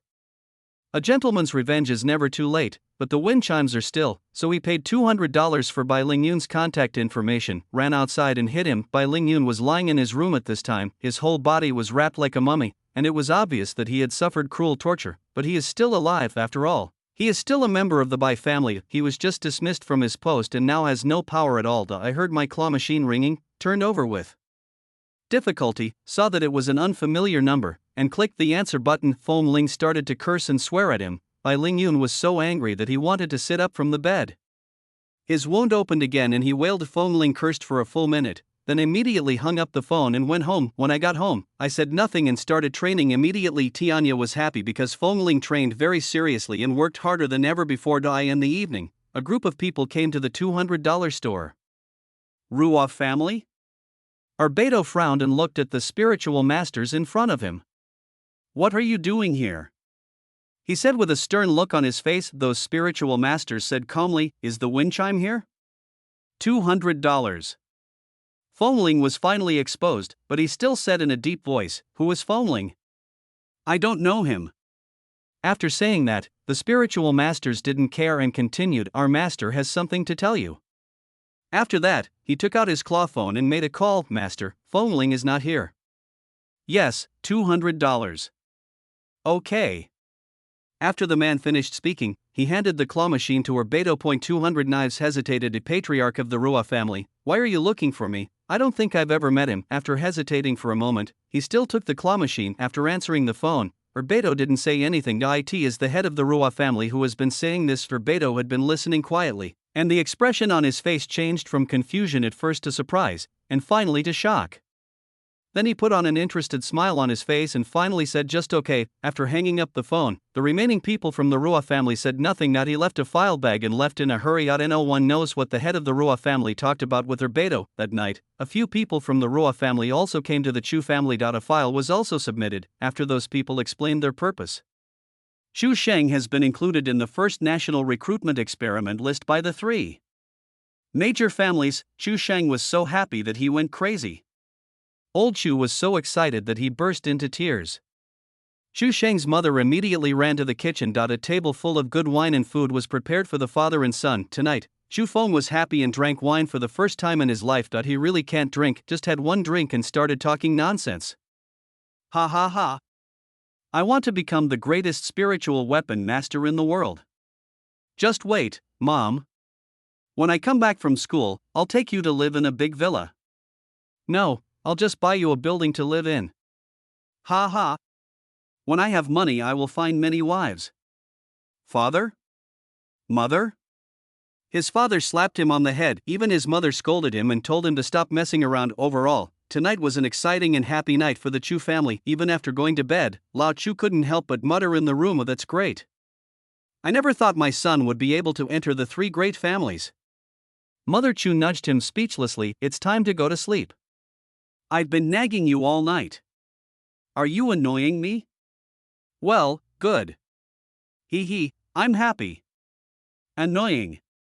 Lao Chu was a little embarrassed and turned around and gently hugged his wife, then smiles appeared on both of their faces and they fell asleep. The next morning, Beidou knocked on Fengling's door. When I pushed the door open, I saw blood all over the floor and my hands were covered in wounds. A strong smell of blood wafted into my nose. Beidou frowned slightly. "What are you doing? This is my house. Why is there blood all over the floor?" Fengling trained for another night. He had reached level 19 and was about to pass it. "Oh, sorry, I'll wipe it off right away." Xiao Xiao quickly ran to the bathroom to get a mop. "What's wrong with $200? Beidou speechlessly took out a file bag from his back and threw it directly to Fengling. "Don't you want to go to college? I've contacted a private college abroad that's willing to accept you." "Wind chime? I'm Chow. Mom." Fengling took the file bag with surprise and shouted ecstatically, "You are my real mother, roll." Fengling immediately opened the file bag with joy and took out the admission letter. When I opened it, I saw the information of that college. Tianling Experimental College. To be honest, this name is a bit weird. Fengling immediately searched the internet and actually found it. Is it really a famous university abroad? Take a look at the college profile. Tianling Experimental College, founded in 1888. Has a history of more than 300 years, and looking at the college's environmental map, it's particularly good. Fengling was a little bit unbelievable and kept searching for information about Tianling Experimental College on the internet. It is true, and I thought maybe I was just ignorant. $200, why did you help me contact? Fengling looked at him puzzledly. Beidou curled his lips. "I hope you get out of here as soon as possible. The farther the better. I think there's something fishy going on." Fengling always felt something was not right. Chapter 55. Heading to the academy. Beidou knew that Fengling was a very cautious kid. "I've already thought of the words of the current dean of this college as my friend. If you go there, your tuition will be waived, and food and lodging will be provided. If your academic performance meets the requirements, you will even be given a scholarship. With such good conditions, why don't you go?" To be honest, Fengling was really tempted. This is the ultimate freebie. And, most importantly, if you go abroad, the Bai family won't bother you every day. After all, it's the territory of those foreigners. What are you afraid of? Are you afraid that I will sell you out? If you feel you've been cheated, the Sky Crow can just fly you back. With the speed of the Sky Crow, it won't take more than a day to fly back from there. No, it should take more than half a day. Fengling thought about it and said, "That's right, what is there to be afraid of with the Sky Crow around? Then can you help my good brother? Don't worry, I've contacted them for you. If nothing unexpected happens, your good brother should have received the news from the academy last night." Real. Fengling was delighted when she heard this and wanted to contact Xu Sheng immediately, but after thinking about it, forget it. When we get back to college, give him a surprise. There is more than just the admission letter in the file, there is also a plane ticket with a destination abroad. It was the evening 3 days later. In the next 3 days, Fengling borrowed $10,000 from Beidou. Bought some daily necessities. It was a painful operation, but I had to bear the pain in order to achieve my goal. To be on the safe side, Fengling paid another $200 for 3 auspicious talismans. When outside, in case of emergency, Fengling must transform into a demon, because the demons are more powerful. There was no choice but to give him the $200, and Fengling suddenly owed a huge sum of $100,000. To be on the safe side, Fengling got a pink wig, put on a fake beard, and wore sunglasses. Walking on the street, they are just like the shamat from decades ago. except for Chelsea and Blue Rose. Anyway, you can't wear a mask anymore because masks are being wanted. The reward for the check-in monster increased by 100,000 due to Foamling's unremitting efforts, and now it is 200,000. But Foamling was still not satisfied and decided to keep it for a while longer. Getting rich overnight is just around the corner. It's finally time to go to Tianling Experimental College. He spent $200 driving his old car and took Foamling to the airport. The Sky Crow has been following him all the time. Young master, there are many spiritual masters here. I will hide in the dark and wait for the opportunity to act. Buys? That's not the case. Foamling asked curiously, I've always been curious about how you identify the Bai family's spiritual masters? Tianya suddenly sneered, I would recognize the Bai family even if they turned into ashes.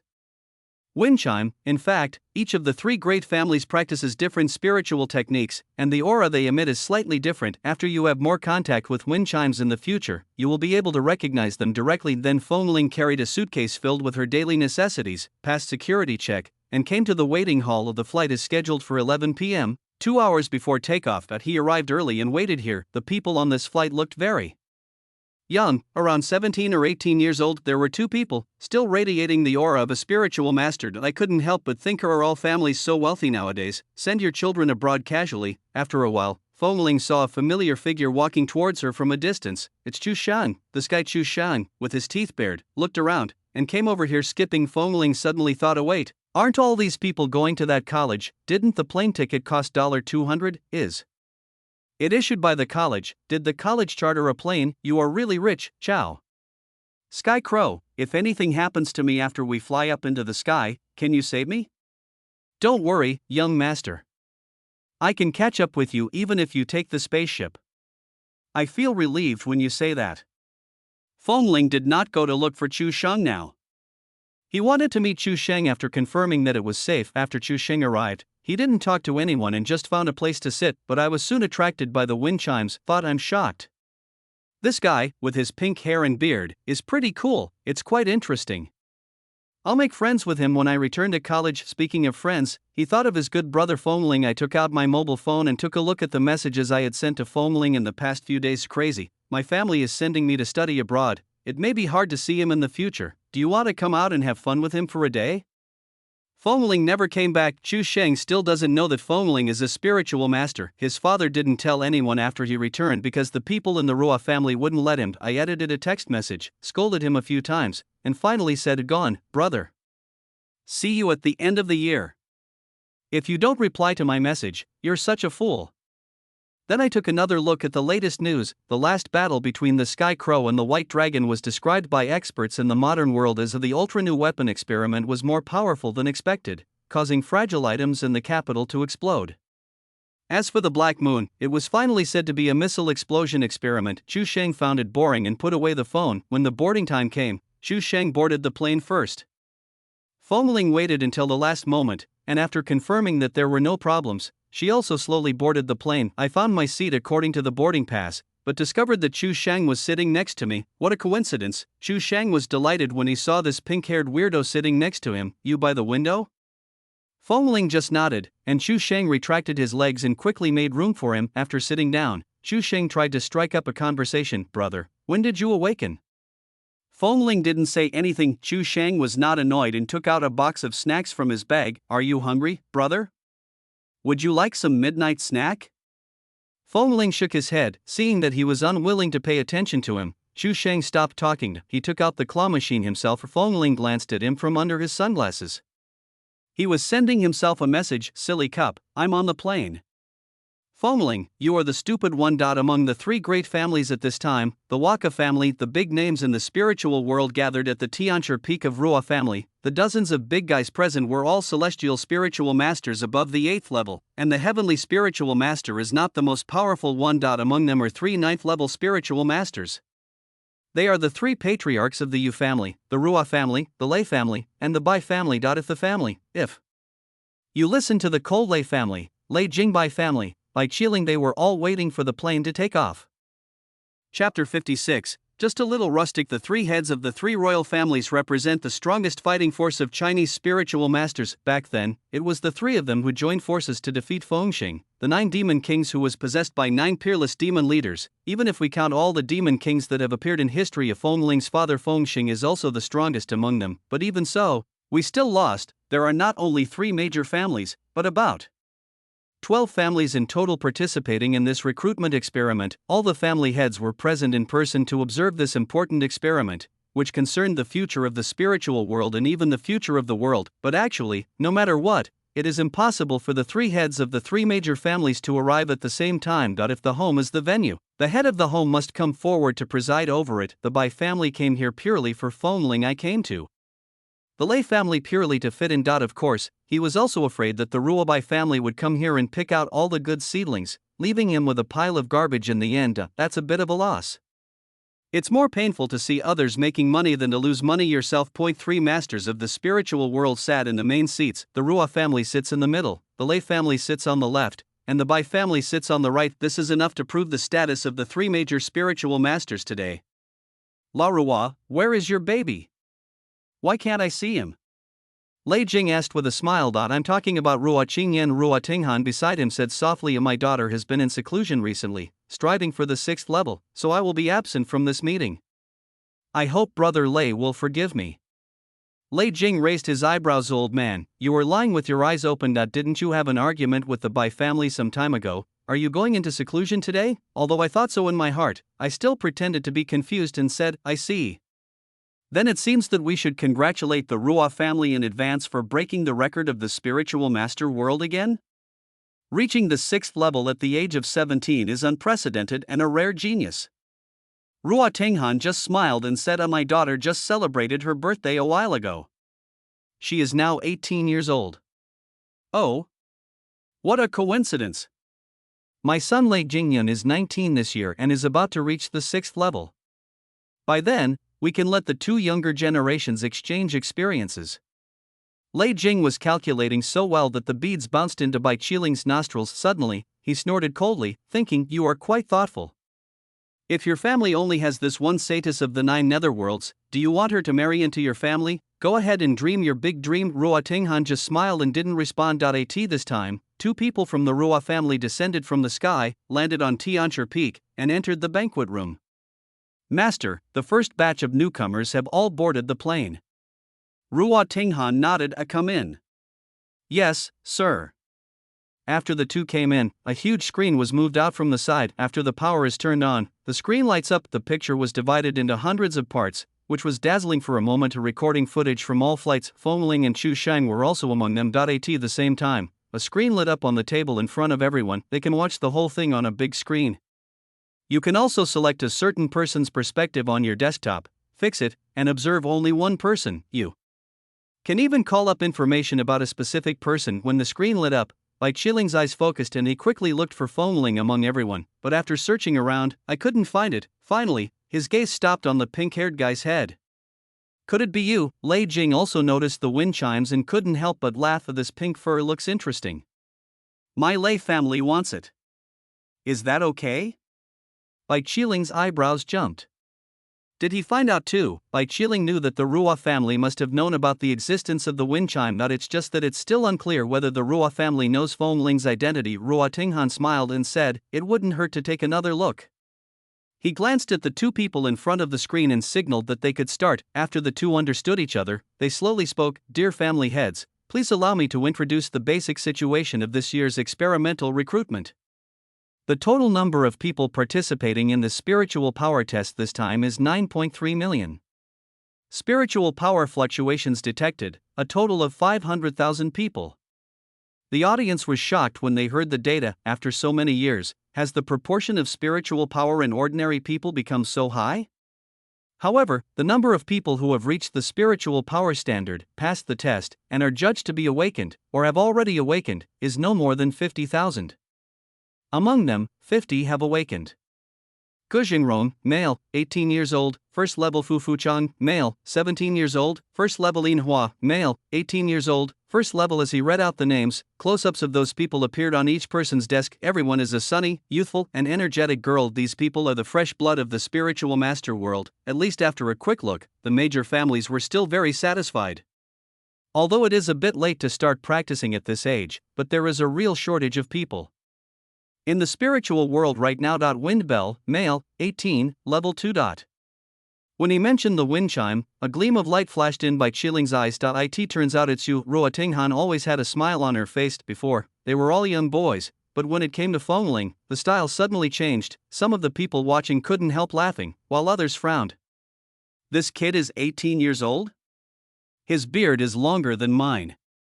Fengling wore a fake beard, sunglasses, and pink hair, looking like a spirited young man in his 20s who had walked out of the Zhang family. This caused the people present to shake their heads. His strength is indeed the strongest among the group, but his image is a bit too rustic. It's so tacky that I feel like bringing it home would affect the family image. Chapter 57, 18 years old, thinking about women. It's normal after calling on a few people with second level strength. It reached the third level. Chu Sheng, 18 years old, male, third level. His father is a casual spiritual master. He has never joined other forces. He is good at making spiritual weapons.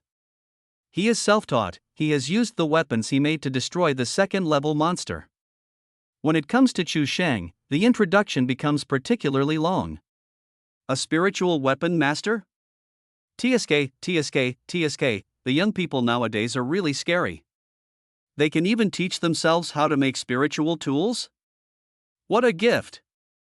In an instant, everyone forgot everyone who had come before. Some people even locked onto Chu Sheng's perspective and planned to look at him. The heads of other families were very satisfied with Chu Sheng and some even wanted to take him home directly. However, the three heads of the three imperial families who were sitting in the main seats showed no expression of emotion on their faces. Talent, they have seen too many talented people. Chu Sheng is not considered talented among the three royal families. At this moment, Chu Sheng suddenly picked up his claw machine and yelled at it. Fengling, you big idiot. You ignore me every day, Zinniai. I'm going to break up with you. Chu Sheng is really tired. What is it like to wait for someone and then be disappointed? He felt like Gay disappeared. Phew, it feels like love is gone. Fengling had never been like this before, but since the national exam, she has ignored me. Oh, damn. So in a fit of rage, I sent a voice message. I hope he can be sensible and reply to my message after I get off the plane. Otherwise he would continue to curse. Everyone? Wind chime, why does it sound so familiar? Wait a minute, isn't Fengling the pink-haired guy next to you? At this time, Fengling, who was sitting next to Chu Sheng, also turned her head and glanced at Chu Sheng next to her with her eyes wide open. Inner thought, why the hell are you making so much noise? It scared me. When everyone looked at him in surprise, Lei Jing burst into laughter. This Chu Sheng is quite interesting. Everyone was speechless when they heard this. Heart, how do you decide what's interesting? Are you here to pick a comedian or to pick the future generation of your family? Frankly speaking, Lei Jing really came here to pick comedians. He looks down on these people. Then he recited the names of 3 third-level spiritual masters. I thought it was over. The last one, Yi Qian, female, 4th level, 17 years old. Both parents are independent cultivators. Both are third-level cultivators. 17 years old? Level 4. Can a casual cultivator have such great talent? If this was cultivated in a proper family, they would probably be at level 5 by now, right? At the age of 17, he is already at the 4th level. This kind of talent is quite good even among the 3 great families, but only just good. Level 1, Level 2, Level 3, Level 4, Level 5, Level 6. The reason why the 4th and 5th levels are separated is because of the bottleneck between the 4th level Great Spiritual Master and the 5th level Earth Spiritual Master. It is a gap that most people can never cross in their lifetime. If Yi Qian is a 17-year-old 5th rank Earth Spirit Master, then the 3 family heads in the main seats may also need to observe her carefully. After Yi Qian, there is no more. After all, this is a loophole found among ordinary people. Most of the awakened spiritualists had already been discovered and brought back to their families long before. Next, these 50,000 new students will be sent directly to the Ruo family's main home, the Spirit Test Peak, for assessment. Our family respects the opinions of every family, and all families can participate in this new competition. After saying this, the images on the big screen began to tremble to varying degrees. That means all the flights are taking off. After taking off, Fengling called out to the sky crow in her heart. I am here, young master, don't worry. Fengling is really worried. Tianya always disappears at the critical moment. I was almost caught by that guy Ruo Qingyan last time, although the 200 knives who came to the rescue were called by him. Soon the plane flew into the sky, and it was pitch black outside and nothing could be seen. Many people simply closed their eyes. It takes a certain amount of time to fly abroad, and you can get a good night's sleep during this time.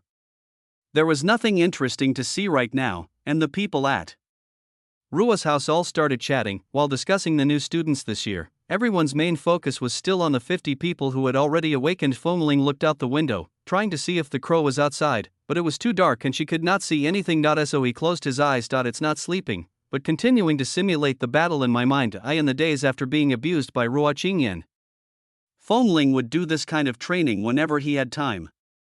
Only he knew about this, and he didn't even tell Tianya. He thought and deduced over and over again what kind of moves to use in what situation. In the simulation in his mind, he would try his best to imagine how Ruo Qingyan would defeat him. How the attack happens is how you defend yourself. It was just a simple move, but he might have to think about it for a whole night, trying to find the best way for Ruo Qingyan to shoot and the best solution for his own defense, since the person he is training is Ruo Qingyan. Fengling will reward himself from time to time. After all, the target is Ruo Qingyan. She's so pretty. If I punch her twice, she'll definitely cry for a long time, right? Once you've been abused, you want to abuse them back. So whenever I feel exhausted from training and before going to bed, in his mind, he would always hang Ruo Qingyan up and beat her like a melon rind, then fall into a sweet dream with a smile. As a bachelor for 18 years, it's normal to think about a girl all day long. But thinking about how to beat her is somewhat problematic. If you are a normal person, you probably can't even load the clothes of Ruo Qingyan in your mind. About an hour later, Bai Qiling narrowed his eyes slightly. Ruo Tinghan, your flight route is wrong, isn't it? Shouldn't it be sent to the Ruo family's main residence? As soon as Bai Qiling spoke, everyone present immediately shut up and became quiet, not daring to make a sound. Chapter 58 Ninth Level Dispute. Everyone began to observe the plane's flight route map. It seems like there is indeed a small problem. Why did you really fly abroad? Abroad is just a cover. Their real destination is the Ruo family's main home, located in a strange world in the clouds above eastern China. Ruo Tinghan still pretended to be confused when hearing this. Really? Oh, there is one thing I forgot to tell you. He suddenly smiled and said, before entering my Ruo family, a temporary assessment has been set up to test the overall quality of all new students in advance. As for the destination, please take note of it. A gloomy look flashed across Bai Qiling's eyes, and he said in a deep voice, since when can you make the decision on such a big matter yourself? When the voice fell, everyone present felt a shock in their hearts. Bai Qiling was anxious because he had arranged for the hijackers to take place earlier, but now the route has changed, and it's too late to notify you. The purpose of the hijacking was of course for the wind chimes. He never imagined that this experiment was agreed upon by the three major families. Ruo Tinghan took it upon himself to change the destination of his trip. This just happened to thwart the Bai family's plan to secretly take the wind chime away without telling anyone. Bai Qiling stared fiercely at Ruo Tinghan beside him. You, Ruo family, really think my Bai family doesn't exist? Bai Qiling's two sentences scared everyone present so much that they held their breath. Pray in your heart, but please don't fight. If these two people fight, anyone who accidentally hurts them will die. There is only one level difference between the 8th and 9th levels, but it is still a world of difference among spiritual masters. The gap in strength at each level is huge, not only because each stage is divided into 3 phases, but also because of the special nature of the Joyo school's spiritual masters.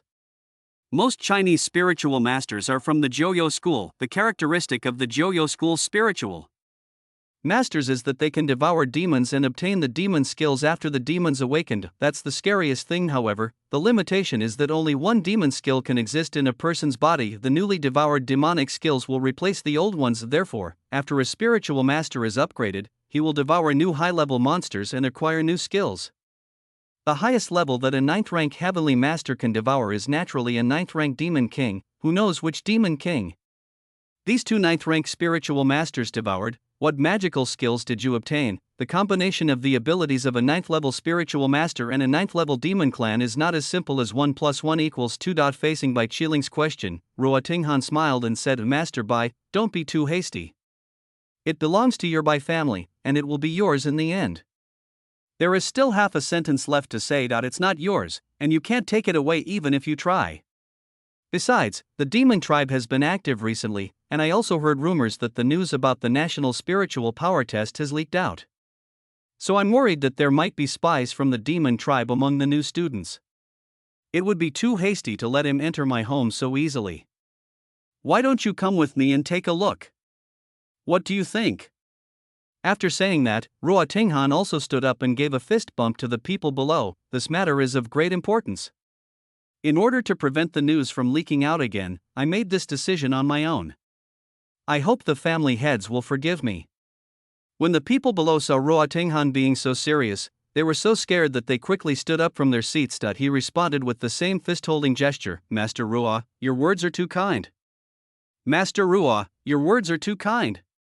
After hearing this, everyone understood Ruo Tinghan's worries, which were not unreasonable. That he is doing this for everyone's good. It is better to be safe than sorry. In other words, even if he was talking nonsense, they had to accept it. Bai Qiling can throw a tantrum, but they dare not. Lei Jing was sitting next to Ruo Tinghan and couldn't help but snort with laughter. Damn, old fox. I'll just let you do all the talking. He glanced at Bai Qiling, and the expression on his face was as dark as it could be. You can tell from the looks of it that this matter is not over yet as expected. Bai Qiling spoke again. Just because you're afraid of the news leaking out? Even the Bai family and the Lei family, who are also one of the 3 royal families, didn't say anything. Patriarch Ruo, do you mean that in addition to your Ruo family, there are demon clan spies in my clan and the Lei family? Ruo Tinghan knew that Bai Qiling would not give up, so he turned and looked at Bai Qiling. The two looked at each other. Bai Qiling's eyes were sharp, while Ruo Tinghan had a smiling look on his face. The patriarch of the Bai family is too kind. It just happened suddenly. Besides, the Bai family seems to have been entangled with the demon race a lot recently. I can't tell what the reason is, so I had to make the decision on my own. If the Bai family is willing to openly disclose what exactly the dispute with the Skycrow was recently, and why they did not hesitate to injure our youngsters, then my Ruo family can of course make a solemn apology to the Bai family and send them a great gift as compensation. Seeing that Bai Qiling refused to give in, Ruo Tinghan directly brought up old grudges. Since you like to argue, let's argue. What do you mean? Buzz, Bai Qiling's aura spread out and went directly towards Ruo Tinghan. Calm down, you two. Calm down. Lei Jing took action at the right time and blocked Bai Qiling's aura. Then he smiled and said, "It's not a big deal. There's no need to keep arguing. The Ruo family's concerns are not unreasonable. The Bai family's displeasure is understandable. Lao Ruo, you even hid it from me, which is really unkind. I want to beat you up." As he said this, he laughed and punched Ruo Tinghan twice, but of course he didn't use much strength. Ruo Tinghan glanced at her slightly, with no expression on his face. "Old White, I'll help you with this punch. Is that okay with you?" Lei Jing has already given them both a way out. Bai Qiling glanced at Lei Jing without saying anything, then turned to look at the big screen in front of him. The situation was finally brought under control, and everyone present was scared to death. These two old monsters almost got into a fight. "Mr. Lei, well done." Then Lei Jing said with a smile, "Everyone, please take a seat and let us continue watching the show." Lei Jing suddenly felt that it was worth coming here. These two people seem to be fighting over something interesting. Well, it's okay for me to give it a shot, right? Good things become more interesting the more people fight for them. Chapter 59, Got Cheated for $200? At 5 a.m., the plane's altitude suddenly dropped. Feng Ling slowly opened her eyes and looked outside. The sky was already turning pale, and the scenery below was hazy. The vague beauty was extremely dreamy. But isn't this right? There's still sea underneath. Why did it start falling? And the timing isn't right, is it? Didn't you say you would arrive at 9 a.m. the next day? The remaining 4 hours were swallowed up? Sky Raven? Are you there? Feng Ling immediately shouted in her heart. "Young master, I am here." "Where is the exact location now?"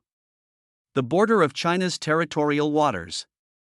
It looks like this big bird wants to land in the West Asian islands on the border." Feng Ling had a bad feeling and he wanted to yo-yo. M.D. $200? You're not trying to rip me off, are you? Oh, Feng Ling glanced around. Shouldn't it? There are so many people here, so there shouldn't be any problem. You want to cheat me alone for $200? There is no need to bury so many people with you, right? He felt that her beta was not that kind of person, so he chose to wait a little longer. Let's see what the situation is.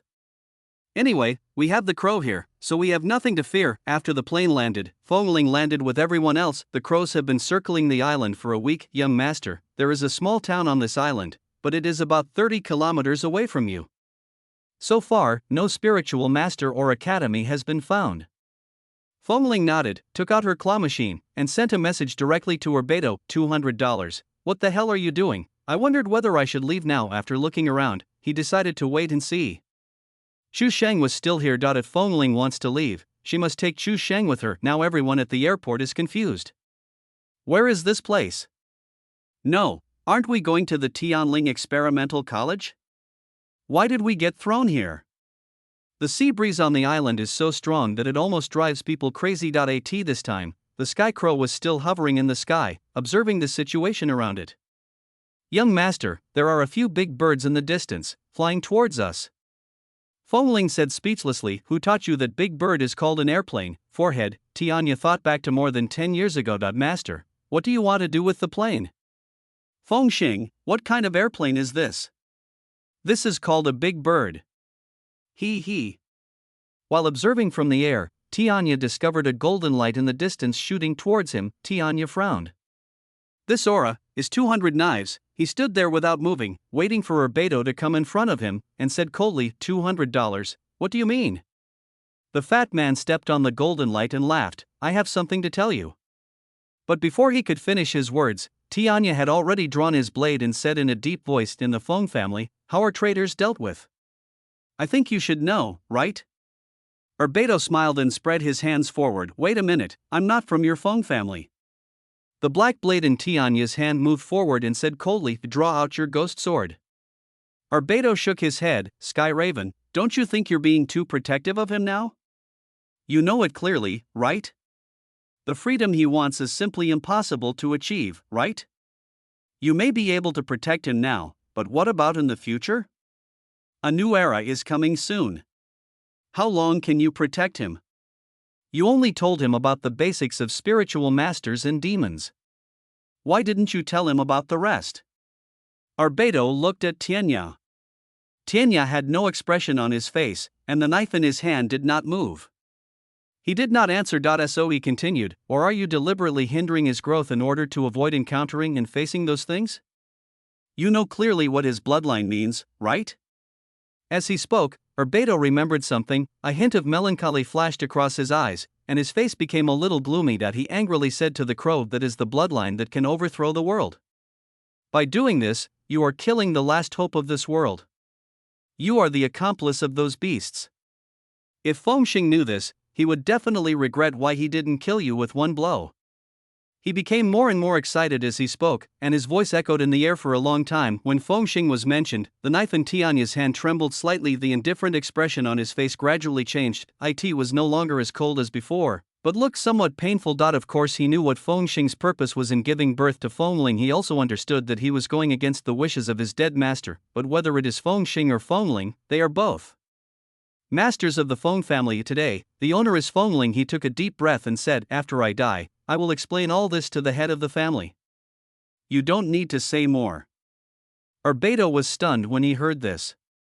Why are you so stubborn? Beidou was so angry that he couldn't help but clench his fists. Foolish loyalty. You fool. Tianya looked cold and replied unceremoniously, now my young master just wants to live an ordinary life, and I have made a promise to him. As for what you said, it's just your own selfish desire. What did you say? Clang! A slender bronze magic knife appeared in Beidou's hand. The Sky Crow blade was slightly retracted, ready for attack. The two men confronted each other in the air for a long time, and neither of them made the first move. A cold wind blew by, and he looked at the crow in front of him, and finally gritted his teeth. He recounted what Ruoding Han had told him last night. I didn't want to say it, but I have to say it now. Upon hearing this, Tianya's eyes widened slightly, somewhat incredulous. Are you telling the truth? Beidou saw that there was hope, and quickly said, if I lie to you, you can kill me later. Besides, that guy Wu, he is in the Ruo family, so nothing will happen to your young master. Skycrow looked up in disbelief, then looked down at the wind chimes. After a long silence, he clenched his fists. I'm sorry, young master, Tianya, will disobey you just this once. Beidou breathed a sigh of relief. If this still didn't work, then he really didn't know what to do. We can't really fight with the crow, can we? Now you can go and summon those old monsters in your clan. They will definitely be useful when your young master comes out. Tianya shook his head in no hurry. I'm going to stay here to guard him. Be careful of the bitch from the Bai family. Beto nodded and glanced at Tianya's somewhat old eyes. Suddenly he realized that those eyes were a little different from when they fought side by side before. In the past, those eyes had frightened many spiritual masters, but now they had become much gentler. To be honest, I didn't expect you to agree. Why? If it was you in the past, I'm afraid you wouldn't agree, right? Tianya was silent for a while, touched his pocket, and was stunned for a moment. Oops, I didn't bring any cigarettes. Beto smiled when he saw this and took out a pack of Chinese medicine from his pocket. I'll give you a reward. This is what he brought specially. If this thing happens today, he will be the one to give Huazi to Brother Ya. If this doesn't work out, then he has to think about whether anyone will burn incense for him on this time next year. Chapter 60 fell into the police den. To be honest, there is an element of gambling, however. For the sake of his regret, he had to take a gamble, otherwise, your life will be lived in vain. Tianya took a deep breath, and after it was finished, he coughed a few times. Maybe I'm getting old. Now, I just hope that he can survive. Beto smiled and patted him on the back. I understand. Tianya looked at the wind chimes under his feet and was silent for a long time. During these 18 years, he lived in that dark cemetery, suffering the pain of losing his best friend. At the same time, I also thought a lot. He was loyal from beginning to end, but Fengxing still died, so, what's the use of loyalty? Today, he remains loyal to the Feng family. It's just that the way of loyalty has changed a little now. He just wants his young master to be alive, live better. To do this, he was willing to disobey his orders and his own promise, but thinking through all this made him even more miserable. If I had figured it out 18 years ago, then Fengxing doesn't have to die, right? As time went by, the planes landed one by one. People got off the plane one by one and stood in the airport, feeling the cold wind. More than 50,000 people seem to be lost on this island. Where is this place? How come there's not even an internet connection in this crappy place?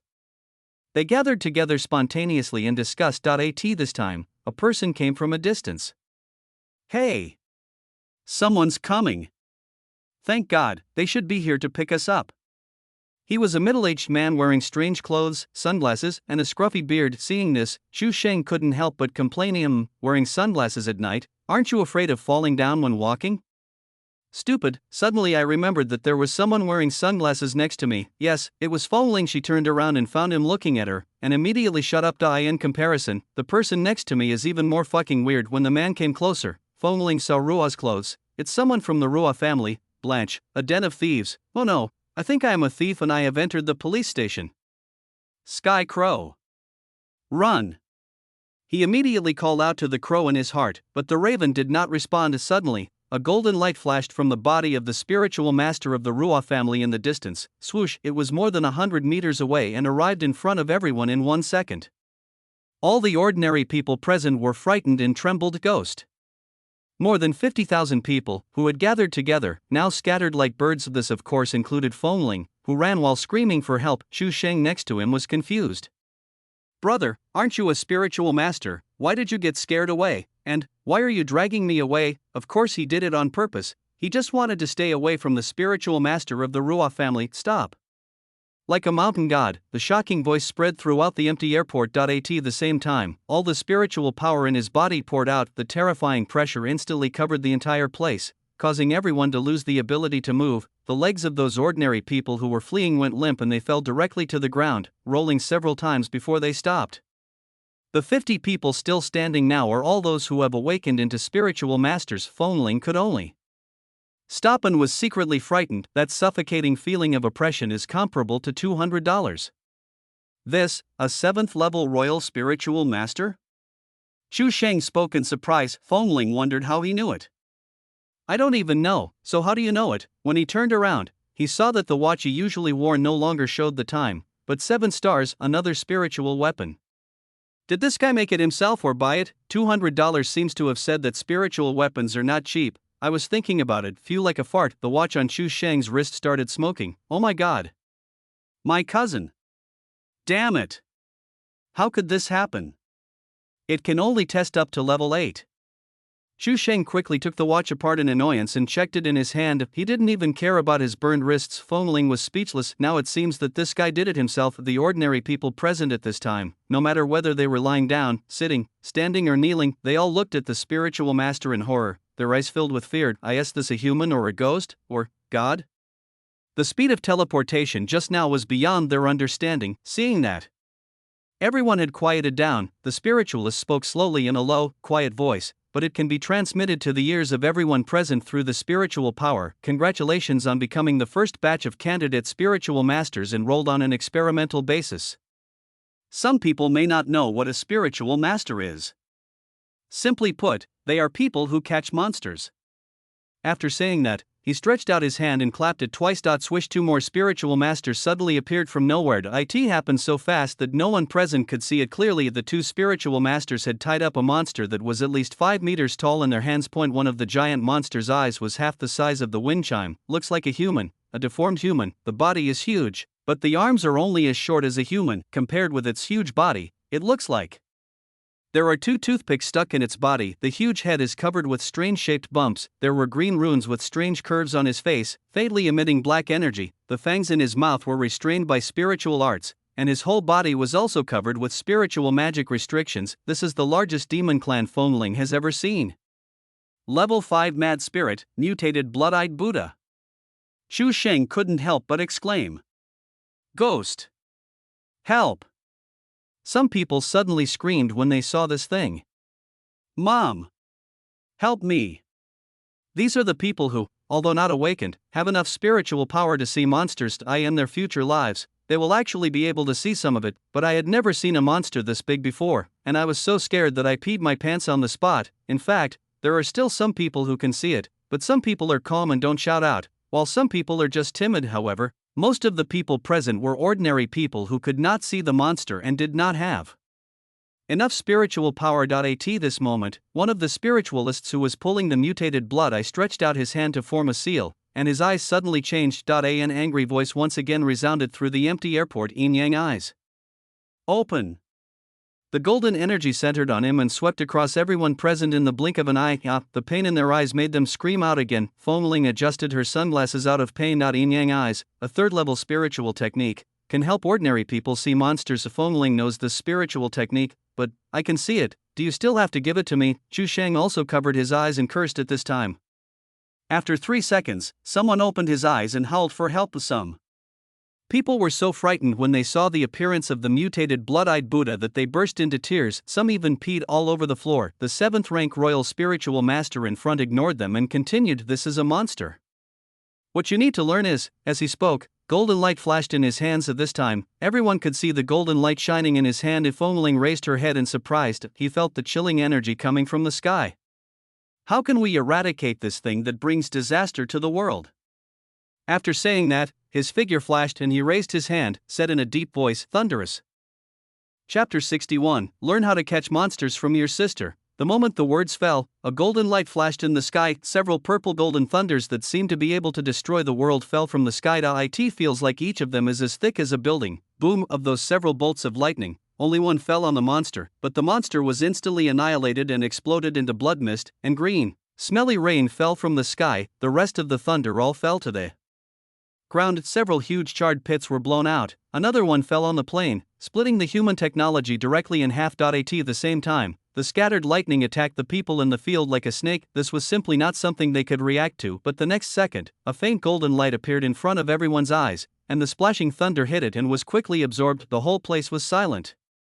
It was so quiet that it seemed as if there was no sound in this world until a gust of wind blew through the crowd, carrying choking black smoke and the smell of blood. This caused many people to cough violently, and the world seemed to have sounded. The spiritualist who released Thunderbolt clapped his hands. This is called spiritual arts. This is what you need to learn. If you can pass the test, you will become official spiritual masters. Practice hard and slay demons and monsters. No one present dared to answer. They were all looking in horror at the huge pits in front of them, the demon that turned into blood, and the plane that was split apart. I couldn't help but wonder, is this really a human? I can also become like you and control lightning. One of the young men spoke excitedly. The spiritual master said calmly, "Sure. This statement is of course false. Whether or not one can control lightning actually depends on one's talent." At the same time, a girl cried out in a crying voice, "Can I go home? I'm scared. My new manicure is broken." Woohoo! After saying this, he burst into tears. This attracted everyone around to look over. That person spoke out Foamling's real thoughts. "I want to go home too. I'm a fucking monster, and you want me to learn how to catch monsters? Are you kidding me? He subconsciously looked at the girl and was stunned for a moment. This woman, why does she look so familiar? He suddenly remembered the woman who looked at him lovingly in the ladies' room that day and saved her life at the subway station. Entrance. It's still her. Why is it her again? I want to learn. I want to go home. I want to repeat my studies. I don't want to catch monsters. At one time, some people wanted to study, while others wanted to go home. A Fengling soon joined one of the groups. I want to go home too. I took the exams in Chinese, math, and English. Why did I end up here? Chu Sheng, who was standing next to him, glanced at Fengling and was immediately puzzled. Doesn't he know that this is a good opportunity to join the three great families? Why don't you cherish the second-level spiritual master? I want to go home. Take us back.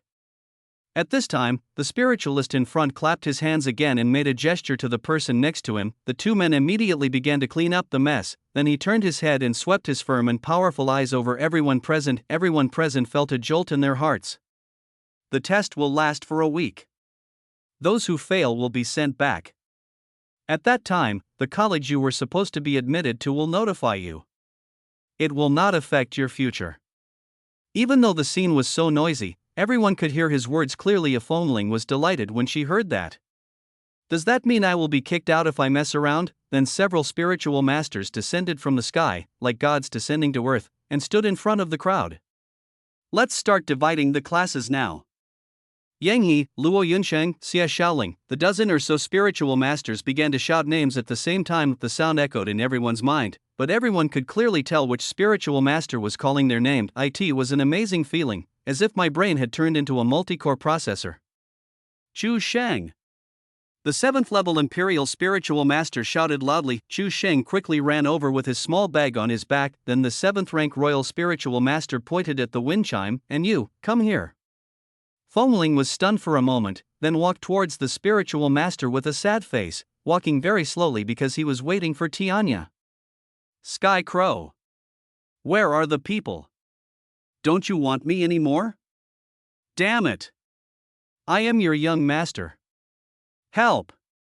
However, the Sky Crow did not respond. In the end, Fengling had no choice but to join their team. After taking a quick look around, he discovered that his class was full of awakened spiritualists. I felt a little comforted. Being with so many spiritual masters, you just do the bare minimum, fail the test, and get away with it.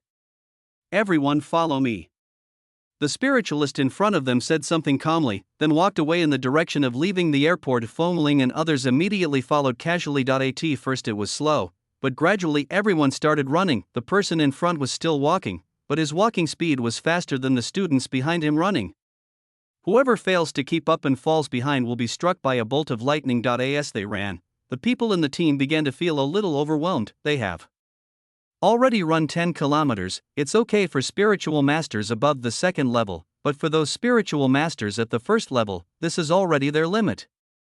No, I can't run anymore. After saying this, one person fell to the ground. The next second, a golden light flashed, a loud bang sounded, and screams rang out at the same time. Everyone looked back. The man was chopped to a crisp. He lay on the ground and pumped nonstop. A wind chime? Are you serious? Isn't it said that the spiritual master of the Ruo family doesn't kill people casually? Chapter 62. Let's make a bet. But what he didn't expect was that the man immediately got up from the ground after being hit, crying, I'm sorry, I can still run. It was obvious that the power of that thunder was a little smaller than before, but the noise was still as loud. At this time, Lei Jing suddenly smiled and said, why don't we make a bet? We each choose one person and see who can hold out to the end without being struck by lightning? Is there anyone willing to play? To be fair, I'll go first. I'll bet on this Chu Sheng. 500,000. Ruo Tinghan, who was next to him, said calmly, wind chime. 500,000. Everyone present was a little surprised. Why didn't the two of them bet on who was stronger? Lei Jing glanced at Bai Qiling beside him and said with a smile, Old White, do you want to gamble? Bai Qiling snorted coldly, meaning no. Then I'll bet on Yi Qian. The 4th level won, he. 500,000. A family head immediately stepped forward. Zhao. Lao Lu, this is boring. This is the only 4th level. Others quickly placed their bets. The last person to win splits the bet. Of course, the families that can come here are not short of the 500,000. For these rich people, the game is about tension and excitement. Thunder and lightning kept falling from the sky. A few times, the lightning even splashed on the Fengling, causing severe pain. Smoke immediately came out from the place where it was splashed. After running for a while, Fengling gradually slowed down. He also discovered that although the spiritualist in front of him was walking very fast, he seemed to have eyes on the back of his head. Will always keep a certain distance from the last one. In that case, let's run slower together. So he slowly fell to the last one, deliberately slowing down the overall speed. He also pretended that he really couldn't run, like a walking corpse. No one present noticed that the entire team was being slowed down by the wind chimes, but the spiritualist in front looked back and snorted coldly. From now on, the last one will be hit once every 10 seconds. Upon hearing this, everyone quickly turned around to see if they were the last one. Not then I saw the pink wind chime. Wind chime? Fuck you, Fengling, who looked like Lin Daiyu in the last second, rushed to the second to last place with one step. Everyone was stunned when they saw this. So you were just pretending. The last one is now even more confused. Are you acting like this to me? So he immediately quickened his pace and rushed towards the wind chimes. Fengling also quickened his pace, and as he did so, everyone in front of him also quickened their pace. The spiritualist in front was walking quickly and counting at the same time. I'm so angry, save me, save me. The last one got a little panicked when he saw that he couldn't catch up. Finally, there was a loud bang. A bolt of lightning struck him directly to the ground, leaving his body charred. This time he really couldn't get up. He was exhausted and lying on the ground, half dead, but the spiritualist in front did not stop, but continued counting. That person is gone, and Fengling is the last one. He looked up at the person in front of him, and the person looked back at him. Seeing Fengling looking at him, he was so scared that he quickly quickened his pace. Don't come over here. However, although they are both at the second level, Fengling's physical fitness is much stronger than theirs. With 2 moves, he directly surpassed the second to last one. Forget it, I won't pretend anymore. I'm going to be honest. He immediately sped up, rushed directly to the first echelon in front, and then stabilized his speed. Running at a steady pace is the most energy saving. If you speed up from time to time, you will be more tired. As they ran, they entered a forest. The terrain is very complex, with various branches on the ground. If you are not careful, you will be tripped. After falling, if you don't stand up within 3 seconds, you will be hit. Except for Fengling, almost all the second-level people were struck by lightning. Some people can still stand up and turn the tide, but some people can't get up again once they lie down. Fengling is not feeling well now either. The long run has consumed too much energy. At this time, Chu Sheng in front suddenly stopped. Fengling frowned and asked, "What are you doing?" Run. Chu Sheng took out a pair of shoes from his backpack and put them on quickly. In the time it took to change, we had already fallen behind, but when golden light came out of his shoes, he rushed up in a flash. These shoes are actually spiritual weapons. The shoes were spraying air and carrying Chu Sheng to the front. Everyone watching in the Ruo family couldn't help but say this is cheating. Lei Jing laughed. How can this be called cheating? As soon as he finished speaking, there was a loud explosion. The smile on Lei Jing's face froze. The spiritual weapon on Chu Sheng's feet exploded again. Fengling was speechless. Seeing that he had done it again, he finally understood that the spiritual weapon made by Chu Sheng would not be cool. For more than 3 seconds, Chu Sheng rolled over and landed on the ground, then quickly changed into ordinary shoes, but after a while, they were far away from the main force. Zhao! Wait for me! He knew it was too late and he was going to be struck. Damn it, Lei Jing sighed speechlessly when he saw this, thinking, damn, I didn't expect this guy to be so unreliable. Fengling looked back and saw Chu Sheng chasing them desperately, but he was still some distance away from them. The seconds are running out. I definitely can't catch up. So he glanced at the person behind him and an idea came to him. Suddenly he fell down, using rolling to reduce the impact. When he fell, he inadvertently stretched out his foot. When the person behind passed by, he accidentally tripped him. Ouch. The man was in so much pain that he couldn't even get up. Fengling quickly got up and stood up within 3 seconds to prevent herself from being hit. At the same time, he said hypocritically, "Are you okay?" "I'm sorry." At this time, Chu Sheng rushed over with a look of joy on his face, as if he had picked up 100 yuan. The man who fell down shook his head. Without boom, a bolt of lightning struck him and turned him into a mute.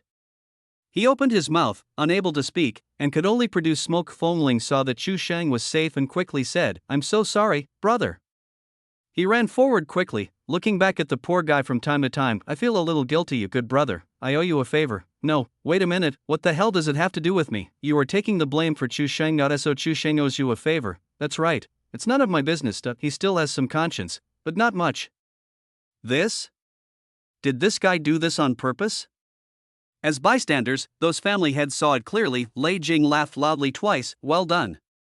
Everyone, after a while, more and more people were eliminated. At this moment, two golden lights suddenly flashed from behind. A Fengling looked back and found that two people were fighting for the second to last place. He suddenly realized that the spiritual master in front of him might have this purpose. This long-distance race has no destination at all, only one can stand till the end. When there is only one person left, that's when it ends. Chapter 63. You are the wind chime. Boom, thunder continued to fall, and fewer people were present. In order to avoid fighting with those people, Fengling ran to the front group of people. This time, everyone was already out of breath, and the overall speed naturally slowed down. Fengling felt that he was almost reaching his limit. After all, he was only a second-level player. There is no other choice but to use spiritual techniques to speed myself up. Everyone around me does the same. Now there are only 10 people left. He is the only one at the second level, 8 are at the third level, and 1 is at the fourth level. That he really felt like he was dying. He is only at the second level now, and has a lucky charm seal on his body. Those third-level guys and that fourth-level guy will exhaust me to death sooner or later. We must change the current situation, reduce the number of personnel in large numbers, and go directly into the final battle. After thinking for a while, he came to the middle of the team and quickly performed seal. Stealthily recite in your heart, binding magic. The next second, golden chains suddenly appeared under the feet of everyone present except Chu Sheng and an unknown person. Their feet were tied up unexpectedly. Bang! Everyone fell down unexpectedly. Although releasing a lot of spiritual arts at once, the intensity will be weakened, but the people present now, after a long journey, basically fall down at the slightest stumble. Everyone? What the hell? If a householder saw this and shouted, "This kid is a bit wicked, isn't he?" Lei Jing smiled and said, "There's no rule against this, right? Besides, I believe that even if he doesn't do it, others will do it soon. Unless they are all stupid." Well, what Patriarch Lei said is absolutely right. With their feet tied up so suddenly by Fengling, it took some time for those people to stand up anyway. 3 seconds is not enough. Boom, several terrifying bolts of lightning struck, and suddenly only 4 people were left on the field. The girl with the strongest strength dodged before the lightning struck. She still retains such good physical strength. It was a bad idea. My original plan was to kill off the strong ones, leaving the weak ones, and then kill him and end the game, but he still underestimated the strength of that fourth level person. This time, Yi Qian, who was at the fourth level in front, looked at Fengling and the other two behind her with a gloomy face. She didn't know who did it, but she also knew the purpose of the RUN. So I decided to take the initiative. You just need to solve 2 third-order problems and 1 second-order problem, and this marathon race will be over. This is simple for her. No one present can fight. Fengling saw that she was about to take action, and immediately said to Chu Sheng and a stranger next to her, "She's going to attack us. Let's attack together." Chu Sheng and another person looked at Yi Qian and saw that she had already rushed over. I was startled and wanted to fight back immediately. Buzz, the aura of the 4 spiritual masters exploded. The 7th level spiritual master from the Ruo family in front also stopped, turned around, and waited for the result. The thunderclouds that had been following them in the sky also retreated because of this. Oh, the final battle? The people from the Ruo family who were watching the fun immediately perked up. Some people have already lost, but they still have smiles on their faces. It's just a mere 500,000. Suddenly, Fengling roared angrily, "I didn't expect you to be this kind of person." Then turned around, bang, he punched his good brother Chu Sheng, then fell directly on him, taking him down with him. Pretend to wrestle with him, Chu Sheng? What are you doing? Spectators? No, you hit the wrong person, right? Yi Qian frowned and saw that they had fallen down. Immediately changed the target and go after another third-level spiritualist. In the blink of an eye, the man was knocked down by a magical power. Then he turned around and looked at Fengling and Chu Sheng on the ground with cold eyes. Fengling looked up and found that the dark clouds had dissipated, and she was delighted. "We give up. We give up. Stop fighting." Chu Sheng turned his head and looked puzzled at us. "Who are you with? Let me go." The 7th-level spiritualist in front frowned. He didn't expect Fengling to admit defeat so directly. The thunderclouds have cleared up early. But, never mind. The first level is over. Chu Sheng was stunned when he heard this, and looked up at the sky. The thunderclouds had disappeared without him knowing when. He turned his head and glanced at the wind chime next to him. This brother is so smart. Do I have to take first place in this first level to win? No. Not getting hit from the beginning to the end is already a win. Even though they lost, they also won, and if you think about it carefully, he seemed to have saved me once when he was on the road just now. Was that also within his calculation, or just a coincidence? After hearing this, Feng Ling smiled and let go of Chu Shang, then lay on the ground and gasped. At this time, in Ruo's family, the man who bet on Yi Qian couldn't help but burst into laughter. Excuse me. All the family heads. They are all mine. He. There were 14 people present besides him, each of them received 500,000, a total of 7 million. Cool. At this time Lei Jing also smiled and said, hey, the person I bet on didn't get hit either, so I still got a share. What he said at the beginning was, who can avoid being struck once, he won, and Ruo Tinghan also won. Ha! My guy won too. He was defeated by Yi Qian, not chopped off. So, all the bets were divided equally among the four of them. The patriarch who was suppressing Yi Qian was not annoyed, and said with a smile, as expected of the two commanders. I'm afraid they had expected this outcome a long time ago. The pattern opens. Afterwards, the 7th level Imperial Spiritual Master from the Ruo family did not look at Yi Qian who won the game. Instead, he looked at Feng Ling, who was lying on the ground, breathing heavily and admitting defeat. She squinted her eyes and walked in front of him. Feng Ling was stunned for a moment. What are you doing? The first level is over. You can't chop me. Master Huang Ling sneered, reached out to take off the sunglasses on Feng Ling's face, and said lightly, here, I'm the only one who can wear sunglasses. Windchime, MD, do you have cat biscuits? It scared me. Only then did Chu Sheng realize that Feng Ling had been wearing sunglasses the whole time. There was a thundercloud in the sky just now and it was very dark. Under normal circumstances, they could hardly see the branches on the ground clearly. If Feng Ling is wearing sunglasses, is your eyesight so good? No, wait, why does this guy look so familiar?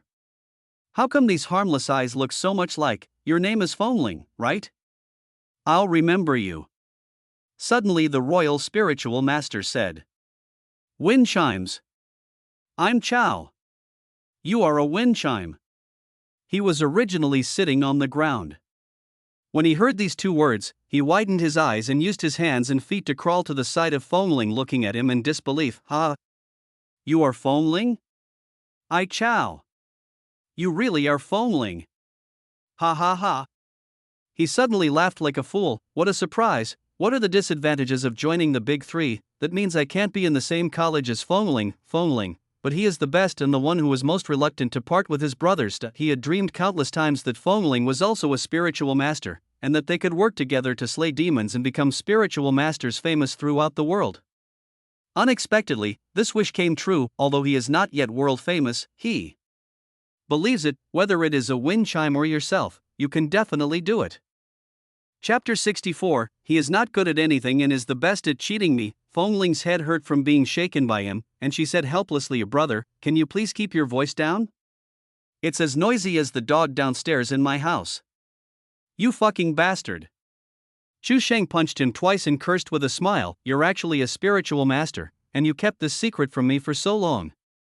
Ha ha ha. Zhao. Why don't you reply to my message? You bastard. Did you know that we would be recruited by the three great families, so you kept pretending to be ignorant and wanted to give me a surprise? Feng Ling narrowed her eyes upon hearing this and thought about it. Judging from Chu Sheng's performance, he seemed to know everything before he came. $200 to tell him, what on earth do you want to do with $200? Also, what about the Sky Crow? Are you in any trouble? He called out Sky Crow twice more in his mind, but Sky Crow did not respond. Then he took a deep breath and thought, forget it. It's all up to me from now on. This game is much easier than the previous one on Tongtian North Street. This is the Ruo family's territory. The Bai family doesn't dare to come, so at least I am safe. As long as you don't get sick, you'll be fine. Of course, it would be nice if I could be eliminated. Chu Sheng kept laughing like a lunatic. Feng Ling covered his face, feeling a little embarrassed. Brother, stop shouting, it's killing me.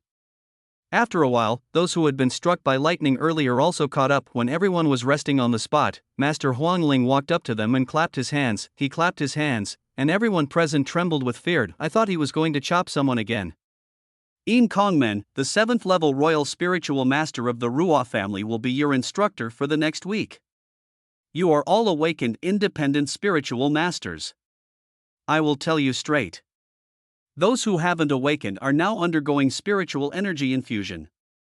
Those who can be awakened through spiritual energy will be transported to the Waka family's main house in a week. Those who cannot awaken will be sent back directly. And you guys can basically be sure to enter the Roa family's main family. Fongling felt a chill in her heart when she heard that. Her plan had failed before she even started. But don't be too happy too soon, because there is still a second round of assessment. Fortunately, the second level of the test will definitely be more difficult. I will just let it go and be eliminated, although I really want to be in the same academy with Chu Shang. It is definitely not the Spiritual Masters Monster Catching Academy. Commander, I am a little confused. How did you find us? The girl standing at the end, Yi Qian, suddenly asked. Now it was break time, so Yin Kongmen began to explain to them slowly. It turns out that the difficulty of training spiritualists and their reproduction speed are far inferior to those of the demon race. Therefore, in recent years, the three major spiritual master families, headed by the Roa family, have gradually begun to try to find good spiritual masters from ordinary people. Fongling had never had any spiritual power before. That's why the by family judged that people over 18 would not awaken, but ordinary people may also be born with more or less spiritual power. It's just that his spiritual power is too weak to awaken on its own, and at the same time, that little spiritual power is not enough to see the monsters. However, there are always people who are born with powerful spiritual powers, which can be seen but cannot be spoken. Or maybe he is just a little bit away from awakening and becoming a spiritual master of this kind of person can be infused with spiritual power and forced to awaken. It is also within the cultivable range, but after several years of attempts by the spiritualists, the results were not good, because searching for people all over the world is too time-consuming and laborious. So starting this year, the spiritual master community has intervened in the national examination. All the test papers distributed can measure the spiritual power of the test takers. As long as the spiritual power meets the requirements, it will be included in the database. They will be recruited to the family headquarters for assessment, and those who pass the assessment will be accepted as spiritual masters of the family. If you fail the assessment, your memory will be erased and you will go back to college, because it is the first time, it is still in the testing phase and not many people know about it.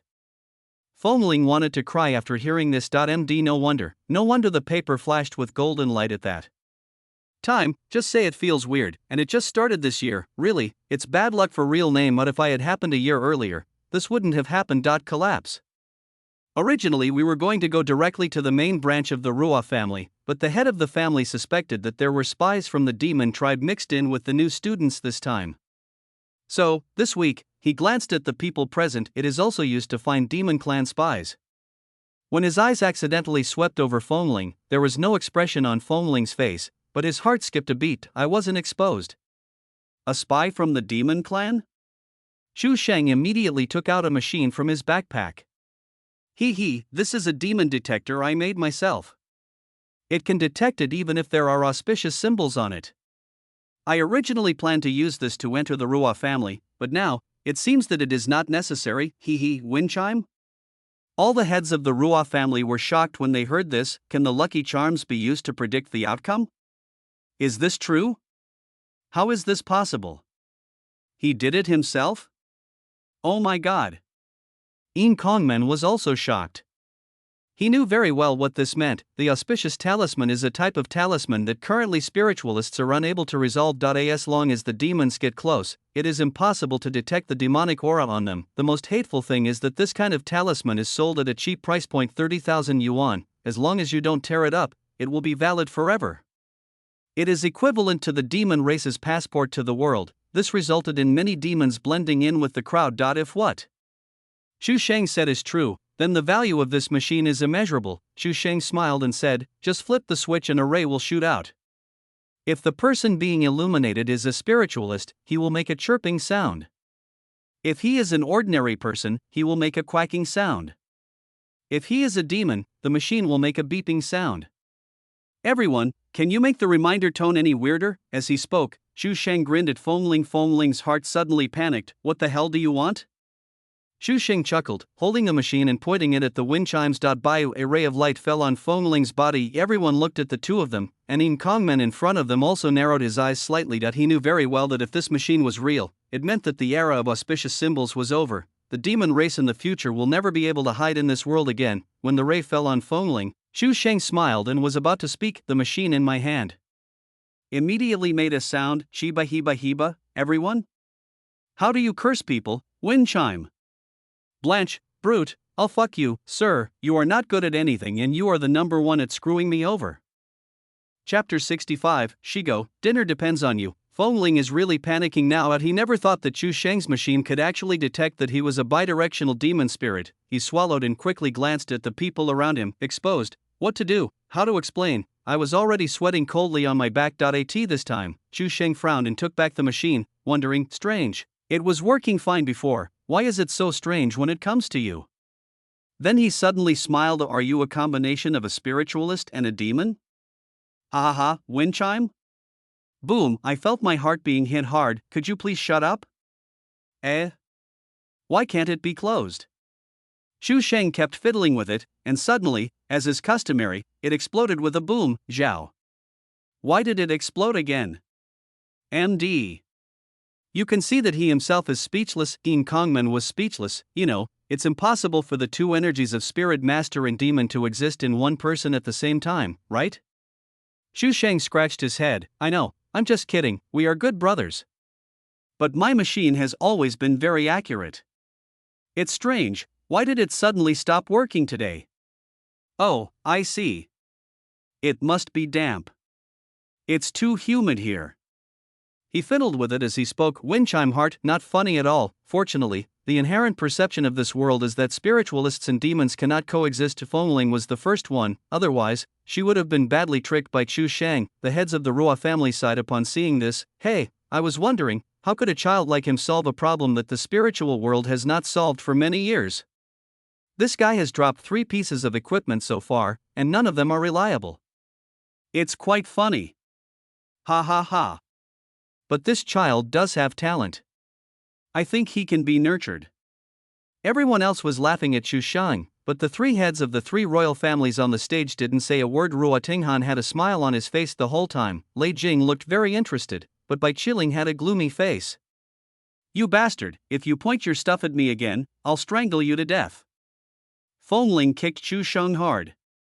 He. Don't worry, I won't hurt you. He smiled and put the machine into his bag. Fengling took a look and thought that this thing couldn't be left here. Although it is broken, it must be completely destroyed. When everyone was resting, Fengling was still feeling scared. Xu Sheng's machine can probably really detect auspicious symbols. Fortunately, I have the identity of a spiritual master to protect myself, otherwise I would be finished. After resting for about an hour, Yin Kongman and everyone stood up. In the next week, I will first teach you physical skills, then simple spiritual skills, and finally, actual combat monster catching training. I see that most of you are at the 2nd level and have never devoured a demon clan. I will take this opportunity to let you experience it and improve your strength at the same time. You better behave yourself. The assessment has already begun. At this moment, the 15 major families are observing you. Your performance scores will serve as an important indicator for the 2nd assessment.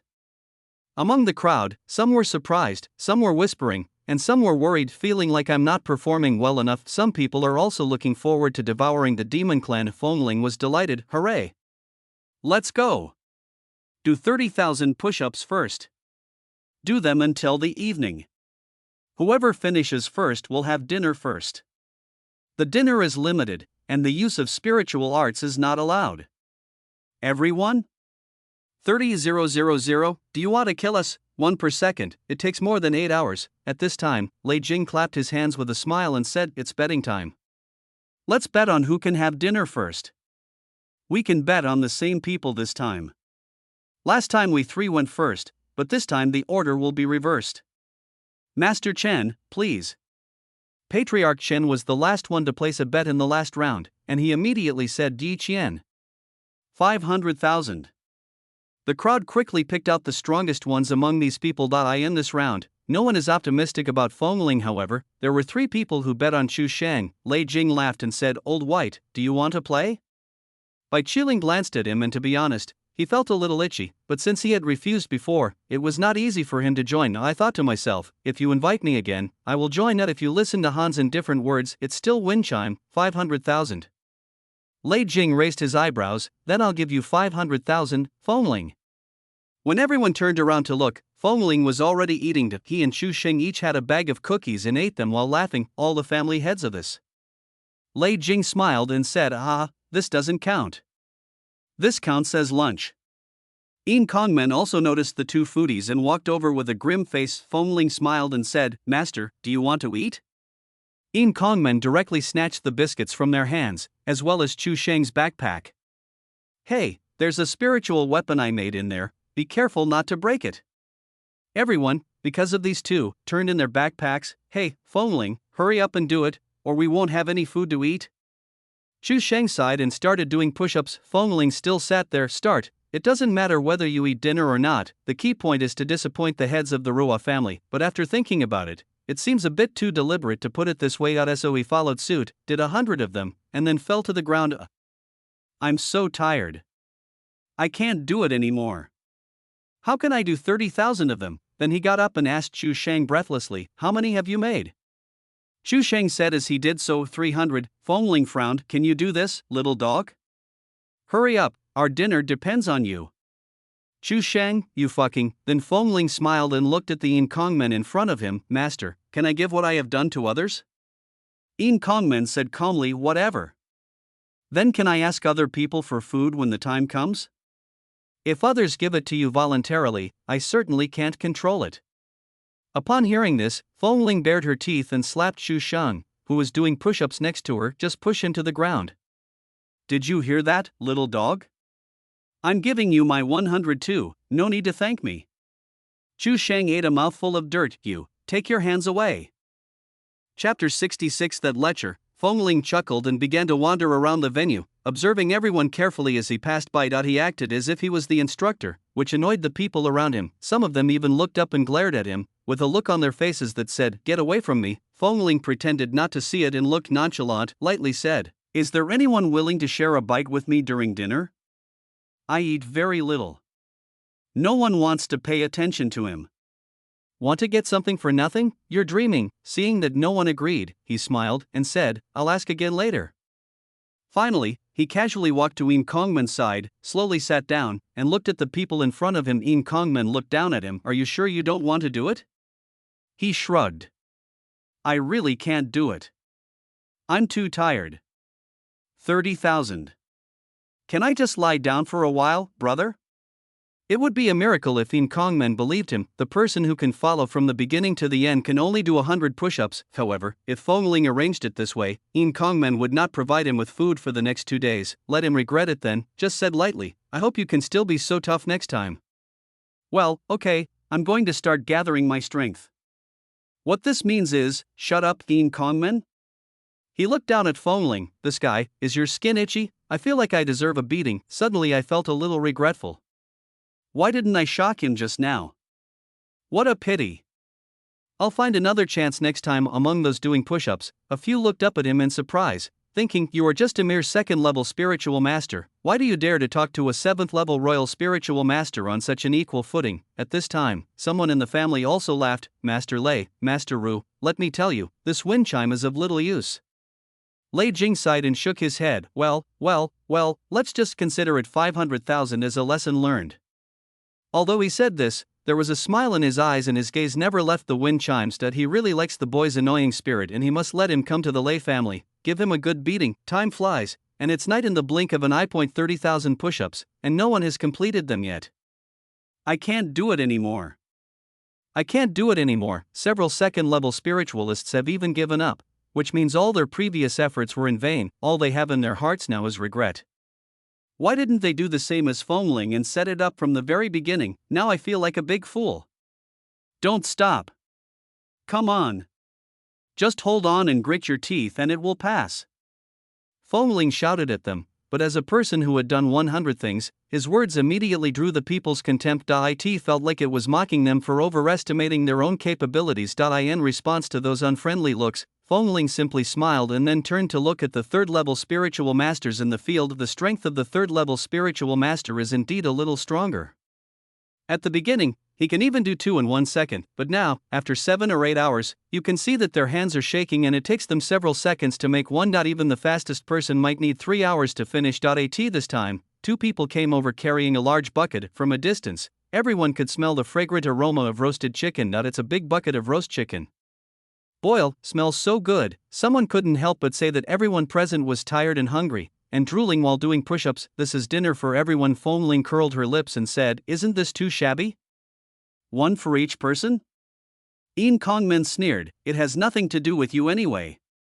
Fong Ling smiled, "That's not necessarily true, hee hee." At this time, everyone in the Ruo family was drinking and chatting happily, with the table full of delicious food. While everyone was chatting, Lei Jing suddenly looked up at the door, narrowed his eyes, and said with a smile, "Oh? Are you done with the retreat?" Ruo Tinghan raised the corner of his mouth slightly but said nothing. When everyone was confused, Deng Deng, 2 people stood at the door. Ruo Qingyan and her personal maid, Xiao Wei. Ruo Qingyan was still covered with the black cloth. "Welcome to the saint."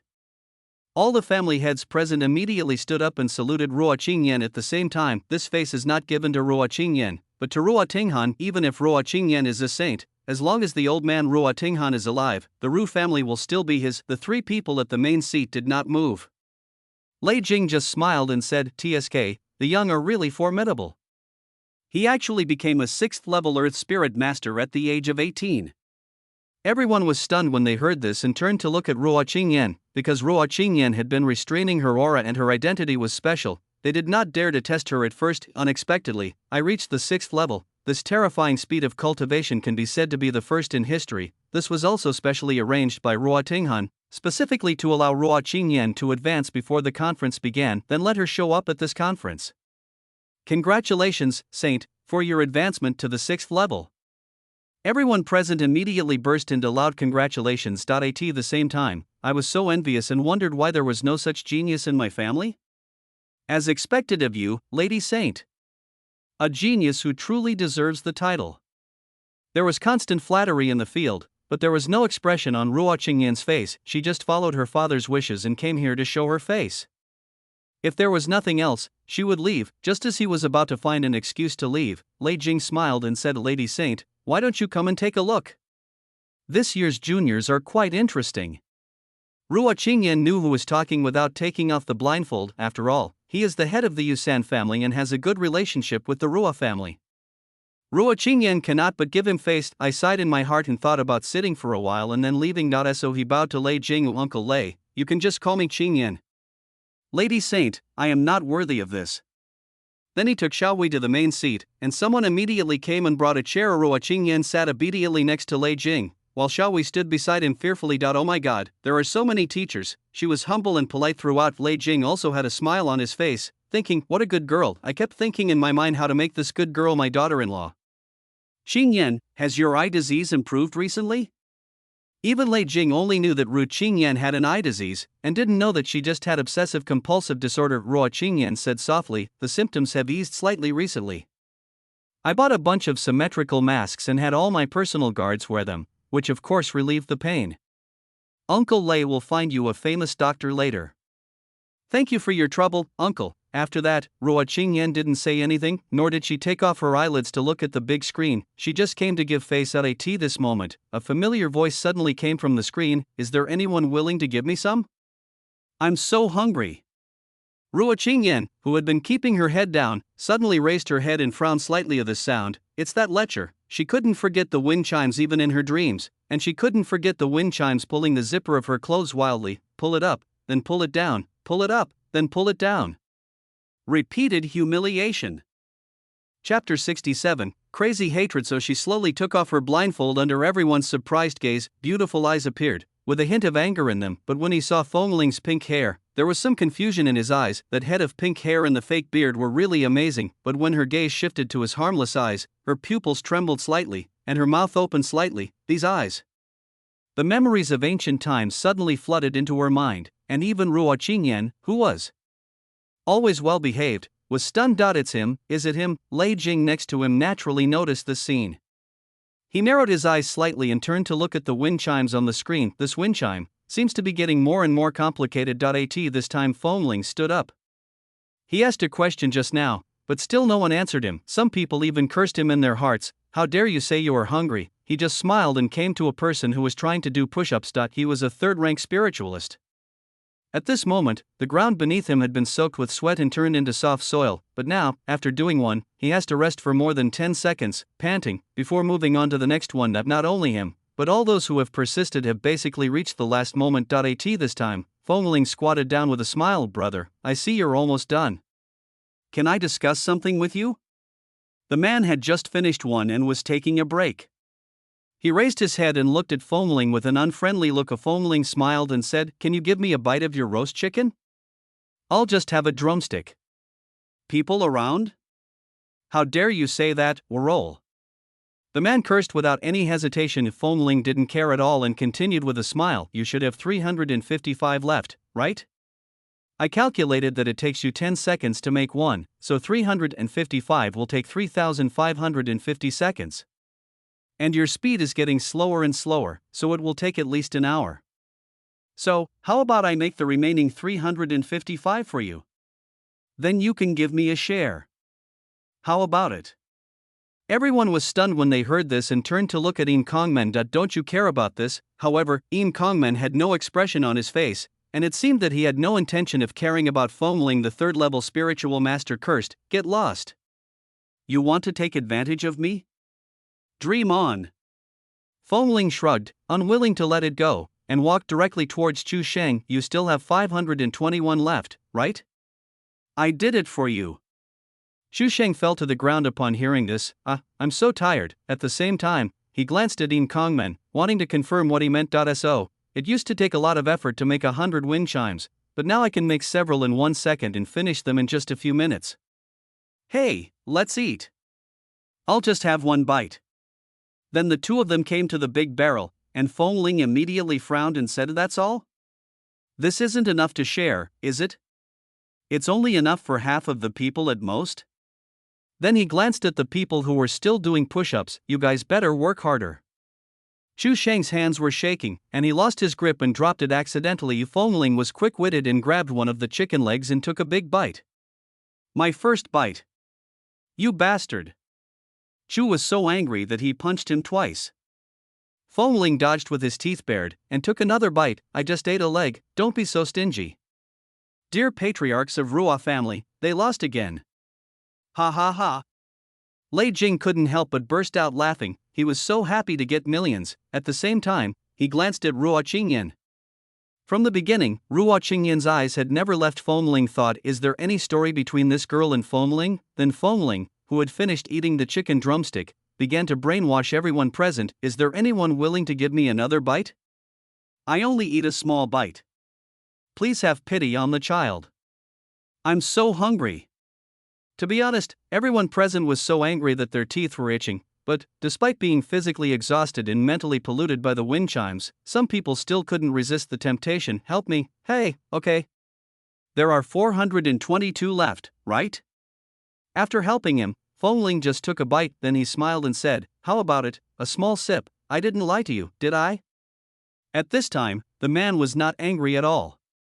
Instead, he felt that Fengling was an honest person. I even felt it was worth it, as after rounding it off, I still got a whole chicken even though he was the one who bit it. They are all men, so it doesn't matter. If there is one, there will be a second, then a third, and a fourth. Dozens of minutes later, Fengling had taken a bite from more than a dozen people. All in all, we only made a few thousand. Although each bite is not big, it is really filling. The wind chime is equivalent to 1 NA.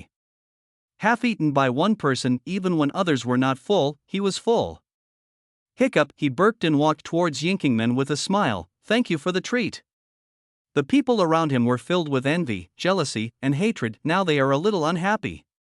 Why are there thousands of wind chimes but they are fuller than them? Not fair. What made them even more angry was that Yin Kongmen didn't care. Could it be that this wind chime was obtained through the back door? At this time, some of the second-level people who had given up early wanted to imitate Fengling, but were stopped by Yin Kongmen. Then someone immediately shouted, Master, why can he do it but we can't? Yes, Master, and there are obviously loopholes in your rules. Fengling turned around and saw that one of the people who were talking was a guy whom she had helped before. However, it was within his expectations, so he didn't say anything and continued walking towards Yinkingmen. Yin Kongmen said calmly, "If you can also keep track of the amount everyone has done at the same time, then you can be like him, but can you? If you can multitask like this for more than a few hours at a time, you can be like him, but can you?" The person who spoke just now was stunned for a moment.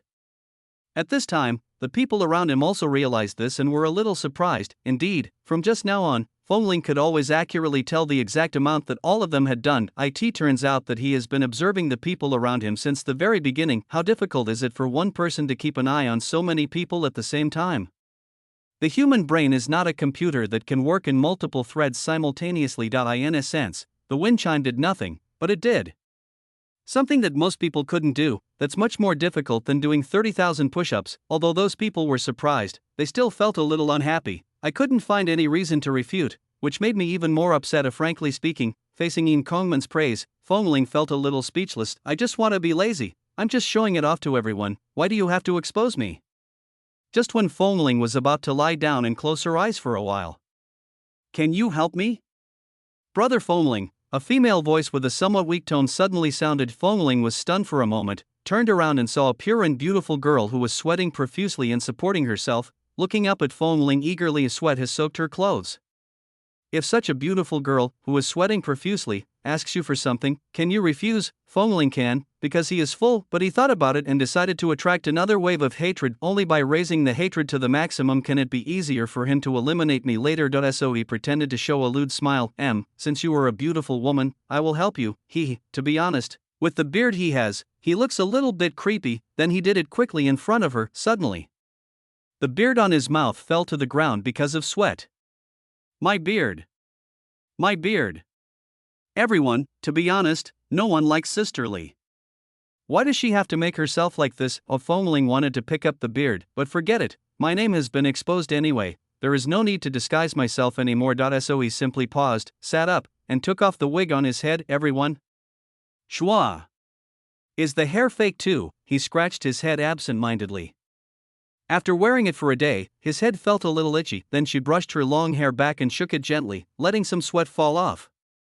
The refreshing feeling made him smile. He felt much better. That handsome smile stunned the girl in front of him. Seeing this, the heads of the Ruo family could not help but say, "Isn't this much more handsome?"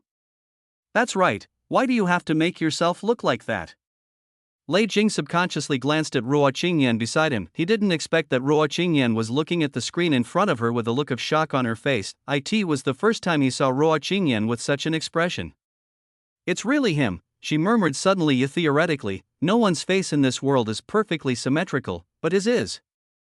Chapter 68, Little Nuomi and Storm Mecha Linglong. For ordinary people, this characteristic of wind chimes may not be discovered by most people. I just simply think he is handsome and good-looking. After all, no one would stare at Fengling to see whether his face was completely symmetrical. However, for Ruo Qingyan, it has a completely different meaning. If Xia Hui's appearance was pleasing to Ruo Qingyan, it would be to Ruo Qingyan, the face of Fengling is, only, she looked at the wind chimes in front of her, and fragmented memories of her childhood kept flashing through her mind. It was an afternoon more than 10 years ago. A cute-looking child stood in front of her, smiling and asking her as she cried, "You don't have any friends either? What's your name?" She wiped her tears and cried, little sticky rice, Shanwomi? What a strange name. Do parents name children so casually these days? Is it very strange? It's my nickname. My father won't let me say my real name. What's your name? Tisk, then I'll tell you my nickname too. Listen carefully, M. Wait for me to think about it. I got it. My name is Storm Mecha Linglong. Little Nuomi? Thinking back, Ruo Qingyan frowned and murmured, Storm Mecha Linglong? Upon hearing this, Lei Jing, who was standing next to him, turned his head and looked at Ruo Qingyan in confusion. What are you saying, Storm Mecha Linglong? She likes this, I understand. I'll ask my son to buy a 1-to-1 model of this. Ruo Qingyan did not say anything else, but thought in her heart, Storm Dragon, Tyrannosaurus, wrong phone, Ling. She looked at the wind chimes on the screen in disbelief, her eyes changing several times, shocked, confused, puzzled, unbelievable. Is it really him, that boy who harmed himself and suffered from this strange obsessive-compulsive disorder? Because he once pinched his face and said, wow, your face is so symmetrical. Is there? However, my face is still the most symmetrical in the world. You are only second. He. She was young at that time, and she looked at Fengling's face seriously and carefully. That one glance changed her world. It feels like, when you suddenly notice that you are breathing, your breathing will change from automatic to manual. Once she discovered the beauty of symmetry, there was no going back. Ruo Qingyan knew that no matter what kind of famous doctor Lei Jing found, he could not cure her illness. There is only one person in this world who can cure her obsessive-compulsive disorder, only wind chimes. She suddenly stood up and prepared to leave immediately. How painful is OCD? Only she knows. When the disease occurs, the scalp will feel numb, goosebumps will appear, the whole body will feel weak, the brain will become slow to think, and the hand holding the sword will tremble. So she didn't want to wait a moment and set out to find him immediately. As for whether finding the wind chime could really cure her illness, she didn't know. She only knew that the wind chime was the only possibility. Ruo Tinghan glanced at his daughter and said calmly, Qingyan? Ruo Qingyan was stunned when she heard the voice, stopped what she was doing, and turned to look at her father. If you listen to Han's indifferent words, I just got promoted, my mind is unstable, go back and concentrate. He said words of concern, but his tone sounded commanding. Ruo Qingyan was shocked and came back to her senses.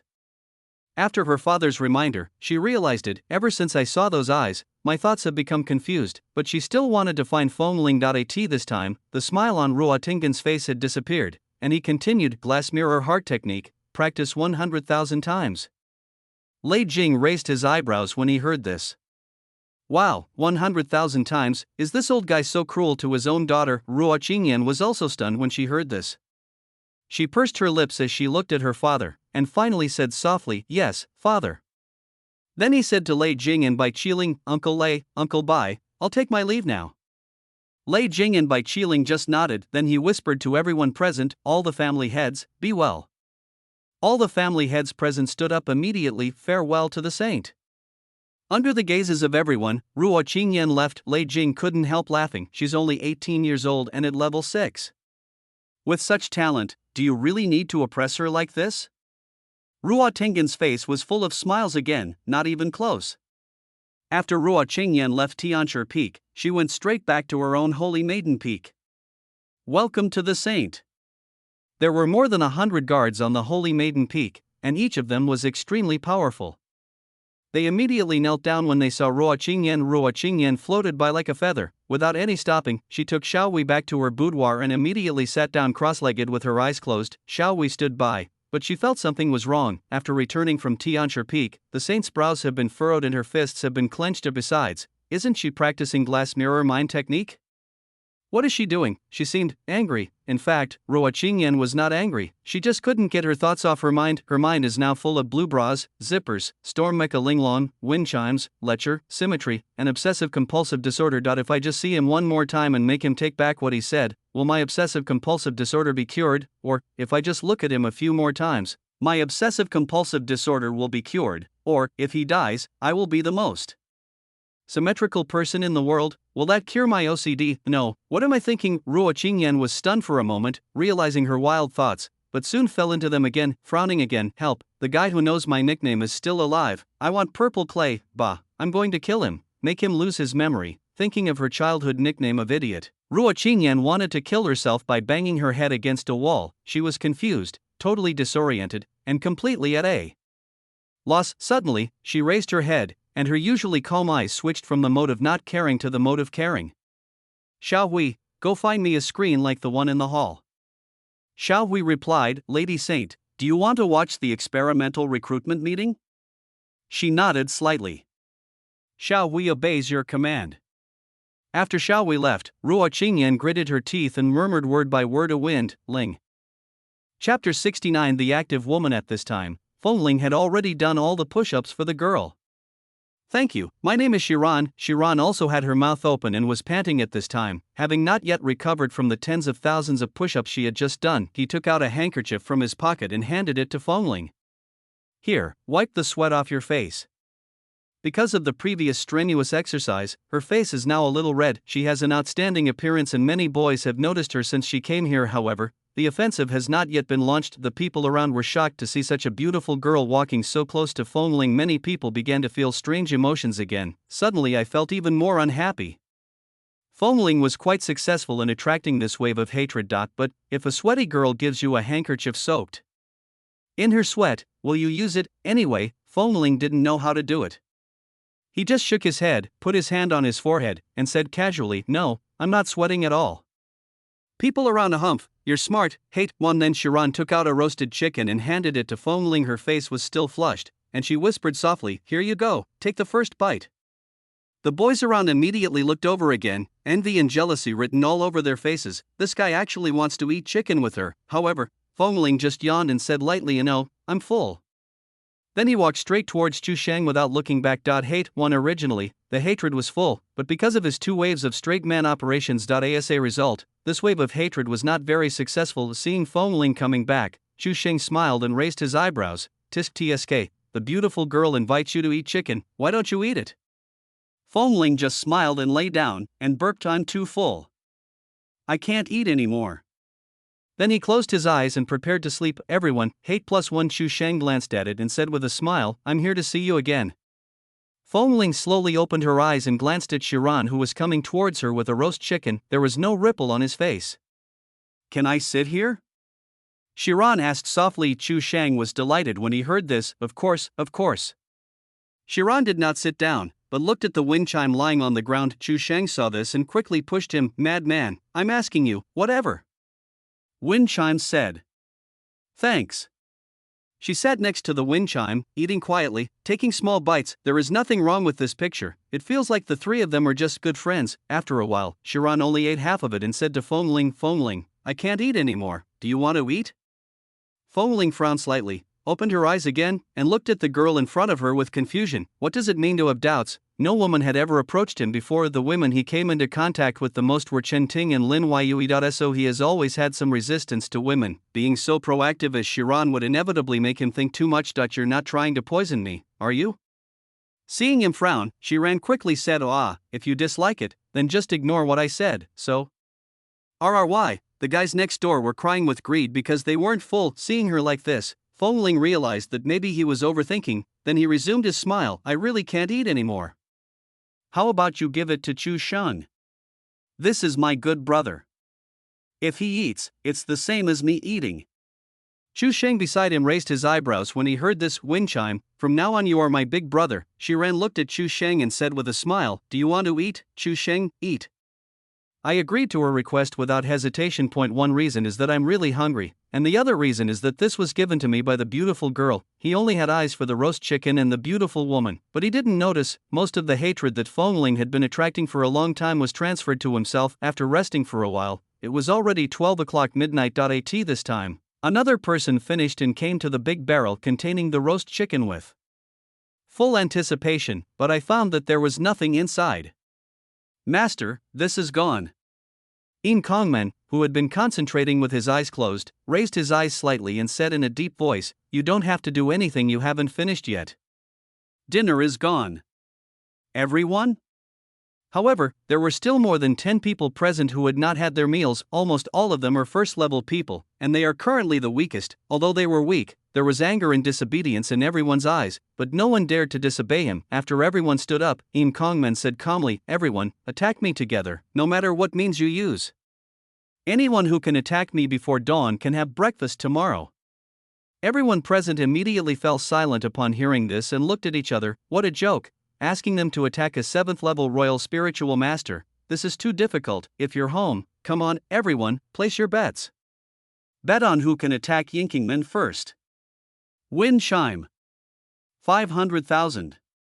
There was a family head who had not been optimistic about Feng Ling before, who immediately placed a bet on Feng Ling. The other family heads followed suit and placed their bets. Wind chime, 500,000. Unexpectedly, in this round, 6 people bet on wind chime. Lei Jing smiled and looked at Bai Qiling beside him. Bai Qiling glanced at him and thought, "If you call me again, I will play with you." Reluctantly, Lei Jing knew Bai Qiling too well, so he was quite considerate. "Old White, come on, can you be more sociable?" Bai Qiling snorted and said calmly, "Wind chime, 500,000. Lei Jing grinned. "Wind chime, 500,000. Ruo Tinghan did the same as before and bet 500,000 yuan on Fengling. When everyone looked at the big screen, everyone had already rushed to Yinkingmen for tomorrow's breakfast. It was also to get 1 point from the 7th level Imperial Spiritual Master. Let the heads of the Ruo family see their own strength. Unlike Fengling, those who have awakened accepted the invitation from the Ruo family and came here with only one purpose, that is, enter the three great families, turning around to look at Fengling again. I found him lying on the ground, turned over, with his butt facing the camera. Everyone launched their own attacks, only he was snoring, and from the looks of it, he was really asleep. Everyone, is it too late to withdraw your bet now? Chapter 70, Sleeping Soundly. Fortunately, Yin Kongmen was a 7th rank Imperial Spiritual Master after all. Facing the attacks of 49 people, he still dodged slowly and calmly. They pounced on Yinkingmen ferociously like lions, but Yin Kongmen was like a cunning loach. No one could catch him. No one could even touch the corner of his clothes. But after a while, someone stopped panting and complained, "Master, how could we possibly touch you?" Inadvertently, I saw Fengling sleeping soundly, and something came to my mind. Could this wind chime have any weird tricks again? So he stopped too and lay down to sleep, but he was the only one learning the wind chimes. The others worked hard all night. They knew very well that the heads of the other families had seen how bad Fengling was. By then, it would be impossible for him to join the three royal families, and they have their own goals. So everyone did the best they could if Fengling slept. Until dawn, Yin Kongmen's voice sounded, "Time's up. Unfortunately, no one has food to eat. Everyone, all the family heads, this Yin Kong sect, TSK, it's so boring." They waited for the result for a whole night, but Yin Kongmen told them that there was no result. Those freshmen have all become listless after working all night. I didn't even get to touch his hair, let alone attack him. I turned around and saw Fengling, who had a good sleep and was full of energy. The person who slept with Fengling last night was very happy. I thought to myself, sure enough, following this wind chime is the right choice. The others were extremely upset. It feels like the instructor clearly asked you to do the duty with another student, but that classmate forgot about school and just left. You are the only one left working hard, and when you come to school the next day, your instructor tells you that you didn't do your job well. Blood pressure has risen. At this time, Yin Kongmen suddenly said indifferently, "The rest of you take a rest first." Fengling, Zhang Jifeng, are you two ready? Zhang Jifeng? Master, you, Yin Kongmen sneered, you've had a good sleep. Do you feel refreshed? It's time to get up and move around. If you can dodge my attack once, I'll let you two have breakfast. Ah, Master is wise. Someone immediately started to mock. Most people didn't say anything, but there was an expression of smug joy on their faces. Heart, well done. I can't wait to see Fengling get beaten. Zhang Jifeng was so scared that he swallowed twice and turned to look at Fengling, who was also confused at this time. What happened? Sorry, I was so sleepy last night before coming here. He trained every day and never got a good night's sleep. So I slept quite comfortably last night. Which of you two will go first? Yin Kongmen stepped forward, scaring Zhang Jifeng so much that he took 2 steps back. What are you retreating for? Why don't you retreat when you're sleeping? You should go first. Zhang Jifeng wants to cry now. Seeing that there was nothing for Fengling to do, she just fell asleep and took a nap. Yin Kongmen took 2 steps forward and slapped Zhang Jifeng on the shoulder. Zhang Jifeng didn't have time to react before he was pushed to the ground with a palm. Screaming in pain, Yin Kongmen just said lightly, "Stand up and continue." Pain. Commander. No. The people around had smiles on their faces, as if they were treating this as an entertainment show. This time Lei Jing spoke again. Come on, place your bets. Bet on whether Fengling can dodge Yin Kongmen's attack. I bet I can. 500,000. The other family heads heard this and said, Master Lei, you really underestimate the Yin Kong sect. Originally, they really thought last night that these students could create a miracle and cause some trouble for Yinkingmen. However, it cannot. Similarly, Fengling is only a 2nd-level cultivator no matter what. Can he avoid Yin Kongmen's attack? Then don't teach Yin Kongmen. I bet you can't. 500,000. Cannot, but if you listen to Han, you are betting on your ability, and the same is true for Bai Qilinji. After 100 attacks, Zhang Jifeng was lying on the ground and couldn't get up. My whole body ached and I whimpered in pain. A tall and strong man was actually crying. After Zhang Jifeng, it was Fengling. When I turned around, I saw Fengling lying on the ground, taking a nap and hadn't woken up yet. Someone couldn't help but laugh out loud, and the person next to him quickly reminded him, "Shoo, don't laugh. Don't wake him up." Yin Kongmen walked towards Fengling with an expressionless face. Everyone held their breath, ready to watch the show. He walked to the wind chime, stopped, and looked down at the wind chime that was sleeping soundly on the ground. With a cold face, he said in a deep voice, "I'll let you sleep." As he said that, he raised his foot and kicked him in the butt. At this moment, the sleeping wind chime suddenly twisted like a maggot, rolled over and avoided the attack. "Hey! Great, there's breakfast. Everyone?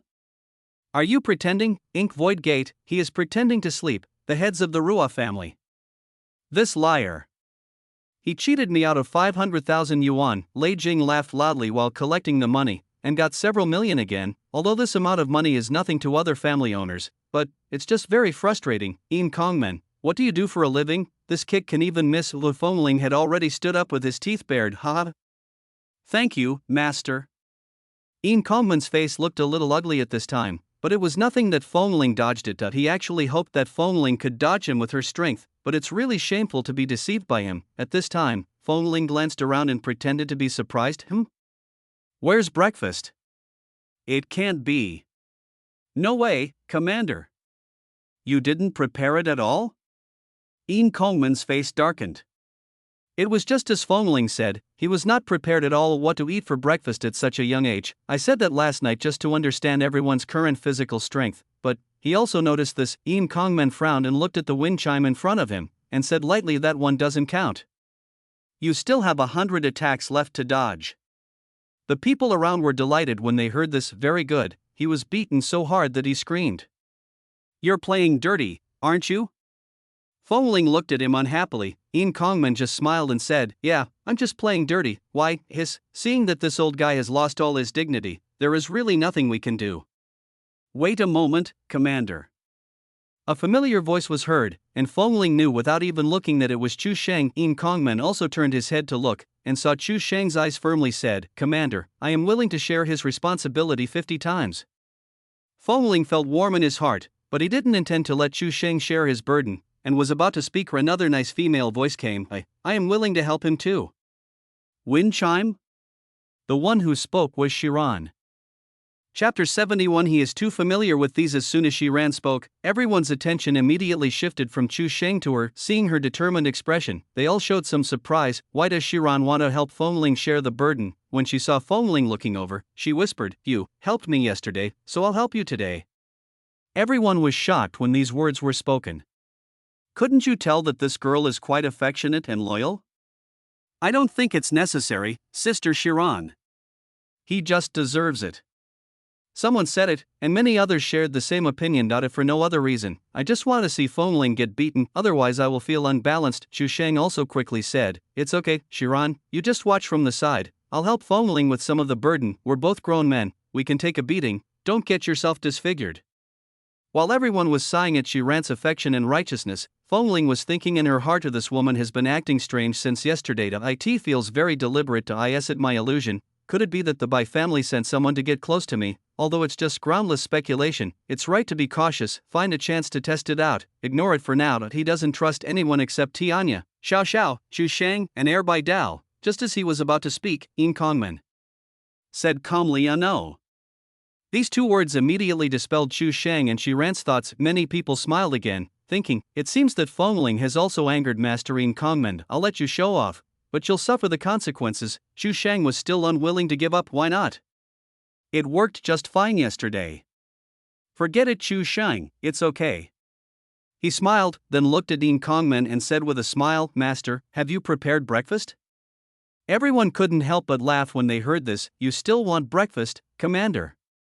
Kill him." The harmless smile on Fengling's face now became extremely sarcastic and asking for a beating. Yin Kongmen looked at Fengling, who was smiling, and a smile also appeared on the corner of his mouth. "When you have escaped, come and ask me again."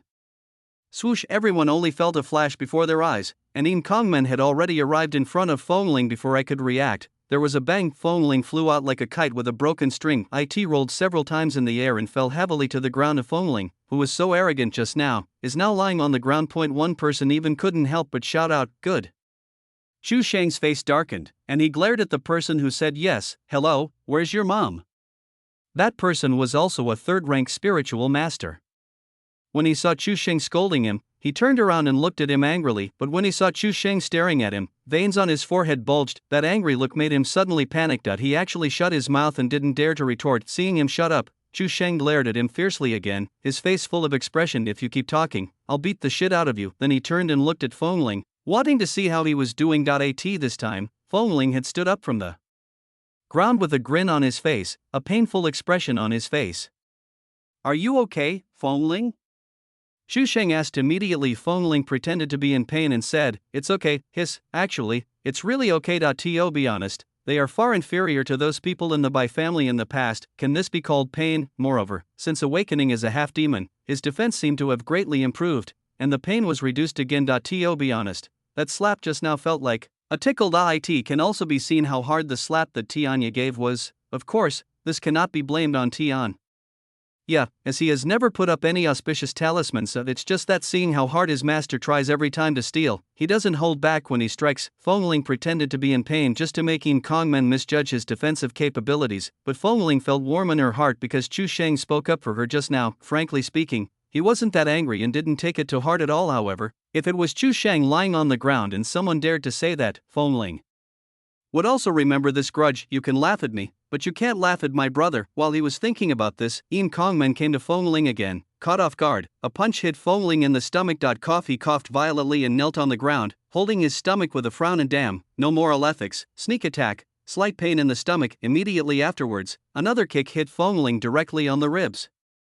Feng Ling flew sideways and lay on the ground, her body trembling slightly. With such acting skills, it's a shame that movie producers don't choose him. Wind chimes. Chu Sheng's heart skipped a beat when he saw this, and he immediately ran towards the wind chime, but before he got close, Yin Kongmen flashed in front of Feng Ling again and kicked her. He was like a ball, being kicked back and forth by the Indian goalkeeper. Many girls present felt a little sorry when they saw this. "Commander, stop.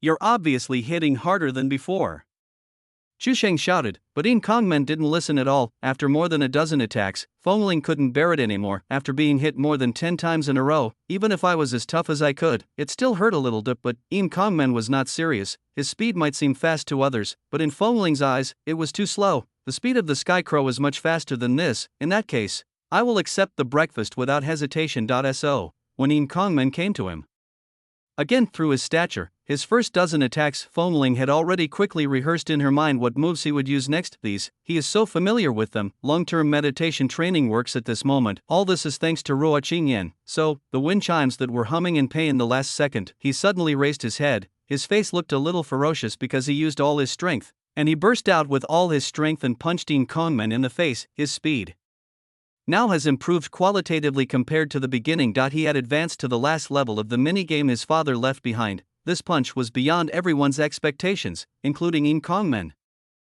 Chapter 72, Reasonable Poor Performance. But even though the wind chime was very fast, in Yin Kongmen's eyes, it was still very slow. He just tilted his head slightly and avoided the attack. At the same time, his fist quickly hit Feng Ling's shoulder, unexpectedly. After Feng Ling missed his punch, he not only did not stop, but kept moving his fist forward.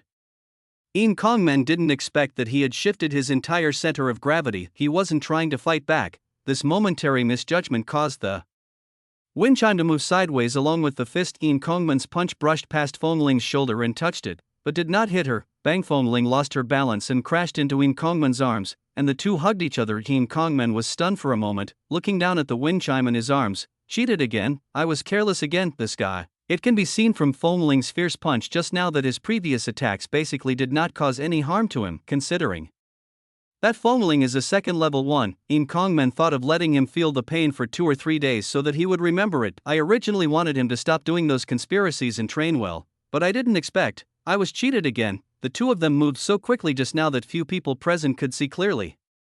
They just looked confused. How did these two people hug each other? At this moment, the wind chime in my arms grinned. Bang! He punched Yin Kongmen, but he didn't use much force, just for the sake of gesture. Just think of it as paying back the bullying that Yin Kongmen had done to him just now, and then quickly push him away.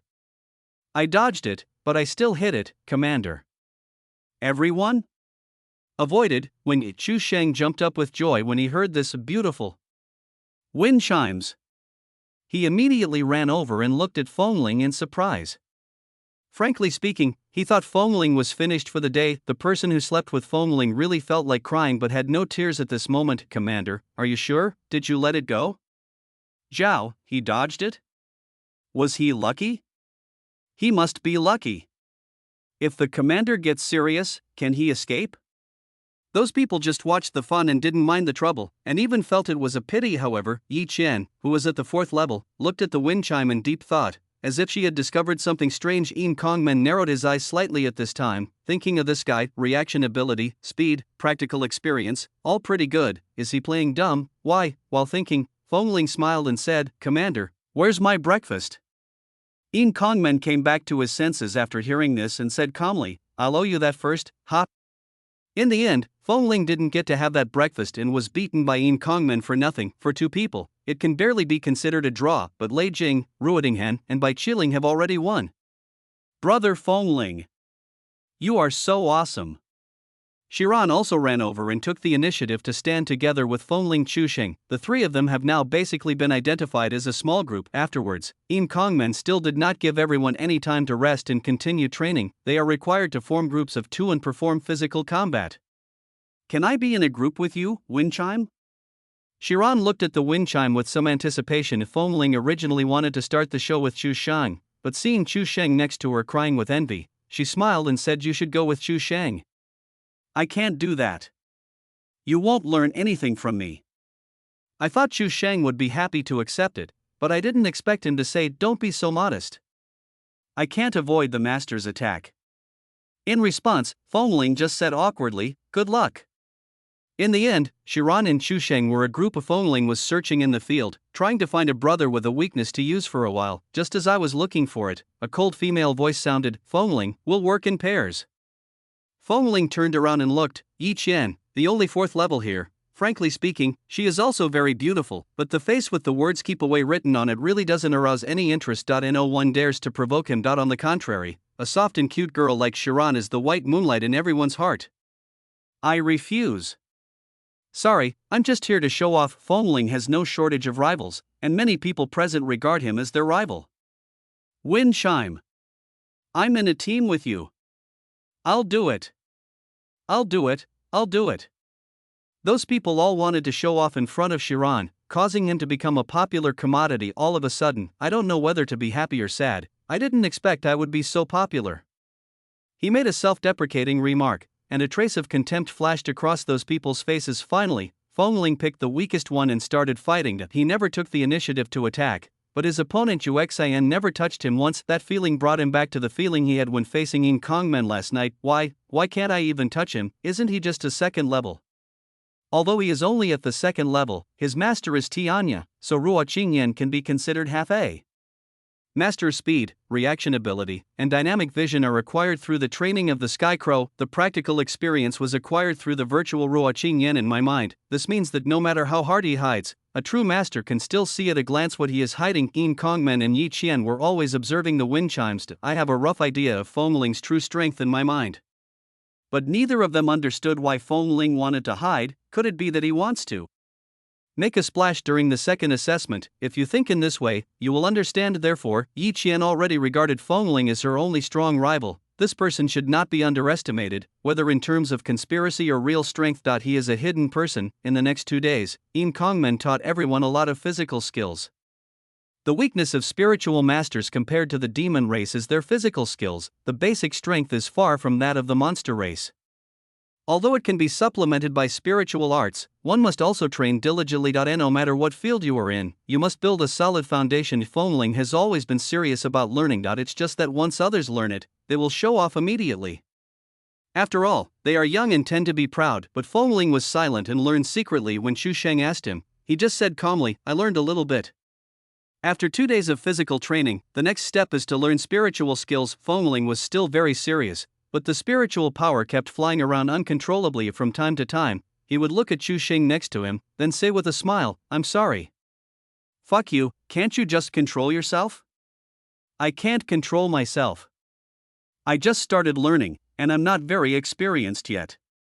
Chu Sheng always felt that this guy did it on purpose. Throughout the day, I was accidentally injured at least a dozen times. Although it didn't hurt, it was very annoying. it made everyone around stay away from me. Chapter 73. Not good, but not too bad. In Kongmen should be the special teacher of the Roa family. He has his own way of teaching. Everyone learned very quickly, and what was taught to Fongling were of course some second-level spiritual techniques. Those are things that cannot be learned on the internet. Fongling was eager to learn and memorized them all in her mind. Even if you don't plan to join the big three, why not take advantage of what you can? Now his reserves of spiritual skills have caught up with those who have practiced many years earlier than him. Eye in the Sky, Tianya, and Air by Dao were always looking at Fongling. Well, it's right to send him here, right? Arbedo asked him with a smile. Tianya didn't say anything, just watched quietly. Seeing that he didn't say anything, Arbedo said again, don't worry, I'm telling you, it's absolutely safe. What you should worry about is whether Wu He will like you as the new head of the family. That guy has a weird temper. Don't let him kill your young master. That would be hilarious. At this time, the Silent Crow smiled and said, no, I believe in the young master. Not only Wuha, but all the demons in the world will be his subjects. After saying this, he narrowed his eyes slightly and added, including spiritual masters. Arbedo raised his eyebrows, with a smile on his lips, and said lightly, I don't understand where you get your confidence from. While saying this, his eyes were looking at the wind chimes below, and in his heart, don't let me down, boy, day and night alternate, and a week passes quickly, stand up. In Kongmen shouted, and the only person still standing was Yi Qian. Others were either lying down or sitting down. They really couldn't do it anymore. I didn't sleep a wink for a whole week. I only have one meal a day and it's still not enough. Both mental and physical strength have reached their limits. Chu Sheng put one hand on Fongling's shoulder and lowered his head. No, I'm going to die. Although Fongling looked a little tired, she was obviously much better than the people around her. Chiron, who was sitting next to the wind chime, shook his body and tried to stand up. However, due to his unstable body, he fell towards the wind chimes. Fongling took a glance and dodged, giving Chu Sheng the good opportunity to be a hero and save the beauty. Chiron pressed directly on Chu Sheng. Ah! Wind chimes! Chu Sheng yelled, thinking that it was Fongling who was sleeping on top of him. Yes, I'm sorry. Chiron shouted in panic. It's okay. Are you sleepy? Then sleep a little longer. No, thank you. Are you all right? Fongling rolled her eyes and gave Chu Sheng a big middle finger. At this time, In Kongmen spoke again. If you can't get up in 5 seconds, don't blame me for being rude. Everyone who was listless in the previous second stood up in the next second, with exhaustion written all over their faces. Come with me. In Kongmen was walking in front, but this time, his speed was very slow. Everyone behind him was walking slowly like zombies. After a while, we went down the mountain. In the distance, a prosperous town appeared. For the next week, you have to survive here, find the monsters hiding in here, and devour them. Master, what if we can't find it?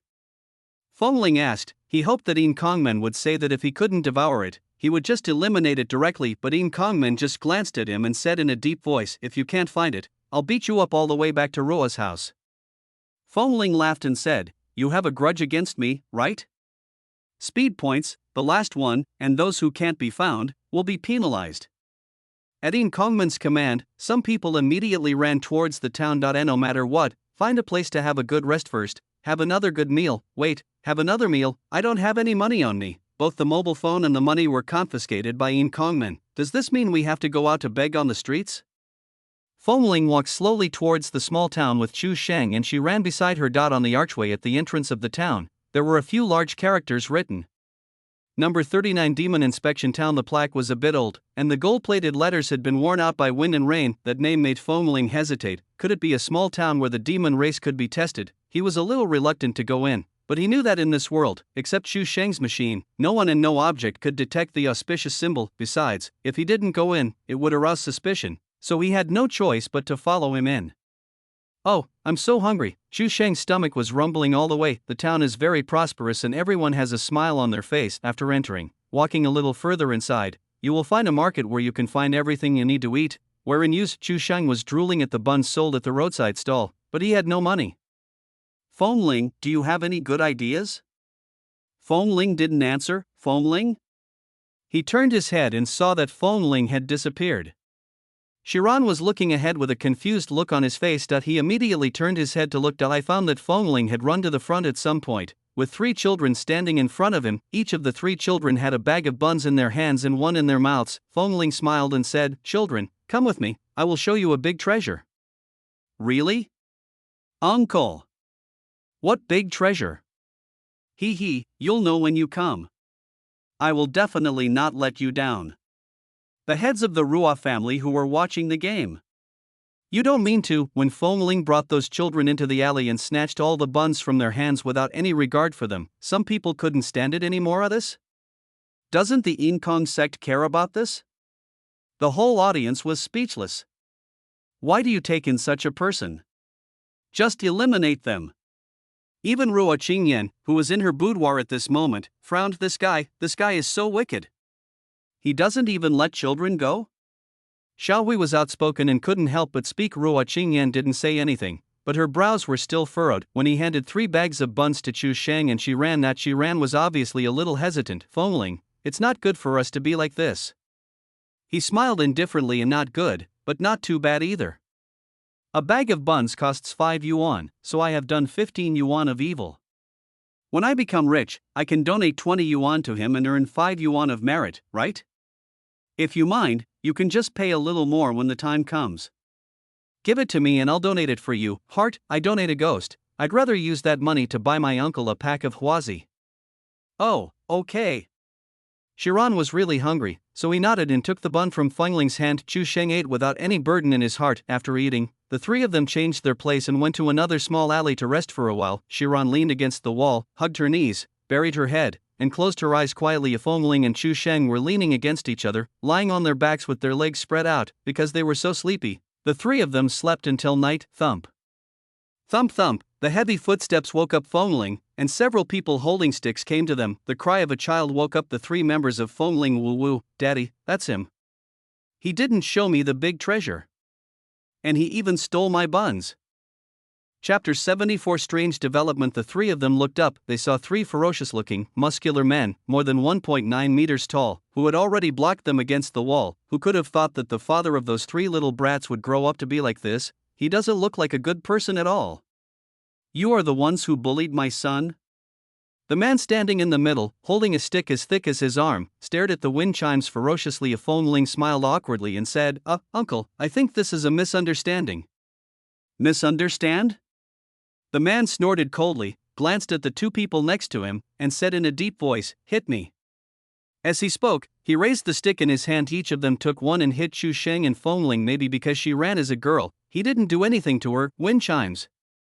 Qiran shouted, and Chu Sheng subconsciously covered his face with his hands and closed his eyes in fear. He had no time to release spiritual defense, and he was also afraid that his spiritual power would accidentally hurt these people. They are just ordinary people. How could they possibly withstand his spiritual arts? A moment of hesitation made him lose the best opportunity to defend. Just as he closed his eyes, a surge of energy suddenly gushed out from his side. Buzz, bang, the sound of a heavy object hitting something was heard, but the expected pain did not come. He opened his eyes in surprise, and found that a barrier with a faint golden light had appeared in front of him at some point. This, the second-level spiritual technique Force Shield taught by Inkong Men 2 days ago. Below level 3, this shield is specifically used to defend against physical attacks. The one who released this was Qiran? He turned his head and saw a person with dazzling golden light on his body. It's a wind chime. How could that be? How did he release it in such a short time just now? The 3 people in front were also surprised to see that their sticks were blocked inexplicably. Run the F***CK. Fengling picked up Chu Sheng, who was sitting stupidly on the ground, and started running. When passing by Qiran, he picked her up with his other hand. He held one in his left hand and one in his right hand, as if he were carrying 2 bags of rice. There was a flash of golden light under his feet, and he ran very fast, chase after him. Those people reacted and were about to take a step forward. Suddenly, they were tripped by something and were caught off guard and fell flat on their faces. Chu Sheng looked back and found that under their feet, a second-level basic spell demon binding spell had appeared at some point. Why does this move seem familiar? Goodbye. Fengling turned around and shouted with a smile. Chu Sheng looked at Fengling in surprise. Wasn't this guy unable to control his spiritual arts before today? How come after waking up, both the speed of releasing spiritual arts and the skills of using them have improved so much? In fact, it seems that the release speed has surpassed his. So, those spiritual arts that hit him, could it be, is this guy doing this on purpose? Feng Ling. Damn it, have you been hitting me on purpose these days? As soon as he finished speaking, Feng Ling threw him over his shoulder. Run on your own. Chu Sheng was thrown down, and Shiran was of course no exception. The three of them ran wildly for about 10 minutes and immediately hid in a dark corner. Feng Ling, you released your spiritual arts so quickly just now. Shiran spoke breathlessly, but Feng Ling just smiled and didn't answer. Chu Sheng was like a little kid next to him, pounding on his arm all the time while beating him. He also scolded him, you bastard. I let you hit me so many times for nothing. He wanted to return all the suffering he had endured from Feng Ling in the past few days. Feng Ling bared his teeth, a little higher. Oh, yes, right here. Chu Sheng, with a sudden push, bang, gave him a heavy punch. Zhao. Seriously. Damn, as they talked, the two men started to wrestle with each other, looking like they were going to kill each other. Shiran was stunned. You two, stop fighting. Ah, you bastard, I'm going to strangle you to death. Wait, Stop tickling me. Ouch, Shiran.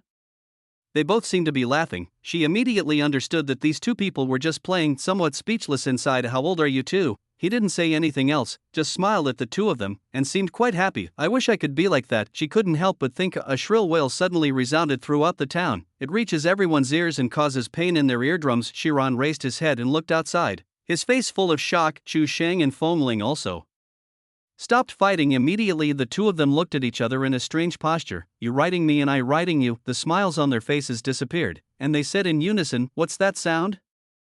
The voice sounded like a shrill girl's, or like the cry of a female cat. It was very harsh and creepy. Then, another harsh voice was added, meow. Likewise, it echoed throughout the town. The sound came from all directions, and the strange hissing made the dark corner where Feng Ling and others were located even more terrifying and eerie. The half moon above my head emitted an eerie, cold white light, with a slight red tint. The stars in the sky seemed to be spinning. The style of the entire town suddenly changed at this moment. It was a bustling town during the day, but at night, it seemed to have turned into a shabby village infested with monsters and deserted. At this moment, a layer of golden energy clearly flashed in the sky. Then, the golden energy spread across the entire town and passed through the bodies of every newborn. Yin Kongman's voice appeared in everyone's mind. In the west of the town, a new monster appeared. Category: Animal Transformed Monster, Eyeless Cat. Danger level: Low. Strength: Second level. Has eaten 2 humans. Same location, 2 new monsters. Category: Human turned monster. Danger level: Low level, First order. In the north of the town, a new monster was born. Category: Animal Transformed Monster, Thousand-Faced Sheep. Danger level: Low. Has eaten 3 humans. About to be promoted to the 3rd level. Same location, 3 new monsters. Category: Human Transformed Monsters. Danger: Low level, First order. Your mission is to keep the death toll from this disaster to less than 8 people. As for devouring monsters, it's first come, first served. Action. Chu Sheng was shocked when he heard this. Woohoo! Quick, Feng Ling, let's go to the north.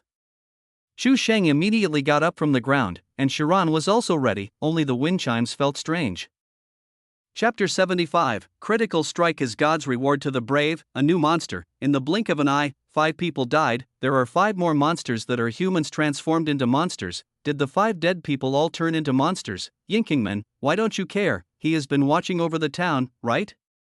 He should be able to notice anything unusual immediately. A 7th rank Imperial Spiritual Master is taking action. Can't we stop him? This sudden appearance of monsters seemed to have been created specifically for this new life. Or were these monsters summoned by Yin Kongman and his men, using human lives to increase everyone's strength? While running towards the north of the town, Feng Ling suddenly thought of the name of the town. Monster Inspection Town number 39. It feels weird. Chu Sheng, do you know what the Demon Inspection Town is? He turned and asked Chu Sheng, who was running beside him. I don't know. I haven't heard of it. What's the matter? It always feels a bit strange. Oh, the spiritual masters always give such strange names. At this time, she ran next to him suddenly said, well, I think I know a little bit. It is said that the people in the Demon Inspection Town are all criminals sentenced to death. Chu Sheng showed a surprised expression. The scene of entering this small town for the first time today flashed through Feng Ling's mind. The smiles on those people's faces suddenly became terrifying. He suddenly understood why they had such happy smiles on their faces. How could a death row inmate not be happy, living in a paradise on an island like this? No wonder there is such a strange town on this deserted island. This is a town of sin. No wonder Ing Kong men doesn't care whether they live or die. No wonder those three people didn't look like good people. However, there are still some things that don't make sense, but Feng Ling doesn't have the time to think about them now. After a while, the three of them stopped. Strange, we've already reached the north. Where are the monsters? If my spiritual weapon is here, I will definitely find it immediately. So Chu Sheng looked up and shouted to Master, "Give me back my spiritual weapon."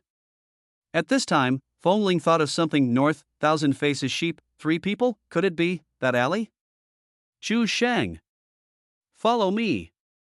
The wind chime remembers the way. Turn left, turn right, go straight, turn right. Before we reached our destination, we heard a child crying. Feng Ling's heart tightened. Did something really happen to those people who came to find them before? Ah! Daddy! Whoa, Daddy! The cry for help came from that alley. Feng Ling's eyes focused, and while speeding up, he formed seals with his hands, a demon binding technique. Chu Sheng turned around and looked, a little confused. He couldn't even see the target. So what were you tying? But when he ran to the entrance of the alley, he was surprised to find something. All the monsters in this alley are wrapped in golden chains by wind chimes. The thousand-faced sheep was huge in size, like a rockery several meters high. It is covered with white, creepy sheep-shaped masks. There is a pair of scarlet eyes on every sheep's face. Countless demonic eyes flashed red light in the darkness. The waist in the middle, there was a bloody mouth holding half of a human body. The ground was littered with broken limbs. Two children threw themselves on the broken limbs and arms on the ground, crying loudly in shrill voices. There was another one who stood blankly in front of the thousand-faced sheep, muttering the word Dad. They couldn't see the monster. All he saw was his father being torn into pieces for no apparent reason. Blood flowed down the thousand-faced sheep's dark body, and the entire alley was filled with the pungent smell of blood. After being tied up by the wind chimes, it continued to struggle. Half of the corpse fell out of its mouth, making it very angry. Meow. It felt like it was going to break free any second, which was terrifying. The souls of the three strong men before had all left their bodies at this time. It turned into a spirit, that is, a demon form. It can be seen that they wanted to pounce on the thousand-faced sheep to stop it from devouring its own children. However, their appearance at this time was extremely ugly and terrifying. Feng Ling had never seen such an ugly humanoid monster. This is what they are, the soul itself. As3 extremely vicious murderers. What kind of beautiful soul can we beg them to have? The three demons were all tied up by wind chimes. As first-level monsters. They were unable to break free from the wind chimes. Chu Sheng looked at Feng Ling in disbelief. He didn't understand. How could Feng Ling determine the target's location if he couldn't even see the target? How to use the magic of binding to tie up all the monsters accurately? What are you standing there for? Save them! Feng Ling shouted and continued to increase the supply of spiritual power. He wanted to save these three children. Even though he robbed them during the day, he still wanted to save them. Even if their father is a criminal, he will save him. The father is a criminal, but the children are not. They are innocent. In his opinion, this is the case, and he felt that this was how it should be, because he is like this. As the son of the Demon King, is he guilty? As a demon child, is he guilty? No. So he has to carry out this belief, otherwise, it would be denying yourself. Binding magic. Shiran also shouted, once again providing an insurance for the thousand-faced sheep that was about to break free from the wind chimes. Just in case, Chu Sheng also released the same magic. The intensity of the thousand-faced sheep's struggle was visibly much smaller. The three of them quickly pulled the three children out of the alley. Feng Ling was the one walking behind. He always felt something was strange and looked back from time to time. Chu Sheng shouted to Feng Ling, let's give it the final blow together, and then you swallow it. Great tonic. Feng Ling nodded, but just as the three were about to take action, black gas suddenly exploded from the body of the thousand-faced sheep in front of them. Meow. Energy explosion. Buzz. A dark evil aura instantly enveloped the alley, blocking the three people's vision. Oh no! It's at level 3. Let's retreat first. Chu Sheng shouted in horror, but I heard the sound of footsteps in the darkness. The sound seemed to come from the wind chimes. The next second, a golden light flashed in the black fog ahead. At the same time, the sound of wind chimes came from the darkness. Thunderfist, a second-level spiritual technique that has a very small chance of triggering thunder and causing a critical hit. It can even kill a 4th-level demon spirit.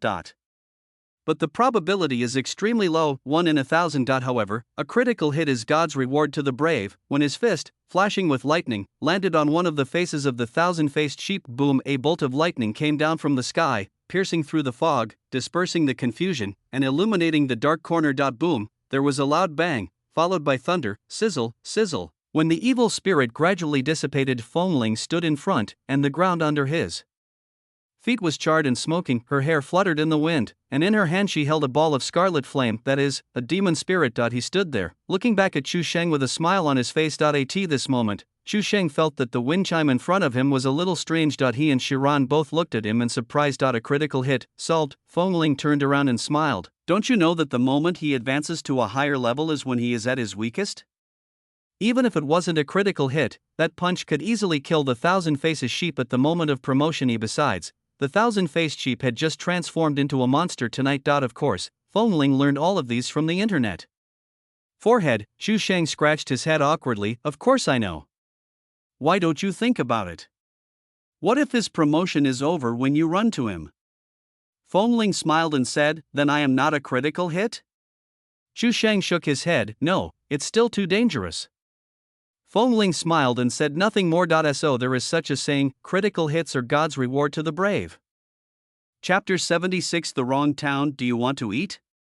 Fengling shook the scarlet demon soul in his hand. It was a red, flame-like thing that emitted cold energy. Chu Sheng shook his head. I won't eat it. You eat it, after all, it's you. Before he finished speaking, Fengling smiled. I was just being polite to you, but you took it seriously. Chu Sheng's mouth twitched and he gave Fengling a big middle finger. Fengling chuckled and swallowed it directly into his stomach in one gulp. He actually wanted Chu Sheng to eat it so that he could improve his strength and protect himself, but after thinking about it, forget it, protect him yourself. It is more reassuring to have the strength in your own pocket. After all, Chu Sheng is such an unreliable guy.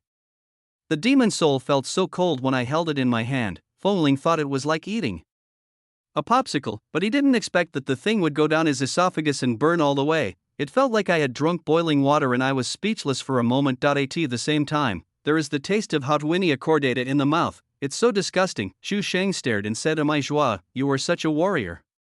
We all put it in our hands and absorb it slowly, but you swallow it directly? Don't you have any feeling in your esophagus? How come you are just like a demon?" Ahem, Fengling started coughing violently. Why didn't you say so earlier? He had never seen such a statement on the internet. It seemed like common sense. I could only wipe the corners of my mouth and said in a hoarse voice, well, what do you know? I just like this. Brother Feng is awesome. At this time, the three children also ran over, lay on their father's body, and cried loudly. However, of one of the corpses, only the arm was left. They are three kids, just ordinary people. He couldn't see that his father had turned into a monster. Big brother, please save my dad. Please. Crying heart-wrenchingly. Sister.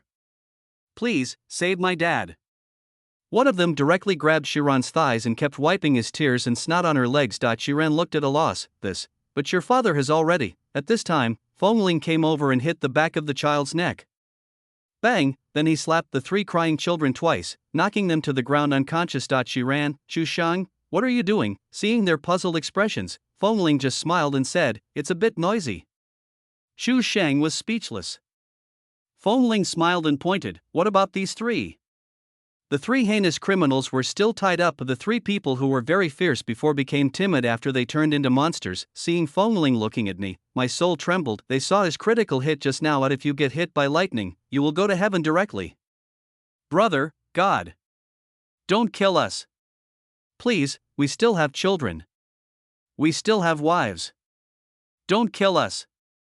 A trace of anger flashed in Chu Sheng's eyes, and he cursed in a deep voice, you have committed so many evil things in your life, and now you still want to live? The three demons were stunned, their souls trembled, and they trembled. We have already changed our ways. The moment Fengling untied the evil spells binding them, they knelt on the ground and kowtowed madly. Become a good person? Chu Sheng suddenly smiled, but the expression on his face was angry. I was really pissed off and laughed. Only those who harbor evil thoughts will voluntarily transform into demons the moment they die. Do you think you have changed your ways? How did you become monsters? Tell me. He questioned loudly, and the three monsters didn't dare to say a word. Fengling, there's no need to waste time talking to them. Just kill them. Each of the three of us will get one demon soul. Even though it's only the first level, it's just a snack. Wait a moment. Fengling stopped him and turned to look at the three of them with a smile. I will ask you a few questions. If your answers satisfy me, I will not kill you. Wind chimes? Chu Sheng came to him with a frown. Fengling ignored him, forming a seal with one hand, with golden light shining from his hand, and slowly spoke. The first question is, why were you sent here? The second question is, how much do you know about this place? The third question is, what does the name Monster Inspection Town mean? The fourth question is, do you know anything about spiritual masters? After saying that, Fengling looked at them indifferently. He placed his hands in front of him, and the golden light shone on his face, which almost scared the three little demon spirits away. Chu Sheng also understood what Fengling wanted to do and did not stop him. I don't know why I was sent here. Everyone in this town is a criminal. Some of them have committed crimes worse than mine. Go catch them. The three of them were begging for mercy and saying a bunch of nonsense. It seemed like they knew nothing. Fengling and Chu Sheng looked at each other, and a hint of cruelty flashed in their eyes. Kill. 3 golden lights flashed and sent them to hell. Each person had a demon soul, and this time Fengling did not swallow it directly. Instead, he followed Chu Sheng and Shiran's example, holding it in his palm and absorbing it slowly. It took about 3 minutes to completely absorb the demon soul. There is currently a demon soul that has just been promoted to the 3rd level. In Fengling's body. I don't know if it can be promoted after absorbing it. Reminder, this is devouring, not fusion. Fengling is now using the power of a spiritualist. As for integration, there must be a common goal and a unified wish. At this time, a layer of golden light swept across the sky again, and Yin Kongman's voice once again rang in everyone's mind. Of Fengling, kill the 3rd level thousand-faced sheep. Yi Qian, kill the 2nd level eyeless cat, and you can leave the town early. Everyone else, continue to stay. Of course Fengling couldn't leave because Chu Sheng was still here. Yi Qian, who killed the 2nd level eyeless cat, came here intending to leave, but when he heard that Fengling had killed the 3rd level thousand-faced sheep, which was 1 level higher than the eyeless cat he had killed, he immediately became dissatisfied. So, she will continue to wait here. Next time, she will win. After the incident was over, Chu Sheng, Fengling, and Shiran stayed beside the 3 children and took a rest plan to send these children to their mother tomorrow. Fengling, have you finished digesting it? I want to see the skills you have acquired. Chu Sheng looked at the wing chimes with shining eyes. He seemed to be happier than if he had acquired the skills himself. Oh, no. Not yet? You're still hesitating. The spiritual master of the Joyo lineage can obtain a skill of devouring demons. By devouring demons, the spiritual master can devour an unlimited number of demons within the scope of his ability. However, you can only keep one skill in your body. Fengling just swallowed the thousand-faced sheep, and no one knows what skills it will unlock. Will Chapter 77 be named? At this time, Shiran beside him smiled and said softly, Brother Fengling, you are very lucky. The thousand-faced sheep just happened to be promoted to the 3rd level and was defeated by you. Even ordinary skills of the 3rd level thousand faces sheep will be much stronger than those of the 2nd level one. Fengling raised her eyebrows. Oh? You know a lot. Shiran pursed her lips. My dad taught me all this. Tell me? Shiran nodded and said, generally speaking, the thousand-faced sheep can grant the spiritualist one of the 5 skills. Broken Seal Hoof belongs to the body cultivation spiritual technique. Sheep Charge, a long-range killing skill. This sheep young collision is good, but the name is a bit rustic. Fengling thought about it and realized that every time she used a skill, she might be embarrassed to call out the name of the skill. If you want to acquire this skill, you should change your name. It's called Sheep Clash. Shiran smiled and said, and a really cute skill name. Lazy, passive skill, lying down quickly restores mental and physical strength, and repairs your body. Wind Chime, his face showed rejection and he didn't want it. It was the same bloodline as his original demon race.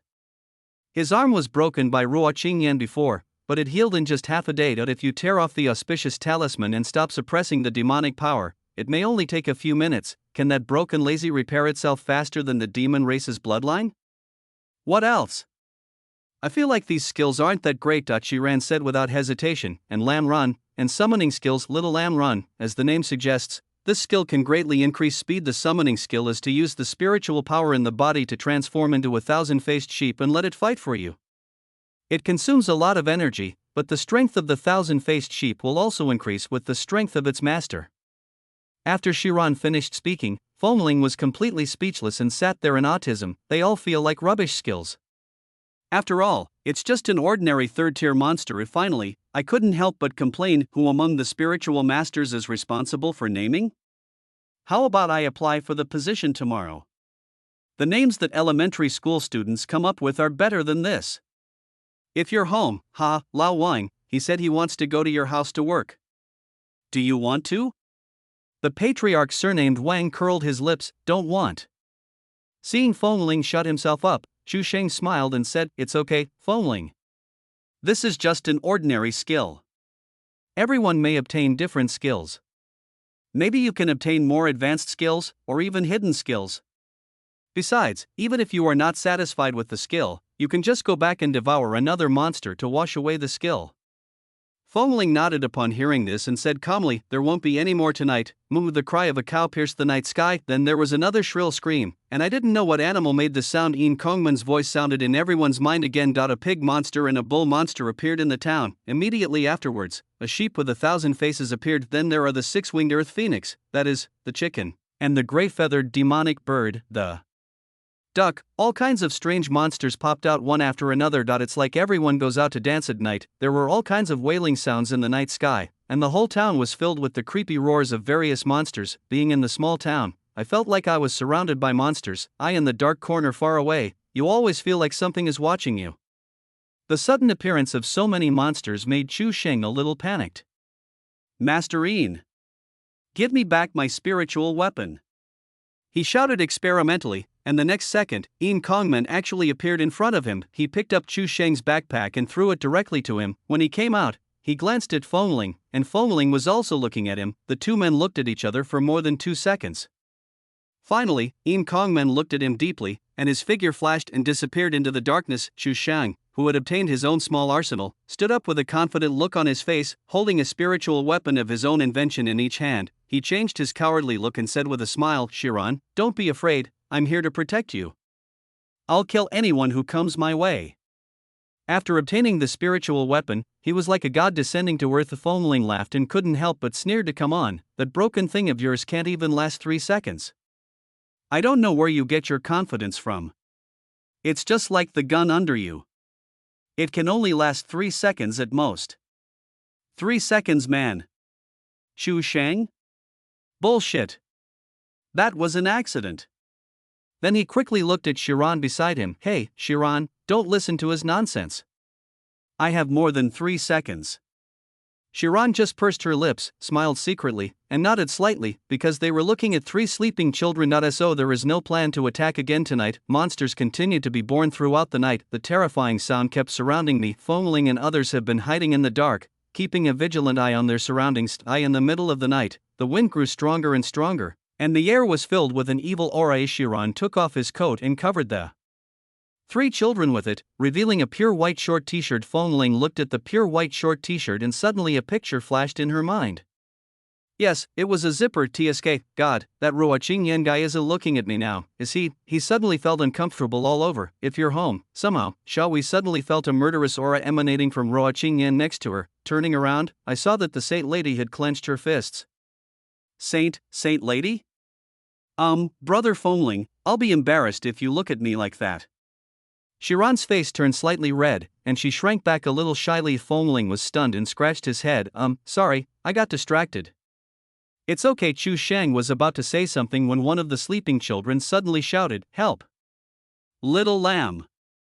No! No! His eyes flew open and his mouth opened as he gasped for air. Are you okay? Chiron asked quickly. Foamling and Chu Sheng also came over. The child looked at the 3 people in front of him, his eyes full of doubt and confusion. After a long time, tears suddenly overflowed from his eyes, and he said in a trembling voice, Dad. Chapter 78, Check out the monster town. Seeing the child like this, Chiron and Chu Sheng both showed distressed expressions. The two looked at each other, not knowing how to explain the truth to the child. Chiron could only hold him in her arms, patting his back while whispering softly, don't cry, good boy." After coaxing the child for about 10 minutes, the child fell asleep in her arms. The child is probably about 5 years old. Chu Sheng breathed a sigh of relief, looked at Shiran with a smile and said, "Sure, Shiran." Shiran smiled and said, "I have a younger sister, and I used to coax her to sleep this way." Fengling watched all this, and suddenly a flash of inspiration came to her mind. Cows, sheep, pigs, chickens, ducks, criminals, there seems to be some connection between them, so he walked up to Shiran. Shiran was wondering, thinking that Fengling also wanted to hug the child, but he slowly squatted down and approached the sleeping child. In his ear, he took a deep breath. "Wake up." The child was so scared that he trembled in Shiran's arms and turned his head suddenly to look at Fengling. His face was full of confusion. Shiran was startled and stared at the wind chime in a daze. Fengling didn't give him a chance to respond and asked directly, "Just now when you were talking in your sleep, you mentioned sheep. Did you raise a sheep at home?" The child was stunned for a second and nodded. "Little lamb, you are my good friend." But, as she spoke, her little mouth pouted and tears appeared in her eyes again. Fengling immediately said, "But he was killed by your father, right?" He wiped his tears. Seeing this, Shiran quickly used her gentleness again and began to coax him. "What are you doing, Fengling?" Chu Sheng was puzzled. Fengling's face was a little gloomy, and he said lightly, "I'm going to go look for Yinkingmen. You guys wait here." Having said that, without waiting for Chu Sheng to react, he turned around and prepared to leave. Chu Sheng originally wanted to follow, but suddenly he understood. "Oh, this is the world for two that Fengling created for herself and Shiran. I understand, Fengling. You are really my good brother." Shiran saw Fengling running away and shouted, "Brother Fengling, you, be careful." Fengling paused slightly, turned halfway back to glance at Shiran, narrowed her eyes, thought about something in her heart, and finally nodded. "Good." After leaving the town, he shouted, "Yin Kong Men." As soon as the words fell, swoosh, Yin Kong Men appeared in front of him without any warning, like a ghost. Without saying a word, the two looked at each other for a long time, and Fengling said helplessly, "You're not going to say anything?" Yin Kong Men spoke calmly, "You already know it, what else do I need to say?" Fengling curled her lips, sat cross-legged on the ground, looked at the gate of the demon inspection town in front of her, and waved her hand, "Come sit down and chat." "Yin Kong Men? You kid, you better figure out who is the master here. Are you the mayor here?" Fengling suddenly asked. Yin Kong Men shook his head in no. He looked at the town in front of him again, thought for a moment, and slowly said, "The negative energy of humans will cause dead creatures to transform into monsters. The demon testing town uses this to conduct experiments, right?" Yin Kong Men nodded without saying anything, and Fengling continued, "This place is full of criminals who have committed many crimes. The strong evil thoughts in their hearts always linger in this town. This makes it very likely that the livestock that die here every day will turn into demons at night when the Yin energy is the heaviest." The monsters that had appeared before were all poultry such as chickens, ducks, cows, sheep and pigs, which Fengling found very strange. Of course, the cat is an exception. As for what it went through, you can probably guess. Of course, he was tortured to death. Yin Kong Men still didn't speak. Fengling continued, "People kill livestock, livestock turn into monsters, monsters kill people. When necessary, you take action to solve the problem and keep it at a sustainable level. Keep it in the experimental state. To put it simply, this is an experimental base, specially used to produce monsters, right? The test is about what kind of demons will be produced under different evil thoughts, negative energy, or specific conditions, right?" At this point, Fengling had basically said most of the details, so Yin Kong Men said calmly, "Yes." Took over the words of Fengling. The Monster Inspection Town is an experimental organization jointly invested by the three major families in the spiritual world and several clans. The testing methods of each Monster Inspection Town are different, but their purpose is to understand the monster race so as to better fight against them and protect the world. A cold wind blew, and Fengling felt a little cold. How many towns like this are there? Yin Kong Men said nothing, then the two of them were silent for a long time. Fengling sighed and slowly said, feeling a bit uncomfortable. Yin Kong Men frowned and said, "What's wrong?" Fengling pursed her lips and asked, "You should have been there when the thousand-faced sheep was born, right?" Yin Kong Men nodded, and Fengling continued, "Why did those three children survive in the end?" He seemed to know what Fengling wanted to say and did not answer the question. Fengling turned to look at him. The two looked at each other, and said in a deep voice, "The three children were able to survive not because their father stopped the thousand-faced sheep, but because the thousand-faced sheep didn't want to kill them at all. Right? Otherwise, with the strength of the thousand-faced sheep, it would have swallowed those 3 children long ago. Because the sheep and the 3 children are friends, but I killed the thousand-faced sheep. Tell me, was that right, Commander? After saying that, Fongling smiled. Kongman narrowed his eyes slightly. What does this smile mean? He still had a smile on his face and said, it is our evil thoughts, greed, and negative energy that created these monsters. We gave them a second life. We are the great creators. They should submit to us. Right? Kongman knew that Fongling was mocking him, and said calmly, this is for all of humanity. Otherwise, you will see a world where monsters run rampant and all living things suffer. Fongling's smile faded. Tell me, are there any good monsters in this world? Kongman was silent for a moment, then said word by word, humans and demons cannot coexist. Fongling just smiled. Then, Master, what do you think is a good person? Chapter 79. Do you want to join my family? Before Kongman could speak, Fongling continued, are those who don't kill people good people? Are people who contribute to society good people? Those good people seem to have also participated in the process of creating the demon race? Is the spiritualist who catches monsters a good person? Strange. I seem to remember that among the 3 great families, there was a family called what? It seemed to kill people indiscriminately? Are they good people? Will those who kill indiscriminately not turn into monsters? TSK, is this also for the purpose of protecting the world? I don't quite understand, huh? He spoke for several sentences, and when he mentioned the Bai family, he suddenly laughed. Bai Qiling, you are watching now, I'm talking about you, you big idiot. The expression on Bai Qiling's face at this moment was extremely gloomy. Kongman's face was very calm, and he said calmly, no matter what you think, the facts have proven that China is the safest place in the world and the place least invaded by the demons. Fongling shrugged, of course I know, but I think this is not the correct answer, so what do you think is the correct answer? He shook his head, looked up at the sky, and whispered, have no idea. After that, the 2 of them didn't speak anymore. They were silent for a long time. After a while, Fongling suddenly laughed. Kongman, if one day I founded a family, would you like to join? All the heads of Ruo family present? They all looked at Ruo Tinghan. Brother, what do you say when this kid tries to steal your younger brother right in front of you? Lei Jing suddenly couldn't help but burst out laughing twice. This kid is quite interesting. Kongman, who had been expressionless all the time, suddenly smiled and did not answer him. Instead, he lifted him up with one hand. You kid, you have been shouting Kongmen and Kongmen since just now, and the master didn't even respond? Do you want to die? Although being carried, Fongling laughed twice. No, Commander. I was wrong. Kongman sneered and was about to teach him a lesson. A breath of air burst out from his body. A golden light suddenly appeared in his body, and Kongman clearly felt a gravitational force. The spiritual energy between heaven and earth gathered into the body of Fongling like a torrent. This is advanced. Fongling was also stunned, a little confused. At the same time, a strange thing appeared in my mind. Fongling frowned in thought, and suddenly he was shocked. That is, the skill has been awakened. Sameness can change into the appearance of other people, or change other people into the appearance of other people. Skill activation limit, touched. Can store the appearance of 5 people. Duration, half an hour. Interruption method, the caster can touch again. It's a skill that Shiran hasn't mentioned. It should be a rare skill, although this skill cannot enhance combat power, it can be called a magical skill. Seeing the joyful expression on Fongling's face, Kongman smiled and said, you got a skill? What skill? Fongling grinned, I won't tell you. The Bai family is watching, Fongling will definitely not tell him.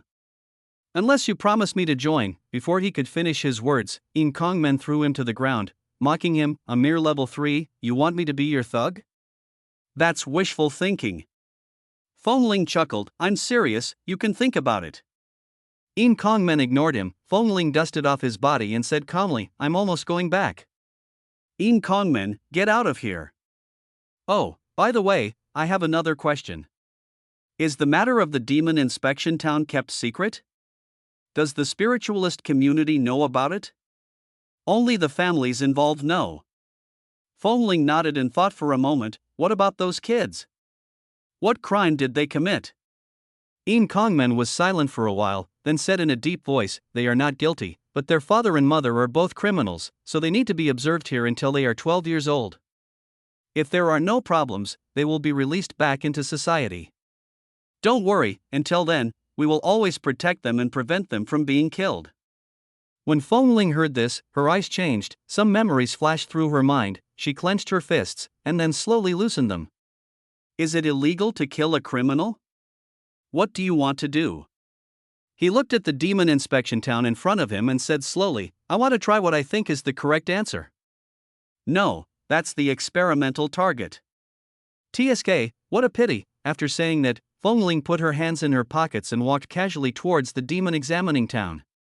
There was no light in her eyes, but determination. Een Kongmen looked at Feng Ling's back, stayed there for a long time, and couldn't help muttering, "Do you think you can really find the correct answer from such a world?" Then he sighed and disappeared on the spot. After returning to the demon seeding town, he walked very slowly, looking around as he walked. The sounds of demons were all around, and there was always flashes of golden light in the distance. None of the houses along the road had their lights on. He walked back slowly, and by then all three children had woken up, all lying in Chiron's arms. Every child had tears on his face, but they all stopped crying. Chu Sheng next to him was almost crying with greed. "Brother Feng Ling, you're back!" Chiron shouted happily. Upon hearing this, the three children all looked at Feng Ling. Although they couldn't see the monsters and the magic before, they saw the golden lightning falling from the sky. According to Chu Sheng and Chiran's explanation, they have already regarded Feng Ling as an idol, but now I am still immersed in the pain of my father's death. "Feng Ling, there is a problem now. They all have no mother, their mother died long ago." Feng Ling said calmly, "It's okay, as long as you don't die." The thing is," Feng Ling interrupted him and told Chu Sheng and Chiran all the information she had obtained from Een Kongmen. Chu Sheng showed a somewhat shocked expression after hearing this. Is there such a thing?" Then Feng Ling asked the three children, "You three, do you want to live?" Although the three children were confused, they still nodded. So Feng Ling stood up and then, "Let's go." "Where are you going, Wind Chime?" Feng Ling didn't say anything. She took them to the yard of a house and climbed straight in. "Hey, Feng Ling, what are you doing?" He just walked to the door of the house, raised his leg, and kicked the door open. The moonlight poured in, illuminating a strong man sleeping on the bed in the room. He slept very soundly. No matter how loud the noise outside was, it could not disturb his sleep at all. After all, he is a death row prisoner. People die here every day, so I'm used to it. He knew that worrying was useless and it would be better to have a good sleep. A Feng Ling scared him so much that he immediately sat up from the bed, thinking that it was finally his turn. There was confusion on his face at first, but after seeing Feng Ling and the others, he showed an angry expression. "Who the hell are you? What do you do?" Feng Ling stretched his muscles and said calmly, "It's nothing, just lie down and I'll give you a massage." Chapter 80, Innocent Murderer, Passing Executioner. Huh? What's that smell? So disgusting. I had just opened the door and hadn't smelled it yet, so I stood at the door for a few seconds. A bloody and rotten smell hit me in the face. Ling Chiran, Chu Sheng, and the three children couldn't help but take 2 steps back. Feng Ling looked coldly, formed a seal with one hand, and with a thought, the spiritual power in his body was activated. A flame rose in the palm of his hand. The light of the flame illuminated the room filled with a foul odor. There was dried blood all over the cracked ground, and several incomplete, rotten corpses lay under the wall. The wall behind the corpse was covered with bloodstains. The bloodstains flowed down the wall. It was a spooky and terrifying sight. Ling Chusheng put on a mask of pain and couldn't help but dry heave. Chiran screamed, then quickly squatted down and hugged all three children in her arms. "Don't look! Don't look! This town is like this, new people are escorted in from time to time, but there are only so many houses of us." There was a drama of infighting and fighting for territory. This is just part of the experiment. Let them see. The sound of the wind chimes was a little muffled. Chiran was stunned for a moment, a little confused. If you want them to live, let them watch. He knew that these three children must have seen this kind of scene many times. When they lived in the hut, there would always be other criminals knocking on the door and trying to occupy their territory. Their father must have killed someone in front of them. Although Chiran didn't understand, he still listened to Feng Ling's words and let them go. The three children were trembling with fear, their legs shaking. And no matter how much they have seen, they are still just children after all. What the hell do you want to do? The man on the bed pulled out a big knife from under his pillow, which was flashing brightly. He jumped off the bed angrily. Die for me! With a loud shout, he rushed towards Feng Ling and others with a knife in hand. Seeing the man rushing over, the three children, who had not dared to make a sound just now, were so scared that they immediately screamed and threw themselves into Chiron's arms. Feng Ling clenched her fist and extinguished the flame in her palm, and the room in front of her became dark again. The man turned into a big black shadow and rushed towards Feng Ling quickly like a ghost. In the darkness, only when the moonlight shone on the big knife, there would be a flash of cold light. In the darkness, a golden light also lit up in Feng Ling's eyes. He took a step forward, facing the cold light, neither dodging nor evading. He raised his hand and said softly, "Force shield." Ping pong. A golden light flashed in the room, and a palm-sized shield appeared in Feng Ling's palm. The big knife chopped on it, but couldn't move forward an inch. But the criminal couldn't see the shield. In his eyes, Feng Ling was catching the blade with his bare hands. He was so scared that he stared blankly at the wind chime in front of him. He saw anger in Feng Ling's eyes, which seemed to be even more angry than his own. Suddenly, Feng Ling squatted down, and the criminal subconsciously wanted to retreat, but how could he dodge the speed of the wind chimes? Before he could react, a punch had already hit him in the stomach. He didn't use any spiritual skills, but it just made him feel as if his stomach was pierced with pain. Before he could even cry out in pain, Feng Ling had already stepped on him to the ground. With one kick, he stomped his wrist and broke it. Ping pong. The knife fell to the ground with a crisp sound, and the criminal let out a shrill roar. Who are you?" He twitched wildly on the dried blood and roared, "What are you doing? I didn't kill these people. I'm innocent." Feng Ling slowly squatted down and sneered, "Innocent? What an innocent murderer. Then my words." He thought about it and grinned, "Then you can just treat me as a passing executioner, right?" He squatted in front of the criminal, against the light, so the criminal could not see the smile on his face. "But I feel like every bone in my body is going cold." Feng Ling's unclear smile is colder than the cold ground. "It really wasn't me. Please, don't kill me. What on earth are you going to do? I beg you. Spare me." Seeing the criminal begging for mercy, Feng Ling just curled her lips and said lightly, "Me? I'm here to send your dirty soul off to make a contribution to this world. You're welcome." After saying that, he raised his hand and slapped him in the face with a big bag. The slap tore the corner of his mouth and broke his teeth. The slap made him roll his eyes and faint. Then Feng Ling grabbed his collar and lifted him up from the ground. Holding him, he slowly walked towards the confused crowd at the door. "Wind chimes? You?" Chu Sheng looked at Feng Ling in confusion. Feng Ling just threw the unconscious criminal in front of Chu Sheng and said with a smile, "Help me take him, let's go to the next one." That night, everyone else was catching monsters. Feng Ling, on the other hand, went door to door kicking. Without saying anything, he rushed in, beat up the person inside, knocked him unconscious and took him away. There were many torture instruments hanging on the wall of the third house, including small whips, chains, and other strange things. Feng Ling was just used to tie up those people, so it was a good use of the thing. At this moment, all the family heads in the Ruoff family couldn't help but wonder when they saw this scene, what does this kid want to do? Master Ruo, letting Kongmen arrest this kid. Chun Chun is here to cause trouble. Lei Jing smiled and said, "Hey, Master Chen, don't worry, just wait and see. I'm also curious about what he wants to do." After hearing what Lei Jing said, the family heads had no choice but to shut up. More than an hour passed. Chu Sheng said speechlessly, "What on earth do you want to do? Do you want to tire me to death?" At this time, he was holding 5 ropes in his hands, and each rope was dragging a criminal who had been beaten beyond recognition. Feng Ling looked back, thought for a moment and said, "Almost." So he walked over, shared the burden with Chu Sheng with 3 people, and ran wildly around the town with the criminals. The blood trail stretched all the way down the street, but the health bars of those criminals were indeed high, so they didn't die. As I was running, I suddenly heard a loud bang in the front. Several spiritualists shouted in the distance, "Run! It's going crazy! Master Yin! Help!" Then 3 embarrassed spiritualists appeared in the sight of Feng Ling and others, and fled towards them. Following behind him was a giant wild boar that was 7 meters tall and had sharp fangs in its mouth. There was a bloodthirsty light flashing in the scarlet demon's eyes. A pig squealed, sharp and piercing, and it chased the 3 spiritual masters madly. When the 3 spiritual masters saw Feng Ling and the others, they immediately shouted, "Help!" Feng Ling held the 3 criminals in his hands, looked at the pig demon rushing towards him, and said with a smile, "It's decided to be you. Chu Sheng. Give me the criminal." Chu Sheng was puzzled, but still handed the rope in his hand to Feng Ling. He was seen pulling the 5 criminals and running towards the giant pig monster that was charging towards them. Chapter 81. From today on, you will follow me. The fleeing spiritualists were confused when they saw him running towards them. What does this guy want to do? However, the terrifying pig demon behind them forced them to keep running. When Fengling was pulling 5 criminals who were tied up and passed by them, with a golden light in his eyes, he shouted, "Binding magic! Chu Shang!" The tacit understanding between the two of them no longer needed to be explained, and Chu Shang immediately formed a seal. Here it comes. The Hex Binding Technique.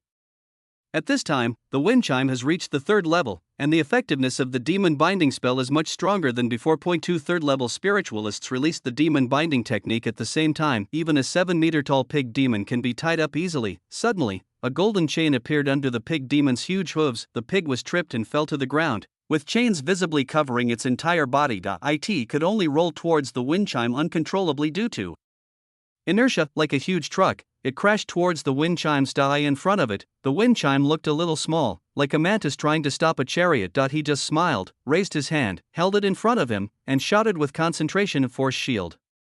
Bang! There was a loud bang and dust rose up. The 3 people who had escaped before also stopped and looked back breathlessly. The 3 of them were only 2nd level spiritualists, but they encountered a ferocious pig demon and were so scared that they couldn't even use their spiritual arts, wind chimes. Chu Sheng shouted and ran forward. Because of the dust, he couldn't see the condition of the wind chimes clearly and was a little worried. A cold wind blew and the dust dispersed. Fengling was seen squatting in front of the pig's head, reaching out and gently patting its head. He looked very gentle, as if the pig was his own, but that pig head alone was bigger than his entire body. "From today on, you will follow me, and I will give these 5 bastards behind me to you to eat. How about that?" he said with a smile. "Everyone? What is he talking about?" Chu Shang was also stunned when he heard this. Roar! The pig demon seemed unwilling and began to struggle violently. "Wind chime! Be careful!" Chu Shang immediately formed a seal with one hand, hoping to make the pig demon behave himself. Fengling frowned upon seeing this and raised his fist as big as a sandbag. Bang! Punched it in the pig's head. Obedient. A big bump as big as a wind chime immediately appeared on the pig's head. "Pig demon?" The huge eyeball turned to Fengling, and seeing his gloomy face, a little fear suddenly rose in his heart. "I always feel that if I don't obey, he will punch me in the head in the next second." The most important thing is that the wind chime has a very strange aura. He seems to be a human, but also seems to be the same as himself. I feel so comfortable being next to him. However, the smell coming from his body made him a little hungry. I have never smelled a human being that smells so good. That's because Fengling has half demon blood in her body. Can you understand me? Fengling asked again. It can be clearly seen that the pig demon swallowed his saliva. Seeing that he didn't speak, Fengling frowned, raised his fist again, and threatened, "Say." Humph! The pig demon that was so aggressive just now suddenly began to grunt. At the same time, the fat pig's head was rubbing on the ground, as if nodding. Fengling smiled when he saw this. "Oh, sorry, I forgot you can't speak." As he spoke, he patted its head and threw the 5 criminals in front of it. "I'll give you 5 of them to eat. From today on, you'll follow me. How do you think?" Pig demon puzzled, but when it saw the fist in Fengling's hand, it nodded. So Fengling smiled and untied the magic binding on it, and asked Chu Sheng to do the same. "No, Fengling, you don't really believe that this demon tribe will listen to you, right? Untie it, you." The next second, all the chains on the pig demon disappeared. Fengling smiled and touched its pig head. "Get up."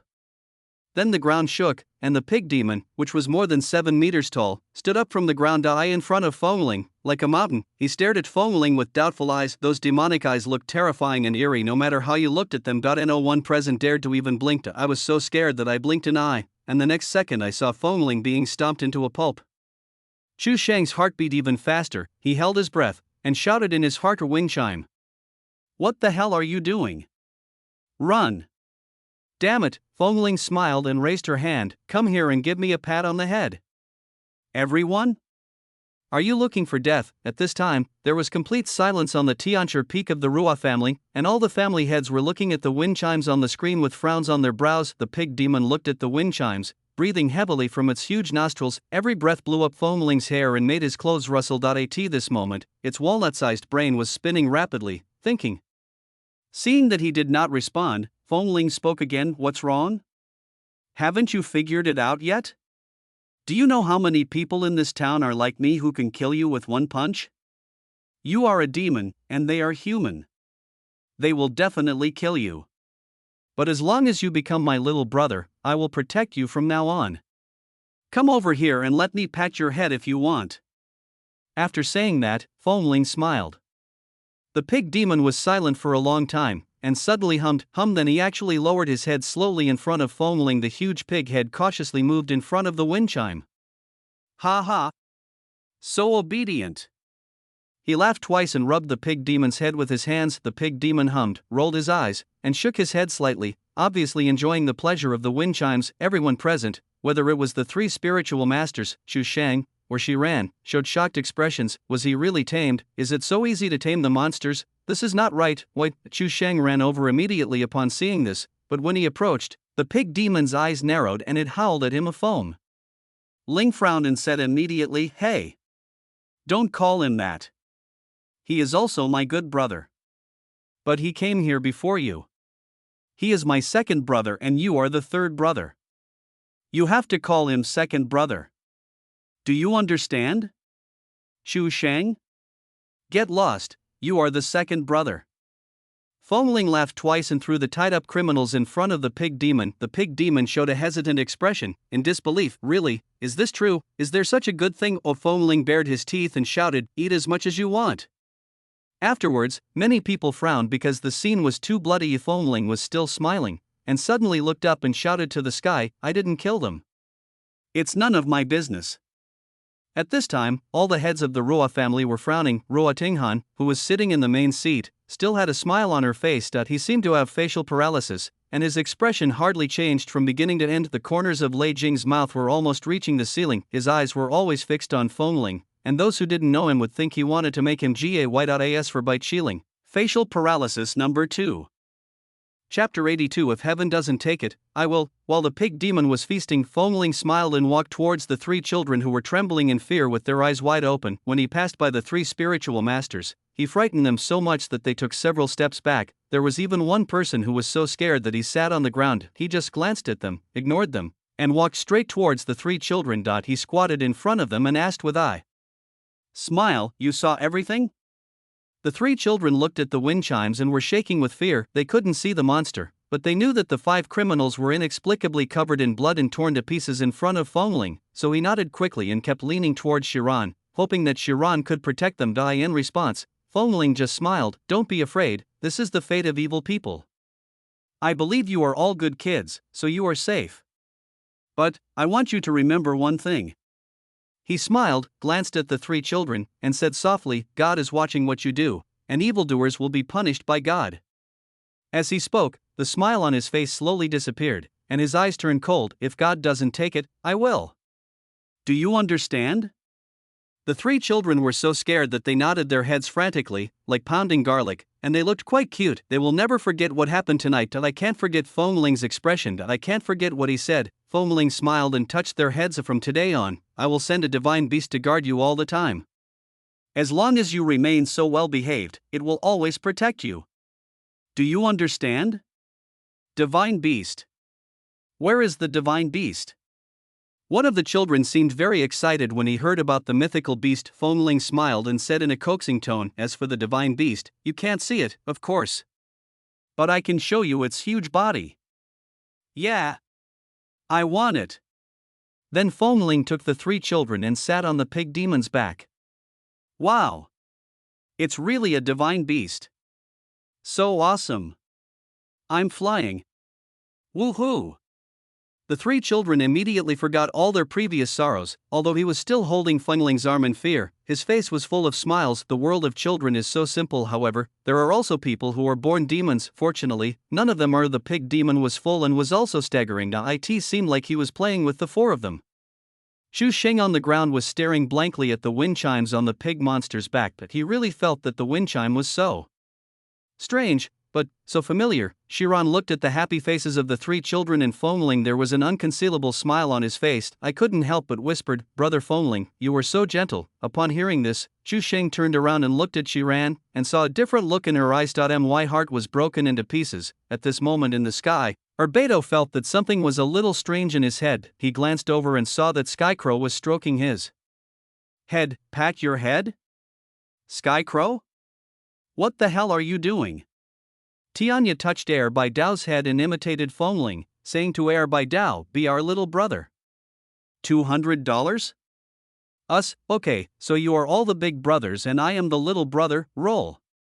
Upon hearing this, Tianya withdrew his hand, looked at the wind chimes, pondered for a moment, and said with emotion, "As expected of you, young master. $200 and a roll of the eyes, you are really sick. You need treatment. You really don't want to consider it?" He asked again seriously. "Get lost. Forget it, after all, my young master is the best. He is worthy of being the young master." $200. At this time, Ian Kongman's voice sounded south of the town. A new demon tribe, the six-winged earth phoenix, chicken. The wind chime on the main back suddenly smiled when he heard this, and quickly patted the pig demon under him. "Pig-headed pig. Let's go.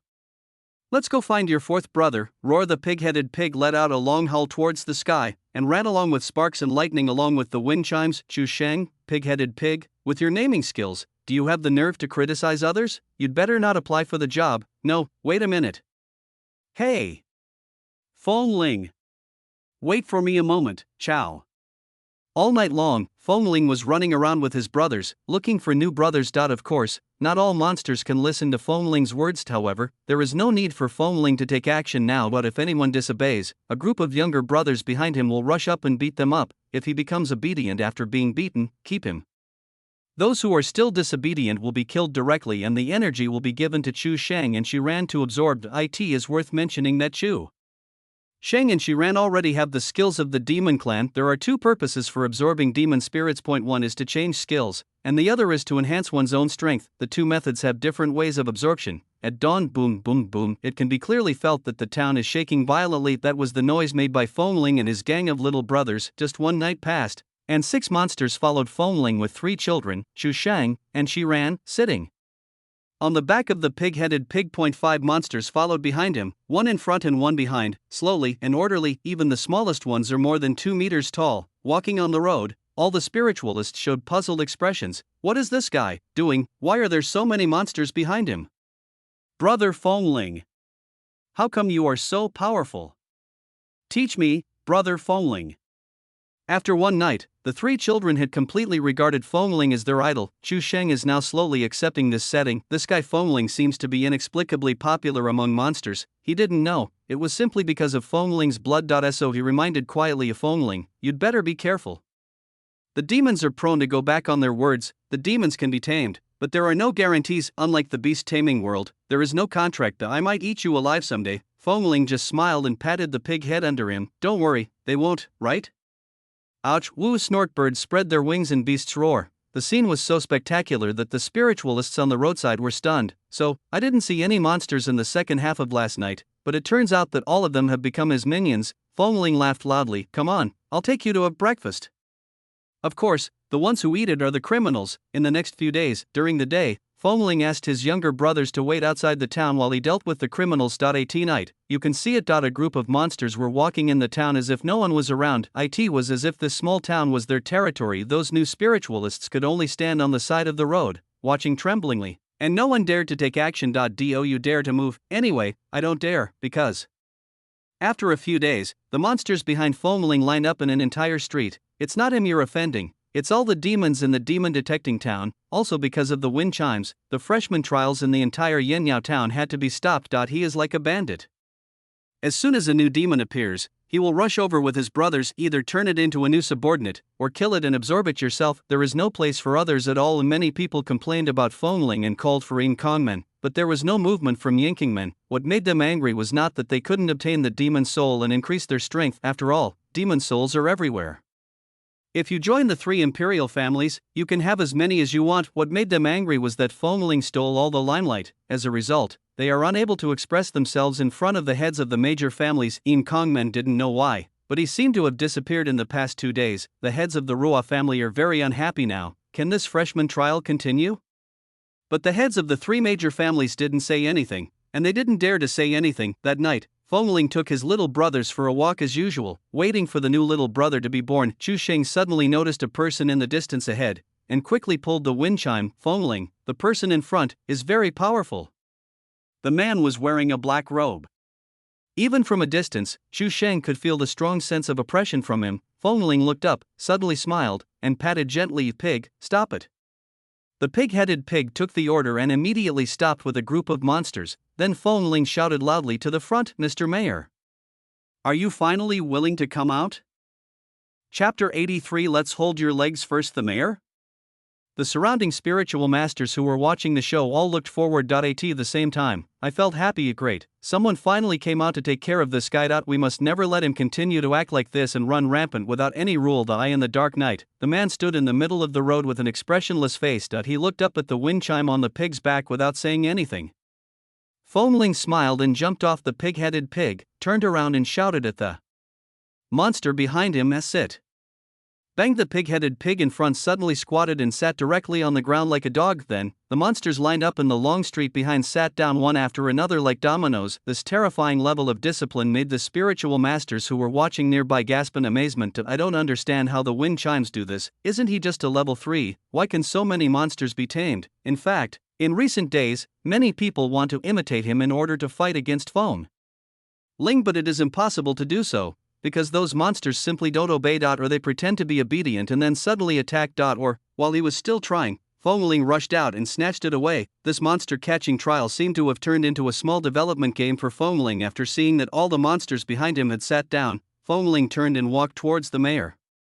The two of them were staring at each other from a distance, and he took every step very cautiously, although the mayor did not release the aura in his body, but the faint pressure in the air made him feel very dangerous. This person is definitely not someone I can deal with. However, he was not panicked, although Tianya didn't know where he had gone. Fengling was also clear about his current situation. He guessed that his identity had probably been exposed among the 3 major families.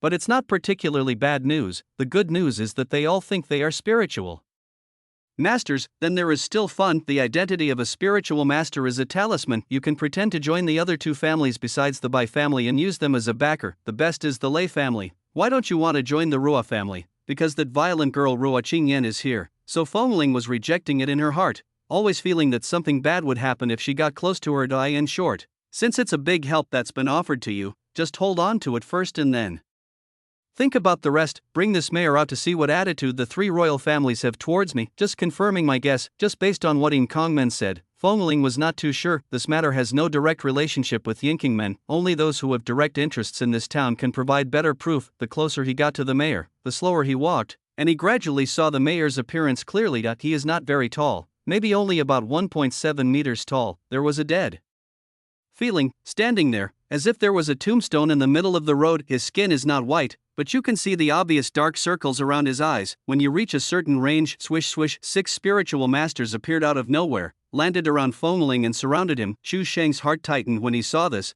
and someone around him couldn't help but say, is he really finished this time? Of course. Which mayor would tolerate such a mess in someone else's town?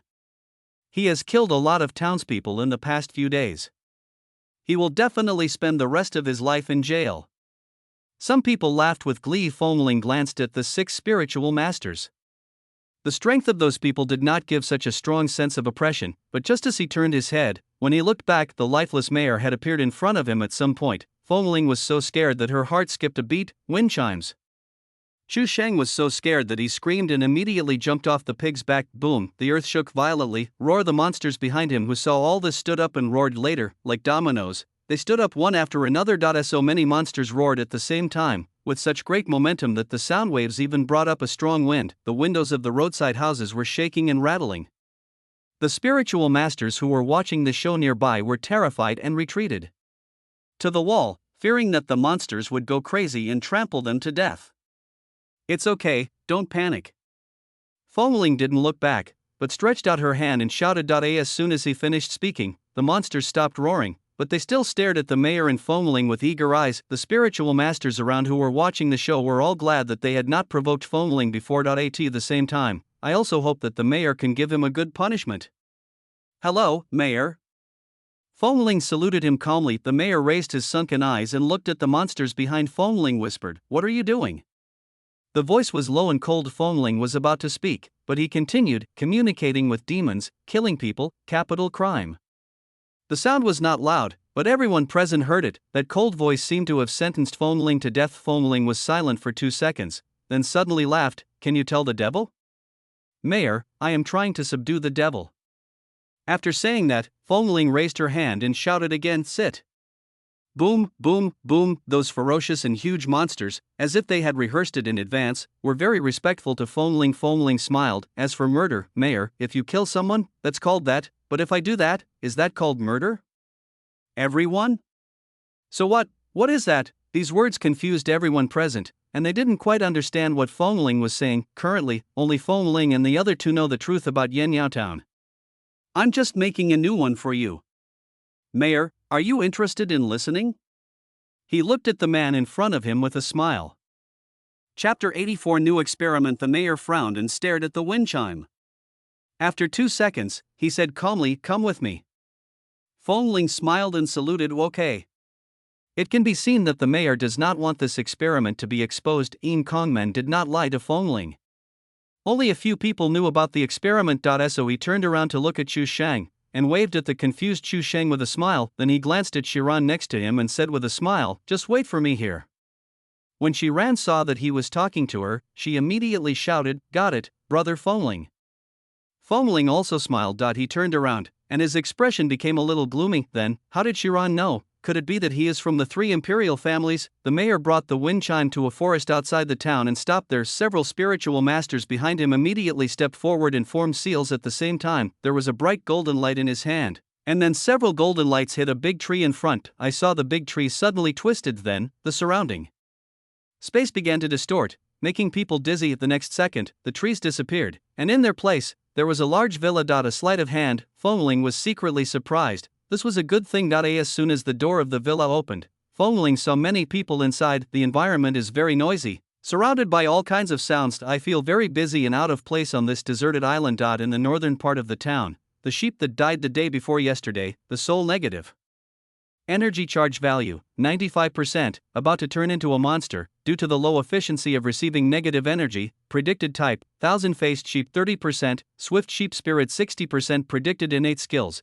power, swiftness, prediction granting skills, jump flash 50%, desperate impact 50%. The pig who died today. Foamling listened to what they said and looked at the information recorded on various screens, feeling shocked. Can this be measured? Then they should have known that after devouring the thousand-faced sheep, they gained the sameness skill. The trump card is exposed. No, after Foamling decided to go out, she immediately killed another monster and pretended to have reset her skills. He is now at level 3, can devour 3 monsters, and possesses 3 skills, keep sameness and show it as another skill. I have to say, this experimental base is really quite impressive. I followed the mayor up to the 2nd floor and entered his office, and the world suddenly became quiet. Inside the office, there is a wall covered with surveillance cameras. Every corner of the town is projected onto that wall. The surveillance camera can't see the monster, but there was a radar nearby with many red dots marked on it. Among them there is a string of red dots, arranged in a line, which are the wind chime's little brothers. What do you want to do? The mayor sat in his office chair and said in a deep voice, if you can't satisfy me, then don't even think about going back today. At this time, there were only 2 of them left in the office. Foamling looked around and found that there was no chair in the office, so he came to his desk and said with a smile, Mayor, do you want to study what kind of ecology the demon race will form if there are no spiritual masters interfering and no natural enemies? The mayor's expression did not change when he heard this. He just said softly, what's the point? Of course. This is sociology, do you understand? You should understand, after all, you are the boss of the laboratory, hee hee. Foamling smiled and continued, look, every time you create a monster, you kill it right after you get the data, right? That's a shame. Why don't we study them further? Put them in a small town with no people and see how they develop. Will they develop into a society like humans? The mayor sneered upon hearing this, no, because this race will kill each other. I don't think so. Foamling smiled and said, Mayor, please don't discriminate against the monsters. Not all humans are good, right? Otherwise, aren't those people in this town considered human? Look at my little brothers, aren't they cute? People aren't born to curl up, right? If it weren't for the pressure from the surrounding environment, who wouldn't want to lie flat? Environment shapes character. Those man-eating monsters, is it their nature to do so, or are they forced to do so in order to survive? The demons don't need to eat or work. They only need to absorb the negative energy in the world to sustain their lives. Their only natural enemy is the spiritual master. The significance is that if this demon town can be built, their strength will stagnate and they will no longer be able to pose a major threat to humans. If it works, can't this experiment be applied to human society? After all, powerful demons are a minority, and they are organized and disciplined. Now that spiritual masters are powerful, they won't come out to cause trouble. Only those weak demons, demons without any restraints, are the ones that give spiritual masters a headache. Fengling said this, but the mayor in front of him remained unmoved, with no expression on his face and a look of disinterest. Then he paused, smiled, and said, "Of course, I know this is not enough to convince you. But what if we give them all auspicious symbols?" Speaking of auspicious symbols, the mayor, who had remained unmoved, raised his eyes slightly. Seeing that he finally responded, Fengling immediately continued, "Look at the monsters. After they put on the lucky charms and become human, what special living habits they will have. Can't it also help you find the monsters hidden in the world? As far as I know, there is no machine that can detect auspicious symbols. So why not try it from another angle? Isn't that good? Build a town that simulates human life, filled with monsters with auspicious symbols. Let them work, trade, and live completely like humans. Since the lucky charm is currently a black commodity, why not turn it into a legitimate commodity and distribute it? However, it must be filed. It could even allow them to enter real human society. Having so many extra workers all of a sudden would be beneficial to human society, right?" The mayor, who had been silent all this time, suddenly snorted coldly a humph. "You just want me to keep your little brothers." Fengling smiled when he heard this. "Of course, otherwise why would I waste so much time talking to you? Just tell me, is this proposal okay?" Chapter 85. The trial ends. The mayor did not speak, but remained silent for a long time. Fengling smiled and said, "Don't tell me, the three families, you are reluctant to spend the money for the lucky charm.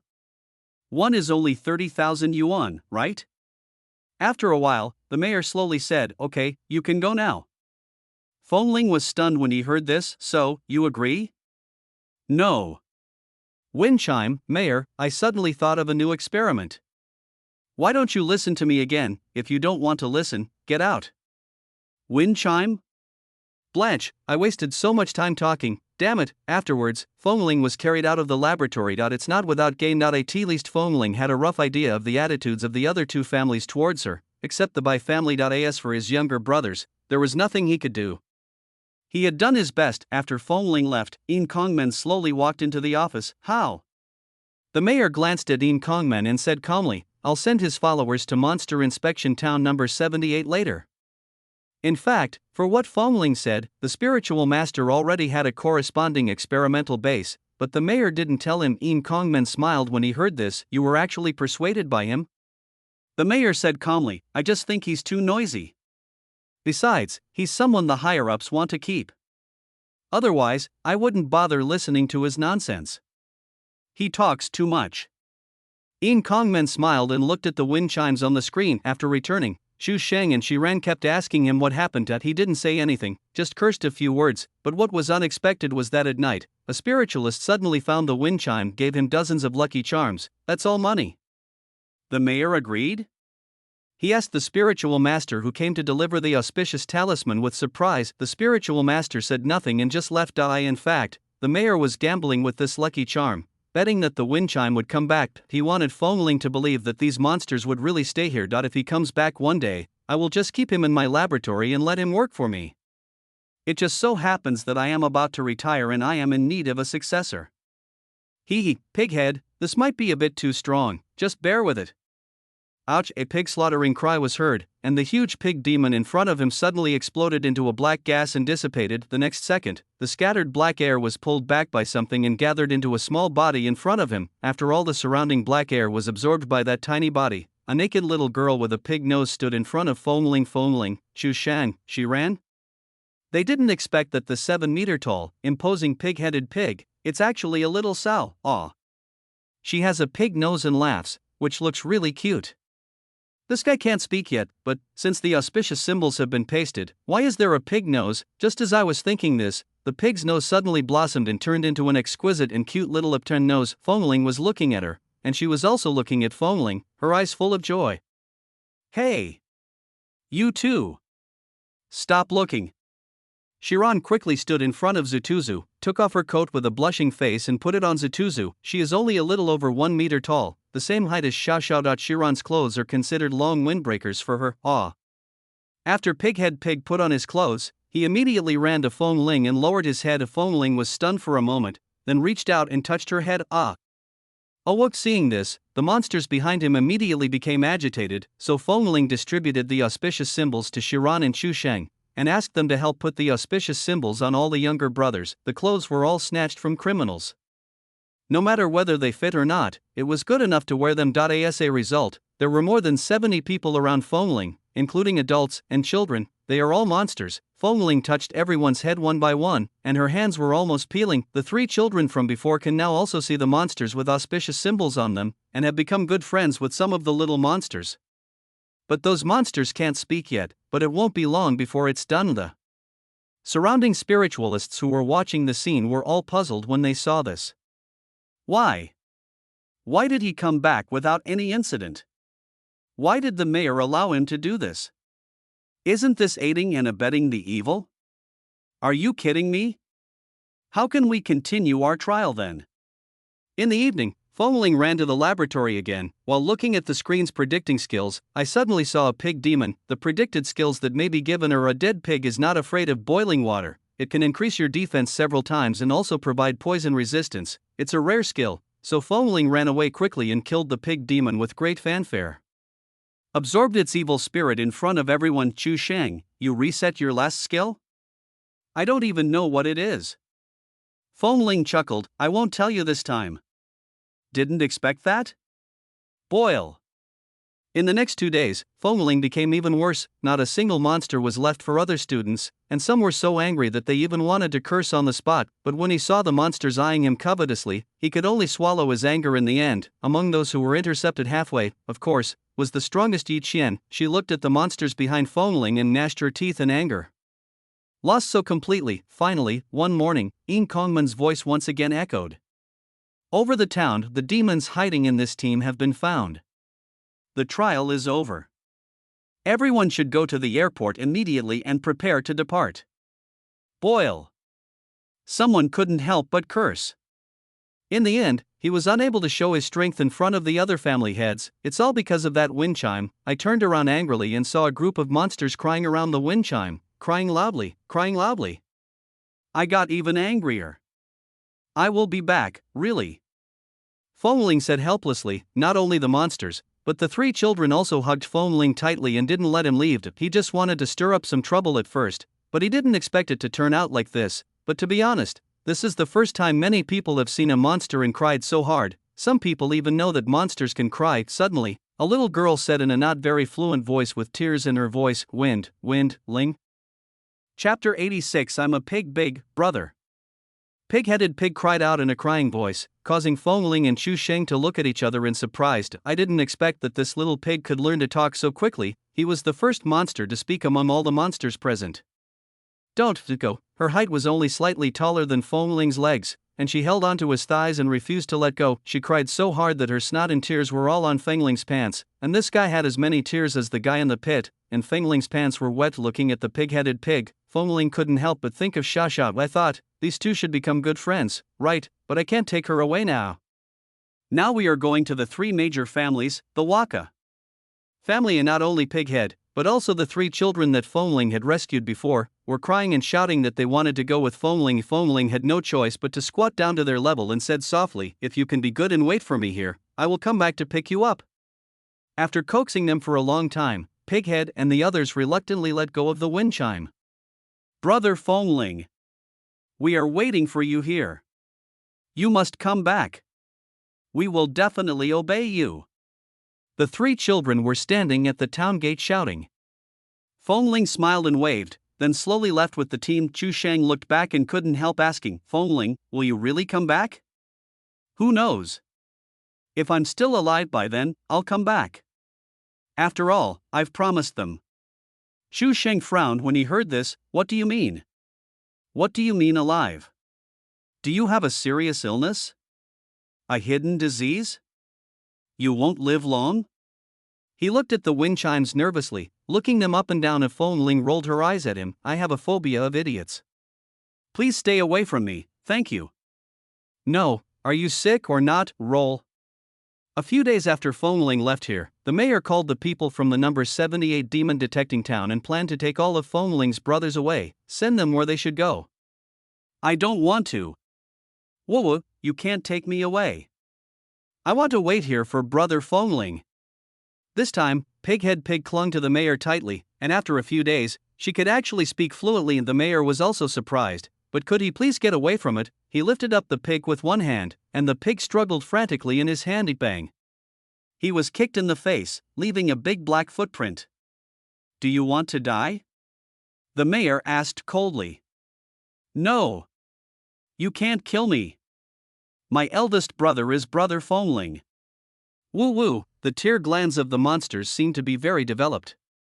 When the pig-headed pig started crying, its tears splashed all over the mayor's face. The mayor frowned and threw her to the ground. The pig rolled over, immediately got up, and ran towards the town. Want to delay time? This time, Feng Ling's other brothers had already boarded the plane, leaving only Zutuzu alone. The people on the plane whispered, Mayor Su? Can you do it faster? The mayor looked back at the fleeing pig-headed pig and said speechlessly, Forget it, you guys go, this guy will stay here. Then his figure flashed and disappeared on the spot. The pig-headed pig was running and suddenly bumped into someone's arms. She covered her head and looked up, only to find it was the mayor. She was so scared that she started crying again. Mayor Su said calmly, If you cry again, I will kill you and stew your pork ribs for you tonight. Pighead Pig? Are you a devil? If you want to live, work for me. If you do a good job, I'll be in a good mood and won't kill you. Oh, a few days later, Mayor Su stormed into her room angrily. Pighead. Get up. Are you a pig? Work for me. The pig-headed pig climbed out of the bed and opened his hazy eyes, flashing with innocence and wisdom. I am a pig. As for the three children, they were taken back to the laboratory by the mayor and did some odd jobs. Several children were running around in the laboratory, causing the subordinates to talk about it. Do you feel like the mayor has changed recently? Do you mean the number of times you get angry? Or the decibel level of your voice? No, it just feels less lifeless than before. Really. Time goes back to now. After getting on the plane, Feng Ling sat in the middle, with Xu Sheng on the left and Shiran on the right, with Shiran sitting by the window. Along the way, Feng Ling was chatting with Shiran casually. Shiran was originally very sleepy, but as soon as Feng Ling started chatting with her, she became energetic. He spoke in a very funny way, causing her to laugh out loud in pleasant laughter from time to time. But he was afraid of disturbing others' rest, so he covered his mouth and chuckled, he. Feng Ling, you, stop making me laugh. Xu Sheng, who was standing next to him, couldn't help but exclaim, Did this guy Feng Ling talk about it behind my back? So good at teasing girls? The people around looked at Feng Ling with unfriendly eyes. Almost everyone on the plane regarded Feng Ling as an enemy, because during the past few days in the demon testing town, Feng Ling has not been a human for a single day. Some people even wondered in their hearts how to embarrass him in front of the heads of the Ruoff family when they arrived there. Shiran, what do your parents do? Feng Ling asked casually. My father is a casual cultivator, and my mother is from a family. I had originally planned to join my mother's family. I just didn't expect that this year I would encounter this nationwide enrollment and have the opportunity to try out for the three royal families. I'm so lucky. Shiran said with a smile, and his answer was very fluent, and he didn't look like he was lying. Xu Sheng heard this and asked, Family? Which family? So impressive. Help Feng Ling ask what she really wanted to ask. It's just a small family. They're not that powerful or famous. Feng Ling was thinking in her heart. An unknown little family. If you are not famous, how can you know about the monster inspection town? Besides, Shiran said before that it was her father who told her about the demon testing town, but now she said that her mother was a member of the family and her father was just a casual cultivator. This is a bit contradictory. But I still can't be 100% sure that Shiran was sent by the Bai family to contact me. We need to take another look. In short, he would always be on guard against her. Chapter 87 Arriving at Rua's house. Be safe. When Fengling was on the plane, Tianya and Air Bai Dao escorted her all the way out. He called out to the Skycrow several times in his heart, but the Skycrow still did not answer. He didn't know how to answer Fengling, although it was for Fengling's own good. I still felt guilty. I'm sorry, young master. When you come out, no matter how you punish me, I will gladly accept it. The Ruoff family's territory is ahead. We can only go here. Urbeto said, but Tianya shook his head. We can go a little further. Urbeto said nothing, just followed him until they really reached the boundary of the Ruoff family. The crow finally stopped, looking at the plane flying towards Ruo's house. His eyes were complicated, and suddenly he shouted softly, young master. A black blade instantly appeared in his hand, as if he wanted to stop the plane. Urbeto, who was standing next to him, was startled and quickly grabbed him. Hey, what do you want to do? Didn't we agree on this? After being held back by Urbeto, Tianya finally came to his senses. He tightly grasped the knife in his hand, but finally slowly let go, and the black blade in his hand disappeared. After a long sigh, he turned and left. He also had things to do before Fengling came back. After entering the Ruoff family's barrier, the plane shook. The captain's voice sounded. We are about to arrive at our destination.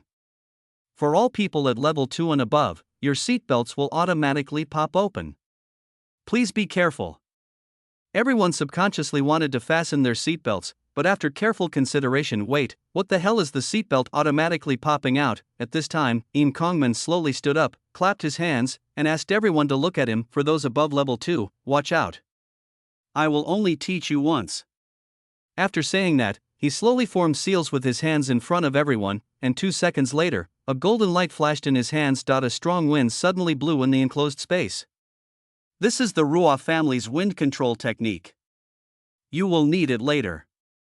Just as everyone was wondering, a gust of wind blew directly over their heads. I looked up in horror and found that the roof of the plane had flown away. Fengling's eyes widened, and suddenly she felt something bad. In the sky, dozens of people screamed. All people above level 2 were ejected from the seats and forced to jump out of the plane. Fengling was relatively calm. With a flash of light in her hand, she immediately used the wind controlling technique that Im Kongman had just taught her. He managed to steady his body slightly, but still couldn't stop falling. After all, this is wind control, not flying. He looked down, trying to find Chu Shang, but was shocked by the scene in front of him. There was mist under my feet, and in the mist I could vaguely see several high peaks, breaking through the clouds and revealing their emerald green peaks. The fresh air is the fragrance of nature, which makes people feel relaxed and happy. Looking ahead, the mountains looming in the distance are endless and majestic, like a fairyland in a hidden place. It exudes a mysterious and sacred atmosphere. The rich spiritual energy of heaven and earth in the air made Fengling feel as if she had come to another world. It was just the slightly cold air that brought him back to his senses. I am now high in the sky. Chu Shang. After shouting loudly, everyone around him fell down. Just now, Chu Shang was distracted and didn't know where he went. This is just a small test to test how quickly everyone can comprehend spiritual arts. Those who can comprehend quickly can naturally float down slowly and avoid falling to their death, but even if they are slow, there are people supporting them below, who will definitely not let them fall to death soon. Fengling saw flashes of golden light below from time to time. Some people calmed down and released the wind control technique, but some people cannot use their spiritual powers when they are afraid. For example, Chu Shang, when Fengling was looking for him, he was almost at the bottom. Looking at the ground getting closer and closer, Chu Shang shouted and closed his eyes. The next second, he bumped into someone's arms. Bang! With a muffled sound, Chu Shang opened his eyes and saw Im Kongman with a dark face. Before I could react, he threw me to the ground, so I landed safely. He landed on a flat-topped peak. There were many people standing around him, all young people. They were all wearing Ruo's clothes and had smiles on their faces. That guy was so scared just now that he called for his mother. This is so funny. Chu Shang suddenly felt ashamed and quickly stood up from the ground. Then more and more people fell from the sky. Among more than 50 people, more than 30 failed to successfully release the wind control technique. Some were released too late. It was too late. Some have never learned it at all. Of the people behind them all floated down slowly. Fengling was at the top at this time, and Yi Qian was the second to last. She kept looking up at the wind chimes above, thinking lost again, but in the next second, the wind chimes' falling speed suddenly accelerated. When he passed by Yi Qian, he didn't even look at her. Yi Qian looked at the wind chimes below in confusion, seeing that his speed seemed to be at a constant speed. I suddenly understood something. Shocked, he murmured, he can already control his speed? Could it be that he has learned this spiritual technique before? However, inspired by the wind chimes, Yi Qian quickly understood how to control her speed and increased her descent speed. At this time, the family heads on the Tianchi peak of the Ruo family saw this scene, and one of the family heads said, "I have to say, this kid is really smart." Another family head also said calmly, "It is indeed rare to comprehend the essence of wind control so quickly." After observing for a period of time, there are still a small number of people who recognize Fengling's talent, but there are also people who never like wind chimes. It's just that his character needs to be polished. And his thoughts also need to be corrected. Someone nearby immediately echoed, "He must be a troublemaker and difficult to manage." Damn it! I lost again. Yi Qian followed behind Fengling, staring at the diving Fengling. It may be that he has a strong personality and is unwilling to lag behind others. So he sped up again and caught up with the wind chimes, which were moving at a constant speed. Feeling someone approaching quickly from behind, Fengling looked back and saw Yi Qian's fierce-eyed heart. "You, why are you glaring at me?" So he slowly stretched out his hand, formed a seal again in front of Yi Qian, and said softly, "Wind control technique." Yi Qian thought that Fengling saw that she was about to catch up with him and wanted to speed up to compete with her. The desire to fight in my heart suddenly increased, but he didn't expect that the next second, the wind control technique he was controlling would suddenly be flooded with turbulence. The whole person immediately fell down uncontrollably. With a whoosh, it passed by the wind chime like a meteor. At that moment, Fengling saw her panicked expression. She also saw the sly smile on Fengling's face. House owners, in the end, Yi Qian failed to land because she was too close to the ground and her speed was too fast, and she fell into Yin Kongman's arms. After landing, he looked up at Fengling angrily, gritting his teeth. Chapter 88, Single Challenge. Mental attack. At this time, the wind chimes in the sky turned a corner in the air and suddenly flew towards other mountains. Everyone? Where is this guy going? Yin Kongman also frowned and looked up. He slowly raised his hand, pointed in the direction of the wind chime, and slowly spoke. "Stop!" A call out. A golden light instantly burst out from his hand and enveloped the wind chime. He was actually fixed in the air by Yin Kongman, causing people around him to exclaim in surprise. Those inner disciples of the Ruo family quickly began to flatter him. "As expected of you, Master Yin." After being pulled back by Yin Kongman, Fengling said with a smile, "I just want to fly a little longer." Yin Kongman said calmly, "Really? Then I'll help you fly for a while?" "That's not necessary, he. Thank you, Master." After saying this, he bowed to Yin Kongman and walked towards Chu Sheng. Shiran also had a good understanding and had mastered the art of controlling the wind in the air, but he was still unable to control his speed, slowly falling from the sky. After everyone landed, Yin Kongman looked at everyone and said calmly, "The last person to land can choose his opponent first. Your opponents today are the people around you and your predecessors." Everyone looked around, all with surprised expressions. Could these be the inner disciples of the Ruo family? How could they possibly defeat them? "That's right," Yin Kongman just said lightly, "Don't worry, their strength is about the same as yours, all around level 3. After hearing this, everyone immediately felt like they were back to normal. At this time, Yin Kongman looked at the wind chime in front of him. "You understand it the fastest, so you go first." Fengling quickly shook her head. "Oh, that won't work. I think the one who comprehends the fastest should have the special privileges. He can go to class whenever he wants." He knew that even if they were both at the 3rd level, the gap would definitely not be small. The strength of their spiritual arts alone is not on the same level. What they learned were all the orthodox and powerful spiritual techniques of the Ruo family. The strength of the outer disciple Guo Tianyu was considered the strongest among those present, except for Yi Qian. What's more, these inner disciples thought it's better to wait and see, and learn a few tricks first. What he thought was indeed correct. Although the people present were only at the 3rd level, they were all at the 3rd level of great perfection. The reason they stayed at level 3 was not because they could not advance to level 4, but because they were laying the foundation to in the Ruo family. If you want to advance, you must meet the required strength before you are allowed to advance. Inner disciples, no matter what level, must meet the highest standards in the industry. In the long run, this is a very wise rule. Yin Kongman knew what he was thinking and did not force him, but he looked at Yi Qian again, and Yi Qian also said to take another look. When the other spiritual masters heard Fengling say this, they were unwilling to go up first. So, Chu Sheng, who was falling the fastest, was the first to go on stage. Chu Sheng walked forward speechlessly. Out of the corner of his eye, he noticed Fengling grinning beside him with a look of gloating on her face, and she gave him the middle finger in anger. The inner disciples of the Ruo family also had smiles on their faces, but that smile made Chu Sheng feel a chill on his back. Hard to know, I have to behave well. If I can't join the 3 imperial families, my dad will scold me to death when I go back, right? I guess I won't be able to invent anything anymore. Choose me. Choose me.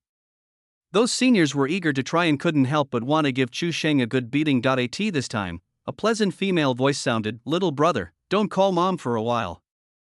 This voice immediately stood out from the crowd and caught Chu Sheng's attention. He turned around and saw that it was a girl, who was quite pretty. Judging from the fluctuations of spiritual energy on his body, it feels like his strength is indeed similar to mine. That's you. The girl smiled softly and stepped forward. Ruo family, Xiao Shanshan. 3rd level great perfection, please give me more guidance. Then the two of them walked to the center of the field, and Chu Sheng saluted Xiao Shanshan. Chu Sheng, I am in the middle stage of the 3rd level. Please give me some advice. Wait a moment. He touched the backpack behind him, then turned his head and looked at Yin Kongmen in horror. Commander, where's my spiritual weapon bag? It's still on the plane. However, he didn't expect that the next second, his backpack appeared in Yin Kongmen's hand. Chu Sheng grinned after getting the backpack, a confident smile on his face. He immediately rummaged through his backpack and pulled out many treasures. Xiao Shan was a little surprised when he saw this. You are still a spiritual weapon master? Chu Sheng said proudly, of course, I made these myself. Xiao Shanshan smiled and said, oh, that's awesome. But do you really want to fight me with a bag like that? It's a bit of a hindrance.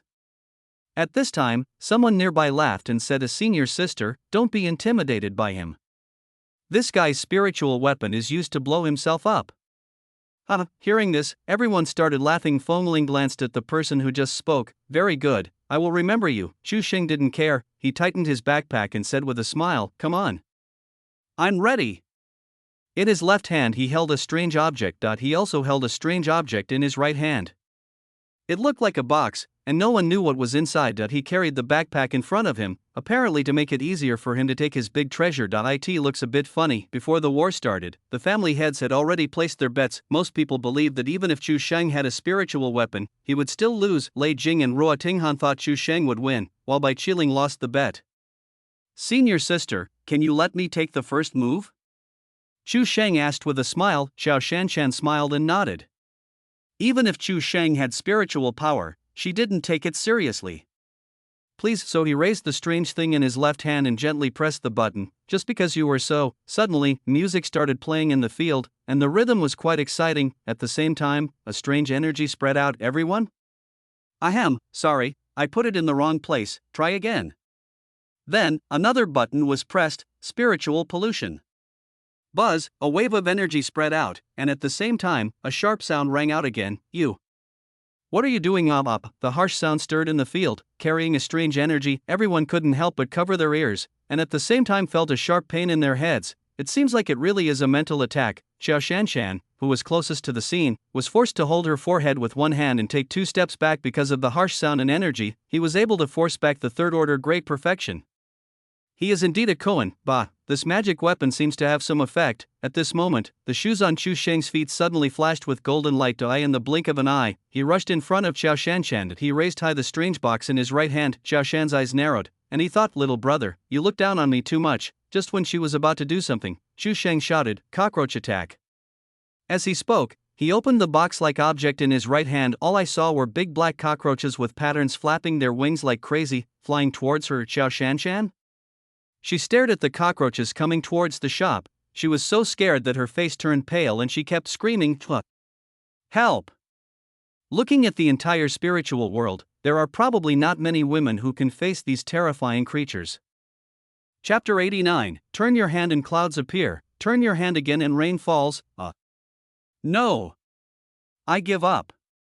Senior sister Xiao Shanshan was so scared that she immediately covered her head with her hands, squatted on the ground, and screamed in fear. In fact, after the cockroaches flew out, they scattered everywhere and did not attack her at all. But even so, she was so scared that she surrendered immediately. This is enough to show how terrifying this creature is. However, when those cockroaches flew around, several inner disciples of the Ruo family quickly took action. There was a flash of golden light in the field, and several balls of fire rose out of nowhere. shooting towards the fleeing cockroaches. Of the moment it hit, it exploded on the spot, turning the cockroaches into powder. When Xiao Shanshan heard the noise, she slowly raised her head in fear. He found that Chu Sheng was smiling and extending his hand towards him. "Hey, senior sister, thank you." I didn't expect her to show such disgusted and disdainful expression. I was so scared that I even shrank back. "Ah. Don't touch me."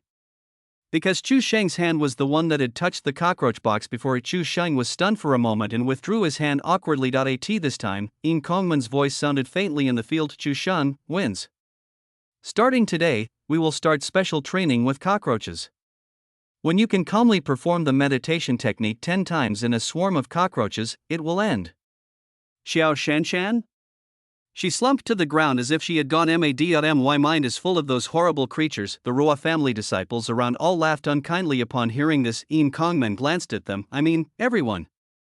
The smiles on everyone's faces froze, and they looked puzzled. Blanche, not scary, but really disgusting. Chu Sheng glanced around and realized that he seemed to have done a great thing. He quickly packed up his spiritual weapons and prepared his yo-yo. I wanted to leave quietly and hide my achievements and fame. Unexpectedly, the spiritual weapon in his hand suddenly made a sound. "Everyone, look at me. I have something to announce." Everyone looked over when they heard this. "Zhao." Chu Sheng himself was frightened. "I am MD, shut up." Before he could finish his words, boom!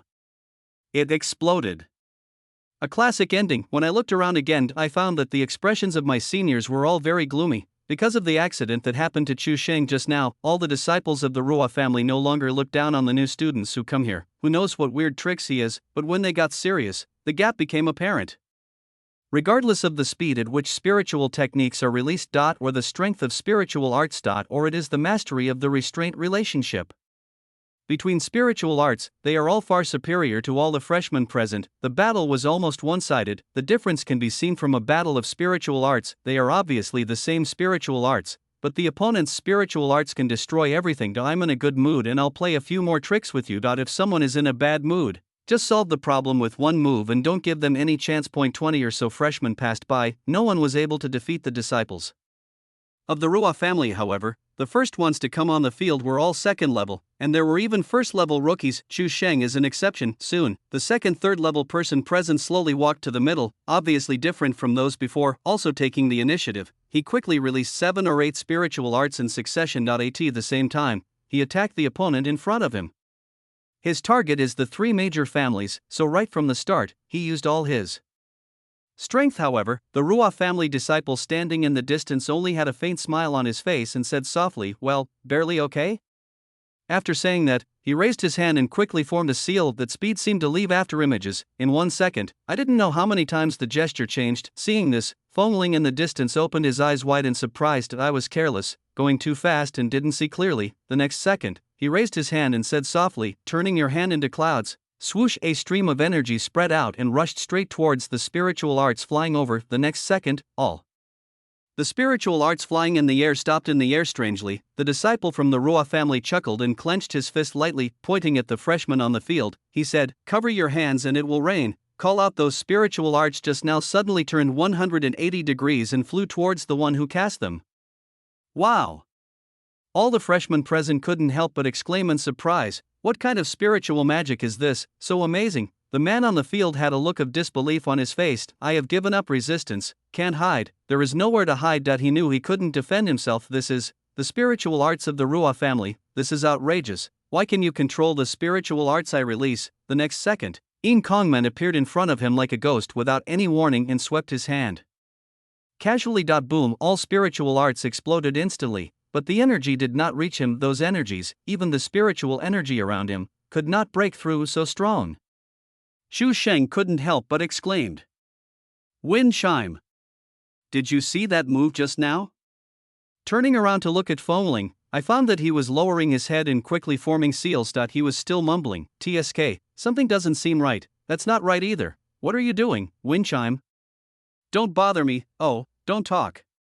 "Chu Sheng, what are you doing?" When the next person came on stage, Feng Ling stopped trying, frowning, watching intently. If someone in his family can form seals very quickly, he must concentrate fully. But the freshman who took the field this time had learned from the previous person's lesson. He changed his tactics and no longer released all his spiritual arts at once. However, There was no way to force the other party to use the spiritual arts of the Ruoff family. In the end, he was defeated. By the same ordinary spiritual technique, Fengling was speechless.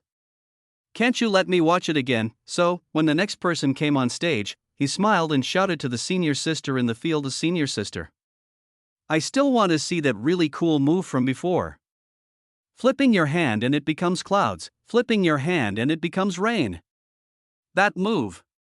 Can I do it?" Upon hearing this, the senior sister in the field looked at Fengling and raised her beautiful eyebrows. "Oh.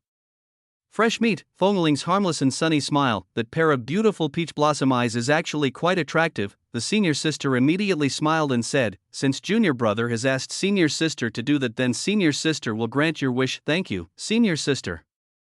Fengling bared his teeth and narrowed his eyes while smiling. "This time, you must see it clearly." Seeing this, Im Kongmen, who was standing next to him, smiled inwardly. "Do you think the Ruoff family's spiritual arts are so easy to learn? Just by learning the seal, can you release it? Ordinary spiritual arts might be able to do it, however, the more advanced the spiritual technique, the harder it is to learn." Chapter 90. The senior sister who talks a lot of nonsense. When the man in the field heard this, his face turned black. "Oh my god, wind chimes, do I have a grudge against you?" He knew clearly that if the other party used the spiritual arts of the Ruoff family, he would have no chance of winning. It seems that if the other party doesn't use it, there is hope of winning. So he changed his strategy on the spot and rushed forward directly. He actually planned to engage in close combat. Don't let that senior sister use that perverted spiritual technique. Seeing that this senior sister looks delicate and weak, she should not be good at close combat, right? Seeing this, the senior sister chuckled a little. "Brother, this is our first meeting and we haven't even exchanged names yet. It's not good for you to be so impatient."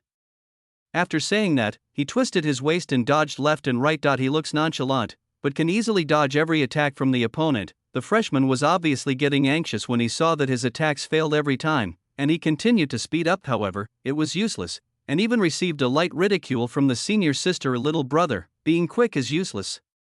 What's important is persistence." After saying that, she stretched out her slender hand. He gently slapped the other person on the shoulder. The freshman paused, lost his balance, and fell to the side, eating a mouthful of dirt. This caused the disciples of the Ruoff family and the senior sister to laugh. However, no one in Fengling's camp could laugh out loud. The gap in strength is too big to laugh. This time, the senior sister said with a smile, "Eh? You can't get up now?" "No way, I haven't had enough fun." The freshman on the field had a very ugly expression on his face when he heard this. "Get up immediately and fight again." Why is this senior sister so full of dirty talk? Xu Sheng couldn't help but say. I would like to call her the dirty talker sister. In the end, Sister Sahai didn't use the same trick she used before. However, another spiritual technique called Kyushu flower dance was used. It is a body movement and also a dance. Her graceful dancing posture was so stunning that the freshmen present even switched sides and cheered loudly for her. This time, Fengling saw it clearly, but I feel like it doesn't suit me. It was a little too flirtatious for his liking.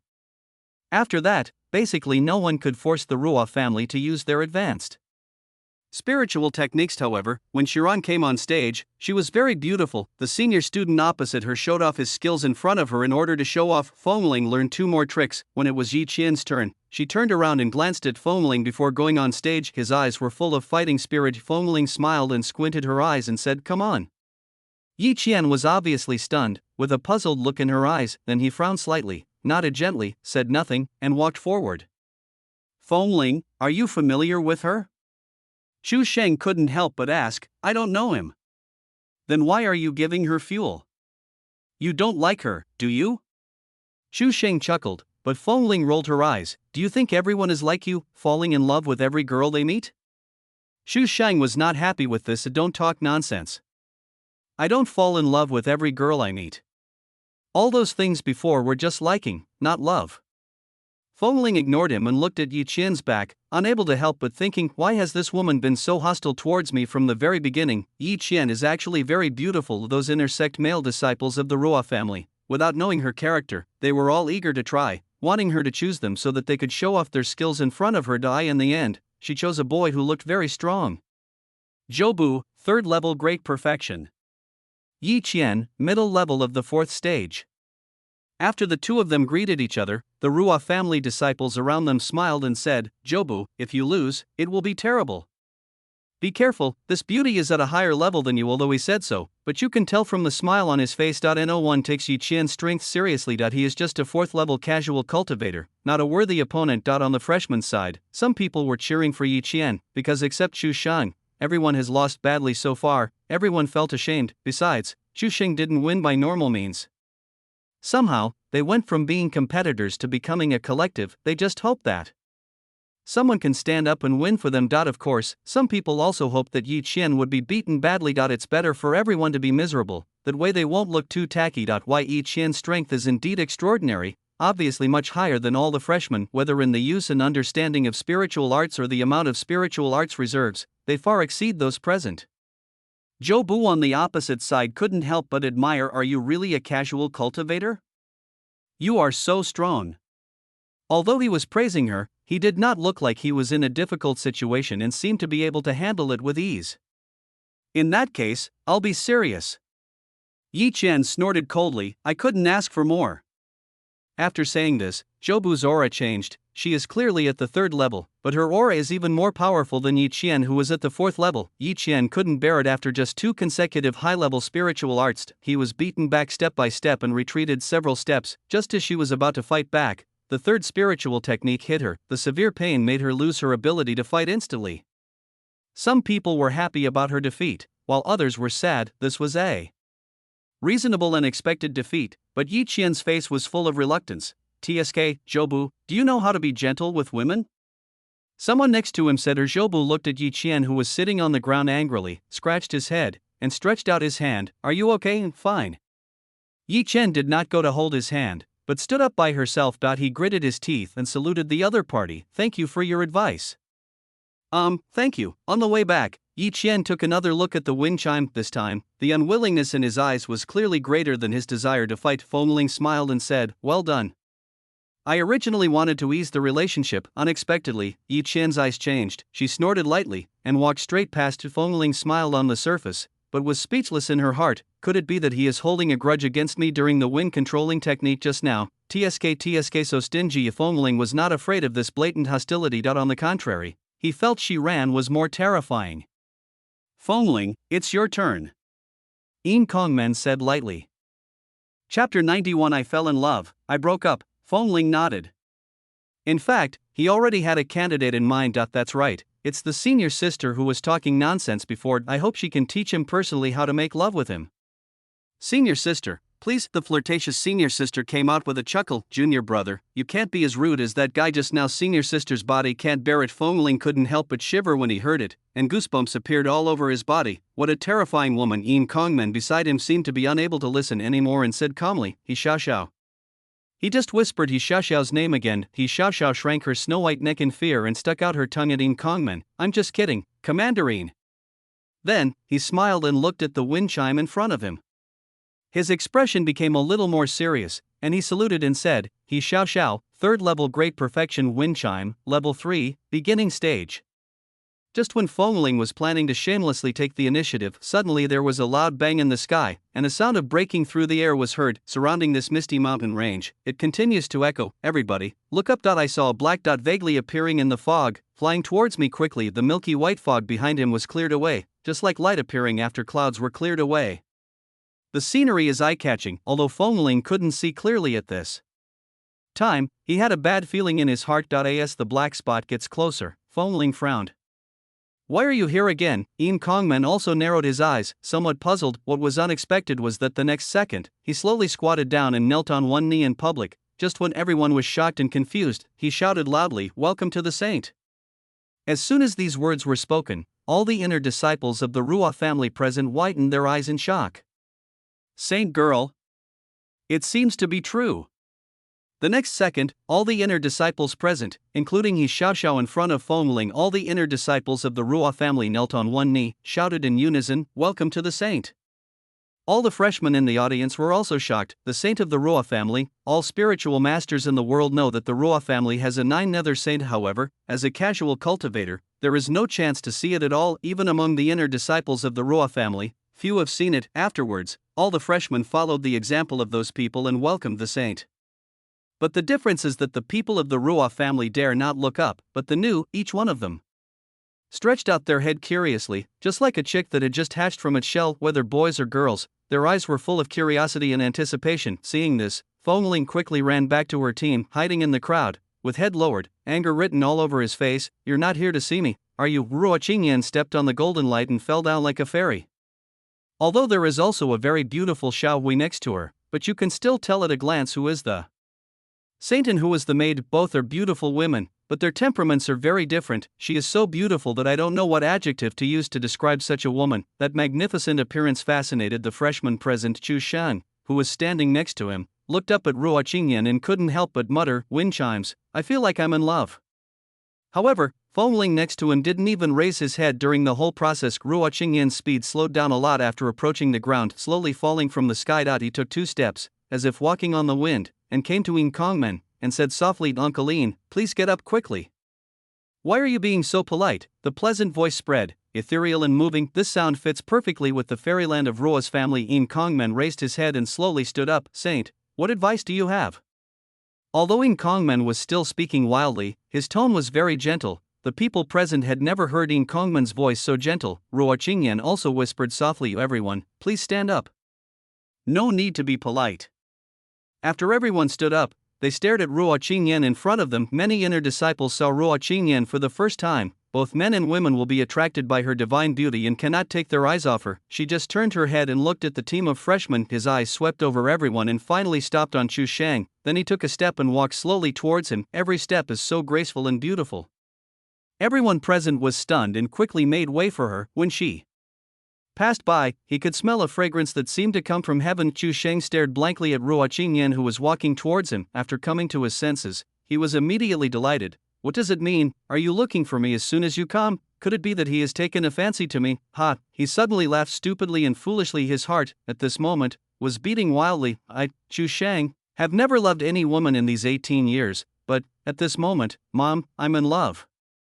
She is so beautiful." When his brain stopped thinking for a while, Ruo Qingyan had already arrived in front of him, 2 meters away, looking at Chu Shang without looking away. Everyone around had puzzled expressions on their faces. "Lady Saint, what does this mean?" Chu Shang was so excited that his legs were shaking and his heart was beating fast. Looking at Ruo Qingyan up close, he even felt like he was about to faint from her beauty. "She is definitely the most beautiful woman in the world. No doubt about it. No, I can't do this. I have to make a good impression." So he immediately came to his senses, cleared his throat, and said seriously, "Hey, hello, Saint. My name is..." The voice was still a little trembling. However, he didn't finish his words. Xiao Hui, who was beside Ruo Qingyan, shouted loudly, "A wind chime. Come out. Everyone?" Yin Kongman's eyes narrowed slightly, and a barely perceptible smile appeared on his face. The smile on Chu Sheng's face froze. It felt like entering a cold storage. So cold, my heart, which was beating violently just now feels like it's about to be frozen. "Aren't you here to see me? Are you here to find wind chime?" After calming down, he looked around in confusion. "Where is the wind chime man?" Seeing that everyone around him was looking behind him, he turned around as well. My goodness, he is hiding behind me. No wonder the saint kept looking at me after she came. "When did you run behind me?" Just now his eyes were full of Ruo Qingyan, and he had no idea that Feng Ling had secretly hidden behind him. Damn, wind chimes. Not only did he steal my Shiran, he also wanted to steal my saint. In this case, don't blame your brother for being unfair. Shiran, I won't be polite. "Hey, Mom, I'm broken up." "What are you doing, lunatic?" Chu Sheng quickly moved out of the way. Feng Ling was lowering her head at this time, her face speechless, her thoughts racing, thinking about what to do. That he could never forget what he did to Ruo Qingyan on that rainy day. At this time, we were on another mountain, Tianchi Peak. There were 15 families sitting in the banquet hall of the patriarchs of large families. Complete silence. Everyone looked at Ruo Tinghan, who was sitting in the main seat. Everyone had doubts written all over their mind, but Ruo Tinghan's smile remained unchanged and he was still smiling. Bai Qiling frowned slightly, looking a little puzzled as well. At this time, Lei Jing grinned and said, "La Ruo, this wind chime, isn't it your son-in-law?" Everyone present was stunned when they heard this. This kind of words, really, only Lei Jing dared to say it.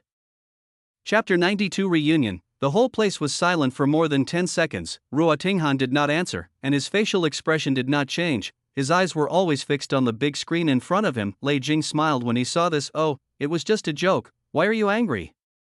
"Everyone? They glanced at the expression on Ruo Tinghan's face. He is smiling all the time. How do you know he is angry? Ruo Tinghan still didn't answer. Lei Jing didn't care and looked at Ruo Qingyan in the field with a smile, and said, speaking of this girl Qingyan, did she master the glazed mirror heart technique 100,000 times so quickly? Everyone.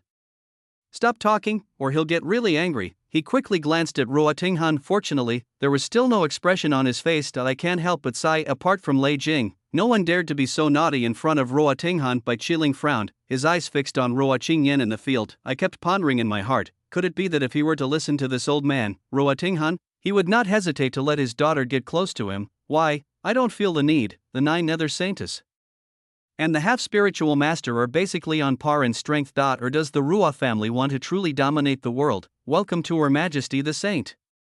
Fengling said with his head down. Xiao Wei saw that he lowered his head and moved closer to him in confusion. She was also very curious about why the saint lady came to find this person and wanted to see if there was anything special about him. She was much shorter than Fengling and stood in front of Fengling like a child. He raised his head and looked into Fengling's eyes. Heart him. The eyes are pretty nice, the face is okay, quite handsome, but I don't think there's anything special about it. Wait a moment. Xiao Wei suddenly widened her eyes. After being with Ruo Qingyan for a long time, he was influenced by her. Fennel also developed a certain sensitivity to symmetry, eye shape, height, perfect symmetry. The left and right nose wings are perfectly aligned, cheekbone height, perfect, mandibular angle, perfect, ear, wow. Is this true? She cried out in disbelief. Are there really people in the world whose left and right faces are so symmetrical? There are no flaws at all, and it feels like even a magnifying glass can't find any faults. I couldn't help but look back at Ruo Qingyan. Ruo Qingyan is the person with the most symmetrical face Xiao Wei has ever seen. Now, she has become the second. This boy in front of me, who looks nothing special, is the most special person in this world. She finally understood why Ruo Qingyan had to come here. No way, the saint lady wouldn't like him, right? At this moment, Fengling's heart, what's that expression on your face? This was the first time someone showed such an expression after seeing me. It was like seeing a ghost. Are you polite? Although he didn't look up, he could see that Ruo Qingyan took 2 steps forward. Fengling didn't look up and she didn't speak either. Just quietly looking at the wind chime with its head lowered in front of me. Then the atmosphere in the field suddenly became weird. A trial meeting turned into a strange reunion scene for Ruo Qingyan and Fengling. Can anyone tell me what's going on now? Why is the saint looking at the wind chimes? Could this guy be the saint's ex-boyfriend? After cheating on her, he dared to come to the Ruo family to seek death? Could it be his long-lost brother? Could it be that the online lover is meeting in person? These are the psychological activities of the people present, and they would not dare to say them out loud even if they were beaten to death. Xu Sheng was the closest at this time, standing next to the two of them, his face full of confusion. Suddenly I remembered that Fengling seemed to be from a big family. Harder Fengling, this can't be your mother, right? Ruo Qingyan remained silent, and many memories flashed through her mind. Storm Mecha Linglong, your nickname is so long, what is your full name? Big Storm Mecha Linglong. Little glutinous rice, ha ha ha, let's do it tomorrow. If you don't cry tomorrow, I'll tell you. Okay. Well, I'll go home and ask my dad. If he agrees, I'll tell you my name tomorrow. It's a deal. However, after that day, she never saw this person again. It's like he disappeared, evaporated from the face of the earth. Even the power of the Ruo family could not find this person again. Unfortunately, she contracted a serious disease after that date. Is that really you? Ruo Qingyan thought. Suddenly I don't know why I came here. Do you want to find your childhood friend again, or do you want to cure your illness? She was reluctant to let Fengling look up because she was afraid that Fengling would disappoint her when she did. Never mind. It's the past. That's all. Even he doesn't recognize me. I'm just here to treat your illness. That's all. Then, her rosy lips opened slightly, and a voice as pleasant as wind chimes rang out in the room. Lift your head. Just like the words take off the mask. At that time, it was a bit cold and could not be rejected. Upon hearing this, Xiao Wei quickly dodged and didn't dare to stand in front of her. Everyone couldn't help but hold their breath and stare, waiting for Fengling to look up. It's like I've never seen this guy before. Why, you can escape the monk but you can't escape the temple. He sighed in his heart. What is coming will come. So under everyone's attention, he slowly raised his head. The hesitation in his eyes disappeared and became clear again. His eyes kept moving upwards, from her shoes, up to her robe, and across her lapels. A hint of blue suddenly appeared in my mind, but then, I was attracted by the white neck. Then there is the chin with an almost perfect curve and those red lips. The shift of sight seems to be getting faster and faster. She seemed to have a kind of magic. Even though you couldn't see her face, you couldn't help but look up and take another look. When he raised his head completely, the pupils of Ruo Qingyan's beautiful eyes trembled noticeably. This was the first time Fengling looked at her so carefully. She was really beautiful. It was also Ruo Qingyan who felt for the first time that the world was so beautiful. It felt like finding an oasis in the desert and drinking to your heart's content. It's like a cool drizzle suddenly falls under the scorching sun, making your whole body refreshed. At this moment, Ruo Qingyan felt a comfort she had never felt before. The disease that had plagued him for more than 10 years seemed to have never existed. It's him. It must be him. Even after more than a decade, Fengling is completely different from when she was a child, and her appearance has changed drastically even though we haven't seen each other for more than 10 years. Ruo Qingyan would be able to recognize him in the crowd at a glance. In this world, no one else can look like this except him. The two looked at each other and fell silent again. The atmosphere in the field became strange again, and no one dared to breathe. So, what is the situation now? What are these two people looking at? It feels like we'll be together in the next second, right? No way, no way. The ex-boyfriend returns, and the old love is rekindled at first sight.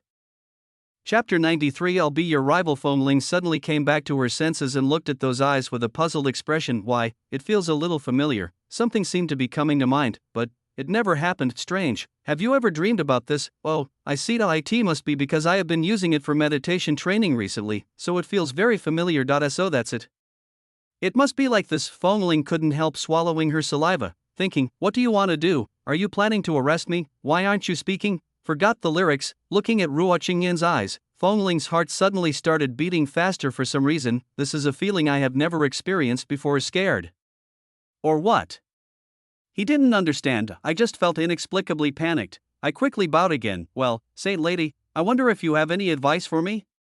This sound brought Ruo Qingyan back from her trance. Fengling clearly saw that her eyes, which had some warmth just now, quickly turned cold. That look seems a little resentful. He suspected that he had seen it wrong. Ruo Qingyan came back to her senses and pursed her lips slightly. Sure enough, he no longer remembers me.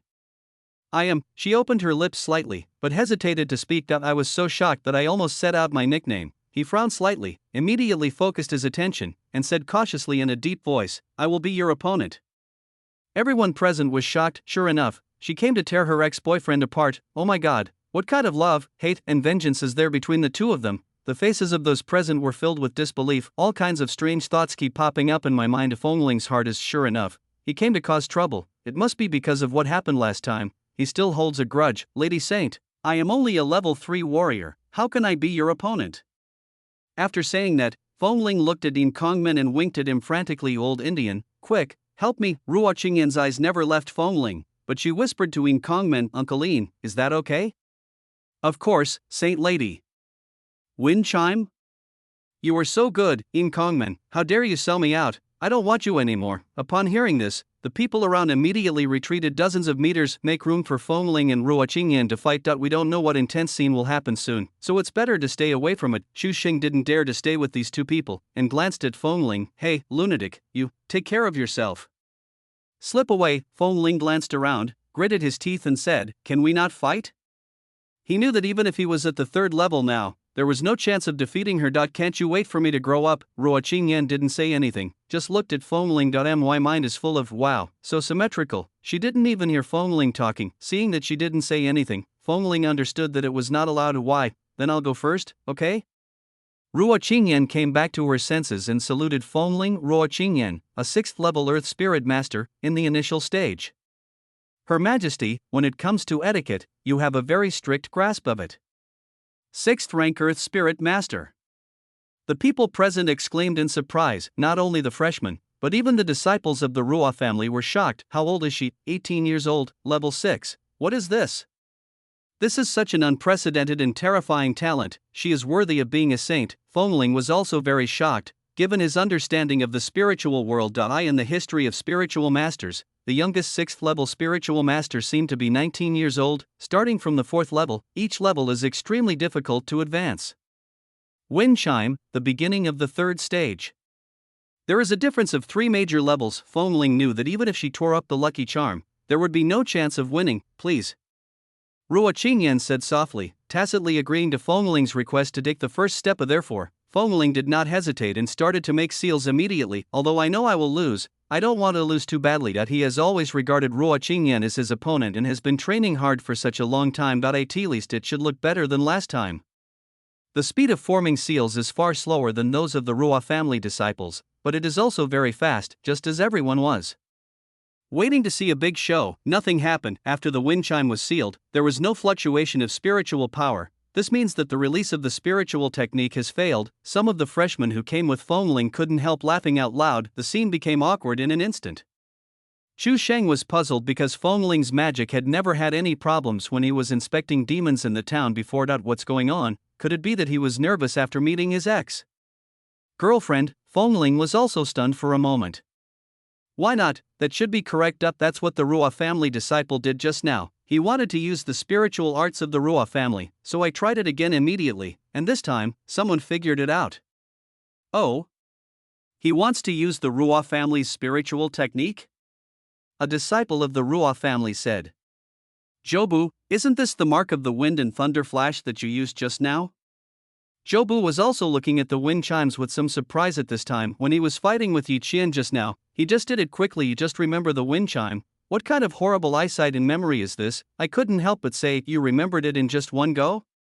Am I too slow in forming seals? As the saying goes, the layman watches the excitement, while the expert watches the details. After hearing what the Ruo family disciples said, the freshman also stopped smiling. Harder, this wind chime seems to be really useful. Yi Qian's eyes were very solemn.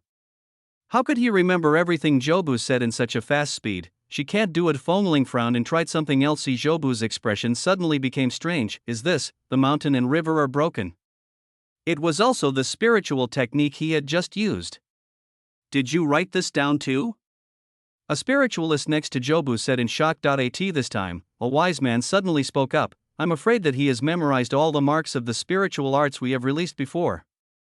No wonder he was the last one to go on stage. So he wanted to learn from me secretly. At this time, Jobu frowned and said, I think the most amazing thing is that he did it so fast on his first try. It only took about 2 seconds. The Ruo family disciples around nodded when they heard this. Indeed, it's good. Those strange marks not only require memorization, but also require extremely high coordination between hands and brain, and Fengling's movements don't look like those of a novice at all. It's so smooth, as if you've practiced it 10 times. But even so, after the mark of the wind chime was completed, still nothing happened. Why not? He turned and looked at Jobu in confusion written all over his face. Tell me what to do. Jobu? Of course you can't do that. This is the orthodox Ruo family spiritual technique. How can it be so easy for you to learn it? Otherwise, wouldn't it have been everywhere long ago? How could it still be called Ruo family spiritual art? Chapter 94. What are you two doing? He wanted to open his mouth to remind Fengling, but then he glanced at Ruo Qingyan. Forget it. Wait a minute, there's a problem. Fengling said to Ruo Qingyan awkwardly. Ruo Qingyan just whispered, advanced spiritual arts not only require accurate and fast seal formation, but also require the mobilization of the spiritual energy of heaven and earth around the body to complement the flow of spiritual energy in the body and assist in the release of the spiritual arts. Oh, I see. Fengling nodded thoughtfully. Then wait a moment. Good. She responded softly and continued to wait, her eyes always on the wind chimes. Waiting has become a normal thing for her. What's more, the symmetry of the wind chimes made her feel very comfortable, and she felt like she could stand here and watch them for a whole year. This time he Xiao said, little junior brother, don't try. If I don't tell you how to mobilize the spiritual power of heaven and earth, you will try until the end of the world. Before he could finish his words, a breeze suddenly blew in the field. Aizhua? You? He Xiao couldn't help but swear, because she saw the golden light shining on Fengling. The familiar fluctuations and operation of spiritual power lingered around the wind chimes. This means that the spiritual technique is ready, and next, you can release it with just a thought. The spiritual energy surged around her, and Fengling herself was a little surprised. Is that it? The other Ruo family disciples also all showed shocked expressions. Do they remember how long it took them to practice wind and thunder flash? I know clearly how difficult it is to practice this thing. How is this possible? What kind of luck is this? Someone exclaimed. This time, Yin Kongmen narrowed his eyes slightly and a clear smile appeared at the corner of his mouth. This guy is a genius. At this time, in the Ruo family lobby, all the heads of the family showed surprised expressions. The smile on Lei Jing's face also disappeared. He frowned and stared at Fongling. Luck, or genius, by Qiling's face looked very ugly. A semi-spiritual master, a one in a million genius. It should have belonged to there by family. Damn Bai Lingyun, damn Tianya. There was no expression on Ruo Qingyin's face. She didn't care at all whether the wind chime could be released successfully, all she cared about was his face. Hey! There's a monster! Fongling suddenly pointed to the distance. Everyone? Everyone looked over when they heard this, but there was nothing. He turned to look at Fongling in confusion. Seeing his embarrassed face, I understood what he wanted to do. I was speechless. Fongling sighed in her heart. Tsk, this woman is not easy to deceive. Ruo Qingyin's eyes never left Fongling from beginning to end. There was no way. Fongling looked at Ruo Qingyan in front of him and an idea came to his mind. Thunder and wind suddenly appeared in the field, and a flash of lightning flashed before everyone's eyes. His figure jumped in front of Ruo Qingyan like lightning. At the same time, another seal has been formed in his hand, golden light flashed on his hand, and the spiritual power of heaven and earth, as if falling into a whirlpool, rushed towards the wind chimes and gathered. Dejobu couldn't help but exclaimed, "The mountains and rivers are broken." When this punch was thrown, all those who had been confused just now had the answer in their hearts. In Jobu's mind, a sentence his teacher once said appeared in this world: there are people who are born knowing how to drive spiritual power. Such people can be called geniuses. You are just a little bit better than ordinary people. That punch was like a missile ready to be launched. He suddenly rushed towards Ruo Qingyan's beautiful face. The speed was so fast that the freshman couldn't even see the wind chime's movements clearly. He showed no mercy, and Ruo Qingyan gently raised her fair hand. Bang! The delicate white palm collided with Fongling's fierce fist, causing an explosion. The storm blew up Ruo Qingyan's beautiful hair and fluttered her long eyelashes. But she did not retreat at all. The slender hands may not be as big as the wind chimes, but the 5 slender fingers were tightly half-covered, holding the wind chime in a fist. It actually absorbed all his strength. Fongling disappeared. Fongling landed on the ground with both feet, and the defeat was certain. Without using any spiritual arts, she took on the mountain and river break with her bare hands. You are worthy of being a saint. Someone exclaimed in amazement, expressing admiration from the bottom of their heart. There is a huge gap in strength between Ruo Qingyan and the other Ruo family disciples present. After being amazed, everyone felt a little strange. Ruo Qingyan kept holding his fist, his eyes fixed on Fongling's surprised face. The picture seemed to be frozen. Everyone's heart. Is this a competition or holding hands? Holding hands successfully. What's going on? Everyone felt a little confused. What are they doing? This obvious gap in strength made Fongling frown. This woman is ridiculously strong. She didn't even use any magic. Are you really human? The punch just now was the most powerful punch Fongling had ever thrown since she became a spiritual master. I couldn't help but grit my teeth and think, forget it, give up. It's impossible, just do it for your own good. Just as he was about to speak, Ruo Qingyan's pleasant voice suddenly sounded. You don't frown. The breath, carrying a fragrance, blew on Fongling's face. His brows relaxed and he stood there in a daze, because Fongling's weird frown is asymmetrical. Everyone present was shocked when they heard this. You don't frown? What kind of conversation is this? A picture appeared in everyone's mind. One morning, I woke up from my sleep and frowned slightly. Your girlfriend next to you gently and softly held your brow and said to you, don't frown.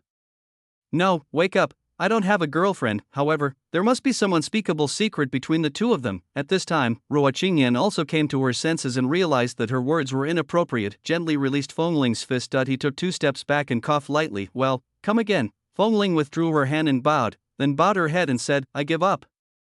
As expected, no, come again. She interrupted Fong Chime indifferently, because she hadn't seen enough wind chime?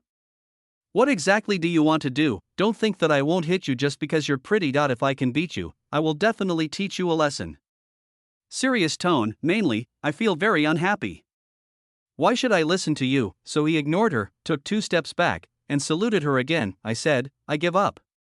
After saying that, he turned around without even looking at Ruo Qingyan. At heart, this woman is so strange. He originally thought Ruo Qingyan came to take revenge on him, but now it seems not to be the case. I don't understand what she wants to do anyway. Just stay away from it, everyone.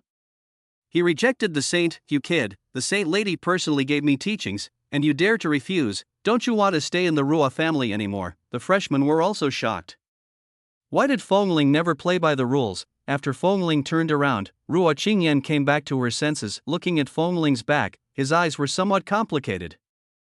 Chapter 95, Ruo Family, Demon Suppressing Peak. After Fengling turned around, she instantly regained her senses. Never mind, I was too anxious. Come to think of it, this is indeed a bit weird. Even if it is for the purpose of curing an illness, it is a bit too tough. This is neither right nor reasonable. Thanks for your advice. She suddenly spoke to Fengling's back. Fengling paused, turned around, and saw her bowing to him. I don't feel as annoyed as before. He bowed to her again and said, thanks for your advice.